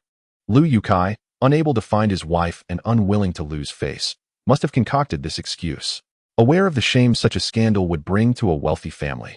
The elderly woman feigned ignorance while subtly endorsing Lu Yukai's narrative, claiming that Shi Shi had indeed been taken by the demon. Shangwan Wanjing nodded in response. "If your claims are true, I assure you that you will not bear any criminal liability. You were unaware and did not assist Lu Yukai. You merely echoed his words, believing that Shi Shi had run away with a lover." After a brief pause, she shifted her tone, saying, however, "What you must do now is to promptly go to the police station and confess everything. Only then can you prevent Lu Yukai from silencing you." After a thorough entreaty, the elderly woman nodded vigorously, expressing her willingness to accompany Shangwan Wanjing to the police station. Shangwan Wanjing exhaled in relief, her thoughts drifting to Yang Shida and the progress of his endeavors. At present, Shangwan Wanjing no longer hesitated and hurriedly brought the elderly woman to the police station to prevent any further complications. As dusk fell, Yang Shida accompanied Shangwan Wanjing and the elderly woman to the police station, where both directors were present. Upon seeing the situation, they appeared utterly perplexed. Zheng Mangxing was the first to inquire, "Brother Yang, why did you bring this old lady to the police station?" Yang Shida did not respond immediately. Instead, he turned to the elderly woman, who promptly recounted the events, asserting that she was not an accomplice of Lu Yukai. Upon hearing this, the two directors exchanged bewildered glances. Yang Shida quickly suggested that they discuss the matter inside, and the group entered the office. It was then that the director looked at Yang Shida and remarked, "I never anticipated that you would seek her out, but does this truly clarify anything? The old woman's statement does suggest that Lu Yukai is deliberately concealing something. It could mean, firstly, that Lu Yukai did indeed murder the young beauty and is trying to divert attention elsewhere. Or secondly, perhaps the young beauty truly eloped with another man, and Lu's family wishes to keep this embarrassing incident under wraps." Before the director could finish, Yang Shida interrupted. "This elderly woman was brought by Shangwan Wanjing. We split into two teams this afternoon. I disguised myself as a feng shui master and visited Lu's household, conversing with the landowner and his son for the entire afternoon." Yang Shida shared his observations, and as they listened, realization dawned upon them. They immediately exclaimed, "You two are indeed exceptional talents. If what Mr. Yang says is true, then Lu Yukai is undoubtedly the prime suspect." The director promptly summoned Zheng Heng to lead a team to apprehend Lu Yukai at the landowner's home in Luwan village. Zheng Mengxing then declared that, to avoid any unforeseen complications, they would conduct an interrogation that very night in hopes of solving the case swiftly. If Lu Yukai revealed the location of the young beauty's remains, the case could be resolved. The director gazed at Yang Shirda and Shangguan Wanjing in astonishment, genuinely impressed, and remarked, "It's undeniable. You two are truly prodigious talents. I initially thought that Miss Shangguan's claim of being able to solve the case in her spare time was mere bravado, yet here we are, just half a day later. And the case is nearly unraveled. I am not one to go back on my word. Starting today, Before the director could finish, both Yang Shirda and Shangguan Wanjing interrupted him, insisting it was unnecessary. Shangguan Wanjing sincerely stated, "The case has not been solved yet. We have merely found a direction to pursue. Until Lu Yukai confesses and the body is located, the case cannot be considered resolved." Zheng Mangxing promptly shifted the conversation, asking how they came to suspect Lu Yukai and how they discovered the connection to the spirit medium. It was known that the police station had convened several meetings regarding this case, with everyone believing that Lu Yukai had no motive for murder and no discernible flaws in his alibi. Yang Shirda pointed at Shangguan Wanjing and said, "This is all thanks to Miss Shangguan. When you presented the case to us, she noticed an overlooked detail. As a spirit medium, it is generally impossible for one to disclose which temple or deity abducted someone." After Yang Shirda's explanation, the director and Zheng Mangxing suddenly grasped the situation, looking at Shangguan Wanjing with admiration, acknowledging her meticulous thought process. Yet, Shangguan Wanjing humbly replied that without Yang Shirda's assistance, she would have remained merely suspicious. Everyone reiterated that Yang Shirda and Shangguan Wanjing truly complemented each other. One possessed keen insight and the other exceptional skills. Their collaboration promised to resolve any case. Moreover, their pairing was one of beauty and talent, indeed reminiscent of celestial partners. Hearing this, Yang Shirda's mind sparked with clarity. His previous plan to dismiss Shangguan Wanjing was now rendered unnecessary. However, he still needed to gauge her attitude. Chapter 58. Yang Shirda's plan foiled. The phrase celestial partners caused Shangguan Wanjing to blush deeply, feeling bashful. Yang Shirda quickly clarified that Shangguan Wanjing was already betrothed back in her hometown, urging everyone not to make unfounded remarks. Upon hearing his words, Shangguan Wanjing chose not to elaborate, and the group, wishing to avoid awkwardness, shifted the topic. The director then turned to the female officer, instructing her to swiftly book a high-end restaurant, as he wished to treat Yang Shirda and Shangguan Wanjing to a welcome dinner to express his gratitude personally. Both Yang Shirda and Shangguan Wanjing immediately declined, stating that such extravagance was unnecessary. Shangguan Wanjing further insisted that the case of the missing wife had not yet been solved. They had merely identified a potential direction, having temporarily eliminated two other possibilities. Given the gravity of the situation, Lu Yukai would not easily confess. If he remained silent, the case would stagnate. Therefore, Shangguan Wanjing urged the director to promptly apprehend Lu Yukai and assess the situation post-interrogation to formulate a plan. Seeing Yang Shirda and Shangguan Wanjing's steadfastness, the director ceased his persuasion and said, "Very well, let us first interrogate Lu Yukai. Once he confesses, I will personally thank you both at the finest restaurant. Regardless, your assistance has been invaluable. The other two possibilities, such as the young beauty eloping or being abducted, are the most challenging to investigate. If we can eliminate these two scenarios, our task will become significantly easier." As expected, once Lu Yukai was confined to the interrogation room, no matter the methods employed, he stubbornly refused to confess. Even when the spirit medium and Yang Shirda, disguised as a feng shui master, confronted him together, Lu Yukai remained obstinate. Not only did he refuse to admit guilt, but he also threatened the police, alleging that they intended to coerce a confession. He warned that if he were not released, he would escalate the matter to provincial authorities. Yang Shirda pointed at Lu Yukai and exclaimed, "How can you deny it after such a short time? This afternoon, you told me that the young beauty's death was related to the element of water. Are you still denying it?" Lu Yukai glanced at Yang Shirda, then shouted, "Nonsense! You are slandering me. I do not comprehend what you are saying. How can you accuse me unjustly? Let me remind you, defamation carries legal consequences. When I get out, I will not let you off easily." Zheng Hang, hearing this, angrily retorted, "Do you not understand what pain is unless we apply severe measures?" Lu Yukai, undeterred, replied, "You cannot solve the case but are adept at coercing confessions. Do you think I am ignorant of the law? Coercive interrogation is illegal. Even if you manage to extract a confession, in court it will not hold weight. I can easily deny it and countersue for your use of extrajudicial punishment. None of you will escape." Everyone was at a loss, staring at the arrogant Lu Yukai with a sense of helplessness. Lu Yukai was evidently not an ordinary citizen. His father was the wealthy landowner of Luwan village, and he had received a superior education. Moreover, they lacked direct evidence to prove Lu Yukai was the murderer, putting the police under significant pressure due to his family's connections. Even if they wished to employ severe measures, it would be difficult to extract any useful information from him. as long as they could not locate the young beauty. The police would remain in a passive position. Given Liu Yotsai's education, he was well aware that once he confessed, he would have no retreat. Observing the officer's helpless expressions only emboldened Liu Yukai further, as he berated the police for being incompetent and accused Yang Shida of deceit. Zheng Mengxing attempted to reason with him, but Liu Yukai interrupted, declaring, "Enough with the idle chatter. If you have evidence, take me to court. If not, cease your baseless accusations and release me.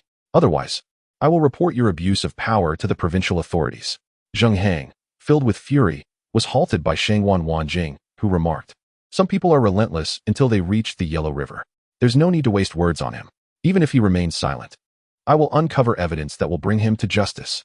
Liu Yukai, taken aback, suddenly shouted at Shangwan Wanjing, "It's you. I recognize you now. You're the one from the newspaper, the infamous Shangwan Wanjing.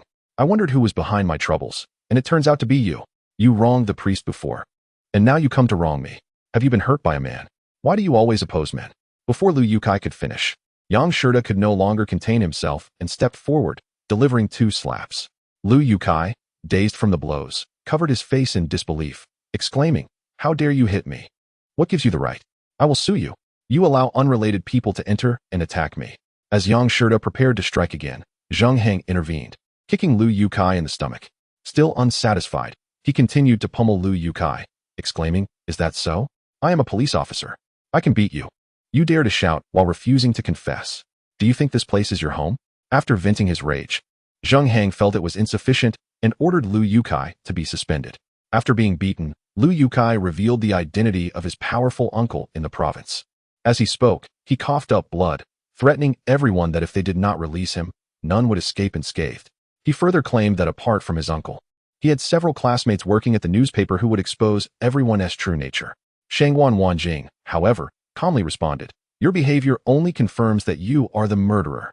Since your arrival, you have not once mentioned Zai nor expressed concern for her safety. Your only thoughts are for yourself and how to escape. You have not spoken of how you killed Zai. Save your breath. You have no chance of leaving. I will find evidence that will ensure you face legal consequences." With that, Shangwan Wanjing turned and departed. Yang Shida understood that Shangwan Wanjing must have a different plan in mind, and he urged everyone not to engage further with Liu Yukai, suggesting they discuss it outside. Outside the interrogation room, everyone was perplexed by Liu Yotsai's tenacity. Realizing that the case was at a standstill, the director then proposed they all share a meal, suggesting they could continue the next day. The director's request could not be dismissed lightly, and both Yang Shida and Shangwan Wanjing nodded in agreement. During the meal, the director expressed that keeping Liu Yukai detained was indeed quite troublesome, given his influential background. After dining, Yang Shida and Shangwan Wanjing returned to the inn. Yang Shida decided to gauge Shangwan Wanjing's reaction before determining whether to proceed with his plan. Clearing his throat, he finally inquired, "Didn't you say you didn't want to continue cooperating with the police? Why are you working with them now?" Shangwan Wanjing did not directly answer, but instead asked, "Coincidentally, I have a question for you. You said today that if someone deceives or bullies me, you would not let them go, no matter the means. Is that a promise?" Yang Shida nodded affirmatively. "Of course, I stand by that." Shangwan Wanjing then replied, "Thank you, Mr. Yang. Since that is the case, let us be forthright with each other. I had originally planned to find a way to get you out of here, but perhaps we need not torment one another. Instead, let us collaborate. Once we capture the perpetrator behind the bloodsucking case, we can part ways. How does that sound?" Seeing the sincerity on Shangwan Wanjing's face, Yang Shida nodded, feeling a sense of relief as he realized he would not have to resort to his seemingly heartless plan. He promptly shifted the topic and asked, "Have you found a way to locate Zai body?" Shangwan Wanjing affirmed, "Indeed, the method is not overly complicated." Chapter 59. A fruitless search. Shangwan Wanjing stated that getting Liu Yukai to confess and finding Zai body was merely the first step. Fortunately, she had devised a plan. To ensure success, she needed to return and contemplate it thoroughly before divulging any details. Yang Shida recognized her meticulous nature and refrained from pressing for more information. After returning to the inn and taking a shower, Yang Shida suddenly recalled something. He had asked Shangwan Wanjing why she was still cooperating with the police despite her earlier reluctance. It seemed she had avoided answering directly, yet she had indirectly responded when she mentioned her stance on dealing with those who wronged her. Thus, if Shangwan Wanjing were harmed by the true culprit during her investigation, it explained her continued collaboration with the police despite the risks involved. The next morning, the director received a phone call from the county head inquiring about the missing wife case. Although the county head did not explicitly state his position, the implication was clear to the director. Liu Yukai's background was intricate, and without solid evidence, he should be released promptly. After hanging up, the director summoned Zheng Mengxing, insisting that they must not resort to extrajudicial measures against Liu Yukai. He urged them to gather evidence quickly or consider releasing him. Zheng Mengxing hesitated. Just as Yang Shida and Shangwan Wanjing entered to inquire about the interrogation's progress, Zheng Mengxing immediately conveyed that they could not use force against Liu Yukai as evidence was still lacking. Shangwan Wanjing interjected, "I have an idea. While I cannot guarantee success, I believe we have a strong chance of locating Zioxishi's body. However, this plan is rather complicated and requires Mr. Yang's cooperation." Upon hearing her words, both the director and Zheng Mengxing's eyes brightened with interest. The director promptly asked Shangwan Wanjing to elaborate on her plan. She explained, based on the information gathered from Mr. Yang regarding the Liu family, it is highly probable that Zioxishi's body has been hidden by Liu Yukai near a water source. Shangwan Wanjing noted that she had already visited Wuxian Temple, where indeed, there were several water sources, 2 ponds, a pool, and a river. However, searching those areas without a specific target would be akin to searching for a needle in a haystack. Yang Shida, with his unique skills, could significantly narrow down the search area. The director nodded in agreement, acknowledging that while Liu Yukai was brazen, he was not foolish and would likely conceal the body in a discreet location. Hiding it in water would reduce the chances of discovery. Furthermore, if the body remained undiscovered for a long enough period, it would simply become a pile of bones, making identification nearly impossible. However, given the recent rainfall, the water sources near Wuxian Temple would complicate the search due to the murky conditions. Yang Shida immediately remarked, "This is not a problem at all. Though the recent rains have been heavy, they come swiftly and depart just as quickly. Moreover, with the sun shining brightly, any traces left by the mud will linger for quite some time. It is not a matter of identifying the true perpetrator. As long as we can ascertain a general direction, it will save us a great deal of effort." Upon hearing Yang Shida's words, everyone immediately felt a sense of relief. Yang Shida then proceeded to examine the footprints left by Liu Yukai. Meanwhile, Zheng Mengxing gathered all the personnel from the police station who were adept at navigating water and prepared some tools. Approximately half an hour later, Zheng Mengxing personally led the group to the Wuxian Temple, where the young beauty had gone missing. As expected, the area surrounding the temple, having been subjected to heavy rainfall, revealed no discernible traces. The original cobblestone pathway made the search even more challenging. In their dismay, the group began to meander near the water source of the Wuxian Temple. However, they still found no evidence around the pond or nearby pool. While they were wandering near the river, Yang Shida suddenly came to a halt. Zheng Mengxing, who was beside him, immediately inquired if Yang Shida had discovered any clues.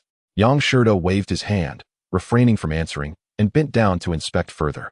After a moment, he stood up and stated, "The perpetrator of that blood-sucking case has indeed been here, and judging by the traces, it was within the last 2 days."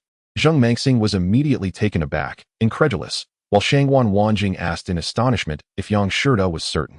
Yang Shida shook his head, asserting that there was no possibility of error. The footprints on the ground undoubtedly belonged to the assailant from the blood-sucking case. With that, Yang Shida followed the footprints and continued forward. After a few steps, he further noted that the assailant's weight was approximately 70 kilograms when they arrived. But by the time they left, it had decreased to around 60 kilograms, a difference of about 10 kilograms. Having witnessed Yang Shida's abilities in Bema village, Zheng Mengxing incredulously remarked, "Brother Yang, are you suggesting that the perpetrator came here to dispose of a body?" Yang Shida nodded. However, given the intellect of the individual in question, it should not be as simple as merely disposing of a body. If they were to throw it into the river, there would always be the possibility of nearby residents discovering it. Therefore, I surmise that the body was likely submerged at the riverbed. Zheng Mengxing had no doubt about Yang Shida's deductions and promptly instructed his subordinates to commence the search for the body in the water. Zheng Mengxing had brought 2 officers proficient in swimming, along with 2 young locals who lived by the water.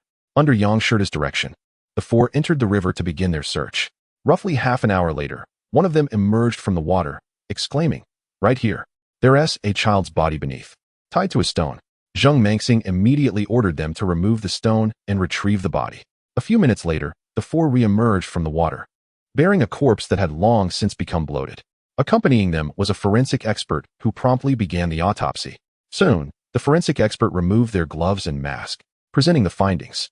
The deceased was identified as a male child, approximately 6 years of age, with no apparent fatal injuries aside from ligature marks around the waist. Nor were there signs of poisoning. The body bore no bruising, no bloodstains, and no signs of internal hemorrhaging. It appeared that the blood had been entirely drained prior to death, leading to a demise from excessive blood loss. Zheng Mengxing sighed, instructing an officer to return to the station at once, retrieve the case files from the court, and strive to keep this matter from being reported to the provincial authorities. Once the arrangements were made, Zheng Mengxing turned to Yang Shida and Shangwan Wanjing, saying, "The chief should be convinced now, don't you think? To be honest, I have always suspected that Huang Yong was not the culprit, but since the chief believed him to be so." Yang Shida interjected, "Now that Huang Yong has been definitively ruled out as the perpetrator, do you think, Brother Zheng, that your chief will immediately pursue Zhang Yuanwei for arrest?" Zheng Mengxing pondered for a moment before replying, "The chief is indeed a person of integrity, however. The path of governance is fraught with complexities. If he were to act as decisively as you two, he would have long since lost his official position. If he cannot even secure his position, how can he pursue his ambitions? Therefore, in my estimation, the chief likely will not directly apprehend Zhang Yuanwei, but will instead adopt a more conciliatory approach, particularly since Zhang is the elder brother of the county magistrate." Yang Shida and Shangwan Wanjing exchanged glances, acknowledging the truth in Zheng Mengxing's words. The chief undoubtedly faced his own predicaments. After a moment of contemplation, Zheng Mengxing continued, "Although Huang Yong has been exonerated as the perpetrator, the chief will undoubtedly still face other pressures. Perhaps we should return and release Lu Yukai for now." Yang Shida was also aware of Lu Yotsai's significant background, and neither the chief nor Zheng Mengxing might withstand the pressures from above. However, seeing Shangwan Wanjing maintain an air of confidence, Yang Shida chose to place his trust in her. Chapter 60, an extremely bizarre motive. Yang Shida, placing his faith in Shangwan Wanjing, understood that if she claimed the case could be solved within 3 days, she must possess substantial assurance. Indeed, before Yang Shida could voice his inquiry, Shangwan Wanjing spoke. After Lu Yotsai's arrest, he exhibited a brazen arrogance, which sufficiently indicates his awareness that the body of the young beauty has yet to be discovered. Therefore, Lu Yukai must have frequented the location where the body was concealed, keenly monitoring whether it had been exposed. As soon as Shangwan Wanjing finished speaking, Zheng Mengxing nodded in agreement. Indeed, it has become almost customary for perpetrators to revisit the crime scene. Moreover, as the son of a landlord, Lu Yukai typically does not engage in labor. Thus, this young master, who is unaccustomed to hard work, would invariably return to check on the body of his own wife, just as Miss Shangwan posited. Shangwan Wanjing concurred, adding that the area where the child's body was discovered was rife with bubbles, indicating that the corpse had attracted a considerable number of carnivorous aquatic creatures. Thus, she suggested that everyone remain vigilant regarding any disturbances on the water's surface. The group promptly divided their responsibilities. Yang Shida continued to scrutinize the footprints along the riverbank, while the others kept an eye on the river's surface. The individuals who had just entered the water acknowledged that Shangwan Wanjing's analysis was indeed astute. While submerged, they had observed numerous carnivorous fish nibbling at the child's corpse. The group fell silent, proceeding along the riverbank until they were nearly a mile from the Wuxian temple when Yang Shida abruptly halted. "We're close," he declared, pointing out Lu Yotsai's footprints, which appeared to have been left within the last 2 days. The group immediately turned their attention to the spot Yang Shida indicated, with Zheng Mengxing being the first to exclaim, "Look, there are bubbles. Quick, check it out." The few proficient swimmers did not require further encouragement and leapt into the water. Minutes later, one of them resurfaced, reporting that there was a deep well beneath the water. "There's a large stone at the bottom, and it appears that there is indeed a corpse." The group submerged once more, and soon they retrieved a body. However, due to the passage of time and prolonged immersion in water, the corpse had decayed significantly, and combined with the predation by fish and shrimp, it was a ghastly sight. With bones exposed and unrecognizable, identifying the remains, let alone determining if it belonged to the young beauty, would have been impossible had it not been for the long hair. Otherwise, even the gender might have been difficult to ascertain. The professional integrity of Zheng Mengxing and his colleagues was commendable. Despite the unpleasantness, they did not retreat. The forensic expert promptly donned gloves and a mask to begin the examination. After approximately half an incense stick's worth of time, the forensic expert covered the corpse with a white cloth and approached Zheng Mengxing. Yang Shida and Shangwan Wanjing hurried over to inquire about the results of the examination. The forensic expert held up a plastic bag, stating, "The corpse has decomposed extensively, and due to the consumption by aquatic organisms, it is now exceedingly difficult to ascertain the identity of the deceased. However, there is a ring on the left hand's ring finger, a necklace around the neck, both crafted from pure gold. Moreover, Both the ring and the necklace bear the inscription May. Based on the current findings, it appears that the deceased succumbed to asphyxiation, having had their neck grasped tightly before being submerged in water. Upon hearing this, Zheng Mengxing exhaled in relief, revealing that the young beauty was actually named Wu Xiaomei. At that moment, another officer interjected, stating that even if we were to find the body of this young beauty, Lu Yukai would likely not confess. If Lu Yukai remained silent and claimed that someone else was responsible for the murder of the young beauty, what would we do then? Shangguan Wanjing was about to speak when Zheng Mengxing preempted her, asserting that it would depend on how we interrogate him. If we employ the right methods, we need not fear his refusal to confess. As the deputy chief, Zheng Mengxing certainly possessed the necessary skills for this task. Upon returning to the police station, Zheng Mengxing did not immediately present the ring and necklace. Instead, he fixed a stern gaze upon Lu Yukai, informing him that the body of the young beauty had been recovered. The forensic examination indicated that the victim had not been violated during her lifetime. Lu Yukai merely smirked dismissively, clearly unconvinced by Zheng Mengxing's assertion. Zheng Mengxing refrained from displaying any physical evidence at that moment, but instead described in detail the precise location where the body had been retrieved. This revelation visibly unsettled Lu Yukai, causing a brief flicker of panic across his face, yet he still refused to confess. Insisting that his wife had been murdered by a vile person, he berated the officers, accusing them of failing to apprehend the true culprit while detaining the victim's loved ones. Finally, Zheng Mengxing revealed the items belonging to the young beauty, placing them before Lu Yukai. With an expression of calm authority, he inquired if Lu still wished to deny the facts. "Do you see what these are? Your father has already confirmed that these belong to the young beauty in life. Therefore, her death was neither a result of greed nor lust, nor was it the work of some malevolent spirit from the Wuxian temple. The body had already been sent to the forensic laboratory, and it was anticipated that further clues would soon emerge. You may choose your path, whether to face our rigorous interrogation and confess, or to disclose the truth immediately." A flicker of fear crossed Lu Youcai's eyes, and his complexion drained of color. Zheng Hang seized the moment, stating, "Feel free to continue your denial. We now possess sufficient evidence, and rigorous interrogation has become a legitimate course of action. Bring this man and bind him to the tiger bench so he may experience the reality of prison punishment." Upon hearing this, Lu Yukai immediately deflated like a punctured balloon, exclaiming, "Do not resort to torture. I will confess. I am merely unwilling to accept that I could be bested by a woman. I confess, I killed that woman. And I am the one who disposed of her in the water." Yang Shirda finally breathed a sigh of relief, jesting, "You ought to change your name from Yukai to Yozue." However, Yang Shirda was also contemplating another matter. Shangguan Wanjing had previously mentioned that if the young beauty had been indiscreet before marriage, a divorce would have sufficed. There was no need for murder. Unable to restrain himself, Yang Shirda furrowed his brow and began to question further. This was not only of interest to him, but also piqued the curiosity of Shangguan Wanjing and the others present, as it was essential for the police to clarify the motive behind the crime. Despite Zheng Mengxing and Zheng Hang's persistent urging for Lu Yukai to confess truthfully, he seemed reluctant to address this particular question until Zheng Hang threatened him with severe punishment once more. Only then did Lu Yukai divulge that he and the young beauty had visited her family home, during which a dispute had erupted, leading him to strangle her in a fit of rage. Upon realizing she was dead, panic overcame him, prompting him to conceal her body in the river amidst the torrential rain. Although Zheng Mengxing harbored doubts about this explanation, he chose not to press further. Shangguan Wanjing, however, expressed her disbelief, asserting, a newlywed couple would not resort to murder over a mere argument. Furthermore, Lu Yukai is a man of higher education, not one prone to rashness. After being apprehended yesterday, he still attempted to leverage his background for leniency. The manner in which he concealed the body, the methods employed, and the location all indicate that Lu Youcai's act of murdering the young beauty was premeditated, not merely a result of momentary anger. The validity of Shangguan Wanjing's analysis resonated with the others, yet Lu Yukai began to exhibit signs of anxiety, as if she had struck a nerve. Yang Shirda, realizing that Lu Yukai was likely lying, urged him to confess the truth. Lu Yukai stammered, providing inconsistent accounts ranging from accusations of the young beauty's indiscretions before marriage to her alleged infidelities after. His various excuses suggested that he acted in a fit of anger. Shangguan Wanjing remained skeptical, noting that if the young beauty had indeed been indiscreet before marriage, someone of Lu Youcai's standing would have easily uncovered the truth, making it improbable that he would have married her in the first place.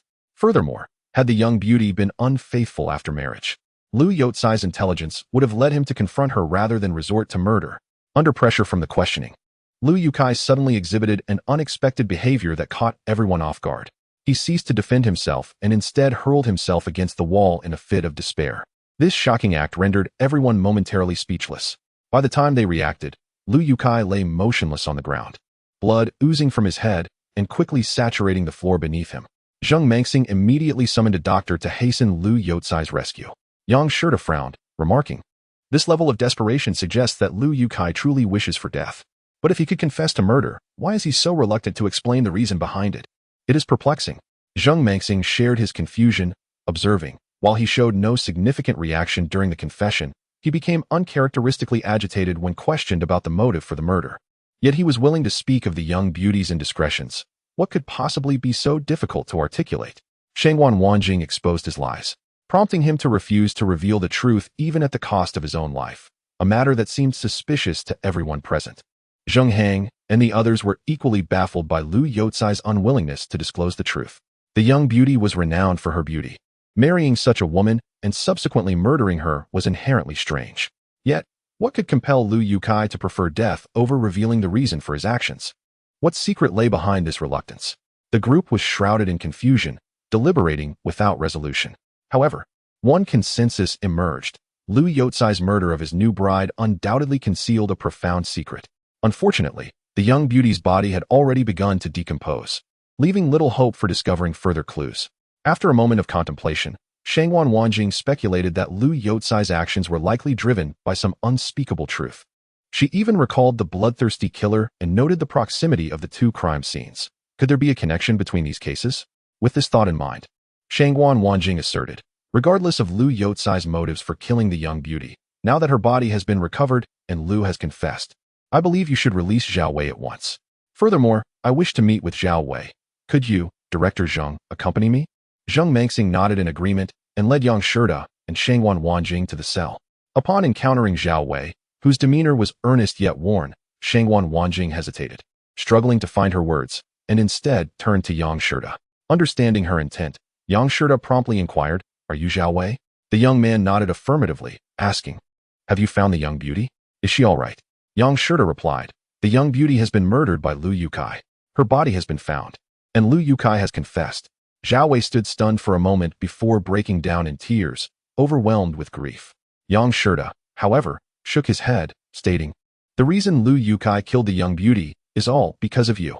If your love is genuine, then knowing there is no conclusion, you should not have approached the enchanting beauty." Zheng Mengxing also stated that Lu Yukai killed the beauty due to her indiscreet behavior before marriage. Zhao Wei, however, lifted his head and declared that he could swear he had never touched the beauty.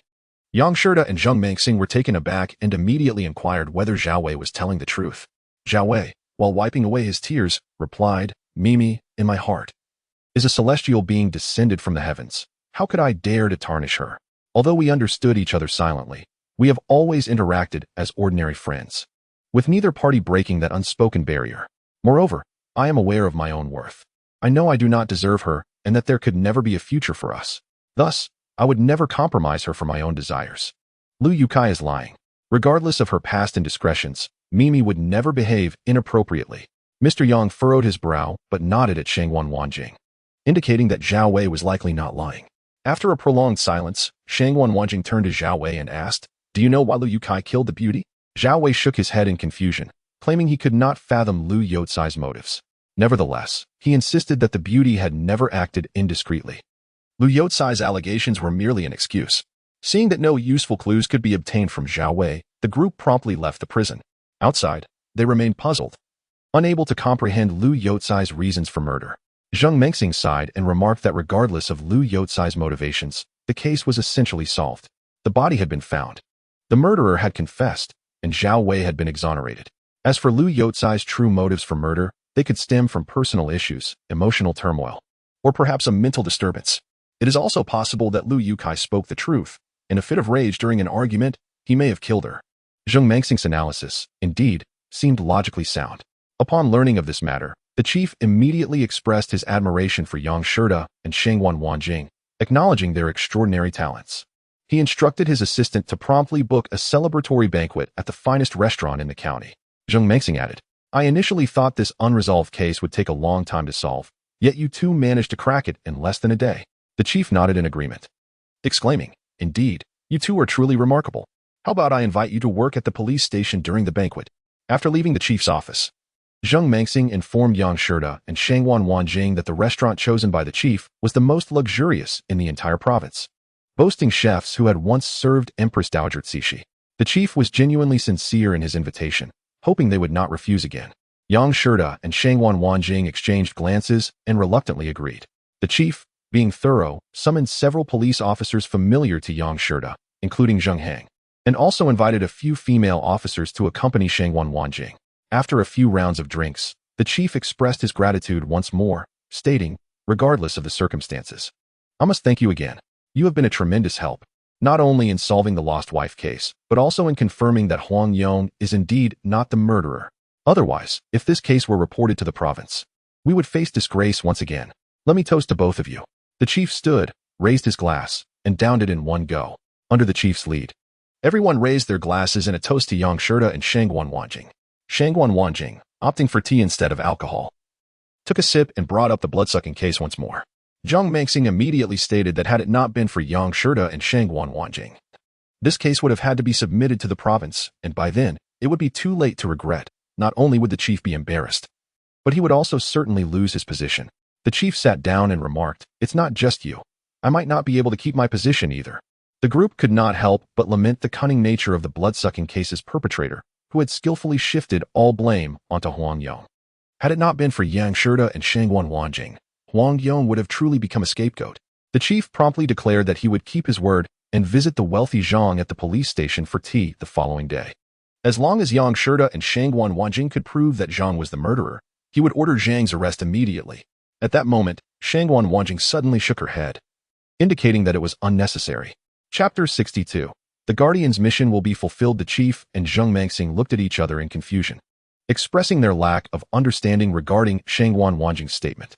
Zheng Mengxing further remarked that just a few days ago, Shangwan Wanjing had risked her safety to determine whether Zhang was indeed the murderer. Now, with the chief personally inviting Zhang to the police station, Yang Shida could ascertain Zhang's guilt through his footprints.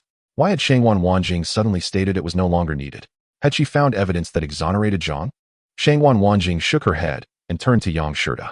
Understanding her preference for privacy, Yang Shida spoke up. "You have overlooked a crucial issue. Zhang, as the primary suspect, has not been ruled out. However, due to his unique status, even if he were to commit murder, he need not dirty his own hands. Contracting killers is the best evidence of that. Even if you bring Zhang to the police station, we would have no means to confront him." After speaking, Yang Shida turned to Shangwan Wanjing, seeking her confirmation. She nodded in agreement. The chief, momentarily startled, exclaimed, "Indeed. How do we not realize this? Even if Zhang were the murderer, he would not need to act personally. He is wealthy and influential and suffering from tuberculosis, even if he once practiced martial arts. He is now certainly frail. I have seen Zhang. He resembles a thin bamboo pole, struggling to walk even a few steps. He is certainly incapable of abducting children to commit bloodsucking murder." Zheng Mengxing concurred, stating that Zhang possessed high intelligence and, given his wealth and power, could easily hire assassins. If this were the case, it would be exceedingly troublesome. Currently, there is no evidence to prove that Zhang is the true mastermind, and thus, capturing him would be futile. Additionally, Zhang appeared to be on the verge of death. Should he perish in custody, it would create even more complications. The chief pondered for a moment before suddenly proposing, "It is not difficult. Tomorrow I shall personally visit the Daxishan to deliver some health supplements to Zhang. Yang and Shangwan can accompany me in police uniforms. This way, you can take the opportunity to investigate the mansion thoroughly. Yang can also see if the bloodsucking murderer left any traces in Zhang's residence, and Shangwan can observe whether Zhang exhibits any suspicious behavior." Upon hearing this, everyone acknowledged the chief's ingenuity. Amidst discussions filled with laughter, the chief unexpectedly suggested inviting Yang Shida and Shangwan Wanjing to work at the police station. Both Yang Shida and Shangwan Wanjing promptly declined. The following day, the chief prepared the health supplements and, accompanied by Yang Shida and Shangwan Wanjing, set off for Zhang's mansion in Daxishan, clad in police uniforms. Yang Shida and Shangwan Wanjing appeared even more distinguished, one exuding nobility and the other radiating elegance. Upon arriving before the estate, Yang Shida suddenly comprehended the situation. It was no wonder that Mr. Zhang resided outside the city. This residence, nestled against the mountains, exuded grandeur, with its surroundings and air vastly superior to that of the city. Furthermore, Given Mr. Zheng's affliction with tuberculosis, this location was indeed more conducive to recuperation. This indirectly attested to Mr. Zheng's esteemed status. When the director personally came to pay a visit, bringing along valuable gifts, the steward, Zhang Ming, naturally came forth to welcome him. Regrettably, Zhang Ming informed them that Mr. Zheng's condition had worsened, prompting him to seek medical attention in Shanghai the previous day. While sipping tea, the director engaged in conversation with the steward, eventually shifting the topic from Mr. Zhang to recent plans. He expressed his desire to construct a new house in his hometown, intending to model it after Mr. Zhang's estate. The astute steward immediately perceived the director's underlying intention and began to elaborate on the various layouts of the estate. The director, filled with enthusiasm, prompted the steward to offer a tour of the residence. Following the steward, the director, along with Yang Shida and Shengwan Wanjing, began to wander through Mr. Zhang's estate. As they strolled, they absorbed the steward's explanations, traversing nearly all areas of the property. Along the way, the director occasionally glanced at Yang Shida, who, with a knowing smile, indicated that there were indeed traces of the perpetrator present. The director, understanding the implication, quickly found an excuse to send the steward away. Once Zhang Ming had departed, the director inquired quietly, "Have you found any clues? Is the murderer here?" Yang Shida promptly replied in hushed tones, "The murderer must have been here, but I cannot ascertain whether they remain. The traces left behind are from a few days ago. I am confident I am not mistaken." The director nodded, saying, "Very well. We shall remain here for dinner today and observe the inhabitants of this estate as much as possible. Your efforts are appreciated. Once we confirm the identity of the murderer, I will issue an immediate order for their capture." The director, displaying keen interest in the estate, continued to ask the steward to guide him around. The steward, eager to curry favor with the director, utilized all his charm as they continued the tour, nearly exhausting the entirety of the estate's view. The director frequently looked back at Yang Shida, who persistently shook his head. Noticing that the director showed no inclination to leave, even inspecting the quarters of the servants, the steward instructed his staff to prepare food and drink promptly. By the end of the day, they had encountered nearly all the inhabitants of the estate. Yet Yang Shida remained noncommittal, as if he had seen no signs of the murderer. As they took their leave, the director again inquired about their discoveries. Yang Shida revealed, "The murderer has left numerous traces within the estate. However, none of the individuals we met today are the murderer. He speculated that the perpetrator was likely someone Mr.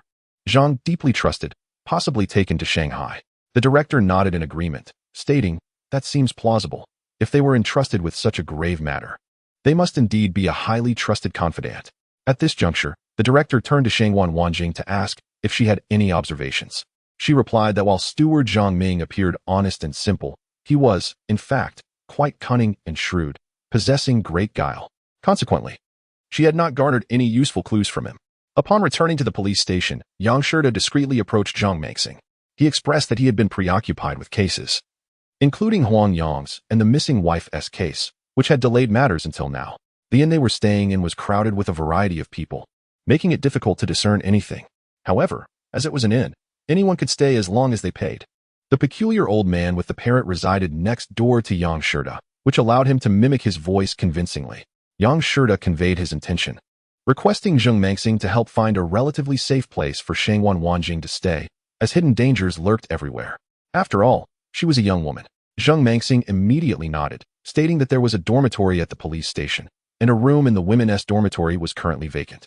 If Shengwan Wanjing did not mind, she could move in at any time. Zheng Mengxing even suggested that if Yang Shida had no objections, he could stay in the men's dormitory as well. Yang Shida declined, not wanting to inconvenience Zheng Mengxing, asserting that Shengwan Wanjing could stay at the police station, and he was fine, to avoid any unnecessary awkwardness. Yang Shida requested Zheng Mengxing to arrange for the female officers who had previously looked after Shengwan Wanjing to handle this matter without revealing that it was a suggestion. Zheng Mengxing chuckled, commenting that Yang Shida truly exemplified the virtue of doing good deeds without seeking recognition, swiftly departing after completing the task while concealing his own merits. The female officers, under Zheng Mengxing's guidance, finally managed to secure Shengwan Wanjing's accommodation at the police station.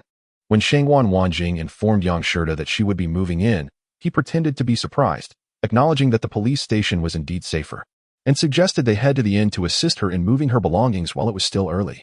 However, upon their return to the inn, they were immediately confronted by two young men who blocked their path.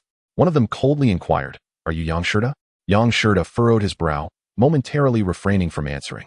Instinctively, he positioned himself in front of Shangguan Wanjing, surveying the surroundings, only to realize he had unwittingly been encircled by 4 young men. Chapter 63. The Great Dreams of the Little People. The man remained silent, pulling out a newspaper to compare the image with Yang Shirda. Shangguan Wanjing discreetly grasped a few coins in her hand, ready to react. Yang Shirda, signaling for her to remain calm, frowned and asked, "Who are you?" The man nodded, asserting that he was a police officer, and pressed Yang Shirda again on whether he was indeed Yang Shirda. Yang Shirda affirmed, "I am." "What business do you have with me?" As soon as he spoke, the man suddenly lunged forward with handcuffs aimed at Yang Shirda. Shangguan Wanjing stepped forward, blocking Yang Shirda and demanding, "Who are you really?" Taken aback by her fierce demeanor, the man hesitated, halting his advance, and coldly stated, "We are conducting a police operation. Bystanders, please step aside, or you will be taken in as well." Shangguan Wanjing showed no fear, continuing to interrogate, "You claim to be police officers? Why should I believe you?" As the others began to close in, Shangguan Wanjing deftly flicked her wrist, sending a coin flying to strike a lantern hanging from the eaves. "Stop right there. Move another step, and I'll aim for your heads." Witnessing Shangguan Wanjing's remarkable skill and fierce resolve, the remaining individuals halted. The man holding the newspaper promptly produced his identification, asserting that they were provincial police officers sent to handle a case, and that their target was exclusively Yang Shirda. With no concern for the others, Yang Shirda glanced at the identification, then said, "Let us remain calm and discuss this. I have no intention of fleeing. I'm merely curious as to why you want to arrest me. What crime have I committed? Is the local police aware of your presence here?" The man replied that as provincial officers, they did not require the local police's approval to conduct their operations and need not inform them beforehand. Yang Shirda pressed on, asking why they sought to detain him. The man retracted his identification and, to Yang Shirda's shock, drew a gun, coldly admonishing, "Enough with the chatter. We are simply following orders to apprehend you. The details of your alleged crimes are of no concern to us. Any resistance will be met with lethal force." Yet, Shangguan Wanjing stood firm, still shielding Yang Shirda, asserting that they would not allow him to be taken until local law enforcement had been consulted. It was utterly absurd. How could provincial officers come here to conduct an investigation without the local police intervening? "Step aside, or you will be taken as well," the man sneered, signaling his colleagues to apprehend someone immediately. At this moment, Yang Shirda was still nursing his injuries. His shoulder and thigh throbbed with pain. Frowning deeply, he rapidly contemplated a strategy to cope with the situation, but Shangguan Wanjing swiftly stepped in, controlling the leading man with a dagger pressed against his neck, sternly warning, "Make another move, and he will lose his life." Upon revealing their identities, the group was astonished that Shangguan Wanjing dared to hold a police officer hostage. They swiftly drew their guns, aiming them at her, demanding, "Release him. Otherwise, we will open fire." Yang Shirda was taken aback and immediately urged Shangguan Wanjing to remain calm, asserting that he had committed no crime. If they intended to arrest him, he would comply. However, Shangguan Wanjing remained resolute, still holding the officer hostage, expressing her concern.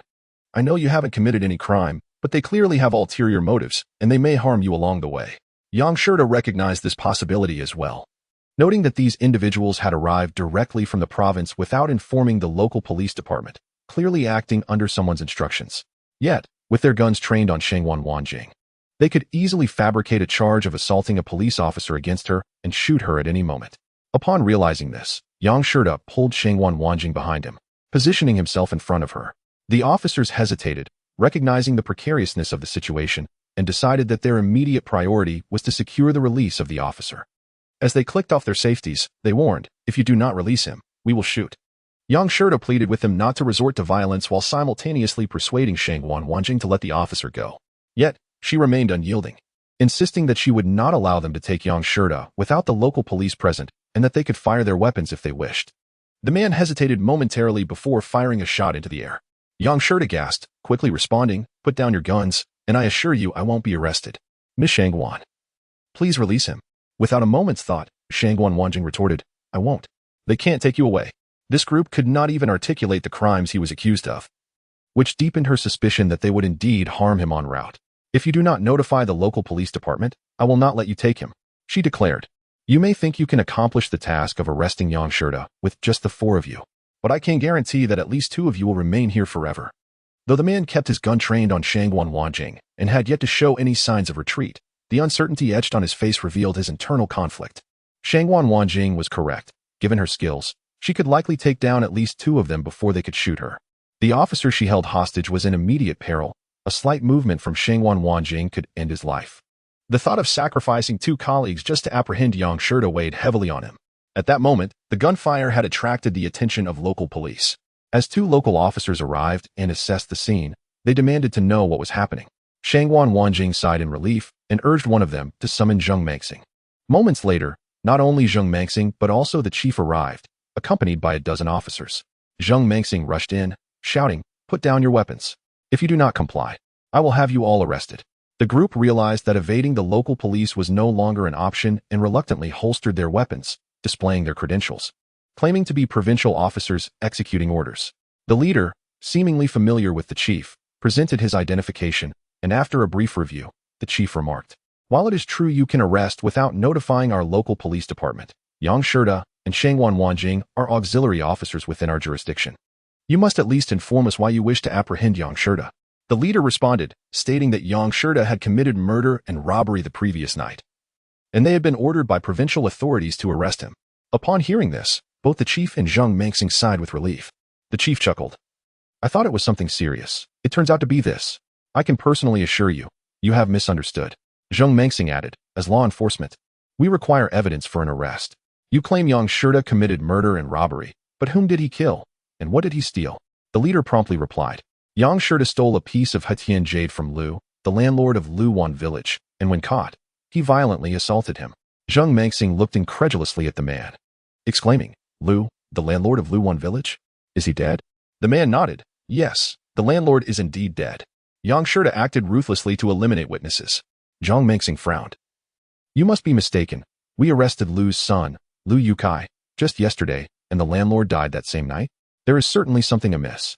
The chief concurred. "You assert this was Yang Shirda's doing. Why would he act in such a manner? Do you possess any evidence?" The leader replied, "Yang Shirda's motive was the Hetian jade, a priceless item said to be a personal jade pendant of Empress Dowager Cixi. As for evidence, we have both eyewitnesses and physical evidence, or else we would not be here to arrest him." The chief and Zheng Mengxing were skeptical and insisted on viewing the evidence. Yang Shirda and Shangwan Wanjing exchanged glances, instantly understanding the gravity of the situation. It became clear why Lu Yukai remained silent even in death about the reasons for murdering his wife, Xiao Shishir. It now appeared that both Lu, the landlord, and Lu Yukai were mere pawns in a larger scheme, ensnared in a web of manipulation. The case, initially believed to be resolved, was evidently just beginning. The so-called murder and robbery were merely traps set by shadowy figures lurking behind the scenes. Now that it was time to close the net, the puppeteers would surely leave enough evidence to ensure Yang Shirda's downfall. Zheng Mengxing continued to press for the location of the evidence. The man explained that a laborer from the Lu family had heard a commotion and intended to assist the landlord in apprehending thieves. However, upon witnessing Yang Shirda committing murder and theft, he panicked and hid. He claimed to have seen Yang Shirda kill and steal before fleeing the scene. But by the time help arrived, the landlord was dead and Yang Shirda had escaped. The Lu family, aware of Yang Shirda's connections with the local police, sought assistance from the provincial authorities to apprehend him. Upon hearing this, the chief shook his head. Testimonies cannot be considered evidence. Moreover, how can you ascertain whether the individual's words are true or false? Have you not considered investigating if there is any possibility of collusion? The testimony of a single witness proves insufficient, and where is the physical evidence? How can you substantiate that the Hetian jade was indeed taken by Yang Shirda? The individual raised his hand and stated, "Apart from the long-term worker at the landlord's estate, nearby villagers can confirm that they saw someone fleeing from the landlord's house towards the county town last night." As for the physical evidence, Yang Shirda had a confrontation with the landlord, and when the landlord died, he was still clutching a ballpoint pen. That pen bore a name, Yang Shirda's name. As for the Hetian jade, we must inquire with Yang Shirda whether it is concealed in an undisclosed location or has already been sold. The director insisted that Yang Shirda could not possibly be guilty of murder and robbery. Yet the individual continued to press the question of whether the ballpoint pen truly belonged to Yang Shirda. Yang Shirda nodded, admitting, "Indeed, I possess a ballpoint pen inscribed with my name, but it has long been lost. As for the Hetian jade, I have never even laid eyes upon it." Upon hearing Yang Shirda acknowledge ownership of the pen, the group immediately concluded that he was undoubtedly the murderer. One among them even asserted that the Hetian jade must have been hidden by Yang Shirda. Now that both Yang Shirda and the local police are present, if Yang Shirda is innocent, he should allow a search of his residence. Yang Shirda understood that, given their relentless pursuit, the Hetian jade was highly likely concealed in his room, However, if he refused, it would suggest guilt. Reluctantly, Yang Shida nodded in agreement. The group followed him to his room, where they immediately began their search. Throughout, Yang Shida kept a keen eye on the ground, hoping to find traces of any outsider's entrance. As anticipated, the reality aligned with the suspicions of Yang Shida and Shangwan Wanjing. Within a mere half an hour, the group discovered a piece of exquisite Hetian jade from Yang Shida's suitcase. Strangely, Yang Shida found no signs of anyone having entered his room. The individual examined the jade pendant in his hand and turned to Director Su, saying, "Director Su, this is indeed the exquisite Hetian jade pendant.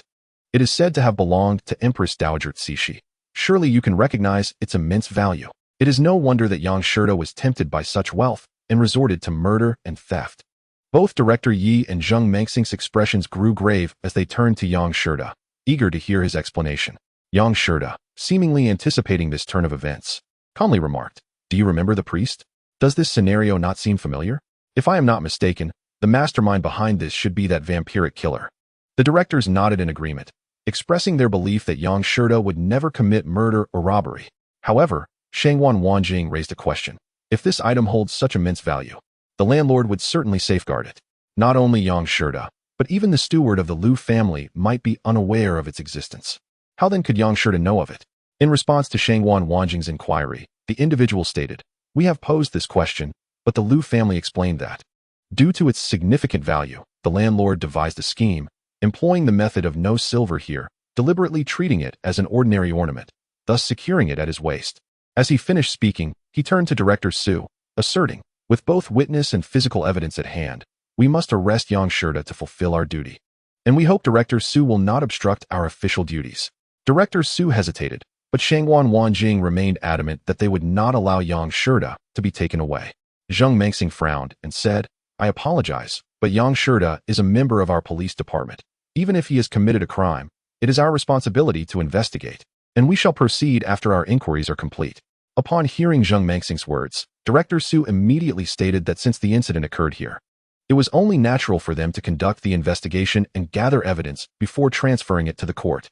However, the group insisted that, regardless of the circumstances, they must take Yang Shida to the provincial office today. Yet both Directors Su and Zheng Mengxing firmly stated that, no matter what, they would not allow Yang Shida to be taken away. Seeing that they were outnumbered, the group reluctantly conceded that Yang Shida must be incarcerated immediately. They would promptly report to the province, and at that time, the provincial authorities would issue orders for Director Su to hand Yang Shida over to them. After speaking, they turned coldly and departed. Once they left, Yang Shida immediately urged that Shangwan Wanjing's belongings be moved to the police station, lest she also fall victim to their machinations. Shangwan Wanjing suggested that they should swiftly secure the worker from the landlord's estate, while simultaneously seeking any additional clues. Director Su and Zheng Mengxing nodded in agreement, noting that since Huang Yang's incident had only occurred recently, should the witness meet an untimely demise, the situation would become even more complicated. Thus, Zheng Mengxing led several officers swiftly to Luwan village. The remaining individuals assisted Shangwan Wanjing in transferring her belongings to the police station. Upon arriving at the police station, Director Su promptly convened an internal meeting. He stated that since the individual had already reached out to the provincial office, he believed a notification would soon arrive, instructing him to surrender Yang Shida to the provincial police. Shangwan Wanjing reiterated that these individuals were clearly premeditated, seeking to bypass local law enforcement, which jeopardized Yang Shida's safety, as they could very well strike during transit. Zheng Mengxing nodded in agreement, stating, "Indeed, Miss Shangwan speaks wisely. Those individuals could easily find a remote location along the way to eliminate Yang Shida, claiming he had attacked police or attempted to flee, thus rendering their actions legally justifiable." Director Su contemplated this and remarked, "This indeed mirrors the priest's case. It is likely that the vampiric killer is orchestrating events from behind the scenes. Moreover, the case involving the missing wife appears not to be entirely resolved. We must continue to monitor it. By the way, what is the current status of Liu Yukai?" Zheng Mengxing shook his head and replied, "Although Liu Yukai is alive, the doctor stated that he has suffered severe brain trauma and will not regain his senses anytime soon." Shangwan Wanjing frowned and remarked, "It seems that the murderer is aware of my collaboration with Mr. Yang, and having repeatedly failed to employ hired killers, they have altered their strategy. The Liu father and son may merely be pawns in their game." The two directors exchanged glances, both in agreement that Shangwan Wanjing's analysis held merit. Were it not for Yang Shida and Shangwan Wanjing, the vampiric case would have been resolved by now. As Huang Yong served as the perfect scapegoat, it was precisely because Yang Shida and Shangguan Wanjing unraveled the adversary's schemes that their carefully laid plans for a scapegoat had repeatedly failed. Just then, the phone in the office rang. An unmistakable voice from the provincial leadership directed the immediate transfer of Yang Shida to the provincial police. Chapter 65. Stirring the grass to reveal the snake. Director Su made earnest efforts to retain Yang Shida for local adjudication.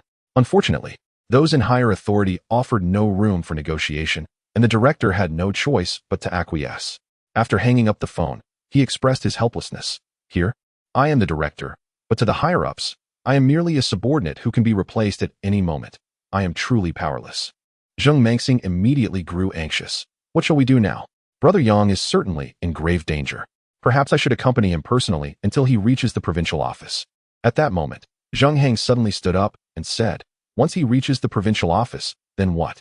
We remain powerless. Given their meticulous planning and connections to the province, they will not easily let Brother Yang go. Instead, I shall take Brother Yang to the detention center in the south of the city.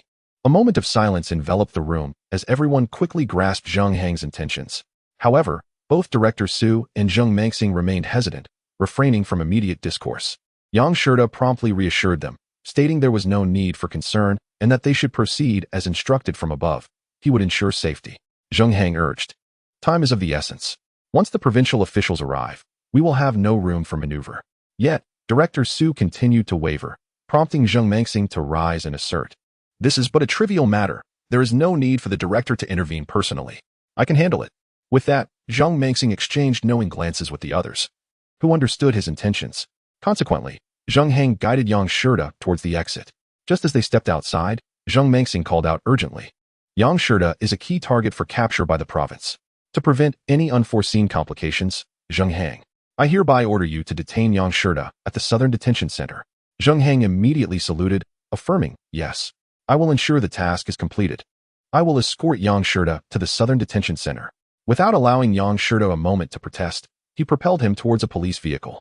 Zheng Heng took the wheel, driving swiftly to a remote location where he abruptly halted the car. He produced handcuffs and a firearm, handing them to Yang Shida while saying, Brother Yang, you must flee. The faster, the better. Return only when the case is resolved. Yang Shida furrowed his brow, refusing to take the weapon and cuffs. Brother Zheng, I appreciate your goodwill, but I cannot accept this. Doing so would implicate you all. I only refrain from resisting to avoid causing concern. Just hand me over to the provincial authorities.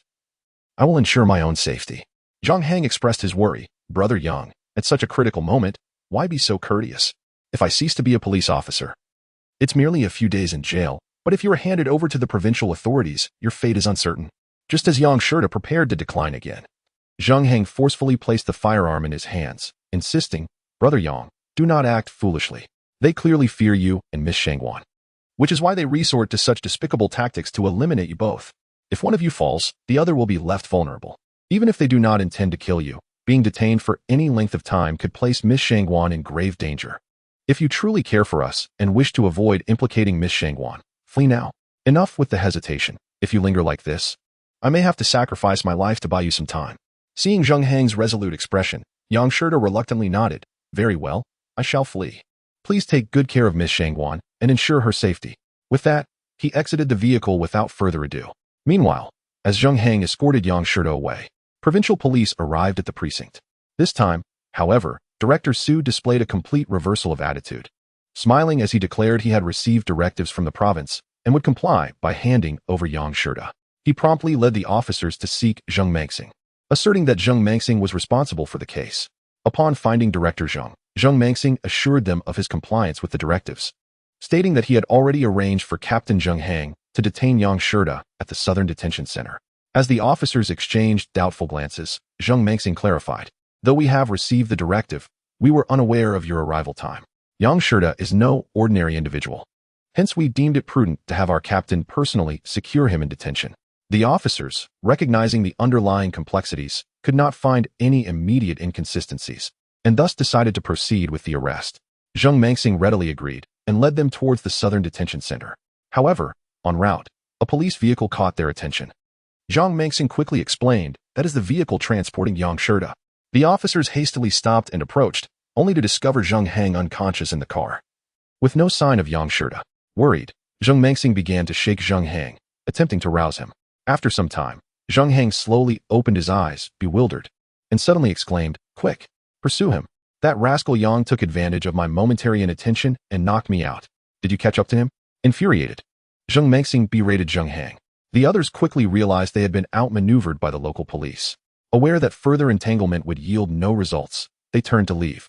Meanwhile, Director Su, aware of the gravity of the situation when Zheng Mengxing and Zheng Hang allowed Yang Shida to escape, mobilized elite personnel from the precinct, splitting them into two groups, one heading to the inn and the other to Luwan village. However, despite their vigorous efforts, they uncovered no leads. The team investigating the inn thoroughly searched the premises and interrogated everyone, yet still found no clues. The laborer from the landlord's estate appeared meek and unassuming, not fitting the profile of someone capable of providing false testimony. Nevertheless, he unwaveringly insisted that the perpetrator he witnessed was indeed Yang Shida, as reported in the newspapers. Stalemated. The situation escalated when higher authorities issued a notification indicating that due to the escape of the notorious Yang Shida, Zheng Hang was to be dismissed and face disciplinary action, likely to serve several years in prison. Zheng Mengxing, the deputy director, faced demotion, while Director Su received a formal reprimand. Yang Shida, however, had never truly left the county. After taking several twists and turns, he found refuge in Zheng Mengxing's home. Both Zheng Mengxing and Yang Shida concurred that the incident was the result of a coordinated effort between two individuals. One committed the murder while the other planted the jade pendant in Yang Shida's suitcase. Yet, identifying the murderer proved challenging, and it was likely that the person who framed Yang Shida at the inn was an accomplice from the inn itself. Director Su's interrogations yielded no leads, compelling Zheng Mengxing to consider a different angle. The accomplice likely received a reward for their involvement, which would typically manifest as monetary gain. This individual would either deposit the valuables in a bank, hide them, or return home, and might even have resigned from their position. Despite Zheng Mengxing's deductions, no leads emerged. The inn staff remained unchanged, with no one taking leave or resigning, nor any indications of money being sent home, and no deposit slips found at the bank. Yang Shida explained why there were no signs of outsiders entering the room. The assailants likely came equipped with tools to erase their traces. Upon exiting, they merely had to wipe away their own evidence. Given the constant flow of patrons in and out of the inn, leaving traces seemed inevitable. Yang Shida suggested Zheng Mengxing should consult Shangwan Wanjing for her insights. Should she lack any suggestions, he would have to venture into danger alone to seek the true murderer of the landlord.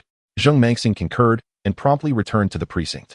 Shangwan Wanjing expressed her gratitude to Zheng Mengxing, thanking him for releasing Yang Shida. She then stated, "I am eager to help Yang Shida regain his honor and clear his name. I wish to assist you in restoring your positions promptly. However, the current circumstances are quite unfavorable for us. The adversary has evidently deliberated over this, preparing meticulously, leaving nearly no flaws to exploit. I plan to shift my perspective and see if I can uncover the perpetrator.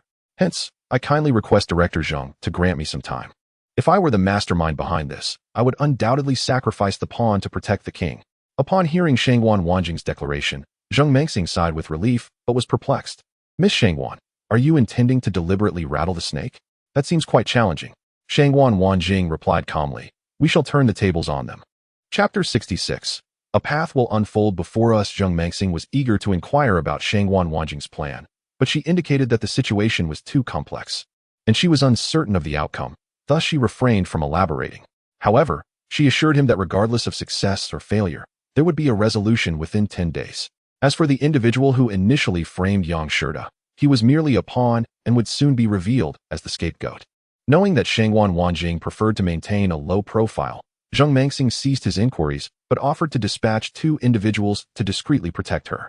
Shangwan Wanjing promptly declined, asserting that her plan posed no danger and required no protection. After their conversation, Zheng Mengxing departed to meet Yang Shida. Regrettably, Yang Shida was equally bewildered and could not fathom Shangwan Wanjing's intentions or how she would identify the culprit. After some contemplation, Yang Shida felt worried and instructed Zheng Mengxing to procure a loose overcoat and a hat for him, intending to follow Shangwan Wanjing and ensure her safety. Meanwhile, in the county, a similar issue plagued Zhang Yuanwai's shop, a gathering of beggars who refused to disperse, not only during the day, but even at night. They surrounded the establishment around the clock. Astonishingly, even the entrance to Zhang Yuanwai's residence in Daxishan was besieged by a horde of beggars. These beggars seemed to clock in for work, taking turns to guard the area day and night. Every location associated with Zhang Yuanhua was under their watch, creating an unbearable situation. The beggars remained silent, merely squatting nearby, day and night. This rendered the shopkeepers powerless to evict them. However, over time, the manager of a nearby tavern owned by Zhang Yuanhua could no longer endure the situation. The presence of the beggars adversely affected business, particularly in a dining establishment. The filthy and odorous beggars caused well-dressed patrons to avoid the place entirely. Initially, the manager sought peaceful coexistence, offering leftover food to the beggars, but they disregarded his pleas. Days passed, and not only did customers cease to dine there, but even passers-by were scarce. Finally, the manager could no longer tolerate it and ordered his staff to forcibly remove the beggars, discarding their rags and bowls. This act brought significant trouble to the tavern. Originally, there were only a dozen beggars nearby, but within an hour of the incident, hundreds amassed around the tavern. These beggars, indifferent to who they were confronting, banged their bowls and vociferously cursed the tavern's patrons, condemning them for their lack of humanity and compassion. The scene devolved into chaos, with male beggars berating the tavern staff, while female beggars wept loudly, transforming the atmosphere into a mournful spectacle. The manager was immediately thrown into a state of panic. The situation had escalated beyond mere business troubles. Zhang Yuanhua, the tavern's owner, had long suffered from tuberculosis and was particularly averse to such mournful displays. The tavern's entrance was surrounded, filled with wailing and shouting, resembling a funeral scene. If Zhang Yuanhua were to learn of this, the consequences would be dire. The manager, left without options, gritted his teeth and approached the beggars to apologize, hoping to quell their anger and offering new blankets and food as recompense. To his dismay, the beggars showed no gratitude and were unwilling to relent. The manager, feeling utterly helpless, had no choice but to call the police. The officer dispatched was none other than Zheng Mangxing, who had recently been demoted from deputy director to captain. Observing the tavern besieged by beggars, Zheng Mangxing questioned the manager. Did they damage your property? Did they break in and loot? The manager, taken aback, shook his head, explaining that the beggars merely surrounded the entrance and had not entered or caused any destruction, but their presence hindered business. Zheng Mangxing pressed further. Did they injure any of your staff? The manager continued to shake his head, affirming that no harm had been done. Before he could say more, Zheng Mangxing interjected. These beggars neither harmed anyone nor broke in. Your report is futile. Are you suggesting I imprison them all? In these tumultuous times, there are countless beggars. The holding cells cannot accommodate them all. Let me be clear. As long as they haven't committed a crime, not even I, let alone the emperor, can dismiss them lightly. Moreover, if you hadn't discarded their belongings and attempted to drive them away, would they have surrounded you? This area is public property, not your private domain. What authority do you hold to evict them?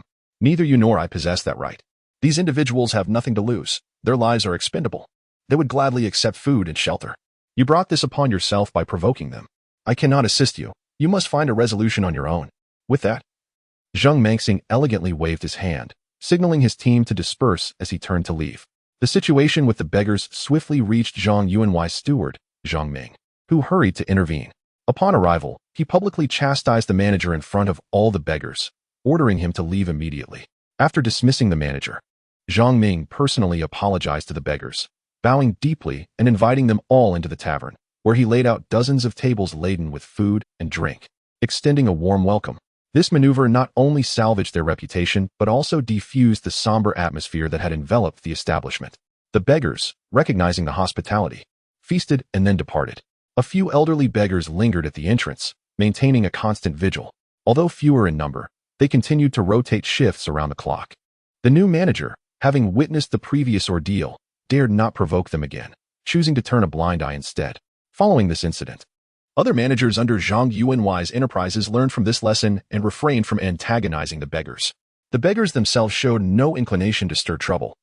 As long as they were not driven away, they quietly remained at the entrance. Strangely, ever since the beggars began their vigil at Zhang Yuanhui's properties, the dread of a child predator seemed to vanish, with no reports of missing children surfacing.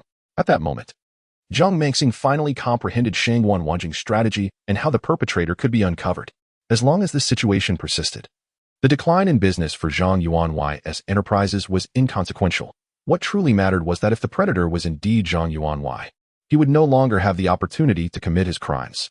Zheng Mangxing sighed and shook his head, regretting that he had not conceived of this approach sooner. Yet, he found solace in the belief that the passage of time would inevitably reveal the culprit. However, Shang Wanjing appeared unperturbed. engaging in her daily routine of strolling outdoors or chatting with the beggar leader at the dilapidated temple. After 5 days, at a small tea house on the street, the proprietor, an elderly woman, kept her stall open despite the absence of customers.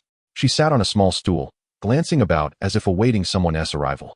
Soon, Shangguan Wanjing appeared, and the old woman's eyes brightened. She quickly rose and waved at Shangguan Wanjing, as the latter casually played with a copper coin in her hand. She walked over with calm composure. The elderly woman scrutinized Shangguan Wanjing before inquiring, "My dear, are you Shangguan Wanjing?" Shangguan Wanjing nodded affirmatively, replying, "Indeed, I am. Is there something you wish to discuss, dear lady?" The old woman sighed with relief and explained, "I have indeed been awaiting your arrival. Last night, as I was closing up, someone passed by and handed me $2 silver, asking me to convey a few words to you." Shangguan Wanjing gestured for her to continue. The old woman continued, "The person claimed to have surrendered and acknowledged their mistakes. They promised to provide what you desire as swiftly as possible, and implored that you exercise mercy, so that from henceforth, you both may avoid further conflict." Shangguan Wanjing inquired nonchalantly, "What age is this individual? Are they male or female? What do they look like?" The elderly woman seemed to delve into her memories and after a moment replied, "The person appeared to be around 40, a middle-aged man.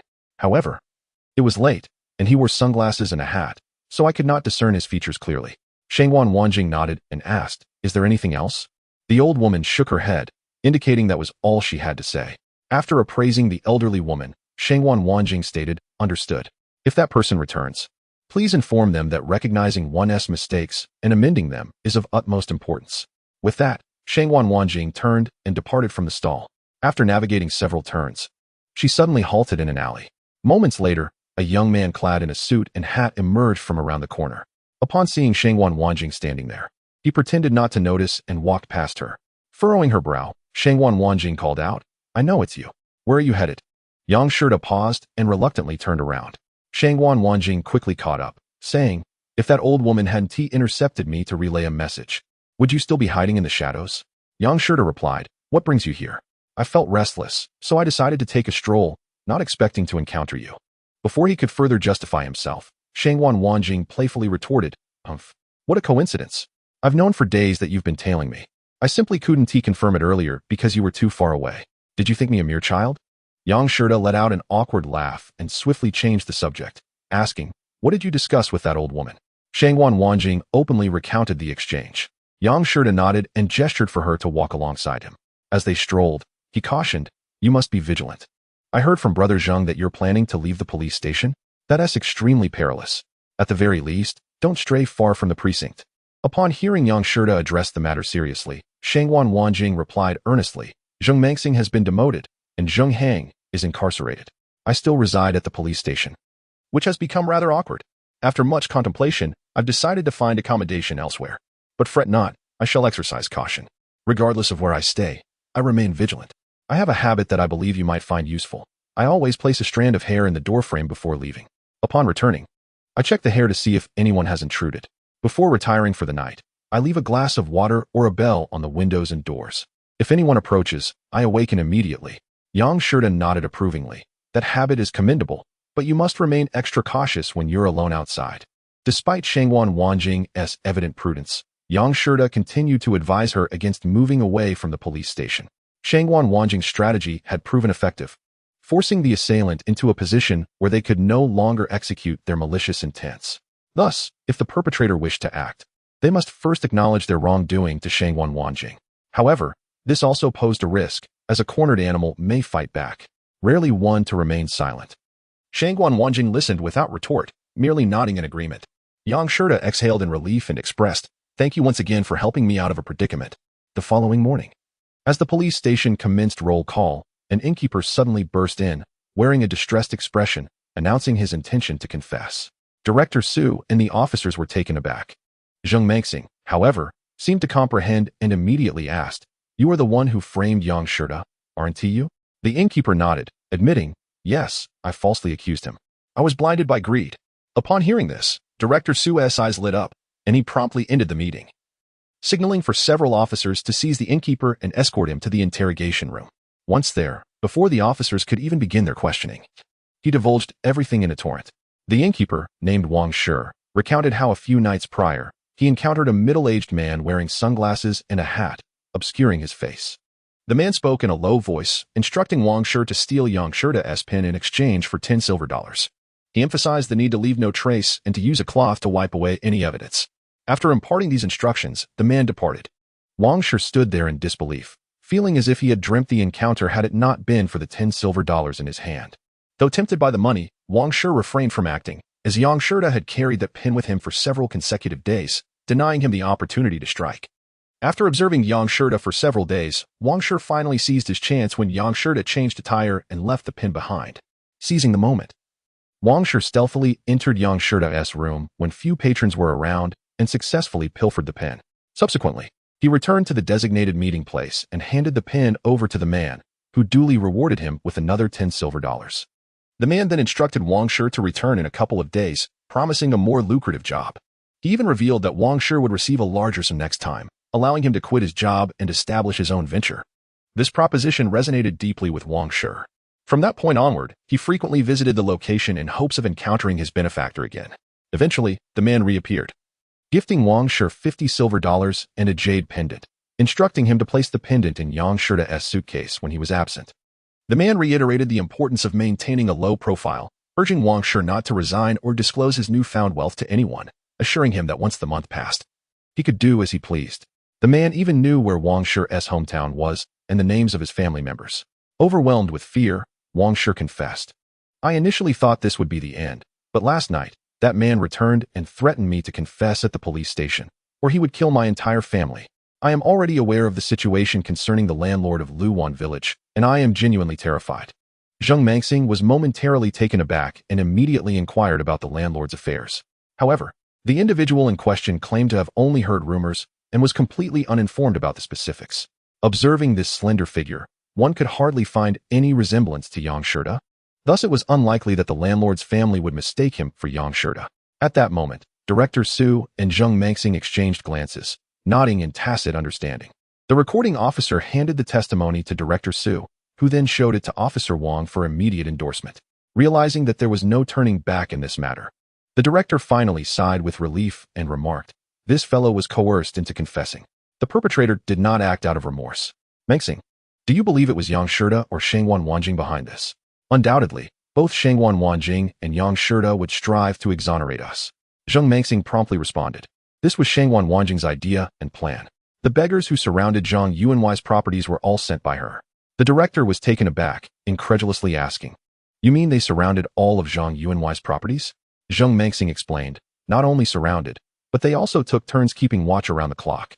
Any movement at Zhang Yuanwai's residence and properties was under their vigilant observation." The director was immediately astonished. "Are you suggesting that the perpetrator is Zhang Yuanwai? Or perhaps he is the mastermind behind it all?" Chapter 68. Regrets of encountering too late. Zheng Mangxing nodded. "Precisely. I now believe that the bloodsucker, the one who orchestrated this, is Zhang Yuanwai. Ever since the beggars surrounded Zhang Yuanwai's properties and residence, there have been no further cases of missing children. With those beggars keeping watch, the perpetrator has had no opportunity to commit further crimes. If Shangwan Wanjing had not employed this method, the perpetrator would not have coerced Officer Wang into confessing." The director sighed and said, "This hypothesis is indeed logical. Miss Shangwan is truly remarkable. It appears that sometimes adhering to convention is inadequate. In matters of solving cases, Miss Shangwan is indeed unparalleled. For now, let us not concern ourselves with Zhang Yuanwai. Once he surfaces, we shall apprehend him with evidence in hand." The director crouched momentarily before adding with a smile, "You should promptly draft a report. Not just you, but including Zheng Hang. You all must resolve these matters first. Once your issues are settled, mine will be as well." Zheng Mangxing nodded and was about to leave when he suddenly noticed a colleague hastily entering. The individual announced that a grand vehicle had arrived outside. A young lady descended from the vehicle, introducing herself as Wu Xiaomei, here to see the director. The director, somewhat puzzled, inquired, "Wu Xiaomei?" Zheng Mangxing quickly clarified, "I know who she is. She must be here for Yang Shi." The colleague affirmed that she indeed came to see the director regarding Yang Shi. The director nodded. "Then please bring her in." Moments later, a graceful young woman entered. The director invited her to sit and speak. After expressing her gratitude, she revealed her purpose for coming. She had traveled specifically from Shanghai upon seeing the wanted notice, believing that Yang Shi could not possibly be guilty of such heinous crimes. Thus, her mission here was to exonerate him. Wu Xiaomei then solemnly added, Yang Shirda once found a bag of mine, which is this one. Holding up the bag, she continued. It contained 50,000 US dollars and a check for 1 million taels. Anyone could cash that check. Yet, Yang Shirda showed no greed. He returned my belongings without even accepting a reward. Hearing such a sum mentioned, coupled with Wu Xiaomei's distinguished demeanor, the director sat up straight and said, "Thank you for your concern and trust in Yang Shirda, Mississippi. He is indeed wrongfully accused, but fortunately, the individual who framed him has just confessed." Wu Xiaomei was momentarily stunned, then overjoyed. That is splendid news. I knew Yang Shirda could not be guilty of such crimes. I had even intended to hire the most renowned lawyer in the country to assist him. After a pause, she shifted the conversation, asking about Yang Shirda's hometown. She expressed regret for not having inquired about his background during their previous hasty encounter. Zheng Mengxing, perceiving Wu Xiaomei's intentions, pondered for a moment and asked, "Miss Wu, would you like to meet Yang Shirda?" Upon hearing this, Wu Xiaomei's face lit up, and she eagerly nodded, "Yes, I would very much like to meet him." "Do you know where he might be hiding?" Zheng Mengxing turned to the director, who smiled silently, prompting Yang Shirda to respond. "Since Miss Wu has come such a long way to assist Yang Shirda, I shall take you to see him." Wu Xiaomei beamed with joy, expressing her gratitude profusely. However, Zheng Mengxing considered that, although Officer Wang had confessed, Yang Shirda was still a wanted man. Thus, he led Wu Xiaomei to his own residence. Upon meeting Yang Shirda, Wu Xiaomei's face was radiant with happiness. Yet, after exchanging greetings, Yang Shirda looked at Zheng Mengxing with a puzzled expression. Zheng Mengxing quickly explained Wu Xiaomei's presence. Hearing that she had come specifically for him, Yang Shirda expressed his astonishment and gratitude. Wu Xiaomei replied with a smile, "There is no need for such formalities, Mr. Yang. I believe in your character, and I trust my judgment about you. If you do not mind, could you share with me how this situation arose? I feel that a person of your integrity should not suffer such injustice. Who could possibly frame you in such a manner?" Yang Shirda furrowed his brow. But Wu Xiaomei continued, "Rest assured, Mr. Yang, I will keep everything confidential. I simply wish to understand so that I may offer assistance." Yang Shirda, not wanting Wu Xiaomei to involve herself in this case, and wishing to downplay his own virtue, briefly replied, "It is nothing significant. I merely offended someone. In this world, it is inevitable to cross paths with adversaries." Zheng Mengxing considered for a moment and then recounted the events in a simplified manner. Additionally, he emphasized that Yang Shirda was a chivalrous man who detested evil, while the one who framed him was a murderous demon. After hearing this, Wu Xiaomei appeared puzzled and asked, "If that person is indeed a murderous demon, why has the police not apprehended him?" Zheng Mengxing lamented, explaining that the individual was currently absent, as he was receiving treatment for tuberculosis in a hospital in Shanghai. They could only wait for his return to arrest him. Wu Xiaomei immediately protested, "How can a scoundrel who would harm even children be allowed to remain at large? That would be a further injury to the victims. Since you have already confronted him openly, he will not return, or he will come back only to destroy evidence. Therefore, it is crucial for you to go to Shanghai and apprehend him before complications arise." Wu Xiaomei even mentioned that her company dealt with the import and export of Western medicine, making her familiar with hospitals in Shanghai. She had visited many Western hospitals within various foreign concessions and could readily assist in locating the man. With just one phone call, she could ascertain which hospital Zhang Yuanwei was staying in. Upon hearing these words, Zheng Mengxing's eyes brightened, and he expressed his gratitude. However, Zheng Mengxing also indicated that he wished for Yang Shirda to first confirm with the accomplice who had surrendered whether the person behind him was indeed the murderer. Furthermore, a trip to Shanghai required prior approval from the higher authorities. Only after the warrant for Yang Shirda's arrest was revoked could they proceed together. Wu Xiaomei, however, contended that this would undoubtedly provide the official, Mr. Zhang, with additional time to prepare, thus rendering their efforts futile and wasting a valuable opportunity. She asserted that it was sufficient to ascertain whether the individual who had framed Yang Shirda was indeed the culprit. If it could be confirmed that he was the murderer, there would be no need to travel to Shanghai. They could simply apprehend him immediately. Conversely, if he was not, they should set out promptly to catch the adversary off guard. Wu Xiaomei surmised that since this individual was acting at the behest of Mr. Zhang, he must be someone of considerable trust, likely accompanying Mr. Zhang to Shanghai. Zheng Mengxing was taken aback, astonished by Wu Xiaomei's remarkable intelligence. It was evident that someone from a prominent place was indeed exceptional. It was no wonder she could casually carry millions in cash without fear of misplacing it. Wu Xiaomei articulated her thoughts clearly and logically. Consequently, Zheng Mengxing and Yang Shirda boarded Wu Xiaomei's vehicle, heading towards the police station. As anticipated, Wu Xiaomei's hypothesis proved accurate. Based on the clues provided by Wang Shi, upon arriving at the rendezvous point, they discovered that the footprints were not left by the murderer. Zheng Mengxing promptly sought out Director Su to explain the situation, alongside Wu Xiaomei's suggestion, which Director Su deemed significant and thus approved the plan on the spot. However, as Yang Shida prepared to depart, a peculiar intuition struck him, suggesting that he would likely not return. This instinct was inexplicably strong. After some contemplation, he decided that before leaving, he must see Shangwan Wanjing. Unfortunately, she was no longer at the police station, and no one knew her whereabouts. Zheng Mengxing urged Yang Shida to hurry, while Wu Xiaomei, noticing Yang Shida's hesitation, remarked with a smile, "Mr. Yang, perhaps you wish to bid farewell to a friend?"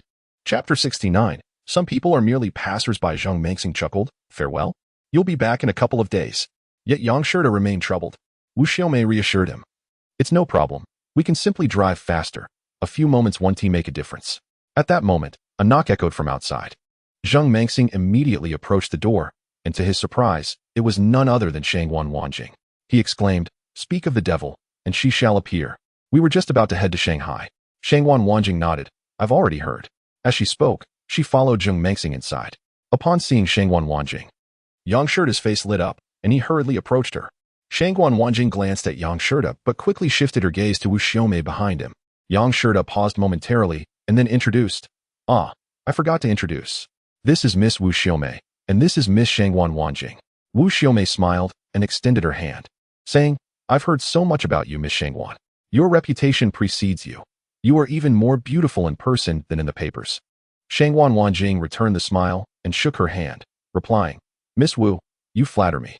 After exchanging pleasantries, Wu Xiaomei took the initiative to help Yang Shida with his luggage, heading towards the outside.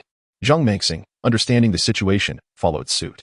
In the vast courtyard, it was soon just Shangwan Wanjing and Yang Shida left. Yang Shida scratched his head and said, "I was just about to find you to tell you that I'm going to Shanghai." Before he could finish, Shangwan Wanjing interjected, "I already know." At this point, she paused before continuing, "Are you certain you want to go?" Yang Shida nodded, "Yes, it won't be long. I should be back in a few days." Shangwan Wanjing replied, "I have a premonition that once you leave, you will not return." Yang Shida was taken aback and asked, "How can you have such a premonition?" Shangwan Wanjing replied coolly, "Intuition." Yang Shida sighed, "Strangely enough, I have the same intuition." Shangwan Wanjing smiled. "If it weren't for encountering this case, you would have left anyway. Thus, you are destined to be merely a passerby here." She lowered her head and continued, "A golden-scaled fish is not meant to dwell in a pond. You should venture out and explore. This case is merely an interlude in your life. I wish you safe travels." Yang Shida, feeling dejected, suddenly raised his head and said, "Miss Shangwan, why not come with me?" Shangwan Wanjing turned to look at the luxurious car outside, and then at the stylish Wu Xiaomei, sighing and shaking her head. "No, thank you." Yang Shida understood that once Shangwan Wanjing made a decision, there was little room for reconsideration. An instant silence enveloped them, leaving them at a loss for words. Shangwan Wanjing's hand was in her pocket, where a jade pendant lay, originally intended for Yang Shida, yet she had never brought it out. After a long while, Yang Shida broke the silence. "Well, I'm off. Please take care of yourself and be cautious." Shangwan Wanjing nodded. "I will. You too." The scenery in the rearview mirror blurred away rapidly. Yang Shida gazed at the rearview mirror, watching as Shangwan Wanjing became increasingly indistinct until she vanished from view completely. Upon arriving in Shanghai, Zheng Mengxing finally comprehended why Wu Xiaomei's vehicle was more impressive than that of the county magistrate, and why she could nonchalantly mention carrying millions in cash. It turned out that Wu Xiaomei held an extraordinary status. She was the daughter of the affluent Wu Yuesheng from Shanghai. The Wu family's business was extensive, encompassing ports, hotels, restaurants, and even import-export trade.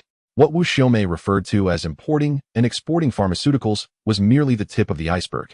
Wu Yuesheng personally hosted a lavish banquet for Zheng Mengxing and Yang Shida, expressing that his daughter had spoken of Yang Shida, and he had seen him in the newspapers, holding him in high regard for his noble character. Wu Yuesheng praised Yang Shida, and the feast was sumptuous. When Yang Shida mentioned the purpose of their visit to Shanghai, Wu Yuesheng simply asked a few questions before stating, "You two may enjoy your meal. After you finish, we will know exactly which hospital Mr. Zhang is in." He waved his hand, and a young man promptly approached. After a brief exchange, the young man left and returned in mere minutes, announcing that Mr. Zhang was currently in a hospital in the British concession, even providing the room number, stating that Mr. Zhang was in room 507 on the 5th floor. Not only that, but he mentioned that rooms 506 and 508 next door were occupied by Mr. Zhang's servants and nurse. Wu Yuesheng nodded. dismissing the young man, then turned to Yang Shida, saying, "The Chinese and the British concession do not have enforcement authority, but you need not worry. If you confirm the murderer is there, I will make a call, and you can take him away." Yang Shida and Zheng Mengxing expressed their profound gratitude. The following morning, Wu Xiaomei personally escorted Zheng Mengxing and Yang Shida to the hospital in the British concession. With Wu Yuexing's assistance, they effortlessly located Mr. Zhang. Upon reaching the door, Wu Xiaomei stated that she would not enter, allowing Yang Shida and Zheng Mengxing to go in alone while she waited outside. Yang Shida finally met Mr. Zhang, who, despite being in his 50s and quite frail, appeared to be in good spirits, certainly not resembling someone afflicted with tuberculosis on the brink of death. Mr. Zhang was quite surprised by the unexpected visit from Zheng Mengxing, the deputy chief of police. Zheng Mengxing smiled as he expressed that he was merely fulfilling his official duties. Passing through Shanghai, he was repeatedly urged by Director Su to pay a visit to Mr. Zhang. After exchanging a few pleasantries, in order to grant Yang Shida ample time for investigation, Zheng Mengxing engaged Mr. Zhang in conversation about his health, discussing various ailments. Mr. Zhang remarked that traditional Chinese medicine could indeed be quite harmful. After a thorough examination by Western medicine, he was diagnosed with tuberculosis, a condition that could be easily treated. He further dismissed various folk remedies, including the use of human blood, as utterly ineffective. After taking Western medication for a while, he felt significantly better. Upon hearing this, Yang Shida quickly interjected, mentioning a folk remedy involving the blood of a young boy, claiming it to be remarkably effective for tuberculosis. Mr. Zhang immediately waved his hand, vehemently denying the validity of such claims. He insisted that had it not been for the meddling of incompetent doctors, he would have recovered long ago instead of enduring his current state. Zheng Mengxing, recognizing Yang Shida's intentions, added, "Could it be that you have not taken enough?" He recalled having read the Huangdi Neijing, which indeed stated that the blood of a young boy could treat tuberculosis. Mr. Zhang, however, dismissed this once more, stating with conviction, "It is all a fabrication. It is of no use whatsoever. If I ever trust traditional Chinese medicine again, I shall no longer bear the surname Zhang. Western medicine is the true path. The results are immediate." Zheng Mengxing and Yang Shida, in concert, sought to elicit more information from Mr. Zhang regarding the use of young boys' blood. Yet, Mr. Zhang appeared increasingly wary and refused to acknowledge any such actions. Yang Shida even surveyed the rooms where the servants resided but found no evidence of the assailant's presence. After some contemplation, Yang Shida continued, "This is the British concession, Mr. Zhang cannot believe everything the foreigners say. Did you not bring many bodyguards with you to Shanghai?" Upon hearing this, Mr. Zhang retorted angrily, "Of course I brought some. However, Wang Wei got drunk the day before and insisted on swimming in the Huangpu River, resulting in his drowning. Even now, his body is yet to be found." Both Yang Shida and Zheng Mengxing were momentarily taken aback, sensing something amiss, and promptly inquired about Wang Wei. Through subtle inquiries, they eventually learned more about Wang Wei. It turned out he had been by Mr. Zhang's side for many years, now in his 40s, a skilled martial artist, standing around 1.7 meters tall and weighing approximately 60 kilograms, with the only flaw being his penchant for drink. Wang Wei's appearance and background perfectly matched that of the bloodthirsty assailant. But lacking solid evidence, Zheng Mengxing concluded it prudent to refrain from alarming anyone for the time being. After leaving the hospital, they briefly updated Wu Xiaomei about the situation. She immediately remarked, "Isn't Wang Wei's death rather too coincidental? He died just after your arrival, leaving no witnesses, and now we can't even find the body. I suspect Mr. Zhang believed he would soon recover, rendering Wang Wei useless, hence the motive to eliminate him." Yang Shida and Zheng Mengxing nodded in agreement, finding Wu Xiaomei's conjecture quite plausible. However, given that a life had been lost and no evidence remained, Yang Shida and Zheng Mengxing could only retreat for the moment. As they walked, conversing, they approached the vehicle when Wu Xiaomei suddenly halted, gazing blankly for a moment before turning to Yang Shida, saying, "Mr. Yang, there is something I wish to ask of you. It is quite a delicate matter." Having received substantial assistance from Wu Xiaomei's family, Yang Shida felt compelled to oblige. Nodding in response, "What is it, Miss Wu? If I can be of help, please do not hesitate to ask." Wu Xiaomei's eyes brightened, and she continued, "As long as you are willing to assist, it will certainly be no problem. A few days ago, our manager responsible for import and export sales left unexpectedly, and we were unprepared. As such, we currently find ourselves unable to locate a suitable replacement. This position is crucial and requires someone trustworthy. Consequently, I would like to request your assistance in temporarily managing this role. As for the remuneration, we can negotiate." The previous manager earned a monthly salary of 500 silver dollars, which included accommodation and meals, along with year-end bonuses that ranged from 6 to 12 months' salary. Contingent on sales performance. Zhang Mengxing gasped, instinctively asking, $500 silver dollars? That must be an annual salary, right? Wu Xiaomei replied earnestly, no, it is a monthly salary. Zhang Mengxing was taken aback, exclaiming, so much? Our director only earns 15 silver dollars a month. Wu Xiaomei explained that the salaries here were indeed higher than elsewhere. Additionally, the profit margins for Western medicine were substantial, justifying the compensation. She promptly reiterated her request for Yang Shida to assist as the manager of Western medicine imports and exports. Yang Shida was well aware that Wu Xiaomei had previously mentioned finding him a job upon his arrival in Shanghai, and this seemed to fulfill that promise, providing him with an opportunity that considered both his standing and her needs. However, he shook his head, saying, thank you for your kindness, Miss Wu. I appreciate your offer. However, I have never engaged in business and do not believe I am qualified for such an important position. Wu Xiaomei quickly clarified, Mr. Yang, please do not misunderstand. I genuinely need someone I can trust. This is not about helping you. Experience is not a requirement. Integrity is what matters. Moreover, the job is not as complex as you might think. Your subordinates will assist you, and you can always reach out to me if needed. Zhang Mengxing acknowledged this, adding that Western medicine was indeed a highly sought-after commodity at present. In the current domestic climate, where essential goods were scarce, even those with money found it challenging to purchase what they needed, making the profit potential clear. He concluded, Brother Yang, did you not wish to explore opportunities in Shanghai? This is a chance not to be missed. Yang Shida contemplated for a moment but ultimately shook his head, saying, I am truly sorry, Miss Wu, I am not qualified. You know I am currently pursuing the investigation of the bloodsucker case alongside Brother Zheng. Before Yang Shida could finish, Zhang Mengxing interjected, Brother Yang, you need not worry. This is our duty as police officers. Moreover, the assailant has already been silenced by Mr. Zhang, and with his impending recovery, he will no longer pose a threat to young boys. Miss Shangguan, you need not be concerned. Once this matter is resolved, you will be safe. Brother Yang, this is a splendid opportunity you must seize. Wu Xiaomei continued to persuade Yang Shida, asserting that while traditional Chinese medicine is indeed profound and historic, Western medicine possesses unmatched advantages. In these tumultuous times, where necessities are scarce, selling more Western medicine could save countless lives. Wu Xiaomei even stated, capturing the perpetrator is the police's responsibility, while saving lives and allowing Western medicine to rescue thousands is equally virtuous. With their combined entreaties, Yang Shida found himself at a loss for words. Ultimately, he nodded, conceding, very well, I shall give it a try. If I do not perform well, there is no need for you to hold back. Seeing Yang Shida acquiesce, Wu Xiaomei smiled brightly. They personally escorted Zhang Mengxing to the station before Wu Xiaomei took Yang Shida to her company. Upon entering the office, Yang Shida was surprised to see the plaque of the general manager hanging on the door. After taking a seat, Wu Xiaomei prepared a cup of tea for Yang Shida, meticulously explaining the tasks he would need to undertake. Yang Shida listened attentively, habitually referring to Wu Xiaomei as Manager Wu. However, she playfully shook her head, saying, please do not call me that. We are friends, and you are here to help me. Besides, you are older than I am, so just call me Xiaomei, all right? Yang Shida was taken aback and promptly replied, thank you, Mr. Wu. It is more appropriate to address you as Mr. Wu within the company. Wu Xiaomei did not press the matter further and continued to explain the tasks that needed to be accomplished. By the end of the day, Yang Shida had acquired a substantial understanding of his responsibilities. The following day, Wu Xiaomei formally introduced Yang Shida to the colleagues at the company.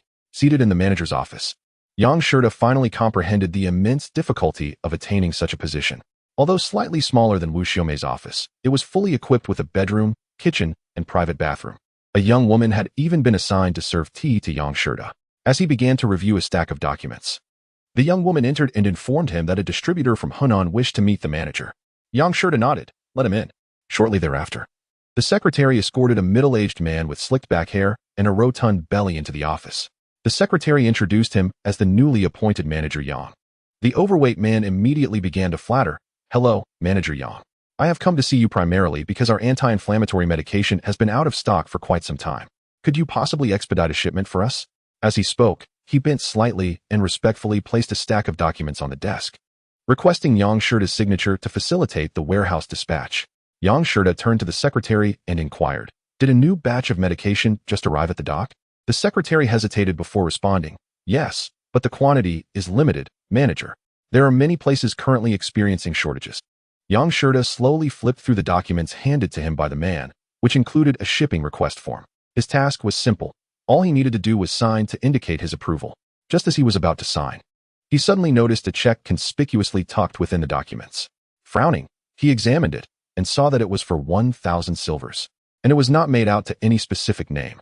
Young Shurta was taken aback and asked, "What is the meaning of this?" The man, startled, quickly produced another check and bent down to hand it over, saying, "Manager Yang, just sign below, and it will be all set." As he spoke, he placed yet another check on the desk. The secretary, meanwhile, was casting knowing glances, subtly implying that Yang Shurta should accept the checks. It was customary. Yang Shurta furrowed his brow as he looked at the second check, which was for half the amount of the first and still not made out to anyone. He raised his gaze to the obsequious man and then glanced at the secretary, suddenly realizing the implications. No wonder Zheng Mangxing had mentioned that the profit margins in this job were substantial. With just a signature, over 1,000 silvers could be his. Wu Xiaomei had entrusted him with such an important responsibility. How much faith she must have in him. Yet, a chill began to creep over Yang Shurta. Chapter 71. Yang Shurta's new job. Gazing at the check before him, it felt akin to the noose of a gallows. If he accepted it, he would find himself ensnared. Hanging from the gallows, it emitted an alluring, almost magical temptation. Once he accepted it, his fate would be in the hands of others. Yang Shurta hesitated but ultimately accepted the check, raising his head to ask, "How much do you desire?" The man, momentarily taken aback, quickly responded with a sycophantic smile. "Within the scope of the contract, of course, the more, the merrier. However, it all depends on your discretion, Manager Yang." Yang Shurta replied, "You may suggest a figure, as long as it remains within the parameters." The man beamed with delight, nodding in gratitude. Yang Shurta signed his name, accepted the 2 checks, and handed the documents back to the man. Watching him leave with a bow and a nod, Yang Shurta gestured for the young secretary to sit down for a conversation. Smiling, he asked, "Is this the norm for everyone? Just a signature, and one receives extra funds?" The young woman confirmed that she had worked at the company for over 2 years, and that this was indeed customary. It was not exclusive to the import-export pharmaceutical department. It was prevalent in other sectors as well, with some even demanding more. She explained that the products dealt with by the Wu family were not easily acquired with money alone. They were often in high demand. Yang Shurta nodded and smiled. "Do you partake in this as well? Do not be anxious. Feel free to speak openly. We are in the same boat." The young woman paused, then lowered her gaze to reveal that she too accepted a bit of a kickback, mentioning that the rotund man had just given her 10 silvers in cash. She further explained that every distributor engaging in any process required cash to facilitate transactions. Even with the manager's signature, the rotund man would still need to grease the wheels to ensure a smooth pickup at the dock and warehouse. After she finished speaking, Yang Shurta was taken aback and curiously inquired why the previous manager had left such a lucrative position. The secretary hesitated before replying. "Resigned?" He didn't resign. He was left with barely half his life after being beaten.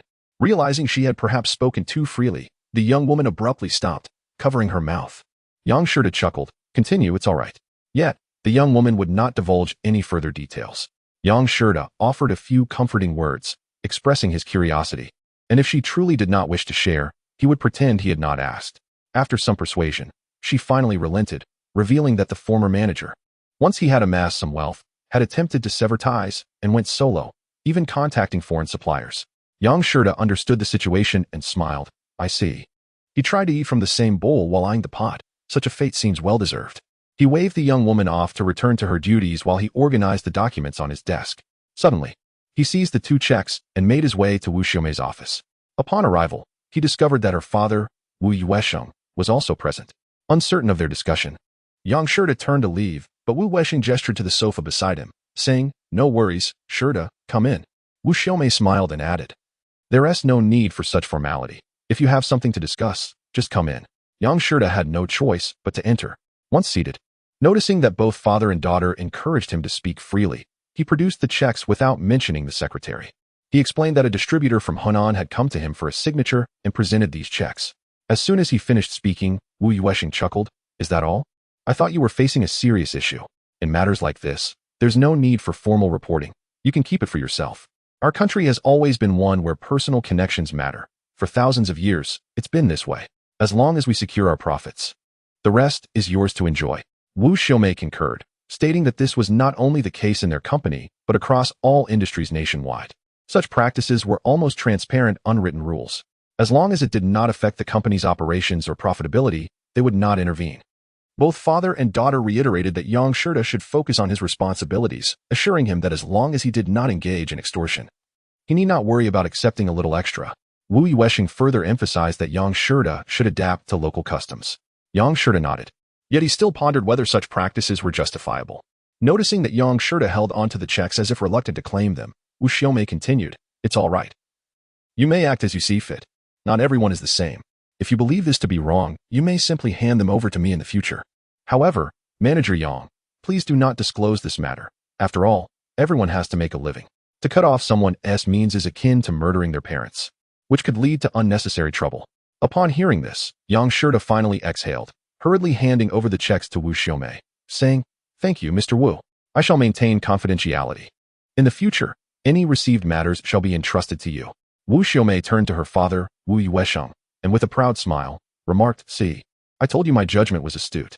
While some individuals are driven solely by profit, others are gentlemen who acquire wealth through rightful means." Wu Yuesheng nodded and, smiling at Yang Shurta, stated, "Such a talented individual, poised and impressive. We are in need of people like you. Work diligently, and we shall provide you with an even grander stage to showcase your abilities." Having said this, he turned to Wu Xiaomei and repeatedly instructed her to safeguard the funds for the time being, to be returned to Yang Shurta as a year-end bonus at the close of the year. Wu Xiaomei promptly agreed. Yang Shurta's anxiety began to dissipate slowly. He stood up to bid farewell, but Wu Yuesheng suddenly inquired, "Shurta, are you still unmarried?" Yang Shurta shook his head, affirming his single status. Wu Yuesheng nodded and continued, "Do you have someone you fancy?" The image of Shangguan Wanjing flashed in Yang Shurta's mind. After a moment of hesitation, he shook his head. Wu Yuesheng then shifted the conversation, saying, "Work hard and stay in Shanghai. Marry and start a family. There will be no need to return to the countryside." Yang Shurta was momentarily taken aback but agreed, and thus he finally departed from Wu Xiaomei's office. In just a few days, Yang Shurta had acclimatized to his new role. He realized that his workload was indeed manageable. Nearly all tasks were efficiently handled by subordinates, requiring only his review and signature. Moreover, with Wu Xiaomei's special care, this job was a delightful combination of low effort and high compensation. Meanwhile, after Yang Shurta and Zheng Mengxing left, Shangguan Wanjing continued her early morning and late evening routines, frequently inquiring with her fellow police officers about whether Zheng Mengxing had apprehended the murderer. 3 days later, Zheng Mengxing returned, thoroughly reporting the details of the operation to Director Su. He then sought out Shangguan Wanjing to inform her that the culprit was Zhang Yuanwei. However, Zhang Yuanwei was currently receiving treatment at the Western Hospital, his condition gradually improving. Consequently, the murderer had been silenced to prevent any witnesses. Thus, the case could only remain unresolved for the time being, pending further evidence. After such a lengthy pursuit, Shangguan Wanjing finally had the opportunity to rest. At this juncture, Zheng Mengxing continued, "There's also good news. Yang has been fortunate. Wu Xiaomei has secured him a commendable job with a monthly salary of 1,000 taels, including room and board, plus a year-end bonus." Shangguan Wanjing merely smiled faintly, responding, "You will surely excel." Now that the murderer had been eliminated, she felt it was time to leave. After bidding farewell to Zheng Mengxing, she returned to her room to pack her belongings, reflecting on how Yang Shurta was ultimately just a transient figure in her life. From then on, they would likely part ways, perhaps never to meet again. Fortunately, the murderer now rested in the depths of the Huangpu River, providing her with a sense of closure. On that day, Shangguan Wanjing departed as well, unaware that her entanglement with Yang Shurta had merely begun. Chapter 72. The truth will be revealed before leaving. Shangguan Wanjing made a point to visit the dilapidated temple, leaving some money for the beggar leader as a token of gratitude, and expressed that there was no need to continue guarding Zhang Yuanwei's property. She then boarded her carriage and departed. Upon reaching Ling County, however, a cacophony drew her attention. As she approached, the noise intensified. A crowd had gathered by the riverside, with at least 100 villagers from Chenghua village, armed with hoes and shovels, shouting fervently, seemingly on the brink of a brawl. Shangguan Wanjing urged the coachman to slow down and inquired about the commotion. Once the coachman complied, he replied, "The villagers of Chenghua are at odds again. There are 2 prominent surnames in the village, Cheng and Zhang. Every year, during the planting season, disputes arise over water rights and land boundaries. Initially, it was manageable, but this year, everyone seems to have brought weapons." Shangguan Wanjing furrowed her brow, stating, "This is not the planting season. These fields should be fallow. What could possibly incite such a conflict?" The coachman paused. "I cannot say, but it appears that a fight is imminent. This area is known for its fierce temperament. With everyone armed, bloodshed seems unavoidable. With a sigh, Shangwan Wanjing considered whether to report the situation to the authorities or seek out the local headman for intervention. The coachman, however, expressed reluctance to become embroiled in the matter, insisting that it was customary for such disputes to arise, and meddling might bring trouble upon himself. Furthermore, Chenghua village was large, with not only a headman but also a neighborhood leader.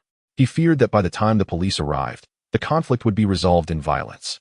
Determined, Shangwan Wanjing insisted, "Park the carriage nearby. I will handle this. These are ordinary folk, with families to support. Fighting over such trivial matters will only lead to ruin. I shall see if I can help resolve this." The coachman readily agreed, eager to witness the unfolding drama. Upon arrival, he stopped the carriage at a distance, unwilling to draw too close and risk trouble. Shangwan Wanjing disembarked and approached the crowd, calling out, "Everyone, please calm down. There's no need for such rashness. This matter is trivial. There is no reason to resort to violence. After all, we all have families to feed. Why engage in such a futile struggle?" The crowd turned to her in surprise. Her striking appearance and distinct accent marked her as an outsider, setting her apart from the local villagers. An elder stepped forward, stating, "Young lady, you may not know the full story. The Chins have gone too far. We have often turned a blind eye, accepting minor losses, but this year, they even harmed a child. That child was only 6 years old. They cruelly bound him to a stone and drowned him in the river." Upon hearing this, Shangwan Wanjing was taken aback. Before she could respond, another elder interjected vehemently, "Zhang, do not speak such nonsense. You are slandering us. Young lady, do not believe his accusations. While we may quarrel annually, we would never stoop to such barbarity. They must have done this to frame us." Shangwan Wanjing was momentarily stunned, suddenly reminded of a certain murderous feint. After a moment of contemplation, she declared, "Even if you engage in a fierce battle, it will not solve anything. Let us calm down and discuss the situation rationally." Before she could finish, a young man shouted, "Who are you to speak here? It's not your kin that has died. You're obstructing our quest for vengeance. Who do you think you are?" With that, others joined in, questioning whether she was a chun hired to confuse the issue, demanding to know why she was intervening. Sighing, Shangwan Wanjing recognized that the crowd was fueled by anger, and she could not afford to escalate the situation. Her aim was to mediate, not to incite violence. With this in mind, she firmly yet respectfully stated, "I am Shangwan Wanjing. I do not know any of you, and thus I hold no bias. However, I sense there is more to this tragedy. The death of the child must have deeper implications." Shangwan Wanjing was abruptly interrupted before she could finish her sentence. "Are you Shangwan Wanjing, the one from the newspaper?" she was asked. Nodding, she affirmed, "Yes, I am indeed Shangwan Wanjing." Upon realizing her identity, the crowd's demeanor shifted dramatically, and they promptly apologized, beseeching her to arbitrate the matter. It turned out that Chenghua village was home to 2 surnames, whose members frequently quarreled over trivial matters, sometimes even resorting to physical altercations, leading to long-standing animosities. A few days prior, a child from the Zhang family had gone missing, and despite a thorough search, the child remained unaccounted for. Today, a young man from the Zhang family, while fishing in the river, found his hook snagged on something. Despite breaking his fishing rod in the attempt to retrieve it, he bravely plunged into the water. Upon diving, he discovered that the hook was caught on a stone, which was tethered with a rope. Driven by curiosity, he cut the rope, only for a corpse to surface immediately. Startled, he hurriedly pulled the body ashore, only to find it was the missing child from the Zhang family. Realizing the gravity of the situation, he rushed to summon his fellow clansmen. The Zhang family, upon seeing the child's remains submerged in the river, was engulfed by rage, firmly believing that the Chung family harbored a grudge and was responsible for the heinous act. To their shock, the Chung family vehemently denied any wrongdoing and accused the Zhangs of framing them. Thus, the 2 clans gathered at the riverbank, on the brink of violence. After understanding the sequence of events, Shangwan Wanjing declared, "Those who harm children are unworthy of being called human. They must be brought to justice." However, the identity of the perpetrator remained elusive, and she cautioned against wrongfully accusing the innocent, lest they precipitate an irreparable mistake. Her eloquence drew applause from the crowd. Shangwan Wanjing continued, suggesting that they notify the authorities and engage a professional coroner for an autopsy. Yet, due to the village's remoteness, they could only enlist a nearby barefoot doctor for the examination. After a thorough inspection, the doctor concluded that the deceased had likely been submerged post-mortem, showing no signs of struggle in the water, thereby ruling out drowning or poisoning, and no fatal wounds were evident. He admitted that his findings were limited, and a professional coroner was necessary for further investigation. Shangwan Wanjing inquired if the deceased appeared pallid and devoid of blood, to which the doctor, after a second inspection, confirmed her suspicion. At this juncture, Shangguan Wanjing deduced that the blood-sucking murderer was still at large, contrary to Zheng Mengxing's assertion that he had already been silenced. Convinced that the child had fallen victim to this blood-sucking fiend rather than a villager, she noted that Qinghua village was in proximity to the county where the previous crimes occurred, thus the villagers were likely aware of the notorious killer. As the villagers exchanged glances, they began to nod in agreement with Shangguan Wanjing's reasoning. Under her mediation, both clans expressed a willingness to temporarily cease hostilities and collectively pursue the true culprit. The revelation that the bloodsucker had infiltrated Qinghua village stirred a hornet's nest. Initially intending to return and inform Zheng Mengxing, Shangguan Wanjing ultimately resolved to continue her investigation alone. She reassured the villagers that the bloodsucker would likely not return, alleviating their fears. Having said that, she departed in a carriage, her mind racing with thoughts of the cunning and treacherous killer. Notably, the key suspect who could trace the murderer through evidence, Yang Shida, was currently in Shanghai. With a heavy heart, Shangguan Wanjing decided to pursue the murderer independently. In the following days, she enjoyed a rare respite. By day, she explored the mountains, and by night, she immersed herself in books. It had been 6 days since her departure from Zheng Mengxing, and with rain falling outside, she opted to delve into her studies. She discovered ancient texts that detailed remedies for replenishing blood, which included the use of the placenta, a practice that still thrived in China. Reflecting on her findings, she recognized that her initial assumptions based solely on motive were inadequate. Although Huang Yong was a prime suspect, he lacked the means to commit the crime. Zhang Yuanwei from Daxishan, while capable, had no need for human blood, only the placenta. Even if he required blood, he was currently receiving treatment in Shanghai, making further offenses unlikely. The cessation of blood-sucking incidents following her intervention with the beggars surrounding Zhang Yuanwei's property suggested a calculated maneuver by the true perpetrator to mislead her. Consequently, Shangguan Wanjing pondered the emergence of new blood-sucking cases elsewhere, suspecting the killer was deliberately evading capture and feigning weakness to divert suspicion away from Yang Shida. This line of thought brought her to consider Dr. Li, a traditional Chinese physician. Despite his disability and their previous tests of his character, her instincts told her that he possessed profound cunning, particularly regarding the use of human blood for medicinal purposes. With this in mind, she decided to approach the case from Dr. Li's perspective. Disguised in her usual male attire, she returned to the vicinity unnoticed. Choosing a tea house a distance away to avoid detection, she sat down to observe Dr. Li. After summoning the elderly proprietress for tea, she inquired, "Good lady, is there a doctor here who treats blood disorders?" The term blood disorder referred to leukemia, a condition historically treated in China with child blood as a key ingredient, a practice that had persisted since the Qin dynasty. The old woman, momentarily taken aback, replied, "Young man, you've come to the right place. Follow this street westward for about a mile without turning. There's a traditional medicine clinic called Miaosho Huichuntang. Dr. Li is renowned in these parts." She continued, "Dr. Li's family has been in medicine for generations, serving as imperial physicians since the Ming dynasty. His mother suffers from a blood disorder, and it's said that without Dr. Li's daily administration of Zhudan, she would not have survived." Intrigued, Shangguan Wanjing pressed, "Zhudan? What is that?" The old woman explained, "Zhudan is made from livestock blood, cooked and consumed. What else Dr. Li mixes with it is a mystery. If you wish to know more, you must consult Dr. Li directly. When you go, have him prepare a prescription for you. It should work wonders." Frowning, Shangguan Wanjing left the tea house after paying for her tea, her suspicions regarding Dr. Li intensifying. She did not seek out Dr. Li, the beggars, or Zheng Mengxing's police officers. Shangguan Wanjing promptly resolved to pursue the culprit alone, intending to catch him red-handed, leaving Dr. Li without a single argument to defend himself. To execute this plan, she deliberately chose a lodging near Dr. Li's pharmacy, settling in a room that afforded her a view of the establishment through the window.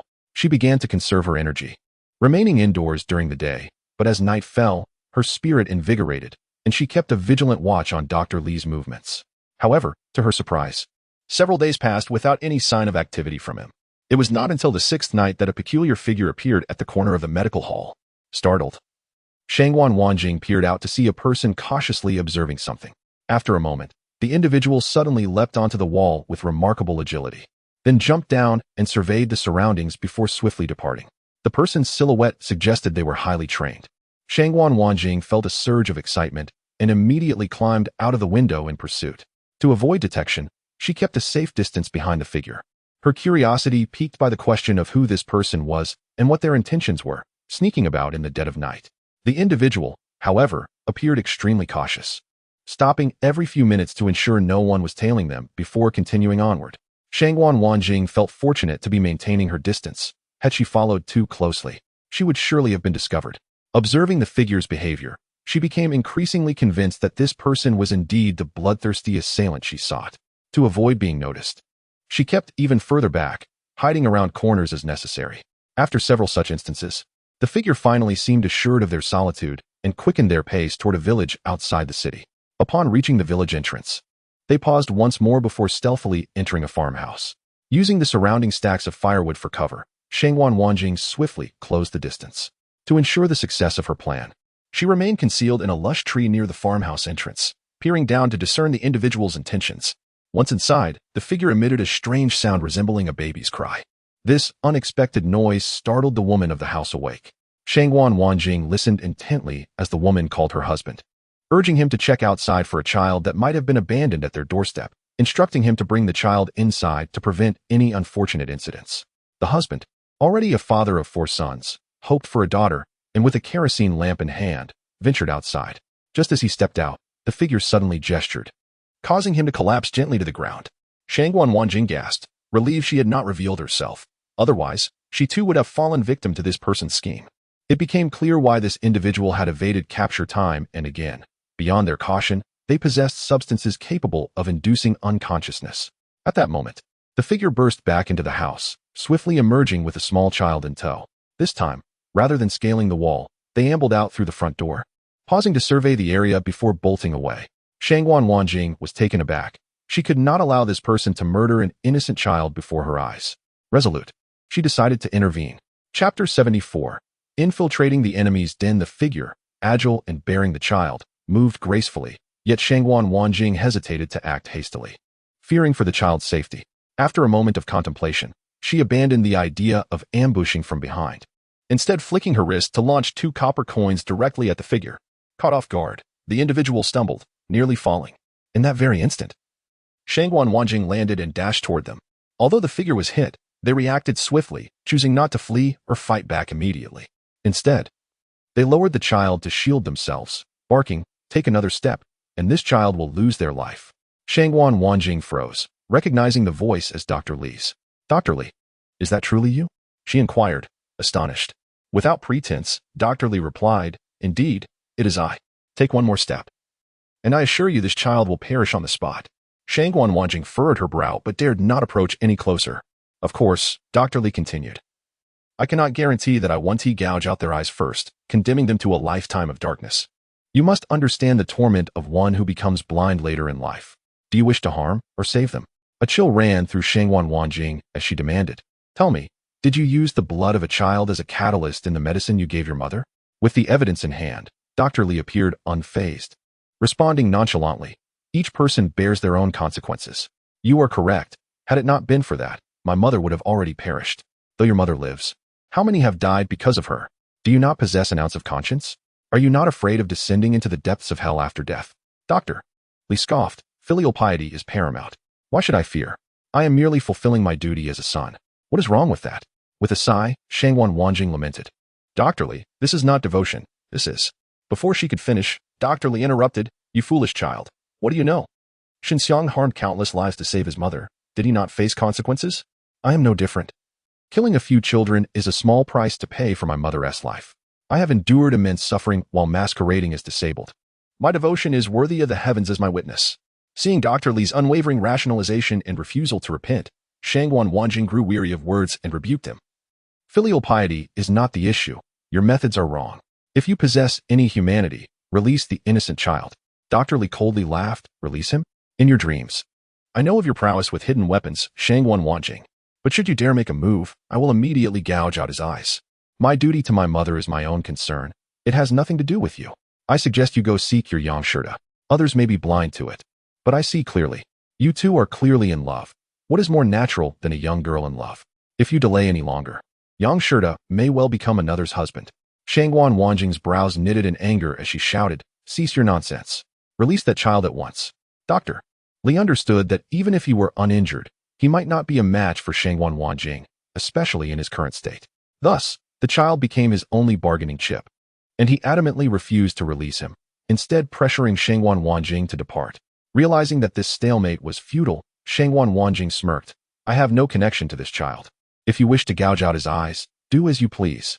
But I assure you, your mother will not see another night. Dr. Li fell for the ruse, seething. How dare you? Shangwan Wanjing seized the moment, shifting from defense to offense. Dare to test me? I fear nothing in this world. What have I to fear? However, rest assured, whether your mother survives tonight is beyond my knowledge. Yet I am certain she shall never witness the splendid vistas again. Doctor. Li was immediately taken aback.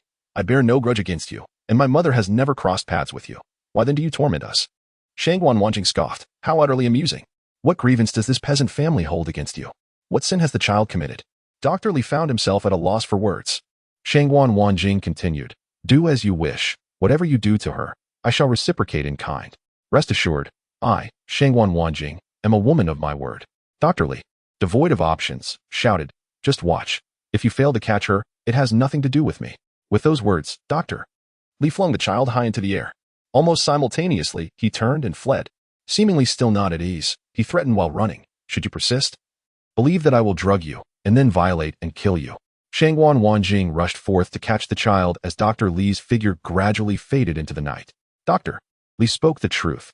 Having realized that Shangwan Wanjing was following him, he had prepared himself, and it would not be so easy to act next time. Besides, he indeed possessed a drug for mesmerizing. Shangwan Wanjing cursed him as despicable and shameless, then glanced at the child in her arms. Approximately 1 or 2 years old. Though in a state of unconsciousness, all appeared normal, the child should awaken without issue. She returned the child to the house and began her slow walk back the way she had come. Shangwan Wanjing was not in a hurry. Having confirmed that the perpetrator was Dr. Li, he could not escape.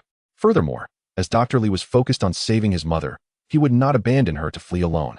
If he took his mother with him, his speed would inevitably diminish, preventing him from going far. The most crucial matter now was to ensure her own safety.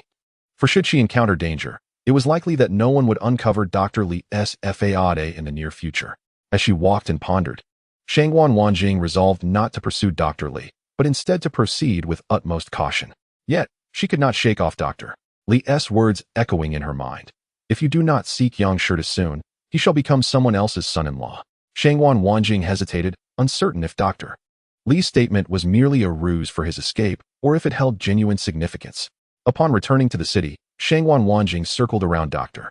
Li's clinic a few times, only to find the door firmly locked, devoid of light or sound. Dr. Li's mother must still be within the clinic. Shangwan Wanjing faltered, reluctant to take the risk of entering.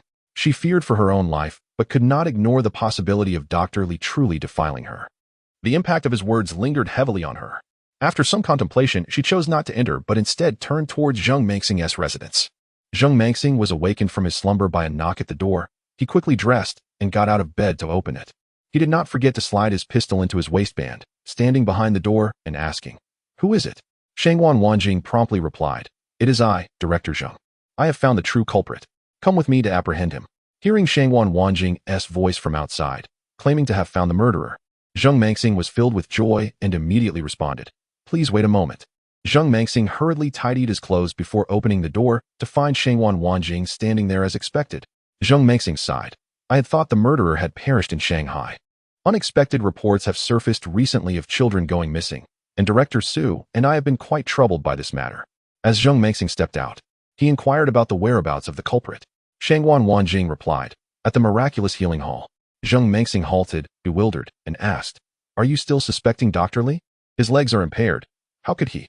Shangwan Wanjing interrupted him, stating, "I witnessed it with my own eyes." Zheng Mengxing was taken aback and replied, "I believe you." Chapter 75.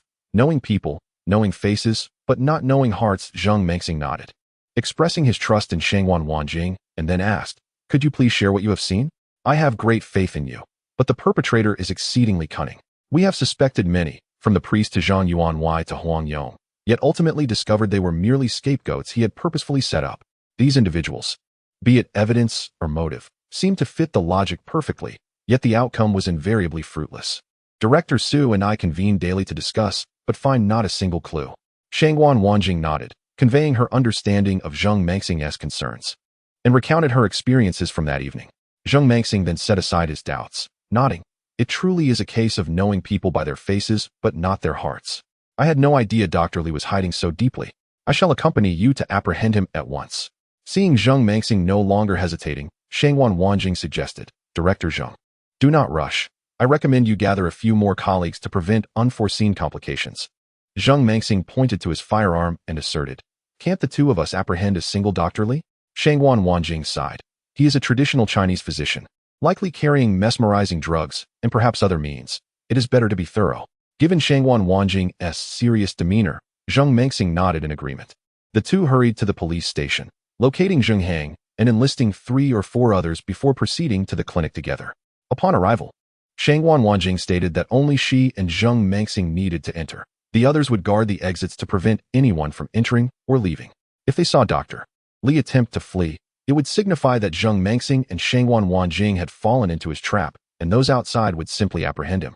Zheng Mangxing nodded, instructing everyone to follow Shangwan Wanjing's directions before stepping forward to knock on the door. To mislead Dr. Li, Zheng Mangxing even pretended to be inebriated, knocking while calling out, Dr. Li, open the door. My apologies. We have had a bit too much to drink and would kindly ask for some hangover remedy. After a while, Dr. Li's voice finally responded, Director Zheng, please wait a moment. I'll get up. Zheng Mangxing quickly replied, thank you, Dr. Li. Shangwan Wanjing frowned. Since Dr. Li had already been exposed, why was he so unperturbed? Did he truly not plan to escape, or did he have other intentions? However, at that moment, the lights in the clinic had already been illuminated. Shortly after, with the sound of the door opening, Dr. Li indeed emerged in a wheelchair, assisted by his wife. Zheng Mangxing and Shangwan Wanjing exchanged glances, maintaining a calm demeanor as they entered. Dr. Li, yawning as if just awakening, looked at Zheng Mangxing and Shangwan Wanjing and said, what brings you to the clinic at such an hour, Miss Shangwan? Shangwan Wanjing replied coolly, I am here to find you. Zheng Mangxing's expression changed as he immediately stated, I apologize, please accompany me, Dr. Li. Dr. Li looked puzzled, glancing between Shangwan Wanjing and Zheng Mangxing, before asking, what do you mean, Director Zheng? Are you not here to procure medicine? Shangwan Wanjing coldly replied, procuring medicine is of little importance. Capturing you is the priority. Cease your pretense. You have fallen victim to my trap. No matter how well you act, can you conceal your wound? Dr. Li hesitated further. What are you talking about, Miss Shangwan? Shangwan Wanjing could no longer contain herself, stepping forward to kick him to the ground. As Zheng Mangxing had come alongside Shangwan Wanjing, he fully trusted her judgment and said nothing, promptly producing handcuffs to restrain Dr. Li. The remaining wife of Dr. Li, with a face full of astonishment, took a while to react and hurriedly inquired about the cause of the situation. Seeing Dr. Li subdued, Zheng Mangxing finally breathed a sigh of relief and replied, I sincerely apologize. Dr. Li has broken the law, and I can only enforce the law impartially. Although we do have a good personal relationship, it cannot allow me to. As Zheng Mangxing explained, he proactively rolled up Dr. Li's pant leg. Upon doing so, 2 fresh scars immediately came into view. Though the scars appeared recent, they did not seem to be inflicted by a concealed weapon. Rather, they looked more like burn injuries, dark and mottled, with some unknown ointment applied. Zheng Mangxing and Shangwan Wanjing were momentarily stunned, but Dr. Li laughed and clarified, to be honest, I accidentally scalded myself while washing my feet last night. Shangwan Wanjing, however, scoffed coldly, you are truly ruthless. To hide your criminal acts, you would treat yourself so harshly. Dr. Li continued to explain, Director Zheng, have you heard something from someone again? What crime have I committed? Why come to arrest me at such an hour? Zheng Mangxing turned to Shangwan Wanjing, who coldly retorted, stop feigning innocence. It has barely been an hour, and you were nimble enough to carry a child and flee in haste, all while claiming to be dutiful and innocent, threatening to gouge someone's eyes out. As Shangwan Wanjing's words fell, Dr. Li immediately cried out in protest, Miss Shangwan, you must have mistaken me for someone else. I applied some ointment after my burn and went to rest. When have I carried a child and fled? I have not even stepped out of my door. He continued, you and Yang Shirda have doubted me before. I initially thought you two were young and idealistic, easily getting stuck in a rut, so I did not take it to heart. But I never expected you to persistently pursue this matter. Bullying a disabled person in the dead of night is truly outrageous. Do not wave the banner of justice to act as you wish. I assure you, I will not compromise this time. I will sue you for defamation. Zheng Mangxing clearly understood that Dr. Li was ostensibly scolding Shangwan Wanjing, but was actually addressing him. Until now, aside from Shangwan Wanjing's words, he had no evidence against Dr. Li. Shangwan Wanjing also recognized Zheng Mangxing's dilemma. Thus, she abandoned the topic of the severely burned scar and shifted her line of questioning, asking, may I inquire whether your mother suffers from leukemia? Dr. Li immediately replied, "Who can guarantee a life free from illness and pain?" Shangwan Wanjing continued to probe, "Do you often feed your mother Zhudan?" Dr. Li remained composed and replied, "That is indeed the case. The records in the Binsao Gongmu state that pig blood is non-toxic and tasteless, can generate blood and replenish vitality, and is effective for dizziness and blood loss. The Huangdi Neijing also records that the elderly can consume blood to prolong life, promote sleep, combine with Dan stones, and detoxify." He added, "What of it? Is that illegal?" Shangwan Wanjing pressed on, "Your Zhudan is likely made from human blood rather than pig blood. Do not try to quibble. The forensic expert can extract the components from the Zhudan you fed your mother." However, Dr. Li, unfazed, retorted angrily, "You young girl are talking nonsense. I still have that Zhudan at home. Feel free to send it to the forensic expert for testing. If I used human blood to make Zhudan, I would accept any punishment without protest. If it is made from pig blood, would you, Shangwan Wanjing, be willing to pay with your life?" Upon hearing this, Shangwan Wanjing frowned, recognizing Dr. Li's cunning. She had long been aware of his treachery and suspected that the Zhudan had already been switched for pig blood. Noticing Shangwan Wanjing hesitating, Dr. Li continued to press, "It is not that I, Li Dakai, am unyielding, but you, Shangwan Wanjing, have truly gone too far. I do not know when I offended you, but you relentlessly pursue me to the point of wanting to destroy me. Now, in front of Director Zheng, will you give me a straightforward answer? I have Zhudan prepared in my kitchen. You can take it and have it tested whenever you wish. If you do not dare to do so, I do not seek your life. Simply bow an apology at the entrance of my clinic." Observing Dr. Li's aggressive demeanor, Zheng Mengxing hesitated, regretting his rash actions. However, Dr. Li's furious shouts had already attracted the attention of nearby neighbors. Dr. Li maintained considerable respect among the public. So upon hearing his outcry, many people rose from their beds to see what was happening. Soon, a large crowd gathered at the clinic entrance. And upon seeing Dr. Li handcuffed and slumped on the ground, they immediately began to criticize Director Zheng. Zheng Mengxing found himself in a dilemma, truly unable to proceed or retreat. Shangwan Wanjing promptly stated that all of this was her own idea and had nothing to do with Director Zheng, recounting the events as they had unfolded. But Dr. Li angrily shouted, "Nonsense! You are slandering me. Arrests must be based on evidence.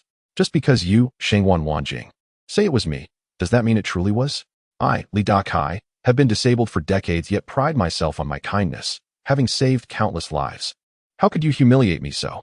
Chapter 76. The truth lies before us. As Shangwan Wanjing took on all the responsibility, she recounted her recent experiences. Dr. Li, in a fit of rage, vehemently condemned her as a liar, even shedding tears from his anger and trembling all over, ultimately striking his head against the ground. Witnessing Dr. Li lose his composure, Zheng Mengxing rushed to stop him. The crowd was now incensed, beginning to blame Shangwan Wanjing. Seeing the crowd in a frenzy, Zheng Mengxing, feeling helpless, decided to remove the handcuffs first. He then began to apologize profusely to Dr. Li and the surrounding onlookers, admitting his recklessness. The crowd quickly helped Dr. Li back into his wheelchair, urging him to calm down. Noticing Zheng Mengxing's continuous apologies, Dr. Li regained his composure and generously expressed that he had always cherished his friendship with Director Zheng, admiring his selfless actions. He then shifted the conversation to state that Director Zheng had been misled by Shangwan Wanjing and had unwittingly become her pawn. He bore no grudge against Zheng, but could not forgive Shangwan Wanjing.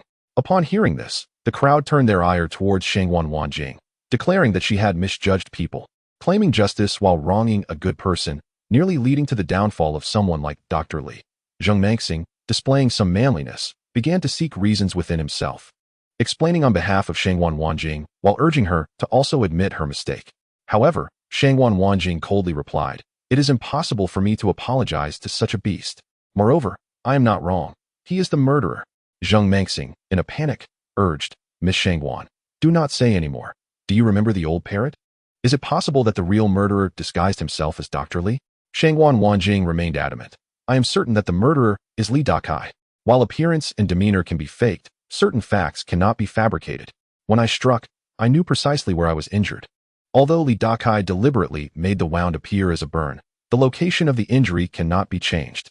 Zheng Mengxing hastily interrupted Shangwan Wanjing, signaling her with his eyes. Understanding Zheng Mengxing's intent to trust her deductions, as the location of the wound was indeed too coincidental. However, since Li Dakai had not fled, he must have some assurance. Lacking direct evidence, it might be best to retreat for now. Yet, Shangwan Wanjing's words once again provoked Li Dakai's fury.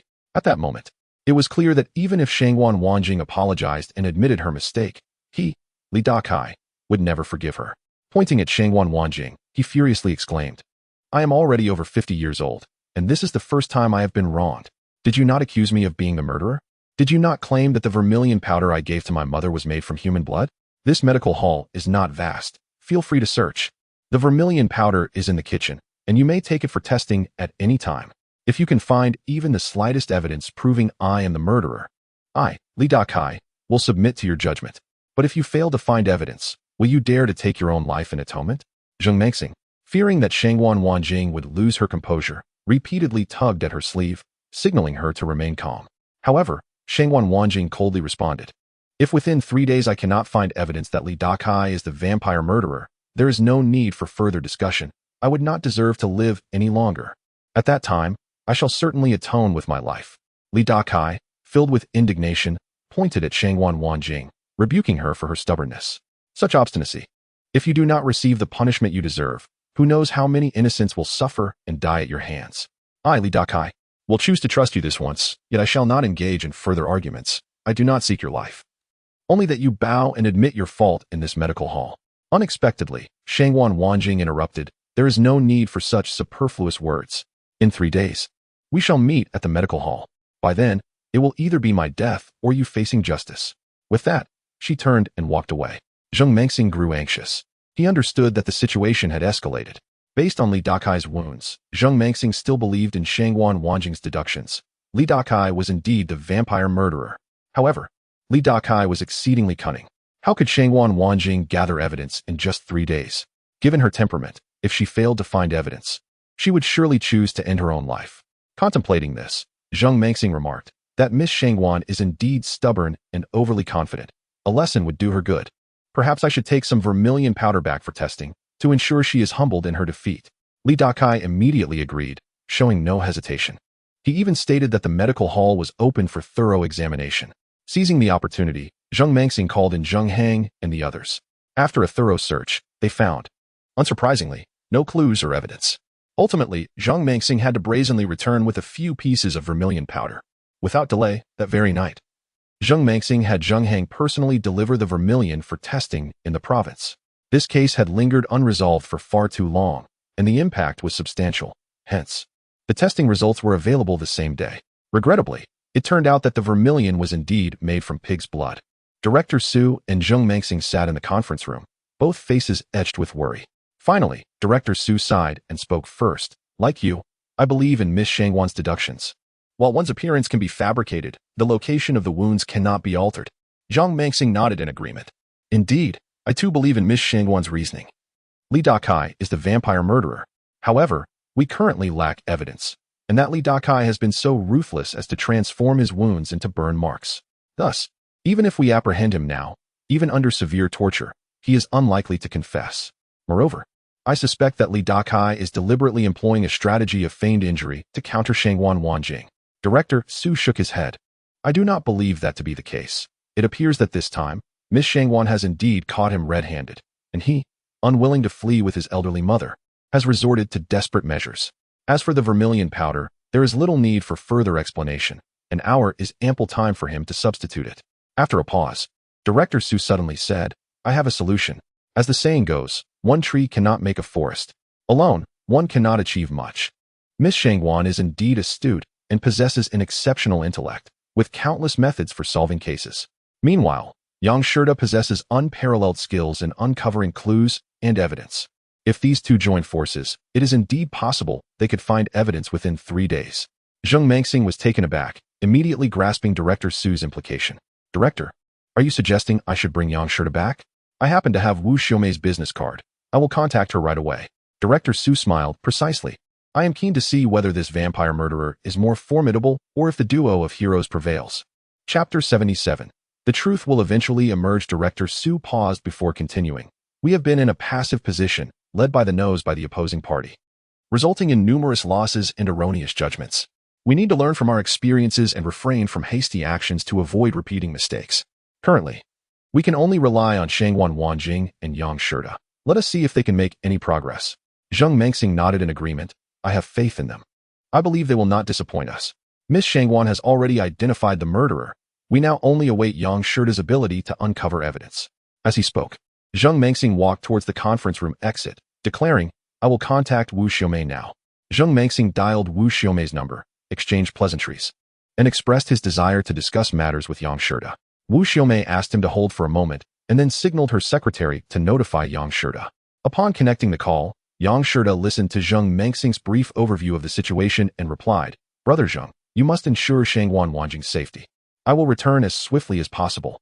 After hanging up, Yang Shirda looked at Wu Xiaomei with an apologetic expression. I truly apologize, President Wu. I know the company is currently in need of personnel, but Before Yang Shirda could finish, Wu Xiaomei interrupted. No need for apologies. I will personally drive you back. It will be faster. Yang Shirda expressed his gratitude while insisting it was unnecessary for Wu Xiaomei to trouble herself, stating he could take a train. Wu Xiaomei explained that train tickets were difficult to obtain, and even if he booked one now, it would be uncertain when he could get it. Thus, she insisted on driving him herself. Feeling embarrassed about imposing on Wu Xiaomei, Yang Shirda again declined. But Wu Xiaomei sincerely insisted, it is no trouble at all, Manager Yang. I will support you unconditionally in whatever you wish to do. Please do not waste time. Prepare quickly, and I will go start the car. Yang Shirda had no choice but to agree, expressing his thanks before turning to gather his belongings. Once they returned to the county, Yang Shirda settled Wu Xiaomei at an inn before heading straight to the police station to find Zheng Mengxing. Upon seeing Yang Shirda, Zheng Mengxing felt as though he had encountered a savior, grasping Yang Shirda's hand and exclaiming, Brother Yang, we are now relying on you. If we fail to solve this case, Miss Shangwan will surely face considerable trouble, and the director and I will be left with no face to show. Yang Shirda smiled reassuringly. Do not worry. Now that I have returned, I will certainly find evidence. I already have a strategy in mind. The matter concerning Dr. Li is closely linked to the black-clad figures from Bema village. Zheng Mengxing recalled, Brother Yang, do you still remember the incident when I was shot twice near the ancestral hall in Bema village late at night? Zheng Mengxing nodded. I remember. What relevance does that have? Wasn't that person already incapacitated by you? What is the connection? Yang Shirda explained. The reason I risked my life to capture that person was that his footprints resembled those of the vampire murderer. Yet, the killer's height and weight are entirely different from those of the murderer, which has puzzled me. However, during my time in Shanghai, I suddenly understood the issue. Those shoes worn by the killer were certainly not ordinary. As Yang Shirda's words echoed in the air, Zheng Mengxing immediately affirmed that the assassin was still confined in the prison, and he could take Yang Shirda to see him right away. Upon arriving at the jail, the assassin appeared extremely haggard. Under Yang Shirda's pressing inquiries, the assassin mentioned a subtle detail. The shoes he wore were provided by the hired killer. He had even paid a considerable sum to wear those shoes. With unwavering confidence, Yang Shirda retrieved the now filthy shoes and personally drew a dagger to slice them open. Zheng Mengxing, observing the scene with hesitation, furrowed his brow when the shoes were cut open, revealing a steel plate concealed within. The shape of this plate was capable of altering the impressions left by a person's footsteps. Zheng Mengxing remarked, Brother Yang, the murderer even devised such a method. How should we proceed? Yang Shirda, with a sense of assurance, discarded the shoes and suggested he wash his hands first. While washing, he remarked, Shangwan Wanjing's deduction is correct. Dr. Li's shoes must also hide a secret. I simply need to see Dr. Li barefoot, take a few steps, and I can determine whether he is the real culprit. Witnessing Yang Shirda's confident demeanor, Zheng Mengxing felt a wave of relief, yet he expressed his concern. But if Dr. Li refuses to confess, how can we use the footprints as evidence? Yang Shirda chuckled, no worries. Since Shangwan Wanjing has brought the case this far, I have already devised a plan. I will ensure Li Dakai confesses, leaving him no chance for a defense. However, this requires cooperation from Shangwan Wanjing, which I prefer to keep under wraps for now. Zheng Mengxing, delighted, promptly offered a dry towel, saying, Brother, let us seek out Shangwan Wanjing at once. Upon arriving at the inn to meet Shangwan Wanjing, Zheng Mengxing discreetly excused himself. Yang Shirda gazed at Shangwan Wanjing as if lost in another world, finally understanding the meaning of a single day apart feels like 3 autumns. Shangwan Wanjing looked at Yang Shirda with a complex expression and inquired, What brings you here? I thought I would never see you again. Yang Shirda, smiling, directly addressed the matter. Regarding Li Dakai, Director Zheng has informed me. I believe you are right. I have a strategy that will render Li Dakai unable to argue. Shangwan Wanjing responded with a smile. Do share. I wish to know if our thoughts align. Yang Shirda nodded. My plan is to strike when he is unprepared. Just as he finished speaking, Shangwan Wanjing suddenly appeared somewhat bashful. Yang Shirda, puzzled, looked at her in confusion. She lowered her head and explained, I share the same thought as you. Without a second thought, Yang Shirda exclaimed, what a remarkable connection we have. Realizing the ambiguity of his words, he also lowered his head. Observing Shangwan Wanjing's flushed cheeks, he swiftly changed the subject. We will coordinate our efforts to resolve this case. I shall return to you at this time tomorrow. For now, I must take my leave. Rest well and gather your strength. With that, Yang Shirda nearly fled the scene. The next morning, coinciding with the third day, Yang Shirda, Shangwan Wanjing, and several officers, including Zheng Mengxing, arrived at Dr. Li Dakai's clinic. Accompanied by the police, they quickly attracted a crowd. Li Dakai sat in a wheelchair, coldly observing Shangwan Wanjing. Yang Shirda was the first to address the assembly, saying, please remain calm. I presume everyone is aware of the wager between Shangwan Wanjing and Dr. Li, so I need not elaborate. Today, I am here at the invitation of Director Zheng to ascertain the truth between the two. With those words, Yang Shirda stepped forward and removed Dr. Li's shoes. Following the same procedure, he swiftly discovered a steel plate hidden within them. Pointing to the plate on the ground, he proclaimed, now I can confirm that Li Dakai is indeed the true culprit behind the bloodsucking case. As Yang Shirda made this declaration, murmurs erupted among the crowd. Suddenly, Shangwan Wanjing angrily shouted, Li Dakai, do you still intend to deny it? For the sake of a half-buried old woman, you have slaughtered so many children. Today, I will ensure you pay for the innocent lives that were lost. With that, she drew a dagger and rushed toward the back room of the clinic. Li Dakai was taken aback, urgently calling for Zheng Mengxing to stop her. At that moment, Li Dakai's mother, drawn by the commotion, emerged from the back room and was startled to see Shangwan Wanjing charging at her with a dagger. Old witch, meet your end. In her shock, the elderly woman collapsed to the ground. Almost simultaneously, Li Dakai, who had been seated in his wheelchair, leapt toward Shangwan Wanjing. Chapter 78. Equal foes suddenly. Li Dakai halted in his tracks, frozen in place. He realized that his mother had merely fallen from fright and was unharmed. While Shangwan Wanjing's dagger had not been thrust forward, not only had she refrained from attacking, but she too had stopped, wearing a cold smile as she regarded him. In that instant, Li Dakai comprehended the ruse. Yang Shirda and Shangwan Wanjing had merely staged a performance to draw out his true nature. All of Yang Shirda's previous actions were aimed solely at providing Shangwan Wanjing with an opportunity to charge forward. She had never intended to harm Li Dakai's mother. Her true goal was to provoke Li Dakai into exposing himself out of instinct. Realizing he had been ensnared, Li Dakai's expression shifted dramatically. It was now impossible for him to return to his wheelchair and feign disability once more. Shangwan Wanjing, witnessing his predicament, coldly inquired, do you still wish to deny it? Li Dakai, resigned, sighed, I fell into your trap. I should have eliminated you both the moment you arrived, and none of this would have transpired. Zheng Mengxing, recognizing that Li Dakai had revealed his true self, promptly drew his firearm alongside Zheng Hang, aiming it at Li Dakai. The other officers, too, appeared ready for combat, drawing their guns and handcuffs. The surrounding crowd looked on in disbelief at the spectacle. The man who had been disabled for many years was now sprinting with agility, declaring that he should have killed Yang Shirda and Shangwan Wanjing to eliminate any future threats. Yang Shirda turned to the onlookers and slowly addressed them. Do you understand now? This is the so-called disabled Dr. Li. This is the so-called benevolent doctor you all revered. This is the man who sought to make Shangwan Wanjing pay with her life. This is the blood-sucking fiend responsible for the murder of innocent children, leaving you all in perpetual fear. The crowd erupted into a cacophony of discussion, no longer questioning Yang Shirda or Shangwan Wanjing. They began to praise their meticulous and strategic minds, astonished by the depth of Dr. Li's deception. Indeed, who would have anticipated that the real monster behind the slaughter of children was none other than Dr. Li? A consensus emerged. Had it not been for Yang Shirda's insight and Shangwan Wanjing's resolve, countless more children would have fallen victim to his heinous acts. Those who had formerly doubted Shangwan Wanjing now approached her with remorseful apologies. Li Dakai, eyeing Shangwan Wanjing, gripped his dagger in one hand and a hidden weapon in the other, glancing at Zheng Mengxing and Zheng Hang, who had their guns trained on him. He sighed in defeat. Zheng Mengxing gestured, and the officers swiftly moved in to apprehend Li Dakai. As he struggled, Li Dakai shouted, I have fulfilled my filial duty.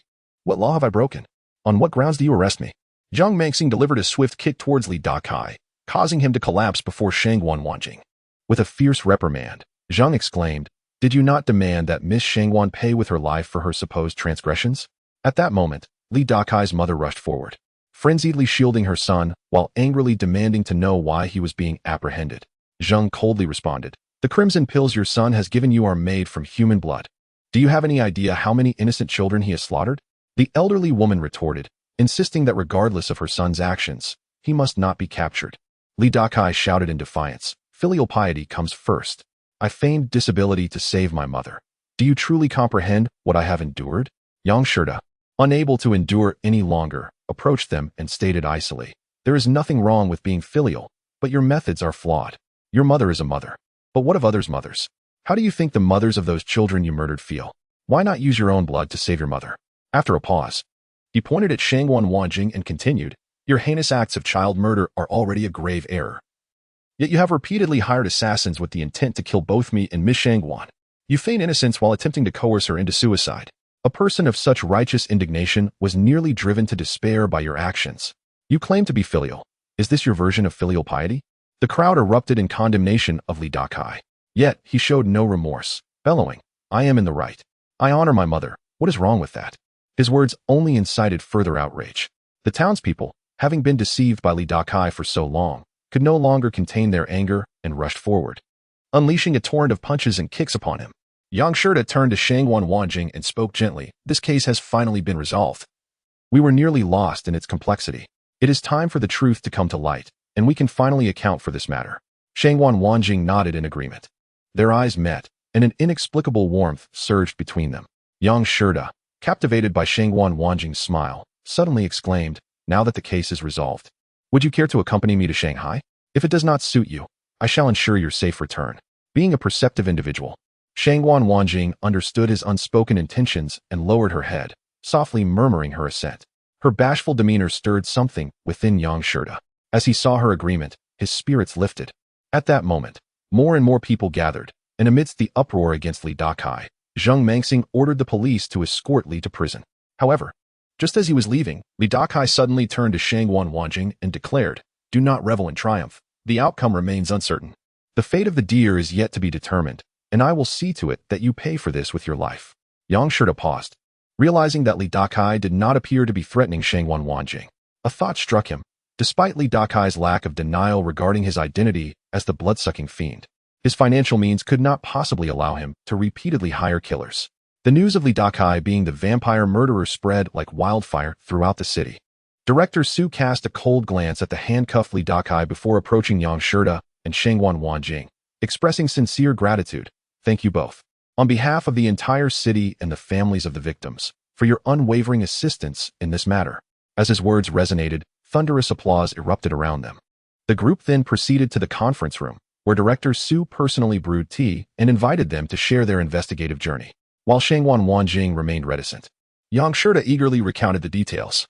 Upon hearing the tale, Director Su marveled. Li Dakai is indeed cunning and resourceful, hiding his true nature for so long and employing unscrupulous means to achieve his aims.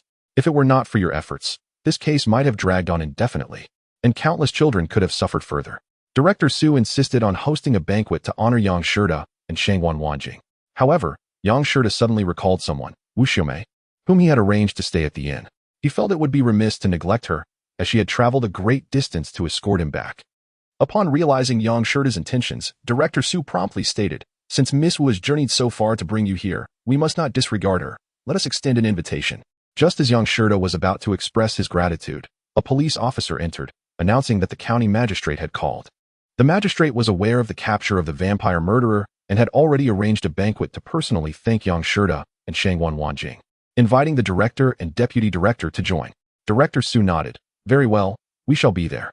Turning to Yang Shida, he added, "A banquet hosted by the magistrate himself to express gratitude is far more appropriate than my humble offering. After all, the magistrate is aware of the incident where Miss Shangguan rallied the beggars against Mr. Zhang's estate. He reprimanded me for that, but thankfully, I did not falter. This time, he truly ought to show his generosity." With the feast prepared, Director Su led everyone to the restaurant, stopping by the inn to collect Wu Xiumei. Upon hearing the news, she first congratulated Yang Shida before happily agreeing to join. Director Su had intended to arrive early to await the magistrate, as he was his superior. However, upon their arrival, they discovered the magistrate had already arrived ahead of them. As Director Su prepared to introduce everyone, the magistrate approached Wu Xiumei directly, ignoring him entirely, and respectfully addressed her. "Miss Wu, welcome." Wu Xiumei smiled. "I have come uninvited to the magistrate's celebration. I hope you do not mind." The magistrate quickly replied, "Not at all. Your presence elevates this occasion. It is my good fortune." After exchanging pleasantries with Wu Xiaomei, he turned to Yang Shida and Shangwan Wanjing, saying, "I presume you are the renowned duo, Yang Shida and Shangwan Wanjing? I extend my heartfelt gratitude on behalf of the citizens for your noble assistance in ridding us of this menace. Please, take a seat." Director Su and Zheng Mengxing exchanged awkward glances, but fortunately, the magistrate was in high spirits and invited them to sit as well. Once inside the private room, the magistrate offered Wu Xiaomei the seat of honor, stating, "Miss Wu, as our esteemed guest, please take the main seat." Wu Xiaomei chuckled. This banquet is for the heroes. Naturally, the one deserving of the seat of honor is Mr. Yang, who has greatly contributed to our cause. What do you think, Magistrate Zhang? After a brief pause, the magistrate eagerly agreed. You speak wisely, Miss Wu. He then turned to Yang Shida and, with newfound respect, addressed him as Mr. Yang. Please take your seat. Yang Shida responded. Miss Wu may not be fully aware of the details. The true heroine of this case is Shangwan Wanjing. I am merely her assistant. Therefore, the seat of honor should rightly belong to Magistrate Zhang. If we must arrange seating based on merit, then it should be Miss Shangwan who occupies it. The magistrate hesitated, glancing between Shangwan Wanjing and Wu Xiaomei, uncertain. Miss Wu, what do you think? Wu Xiaomei smiled. Mr. Yang's words are my own. Initially, the magistrate thought that since Wu Xiaomei refused the seat of honor, he could simply take it himself as the highest-ranking official present. However, upon witnessing Wu Xiaomei's respect for Yang Shida and the deference she showed him, he declared, Mr. Yang, you are far too modest. I understand that your contributions to this case are equal to those of Miss Shangwan. Therefore, Mr. Yang, please take your seat promptly. Yet, Yang Shida turned to look at Shangwan Wanjing, who shook her head silently, indicating her reluctance to occupy the main seat. Yang Shida then responded, There is no need for formality. Our pursuit of justice is not for accolades. Since today's banquet is hosted by County Chief Zhang, it is only fitting that he occupies the seat of honor. Seeing that the stalemate was unproductive, Director Su and Zheng Mengxing immediately concurred with Yang Shida's rationale. However, Yang Shida was astonished when County Chief Zhang looked once more towards Wu Xiaomei. It wasn't until Wu Xiaomei stated that Yang Shida's sentiments echoed her own that County Chief Zhang finally took his seat. Once everyone was seated, County Chief Zhang expressed some formalities, conveying gratitude towards Yang Shida and Shangwan Wanjing. During the toasting, Yang Shida was once again taken aback when County Chief Zhang unexpectedly raised his glass first to Wu Xiaomei, exclaiming, Ms. Wu has traveled a great distance to be here, and I am truly humbled. My hospitality may be lacking. Please forgive me. I toast to you, Ms. Wu. Since you might not handle alcohol well, let tea suffice. I drink to you. You may partake as you wish. Yang Shida could not help but frown, glancing at Shangwan Wanjing, who too furrowed her brow, both evidently displeased. Although neither seemed to mind this so-called celebratory feast, it was clear that County Chief Zhang did not regard them with any significance. Originally intended as a banquet in their honor, it had devolved into a reception for Wu Xiaomei. Director Su and Zheng Mengxing, seasoned in the political arena, discerned the underlying tensions. Clearly, Ms. Wu had a formidable background. Wu Xiaomei, upon hearing this, directed her gaze at Yang Shida and stated solemnly, If County Chief Zhang insists on overshadowing the guests, I shall take my leave. Sensing her seriousness, County Chief Zhang immediately panicked. I apologize, Ms. Wu. We have a custom here that honors guests, especially women. Yang Shida could no longer contain his irritation and interjected, Is that so? I too have traveled a considerable distance. As for the matter of precedence, there are more women present than just Ms. Wu. If this banquet is genuinely in celebration of the case's resolution, then Miss Shangwan's contributions should be acknowledged foremost. County Chief Zhang paused, momentarily taken aback, displaying an awkward expression before casting a displeased glance at Yang Shida. Then turning to Wu Xiaomei with an apologetic demeanor, he smiled. Mr. Yang has misunderstood. In fact, I was intending to toast to you. Yet, Yang Shida feigned ignorance. Remaining unmoved and expressing coldly, I do not partake in alcohol. Wu Xiaomei then remarked, What is this, County Chief? Could it be you are merely currying favor? County Chief Zhang's face turned pale, caught off guard by her words. Su and Zhang, serving as subordinates, quickly attempted to alleviate the awkwardness. Wu Xiaomei abruptly stood, declaring coldly, Mr. Yang, if you wish to drink, there are other venues for that. Let us depart.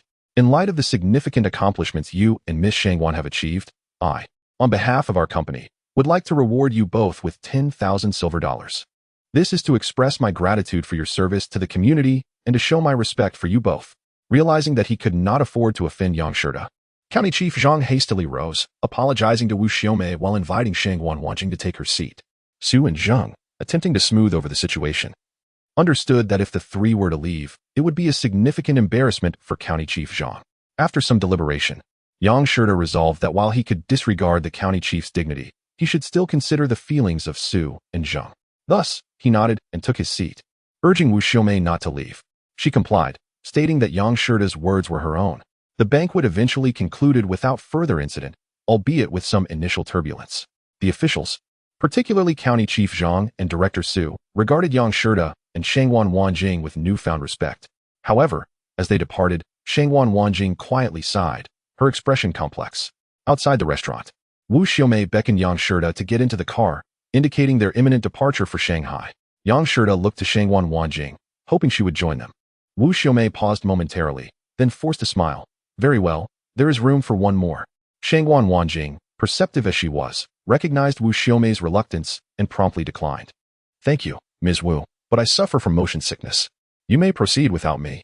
Upon hearing this, Wu Xiaomei visibly relaxed and replied, in that case, we shall await your arrival in Shanghai. Moreover, I was sincere. Once you arrive, I shall ensure the reward is delivered in full. I came in haste and did not bring sufficient cash. Yang Shida and Shangwan Wanjing immediately expressed their refusal of the reward. Wu Xiaomei, however, insisted, reiterating her commitment to fulfill her promise, urging Yang Shida to board the vehicle with her. He shook his head, stating, since Ms. Shangwan has never been to Shanghai, I shall accompany her. Ms. Wu, you should leave. I will travel by train with Ms. Shangwan, he declared resolutely. Seeing Yang Shida's firm stance, Wu Xiaomei appeared somewhat displeased. Shangwan Wanjing pressed, please, you should get in the car with her. I will be fine on my own. Wu Xiaomei added, those who suffer from motion sickness can also feel ill on trains, and purchasing tickets now is quite challenging. We may face delays. It is better that we leave first. And Miss Shangwan can join us later when she secures her ticket, without any rush.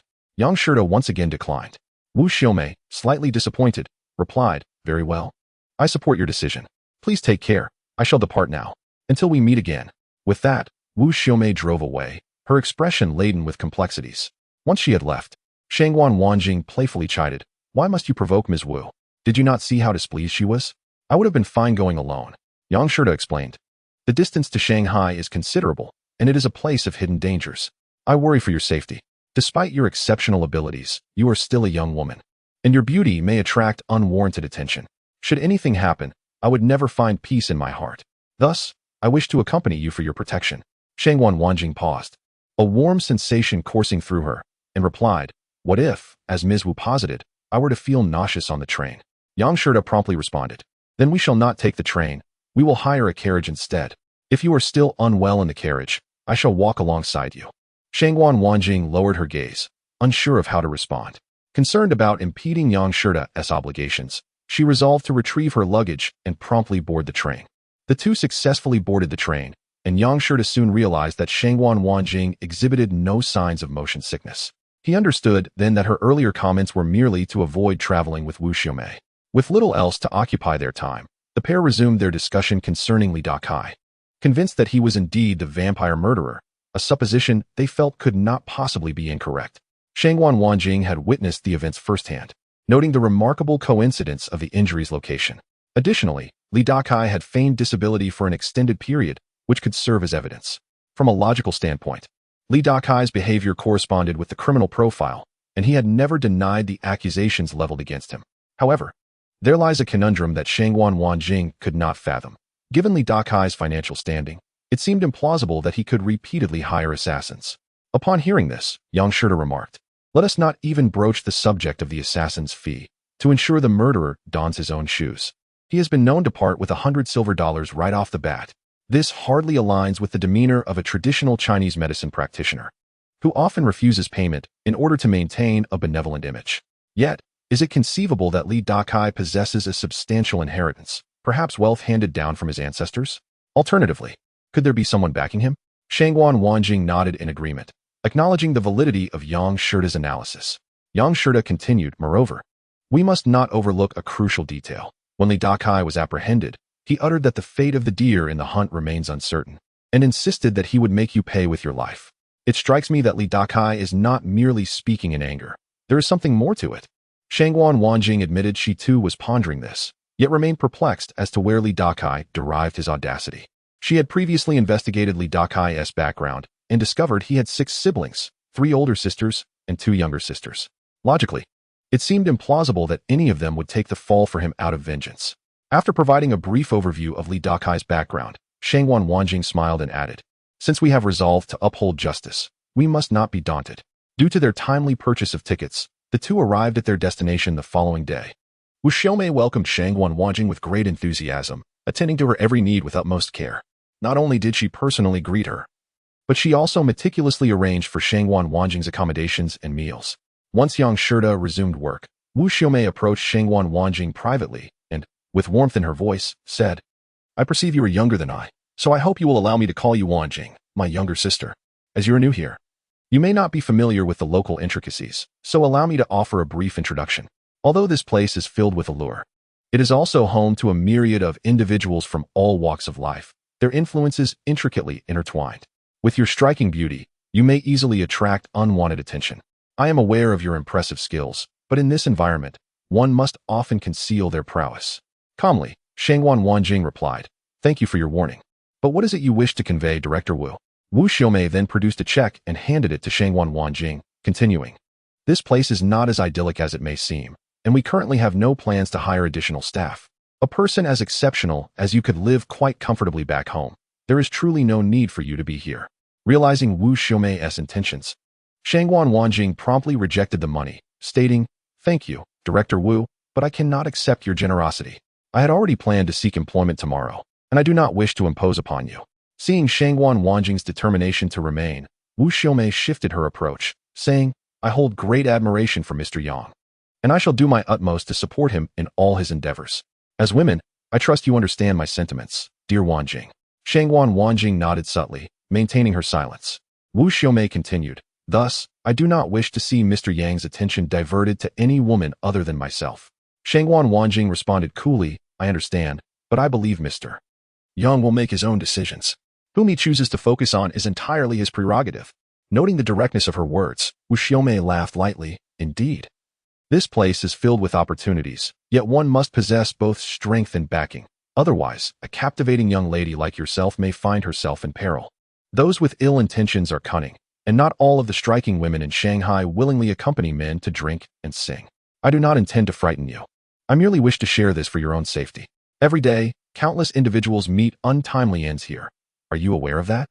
With an unflinching demeanor, Shangguan Wanjing replied, "There are wrongdoers everywhere. One with integrity has no need to fear shadows. If I conduct myself well, that is sufficient." Observing Shangguan Wanjing's resolute expression, Wu Xiaomei recognized her strong-willed nature. After a moment's contemplation, she altered her approach, saying, "To love someone is to please them, rather than become a burden that hinders their progress. I have made arrangements to purchase a car for Mr. Yang and will find him a driver. When time permits, I shall procure him a mobile villa. Mr. Yang comes here with aspirations of achieving great things, and I shall support him unconditionally. I know you share my fondness for Mr. Yang, but do you truly wish to see him wandering the world alongside you? Do you want to witness him miss this opportunity?" At these words, Shangguan Wanjing's hesitation became palpable for the first time. Wu Xiaomei recognized her strategy was effective and added, "Following Mr. Yang will lead to 2 entirely different life paths, one alongside me, and the other alongside you." Furrowing her brow, Shangguan Wanjing bit her lip and said, "I understand. I will be leaving at once." Chapter 81. Shangguan Wanjing meets her sister. Wu Xiaomei shook her head.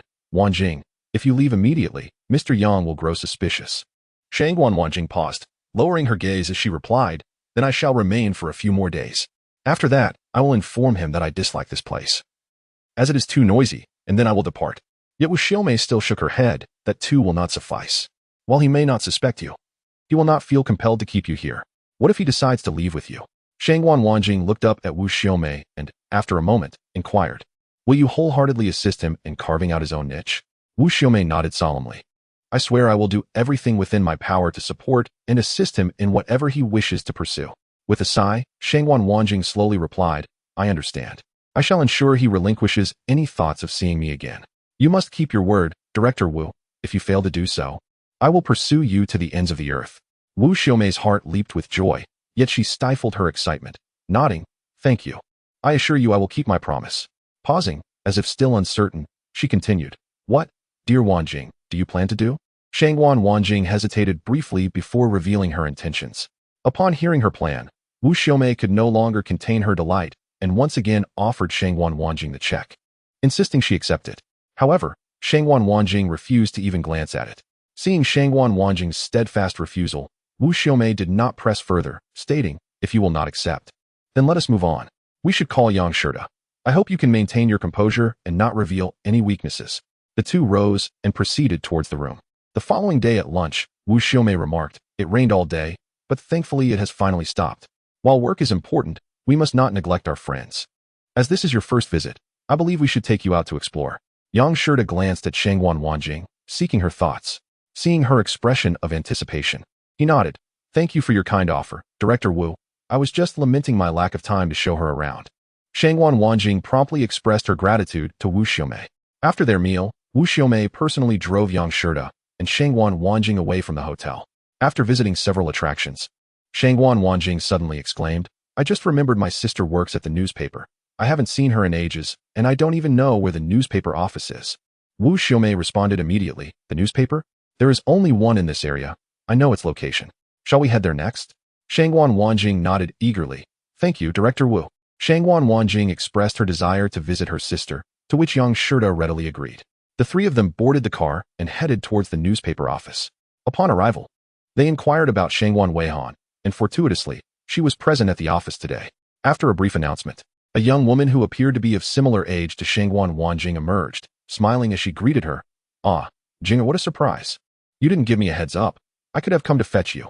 Shangguan Wanjing called out sister and introduced Yang Shida and Wu Xiaomei, saying, "This is General Wu, and this is Mr. Yang Shida, and this is my sister, Shangguan Weihan."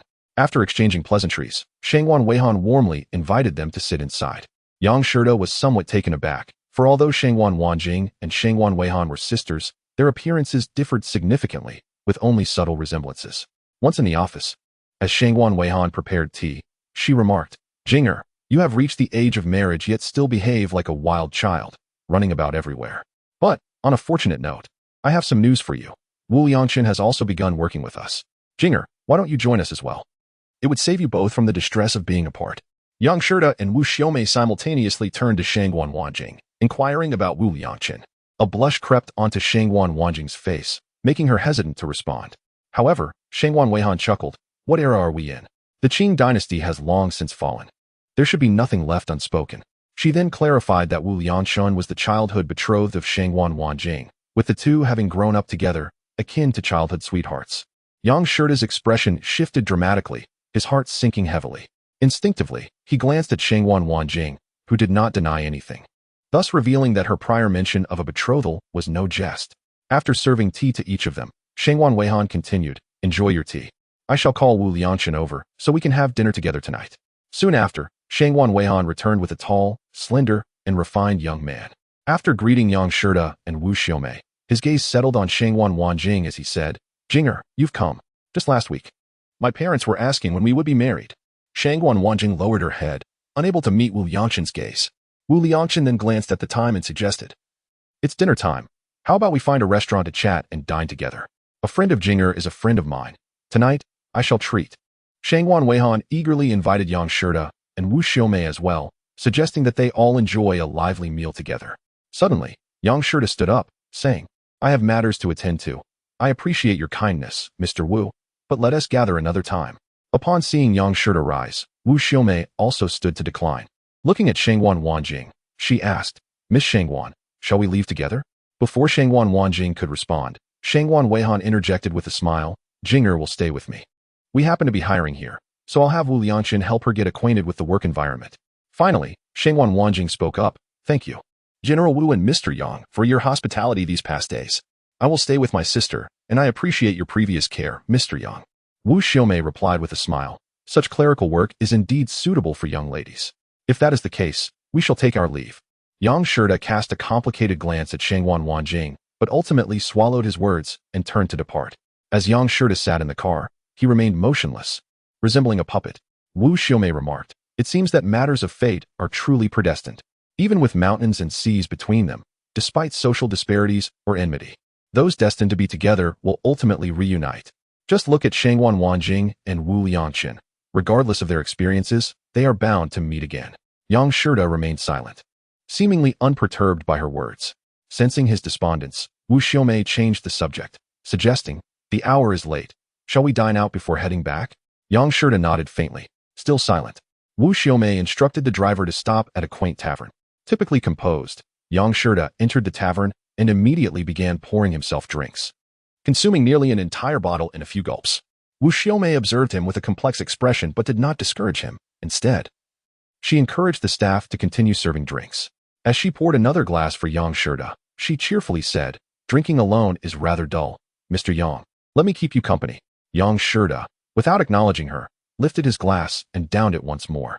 Before long, he was inebriated, prompting Wu Xiaomei to suggest, "It's late, and you've had quite a bit to drink. Perhaps it would be best not to return and just stay the night in a room upstairs." Chapter 82. The wind whispers low, revealing sheep and cattle. Yang Shida, whether due to intoxication or simply not hearing Wu Xiaomei's words clearly, nodded in agreement. Wu Xiaomei immediately instructed the staff to prepare the finest room available, and upon their arrival, she struggled to lay Yang Shida on the bed. Just as she was about to ask if he wanted anything to sober up, she noticed he was already fast asleep. With a sigh, she fetched a damp towel to wipe his face, removed his shoes and socks, washed his feet, and carefully tucked him under the covers. After ensuring Yang Shida was comfortable, Wu Xiaomei entered the bathroom to take a shower. Meanwhile, Yang Shida suddenly opened his eyes, surveying his surroundings. The bathroom was filled with steam, the sound of water flowing, and the pleasant aroma of shower gel wafting through the air, heightening his confusion. About half an hour later, Wu Xiaomei emerged, dressed, and approached the bedside, gently asking, "Mr. Yang, are you thirsty? Would you like some water?" Noticing Yang Shida's lack of response, she poured a glass of water and placed it on the bedside. She turned off the main light, leaving only the bedside lamp on, and instead of getting into bed, she settled on the carpet beside it, resting her head against the bed to sleep. Approximately half an hour later, Yang Shida opened his eyes again, taking in the surroundings. Upon seeing Wu Xiaomei asleep on the floor, he felt a renewed sense of confusion. Unable to comprehend the situation, he feigned drunkenness and allowed himself to drift off again. Unbeknownst to him, he truly fell asleep, and when he awoke, the sun was shining brightly. He suddenly sat upright, asking, "General Wu, what happened? Where am I?" "You." Awakened by his inquiries, Wu Xiaomei rubbed her eyes and gazed at him, replying, "I'm sorry, I fell asleep. Are you thirsty? I'll get you some water." As Wu Xiaomei struggled to rise, Yang Shida quickly said, "No need, no need. I can get it myself." As he stepped off the bed, he realized he was barefoot, adding to his confusion. Just then, Wu Xiaomei approached with a glass of water. "You drank too much last night. You must be quite thirsty." Yang Shida accepted the glass, thanking her as he contemplated the events of the previous day. After finishing the water, he finally ventured, "General Wu, what are you doing here?" "You." Wu Xiaomei replied, "You were intoxicated, and I worried you might be thirsty. So I stayed to care for you. I must have dozed off." Yang Shida looked at himself, fully clothed, then at Wu Xiaomei, who was also neatly dressed, pausing momentarily. He cautiously probed, "I don't recall anything at all. It seems I truly was drunk." "General Wu, I didn't act inappropriately, did I?" Wu Xiaomei shyly replied, "No. After I brought you in, you fell asleep." She smiled and continued, "You handle your alcohol well, at least better than my father. When he gets drunk, he becomes quite unruly. You, on the other hand, simply slept without making a sound." Yang Shida breathed a sigh of relief, feigning guilt as he said, "I'm truly sorry, Ms. Wu, I..." Before Yang Shida could finish, Wu Xiaomei waved her hand dismissively, saying, "There's no need to apologize. We are friends. After all." Moreover, Wu Xiaomei kindly suggested, "I'll step out for a moment. Mr. Yang, you should freshen up." As she turned to leave, Yang Shida walked towards the bathroom, feeling a sense of clarity wash over him, dispelling his previous doubts. It seemed he had overthought the situation. Wu Xiaomei was indeed a kind-hearted and gracious girl. He had been pretending to sleep the previous night, worried about what she might do, but it appeared he had misjudged her intentions. He had long suspected that her kindness concealed some ulterior motive, but now it seemed he had been mistaken. When Wu Xiaomei returned, Yang Shida expressed his gratitude once more. She smiled and said, "I've already said we are friends. There is no need for such formality. Besides, I should take some responsibility for not preventing you from drinking too much." Wu Xiaomei then inquired if Yang Shida felt any discomfort. Noticing he was fine, she suddenly asked, "This is the first time I've seen you drink so much. Are you unhappy? If I'm not mistaken, it must have something to do with Shangwan Wanjing, right?" Yang Shida felt a bit awkward but shook his head, indicating it was unrelated. Wu Xiaomei laughed. Are you shy to admit it? You spilled everything to me when you were drunk. Yang Shirda was taken aback and quickly replied, that was just drunken talk. You can't take it seriously. I can't even remember. Wu Xiaomei persisted. Drunken words are the truth of the heart. Don't deny it. Yang Shirda hesitated, wondering when he had shared those thoughts. Wu Xiaomei, her smile fading, continued. To be fair, it's not entirely Shangwan's fault. After all, there is a natural order to things. Plus, they have a childhood bond. Mr. Yang, with your talents, finding a good girl should not be a challenge. Just focus on your work, and everything will fall into place. At the newspaper office, Shangwan Weihuan looked at Shangwan Wanjing with a puzzled expression, asking, Jing, Yang Shirda seems quite impressive, handsome and cultured. You two are a great match. Why are you going to such lengths to reject him? Shangwan Wanjing sighed and replied, he is too fickle. Shangwan Weihuan immediately declared, a fickle man is unacceptable. Such a man should be kept at a distance. Shangwan Wanjing nodded, expressing that Yang Shirda was clever and would likely come back to test the waters. Shangwan Weihuan said, Jing, you've practiced martial arts since childhood. If that fickle man dares to bother you again, just make him flee in disgrace. Shangwan Wanjing replied that if she held back, it wouldn't be effective, and if she went too far, it could lead to legal trouble. Moreover, causing emotional pain was often more effective than physical harm. Shangwan Weihuan wholeheartedly agreed with Shangwan Wanjing's perspective. After a moment of thought, she added, it's no big deal. I'll just coordinate with Wu Liangqun for you. But be cautious. After all, Wu Liangqun is involved with someone. It wouldn't be good to cause misunderstandings. Shangwan Wanjing nodded, but her understanding of Yang Shirda was profound. The next afternoon, Yang Shirda indeed returned to the newspaper office during the lunch break, hiding around a corner, observing. He spotted Shangwan Wanjing walking alongside Wu Liangqun, seemingly engaged in conversation. Hesitating at a distance, Yang Shirda couldn't hear their words, but seeing Shangwan Wanjing's bashful demeanor caused his heart to sink. He decided not to pursue her further. Distraught, Yang Shirda abandoned work and wandered to the Huangpu River. While aimlessly strolling along the riverbank, he suddenly noticed a series of footprints, prompting him to crouch down and examine them closely. To his disbelief, the footprints felt eerily familiar. Despite some minor differences, he suspected they belonged to the notorious killer Li Dakai. Yang Shirda was filled with disbelief as he scrutinized the prints, his expression growing increasingly grave. Li Dakai had escaped. Moreover, he was no longer wearing steel-toed shoes. Yang Shirda's heart raced. He had no time to ponder how Li Dakai had managed to flee or why he was headed straight for Shanghai. He followed the trail, hoping to track Li Dakai's whereabouts and capture him again. Unfortunately, at the end of the footprints, he discovered tire tracks, and the prints vanished thereafter. Furrowing his brow, Yang Shirda realized that once Li Dakai got into a vehicle, it would be nearly impossible to trace him. The gravity of the situation weighed heavily on him, especially recalling Li Dakai's earlier threat about Shangwan Wanjing. Determined not to waste another moment, he hailed a taxi and sped towards the newspaper office. In less than an hour, Yang Shirda resolved never to test Shangwan Wanjing again and rushed back to the office. Upon his arrival, he spotted Shangwan Weihuan exiting the building. Without hesitation, he approached her, expressing the urgency of a matter he needed to discuss with Shangwan Wanjing. However, Shangwan Weihuan smiled slyly and said, I'm afraid I must apologize, Mr. Yang. Jing is out shopping with her fiancé. I believe they're looking for a photography studio to take wedding photos. Yang Shirda frowned and immediately inquired, when did they leave? Which street are they on? Shangwan Weihuan replied, just a little while ago. I have no idea where they went. It's south, not my place to pry into a couple's romantic rendezvous. Yang Shirda nodded, saying he would search for them himself. He asked, if Shangwan Wanjing returns, please tell her that Li Dakai has escaped and is now in Shanghai. She must take every precaution. After saying this, Yang Shirda turned and left. Upon learning of Li Dakai's escape, Yang Shirda disregarded work entirely, driven solely by the urgency to find Shangwan Wanjing. If he couldn't locate her, finding Li Dakai would suffice. As he drove away, visibly anxious, Shangwan Weihuan scoffed. What a scoundrel. Just because he is handsome, he thinks he has something special. Thank goodness Jing didn't end up with him. After silently criticizing Yang Shirda, she felt assured of Shangwan Wanjing's capabilities and concluded that staying alone in the dormitory posed no real danger, so she returned to her tasks. Yang Shirda scoured every photography studio in Shanghai, but found no sign of Shangwan Wanjing or Li Dakai. As dusk approached, he returned to the office, weary and frustrated. Upon his return, he sought out Wu Xiaomei, apologizing for his absence earlier in the day. Wu Xiaomei, unconcerned, asked, no worries at all. Have you eaten? Let me take you out for a bite. Yang Shirda shook his head, insisting he was fine. However, Wu Xiaomei insisted, one must eat to sustain oneself. How can you skip a meal? I have something important to discuss with you. Reluctantly, Yang Shida nodded in agreement.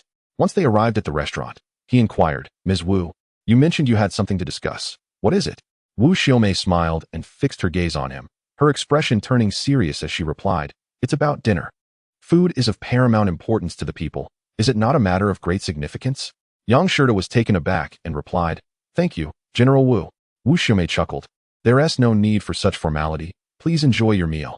As Wu Xiaomei sipped her tea, she waited for Yang Shida to finish eating before inquiring. What troubles did you encounter this afternoon? I do not mean to cast blame. I merely fear you may have run into some difficulties. Is there anything I can assist you with? Yang Shida furrowed his brow, contemplating before he spoke. Li Dakai has escaped. Moreover, he has already come here. I inadvertently discovered his footprints this afternoon, which led me to search for his hiding place all day. Wu Xiaomei was momentarily stunned before responding. You have exerted considerable effort on that case. The perpetrator has been apprehended. If he has escaped, that is a matter for the police. What need do we have for them otherwise? Although Wu Xiaomei persistently urged Yang Shida to abandon his pursuit of the culprit, he remained unconvinced. Sensing his reluctance, Wu Xiaomei tentatively asked, Mr. Yang, are you worried that Li Dakai might harm Shangguan Wanjing? Do not hesitate. Speak your mind. Wu Xiaomei had shown concern and kindness toward him, prompting Yang Shida to respond. Indeed, when Li Dakai was captured, he vowed to make Shangguan Wanjing pay with her life. Hence, I am deeply concerned for her safety. Wu Xiaomei, puzzled, remarked, I find it curious how a man like you, Yang Shida, exists in this world. You summoned Shangguan Wanjing here, yet upon her arrival, she disregarded you. Now, she is with her fiancé. Why do you still care? Hearing her words, Yang Shida abruptly stood, exclaiming, she is my friend. Furthermore, we have made no promises to one another. She is free to do as she pleases. As they exited the restaurant, Wu Xiaomei, still intrigued, pressed further, do you consider me a child of 3? I am aware of how significant Shangguan Wanjing is to you. She is on the verge of marriage. Yet you cannot let go, which can only be for 2 reasons. Either your feelings are merely platonic, or you are hopelessly in love with her, willing to do anything for her regardless of her actions. Pausing momentarily, Wu Xiaomei continued, I am curious, which of the 2 scenarios applies to you? Mr. Yang, I wish to hear your honest thoughts. Rest assured, I shall not share this with a third party. After much hesitation, Yang Shida finally declared, the latter. Upon hearing this, Wu Xiaomei's expression, once filled with anticipation, instantly deflated like a punctured balloon. They walked side by side in silence, not uttering another word. In a villa within the British concession, a middle-aged man, heavy with a cigar in hand, bore a grave expression. Opposite him sat Li Dakai, who anxiously inquired, Mr. Zhou, has Yang Shida truly discovered my presence here so swiftly? The man exhaled a plume of smoke and nodded, indeed, Dr. Li. You must understand the immense resources we expended to facilitate your escape. Otherwise, given your crimes, execution would have been inevitable. Therefore, I cannot bear to see you fall into Yang Shida's hands. Grateful, Li Dakai expressed. Thank you, Mr. Zhou. Your life-saving grace is something I, Li Dakai, shall never forget. He continued, were it not for that wretched Shangguan Wanjing, I would never have been captured. Those incompetent police officers could not possibly have traced my whereabouts. I shall not rest until she pays for her betrayal. The man took another drag from his cigar and slowly proposed. Perhaps it would be best if you did not risk yourself. I can arrange for some individuals to impersonate Shangguan Wanjing and send her head to you. Elated, Li Dakai repeatedly expressed his gratitude. The man waved his hand dismissively. Do not be hasty in your thanks. There is another matter I must discuss with you. Your filial piety, Dr. Li, is truly commendable, and I, Zhou Xingtong, cannot bear to witness the separation between you and your mother. You must be aware that her health is deteriorating, and given her recent tribulations, her days are numbered. Thus, I have resolved to assist you fully. I am working on arrangements to bring your mother here so that you may continue to honor her. Upon hearing this, Li Dakai could no longer maintain his composure and immediately knelt before Zhou Xingtong, tears streaming down his face. Chapter 84, The Iceberg Beauty's Unfortunate Fate. Li Dakai, kneeling before Zhou Xingtong, tearfully proclaimed, your kindness towards me, Mr. Zhou, is beyond measure, akin to the heavens. Not only did you support my filial duties previously, but you have also rescued me this time. Henceforth, I have but 2 objectives: to avenge myself on Shangguan Wanjing for her betrayal. For had she not relentlessly pursued me even as Yang Shida was ready to abandon me, I would not have ended up in this predicament. The second is to fulfill my filial duty. I had intended to eliminate Shangguan Wanjing and then visit my mother, even if it meant my own demise. But, Mr. Zhou, not only do you wish to assist me in killing Shangwan Wanjing, but you also desire to help me bring my mother here. Wiping his tears, he resolutely added, I shall live solely for Mr. Zhou from this point forward. I do not dare to proclaim that I would brave mountains of knives or seas of flames, for I do not know if I can endure such trials. However, whatever I can do, if Mr. Zhou requests, I shall disregard morality, humanitarianism, conscience, or law. A glimmer of cunning flashed in Zhou Xingtang's eyes as he turned to assist Li Dakai to his feet, saying, Dr. Li, please rise. You exaggerate. What do you take me for? I am indeed curious to learn how you perceive this nation. Seated, Li Dakai seemed to grasp something and hesitantly asked, which nation does Mr. Zhou refer to? The Tang, Song, Yuan, Ming, or Qing dynasties? Or the current republic? Zhou Xingtang merely smiled. You need only express your views. After a brief pause, Li Dakai responded, I understand that our bodies and skin are bestowed upon us by our parents. Beyond that, I know nothing. What concern do I have for nations? Qin Shi Huang unified the 6 states. Liu Bang established the Han dynasty. Nurhaci entered the Central Plains. Were they not all nations? And which of them was not a nation? When Mr. Zhou asks about my views, I truly do not know how to respond. The Ming Taizu cared for his people and governed diligently. Yet what of it?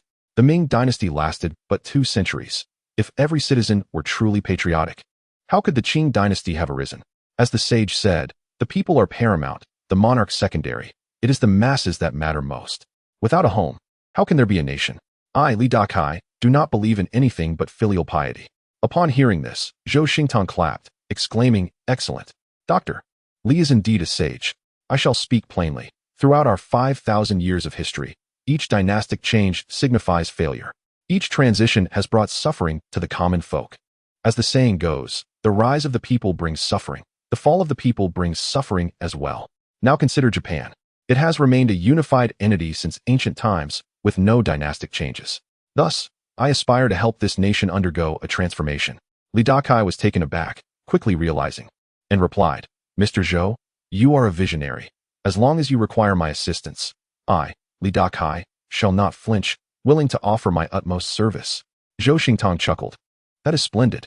However, Dr. Li need not worry. I shall not place you in peril. I intend to help you find employment. There is a hot spring establishment where you would excel as a traditional Chinese medicine practitioner. The clientele consists predominantly of dignitaries and high-ranking officials. You may treat ailments or provide health maintenance. However, due to the recent incident and the police's scrutiny of your mother, your clinic is under constant surveillance, making matters somewhat complicated and requiring time. However, regarding the matter of Shangwan Wanjing, there is no need to wait. You need not worry. In a few days at most, I shall ensure that Shangwan Wanjing's head will be delivered to you. Dr. Li expressed his gratitude once more, stating that he comes from a long line of imperial physicians, and that he is fully capable of performing the task at hand. Seemingly unconvinced, he cautioned Zhou Xingtang again, emphasizing that Shangwan Wanjing possesses remarkable skills, especially with hidden weapons, urging Zhou to remain vigilant. Zhou Xingtang, smiling, made a gesture as if pulling a trigger, confidently declaring, Fear not. Cold weapons cannot possibly rival hot ones. At the newspaper office, Shangwan Weihan was having a meal with Shangwan Wanjing. After some thought, she decided to recount her encounter with Yang Shida in its entirety.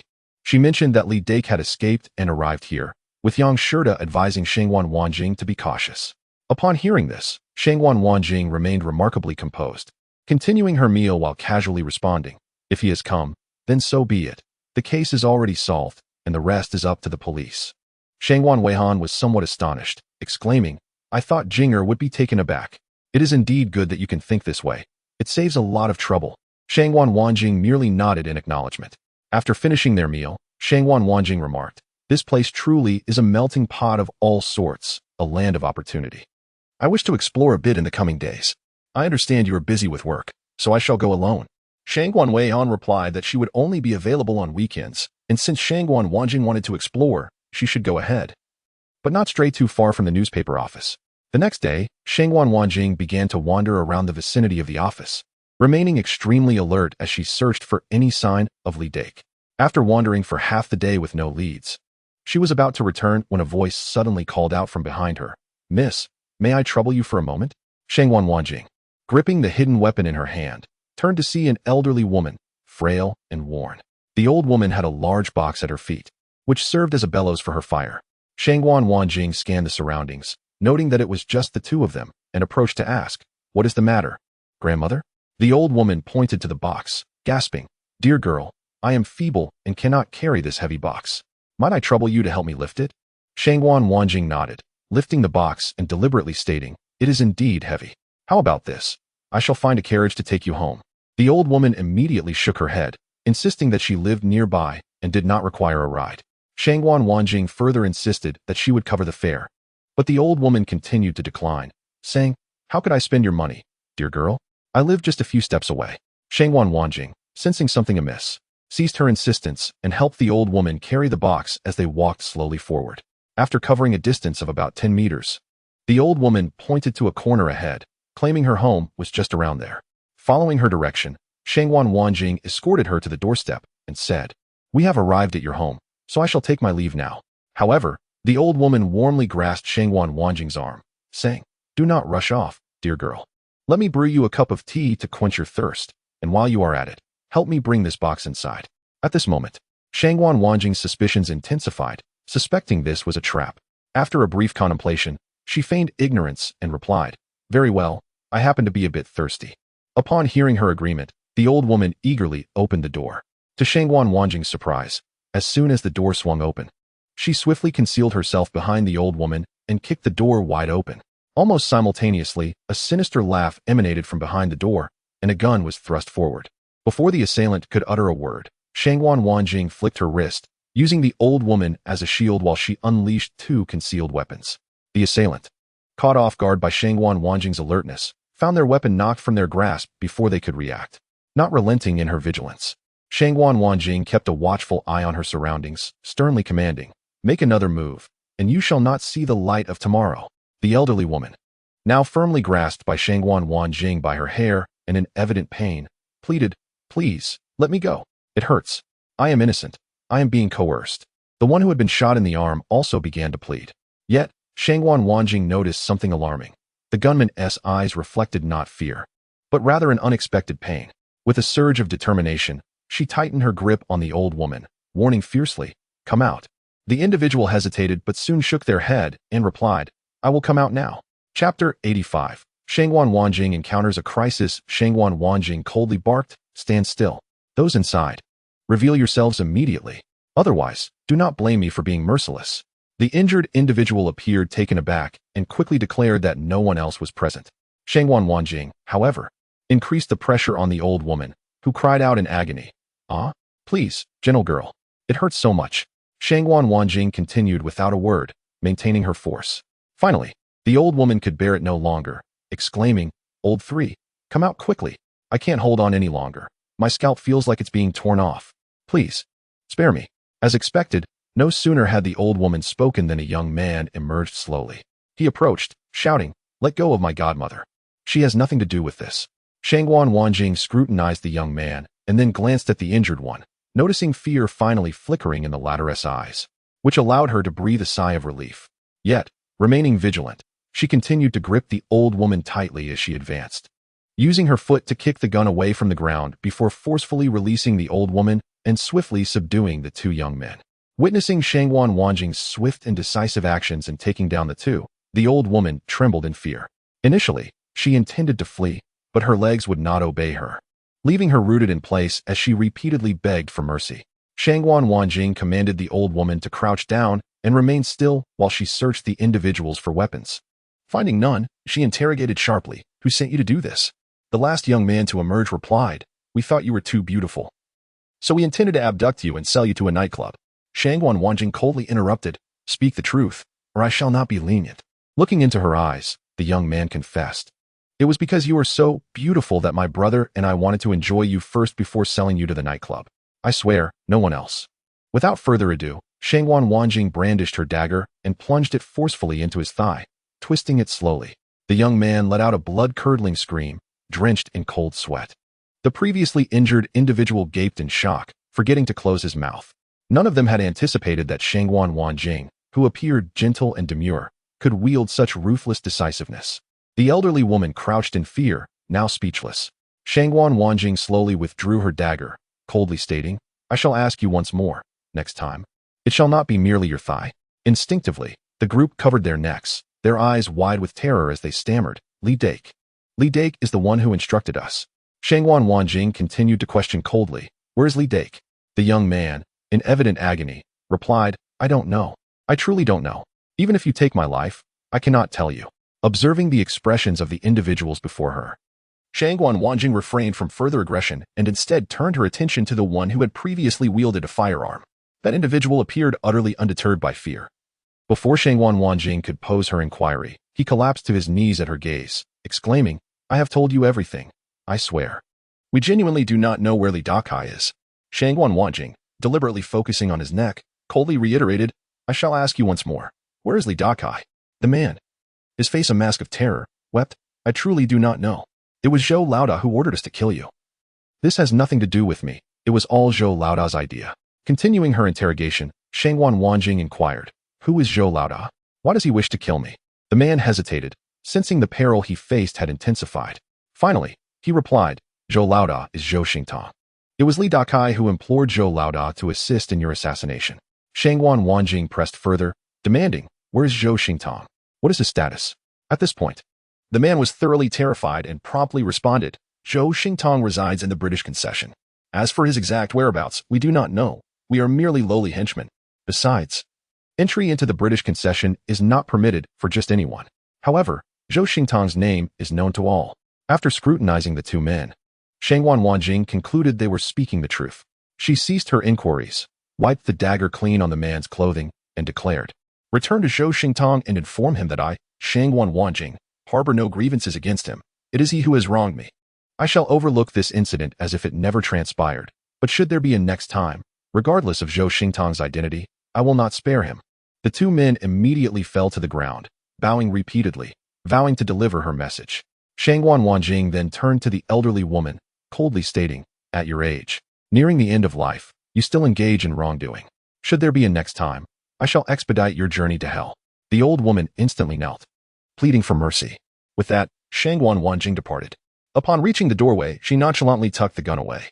While walking, she contemplated her next steps. She must swiftly relocate from her sister's dormitory to avoid causing her sister any trouble. It would be best to create a rift between them. Additionally, she needed to find a way to inform Yang Shirda that Li Dakai had the backing of forces within the British concession, which seemed quite formidable. Lastly, she needed to ascertain Zhou Xingtong's true background. Having failed this mission, it was certain that the adversary would devise a more meticulous plan next time. Such secluded locations, devoid of people, were places she could not frequent in the future. With these thoughts in mind, Shangwan Wanjing stepped onto the main road. After walking a short distance, she slowed her pace upon recognizing a familiar figure searching for something. With a sigh, she approached Yang Shirda. Upon seeing her, he exclaimed with delight, "At last. I have found you. Are you aware of the situation regarding Li Dakai?" Shangwan Wanjing nodded, replying, "I am aware. I was just about to seek you out. Li Dakai has the support of the British concession, and the individual behind this is Zhou Xingtong, who appears to hold considerable influence. You must take care." Yang Shirda paused, then inquired how Shangwan Wanjing knew this, asking if she had encountered Zhou Xingtong directly. She coolly replied that she had only come across Zhou Xingtong's henchmen. Briefly recounting her recent encounter, Yang Shirda pledged to investigate Zhou Xingtong's background upon returning to the company. At this juncture, Yang Shirda hesitated before changing the subject, asking, "Have the wedding photos been taken?" Shangwan Wanjing was momentarily taken aback, but eventually nodded. Yang Shirda, feeling somewhat awkward, remarked, "Well, I wish you both a lifetime of happiness. I shall take my leave now." Bowing his head, he walked past Shangwan Wanjing without looking back. As she watched him disappear into the night, a sigh escaped her lips, and tears began to flow. "I am sorry. I do not wish to be a burden to you.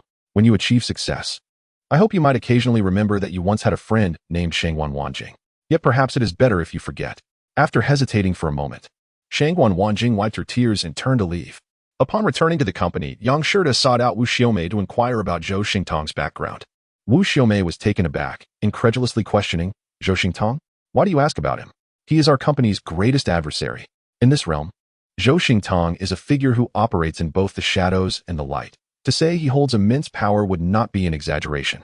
Even figures like Huang Jinrong and Du Yuesheng must show him deference." After briefly outlining Zhou Xingtong's reputation, Wu Xiaomei, now visibly anxious, asked whether Yang Shirda had crossed Zhou Xingtong. Yang Shirda shook his head, clarifying that it was not he who had offended Zhou Xingtong, but rather Shangwan Wanjing had assaulted Zhou Xingtong's henchmen. Wu Xiaomei froze, then declared, Shangguan Wanjing is truly beyond redemption now.